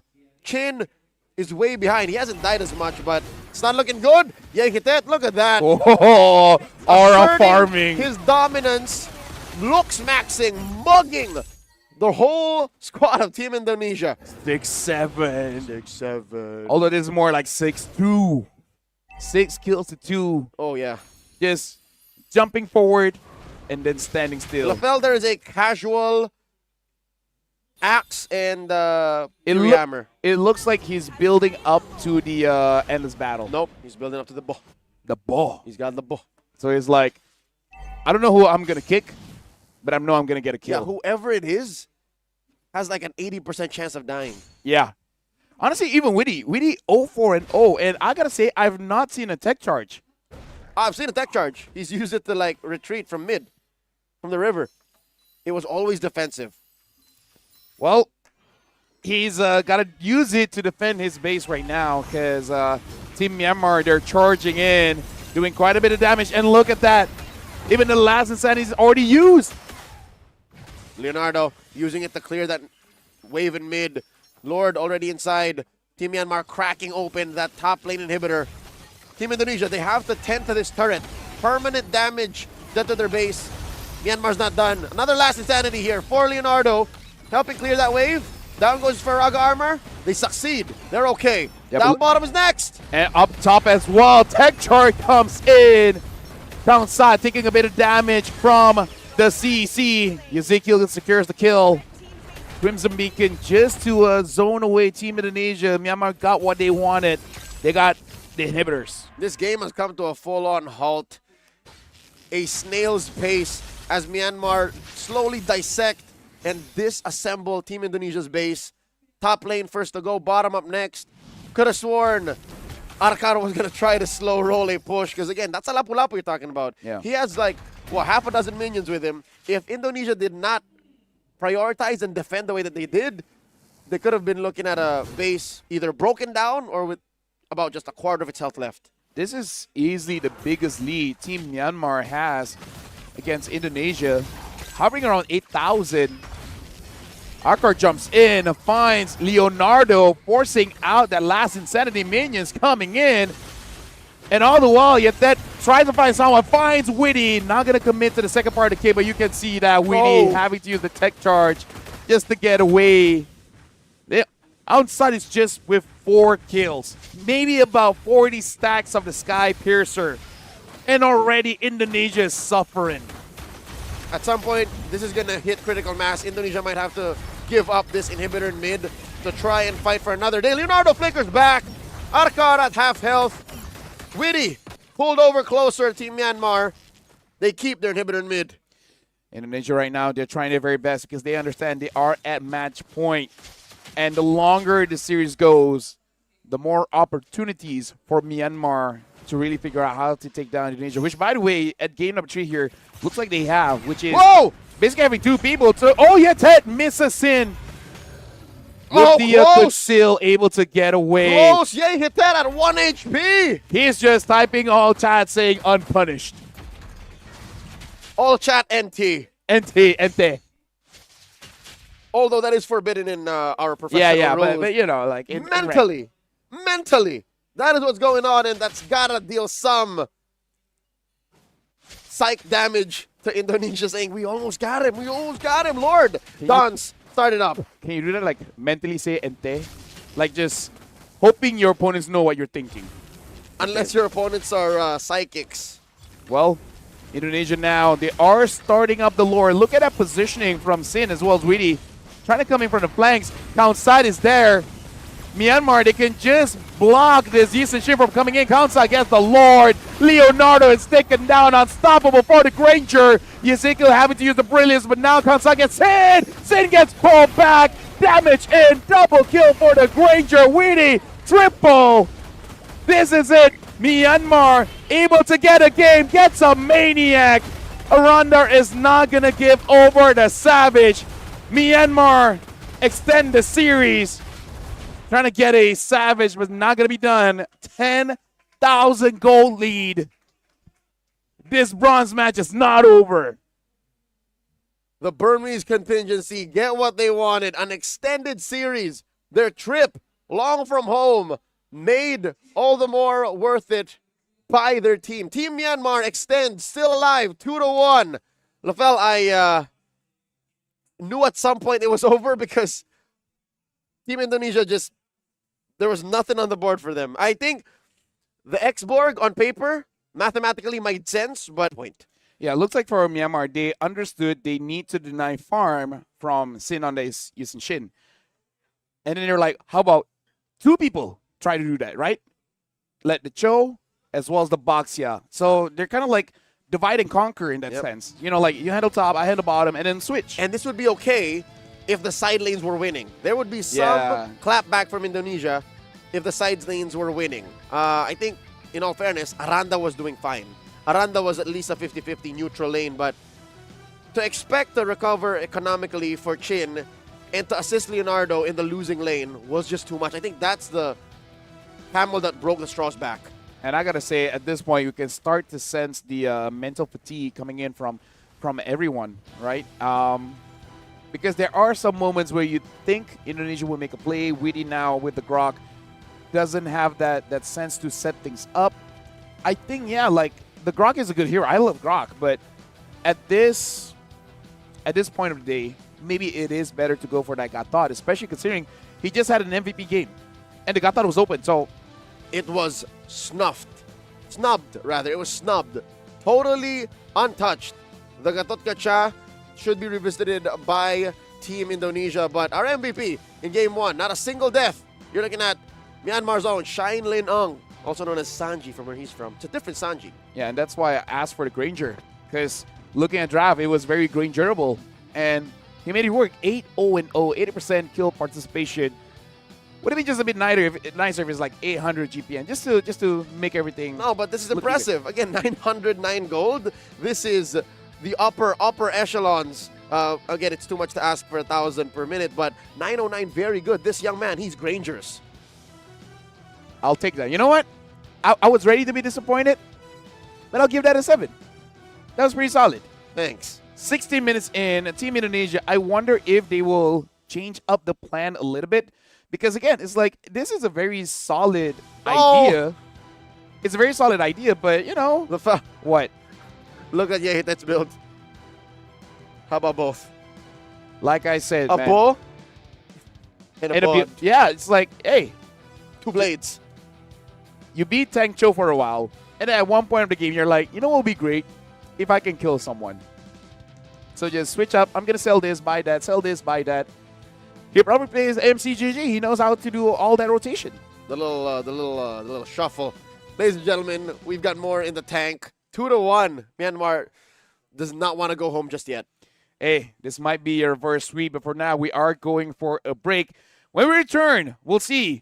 Will Indonesia finally close things out or Myanmar extend? See you guys later.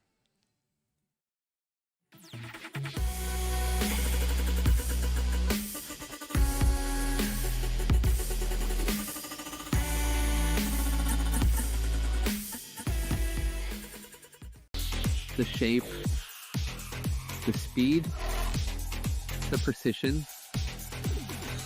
Both with pros, made for esports.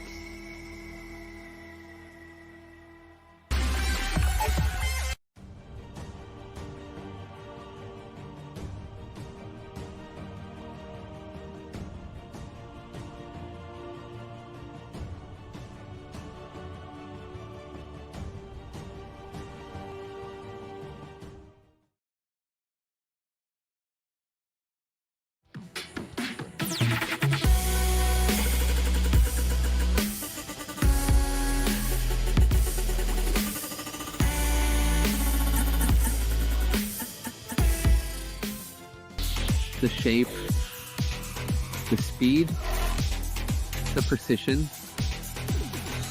Both with pros, made for esports.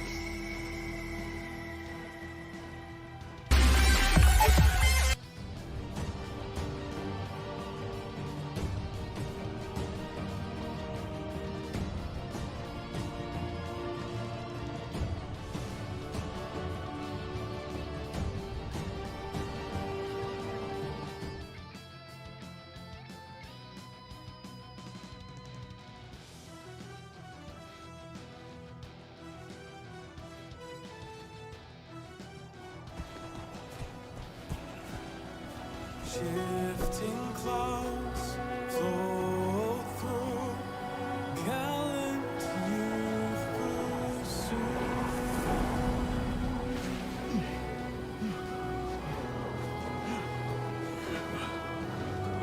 We've been searching for days, Sora. The shifting cloud is just ahead! Look!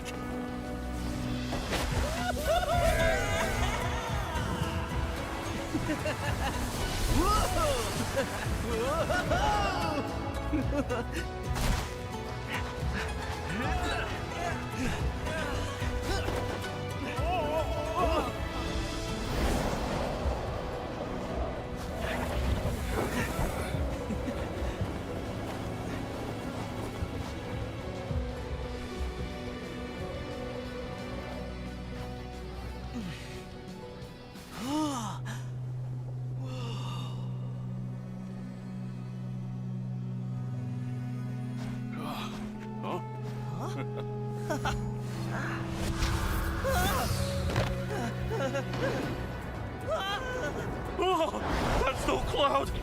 That's a sandstorm!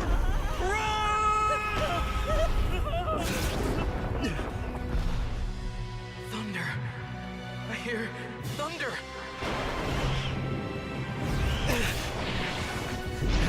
It's here!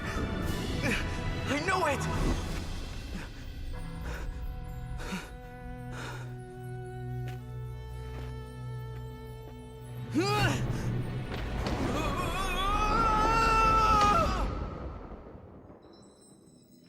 I believe in the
Hello, everyone, and looks like we are jumping into dangerous grass. This best of 5 will continue, and this time the map has changed. It has been flying clouds for 3 games straight, but this time it looks like it is going to be dangerous grass. So, and this time Indonesia will change as well. So, ladies and gentlemen, welcome to the bronze match. This is game number 4. Indonesia first pick, Myanmar second. And we're playing at dangerous grass with Indonesia batting out Fanny, the Lancelot, and Myanmar will make sure not to let go of that Angela as well as the Kalia. Who'd have thought that this deep into the run of the bronze medal match, we'd see some changes, major changes. The side change alone should be a sign of good things to come. This next match, once again, Indonesia, we last saw them on the back foot. Even against Team Philippines, I think Indonesia was rocked by that performance by Myanmar in the last game we just witnessed. Yep. The Eve does get banned out. Myanmar, I wonder if they want to respect the Gato Kaca and ban that out. It looks like Indonesia is not really a fan of using picks like the Boxia, so maybe you can try to let it through just in case you're able to pick it up for yourself. Other than that, if you want, I guess, banning out the Yusin Shin is fine still. It looks like Team Myanmar is really thinking about their final ban. Jushin, you know what? Jushin. Ban out of Jushin. I feel like that's good. Or Kimi. Maybe Uranus. Oh, Hilda. Okay, so it looks like Team Myanmar, they want to go for an assassin. Indonesia does first pick that Jushin. I wonder if Myanmar will pick up a Hayabusa. For the first time, Hayabusa is open. Yeah, like, make it so that Indonesia's like, are you sure you want to pick up the Yusin Shin? They can go Hayabusa Gatot or Hayabusa Grak. Yeah, whatever the... Maybe Gatot just to smite Indonesia. Or if you really want that show, just go for a Yuzong or Lapu and then the Haya. Just more firepower diving in. Yeah, the whole Haya situation isn't something to be rushed. They get the Uranus and the Kimi. All right, so still a lot of firepower.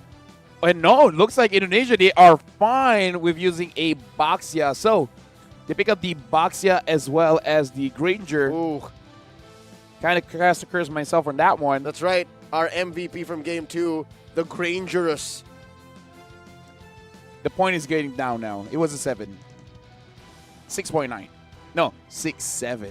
Yeah. There you go. I mean, the fact that they switched up Hellkurt this early on, before it gets banned out, we don't know where this Hellkurt's going. We've previously seen Gold Lane Hellkurts. The more popular variety is the XP Lane Hellkurt, but the jury's out. We don't know. Grok and Gatot banned out by Team Myanmar. Harith taken out by Indonesia. It's quite interesting that out of all the heroes, Hellkurt right now is known to be one of the more flexible ones.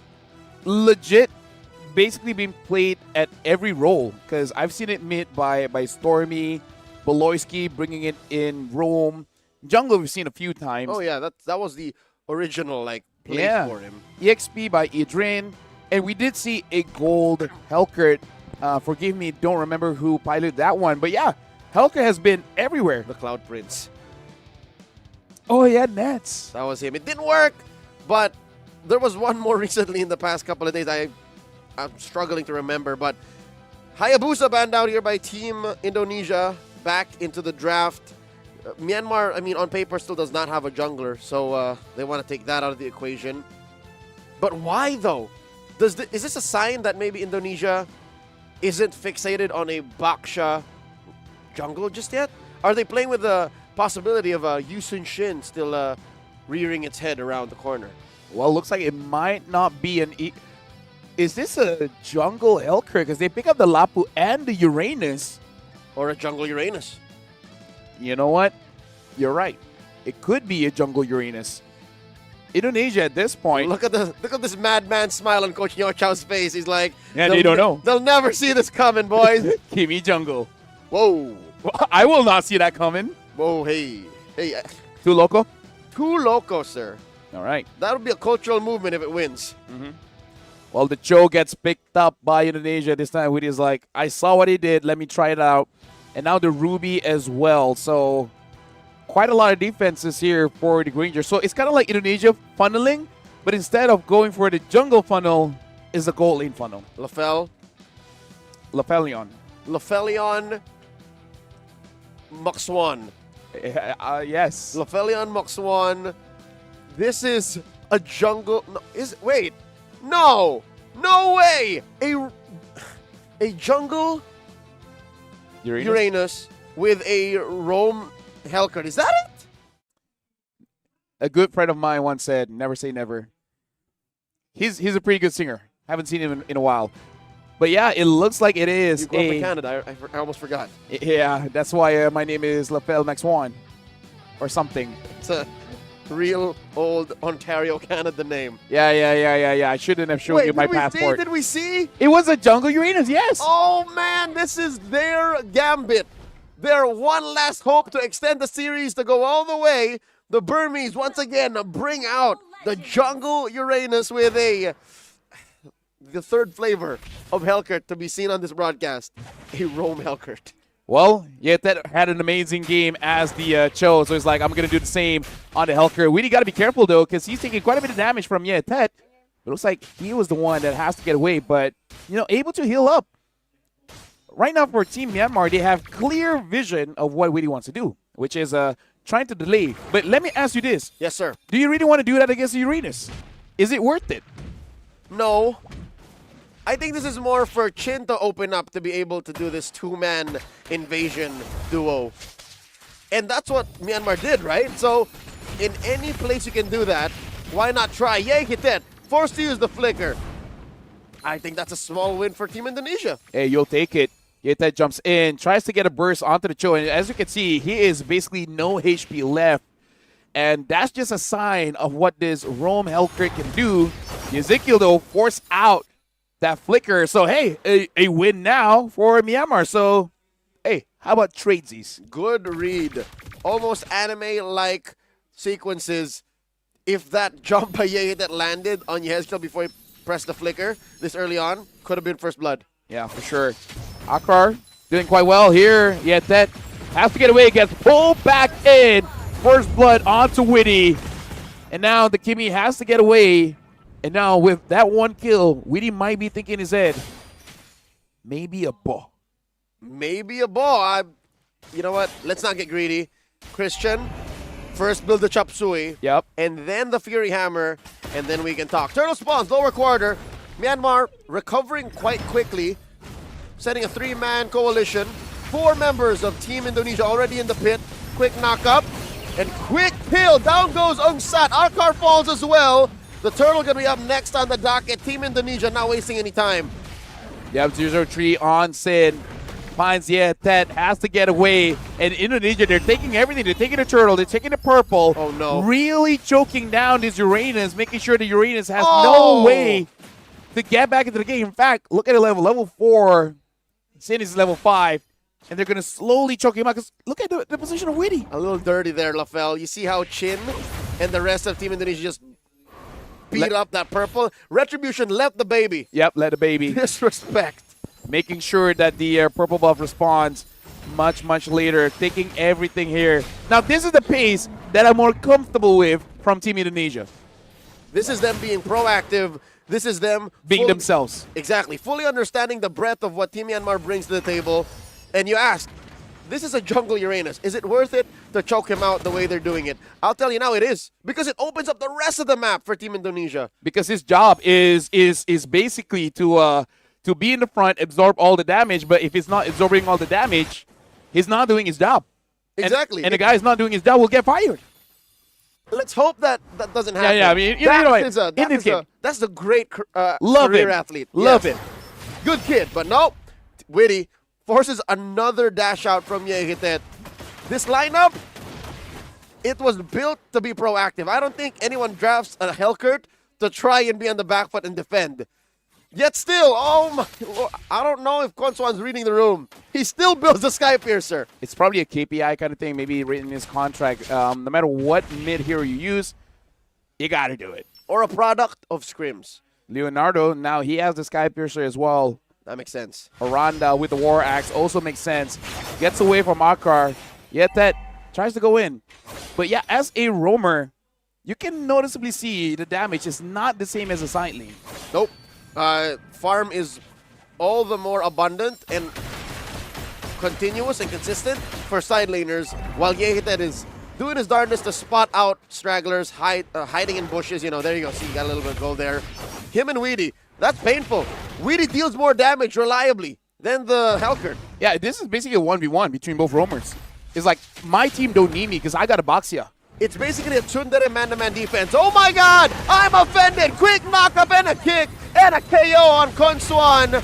They faked the turtle take, and now they're bearing down onto Arakar. He falls, a stack for Leonardo. Could the turtle be up next? Kaungsat putting Ionic Edge stacks on Team Indonesia. Myanmar says, abort mission, abort mission. Indonesia scores their second. We got to talk about the timing here because what is Myanmar able to do? Hold on, they go on for the fight, yet that has to get away. Kaungsat has to, he can't do anything as a Uranus. Team Myanmar could not do anything at this point. He can't. The tanker can't tank, the damager can't damage, yet that goes back in. Gets the sick kill. A kill to Kangsat. At least now recovering a bit. Rafael, if there's anything that the players of Team Myanmar can do is at least the roamer can roam. Because if Yehitet stops roaming around, if Yehitet can't even trigger his passive, then that's when you know it's over. But as it is, with all the action happening down bottom and in mid, Gold Lane has opened up.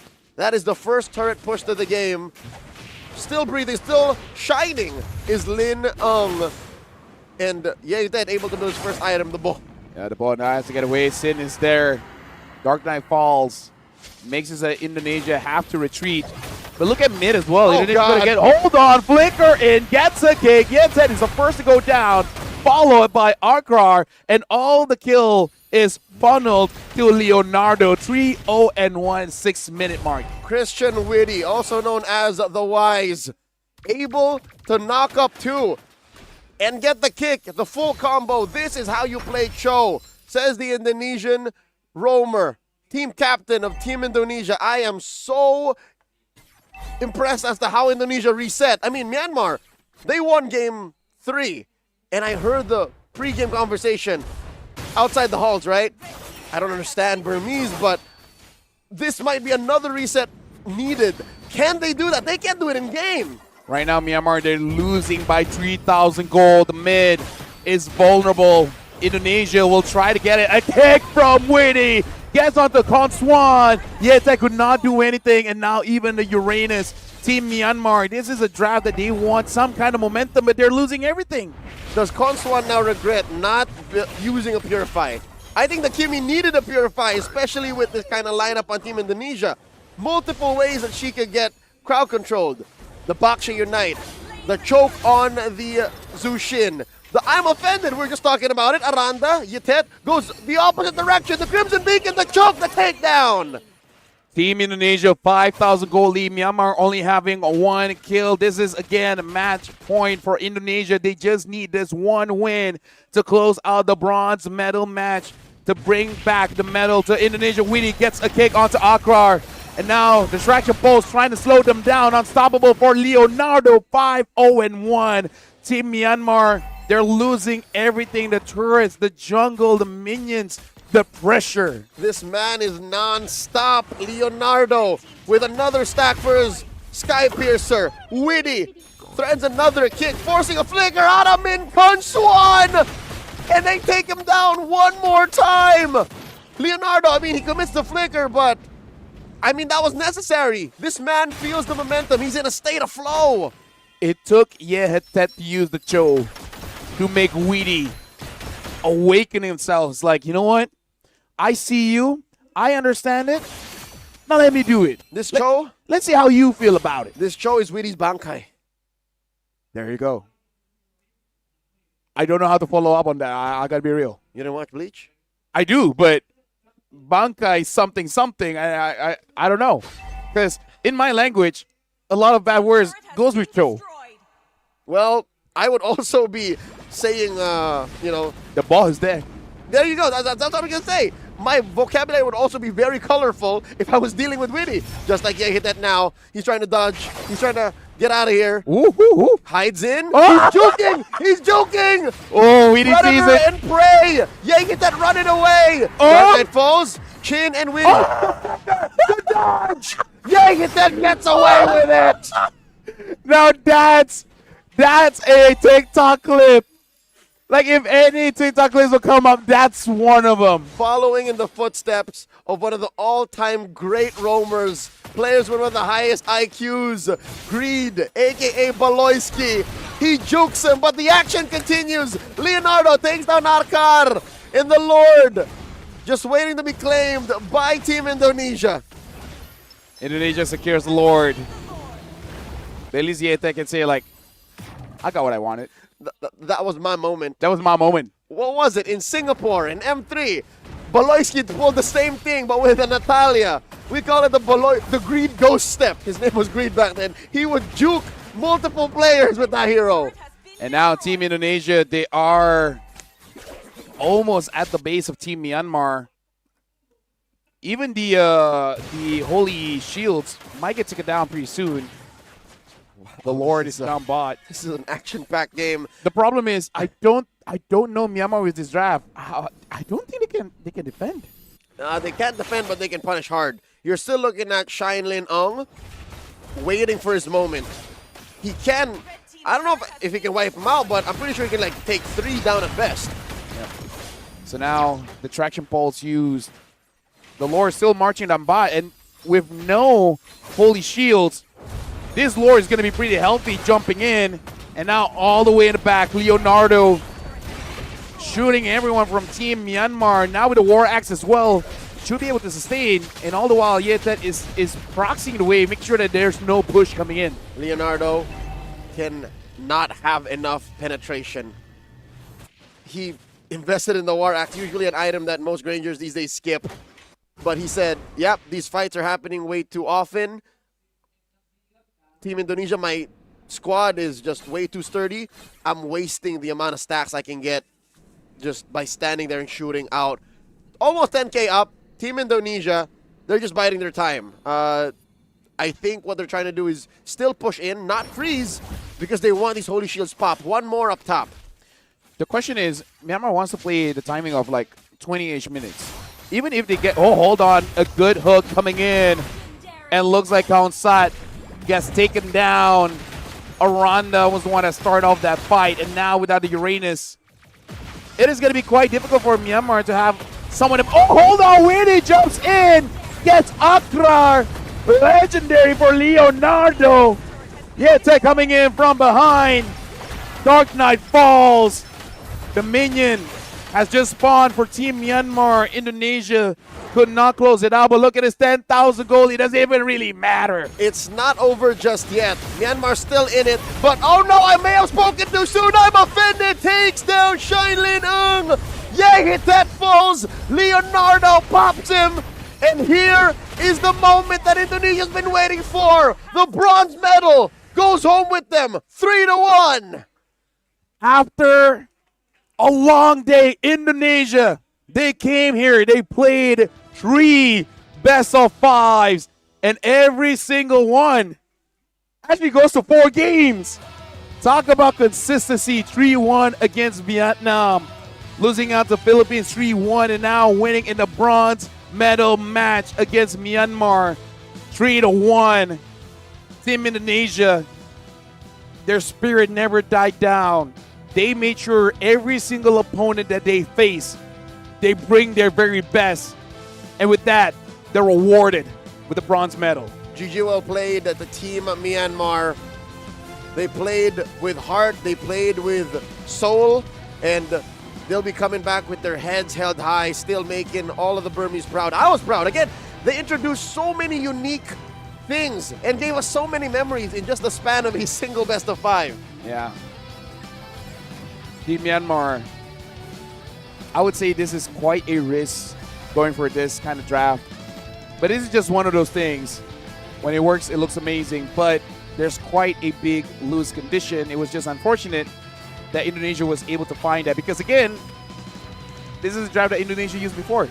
Yep, it's a tried and tested draft for Indonesia.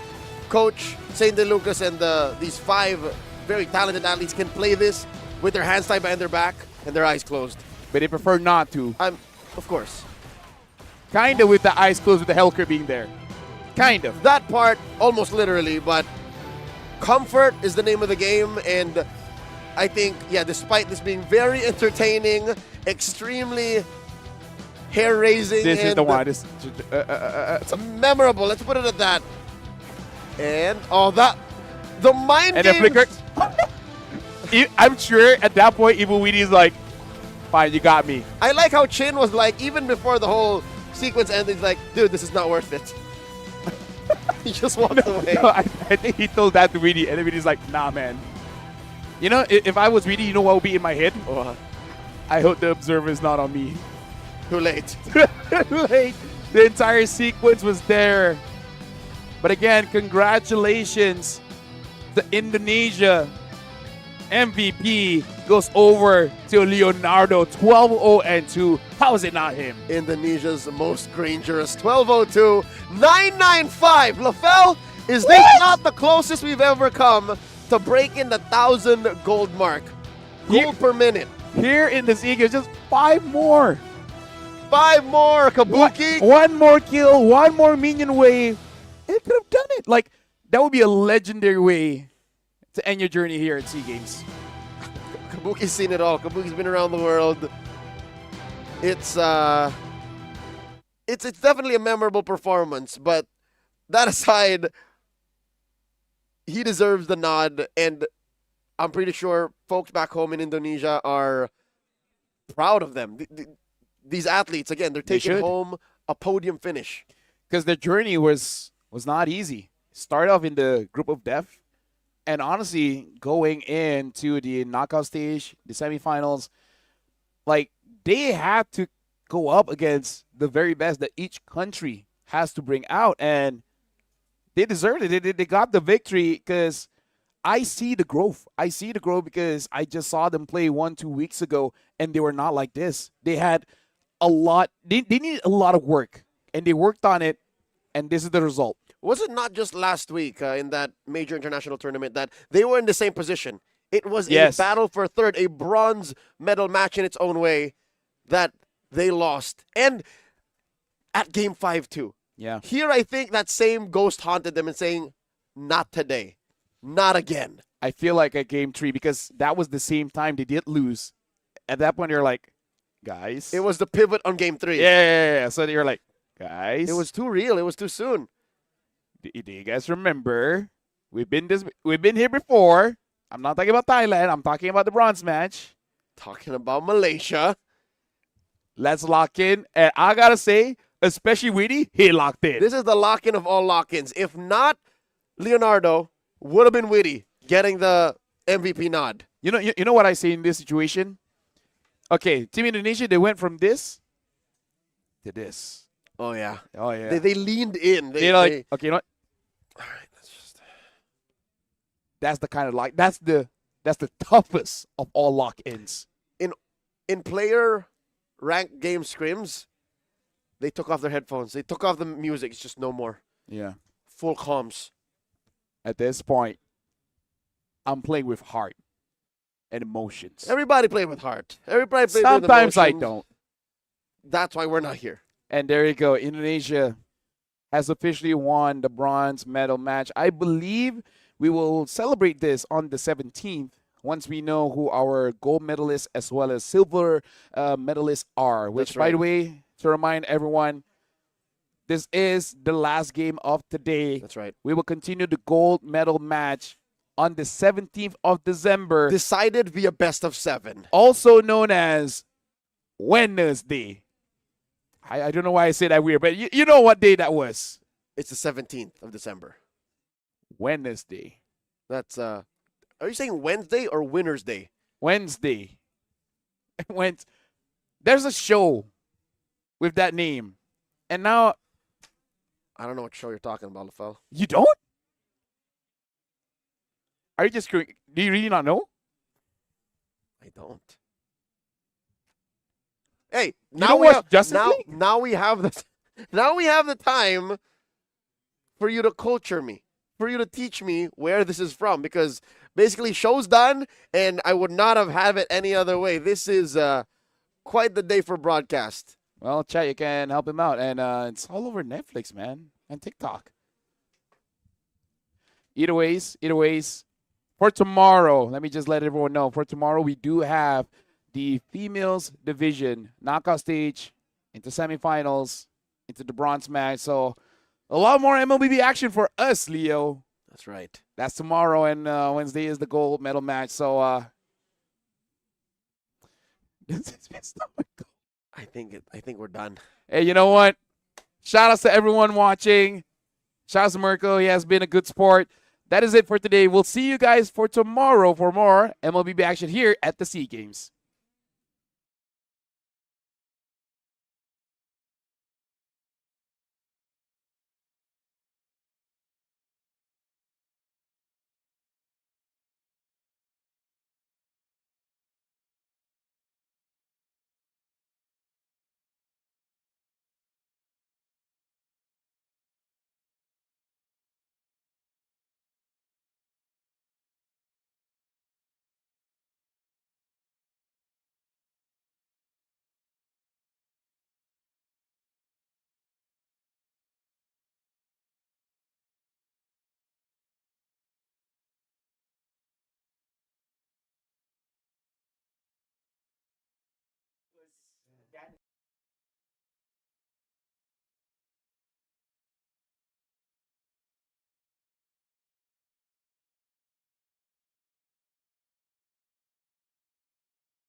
I'm going to wear this for grand finals because this is the most comfortable.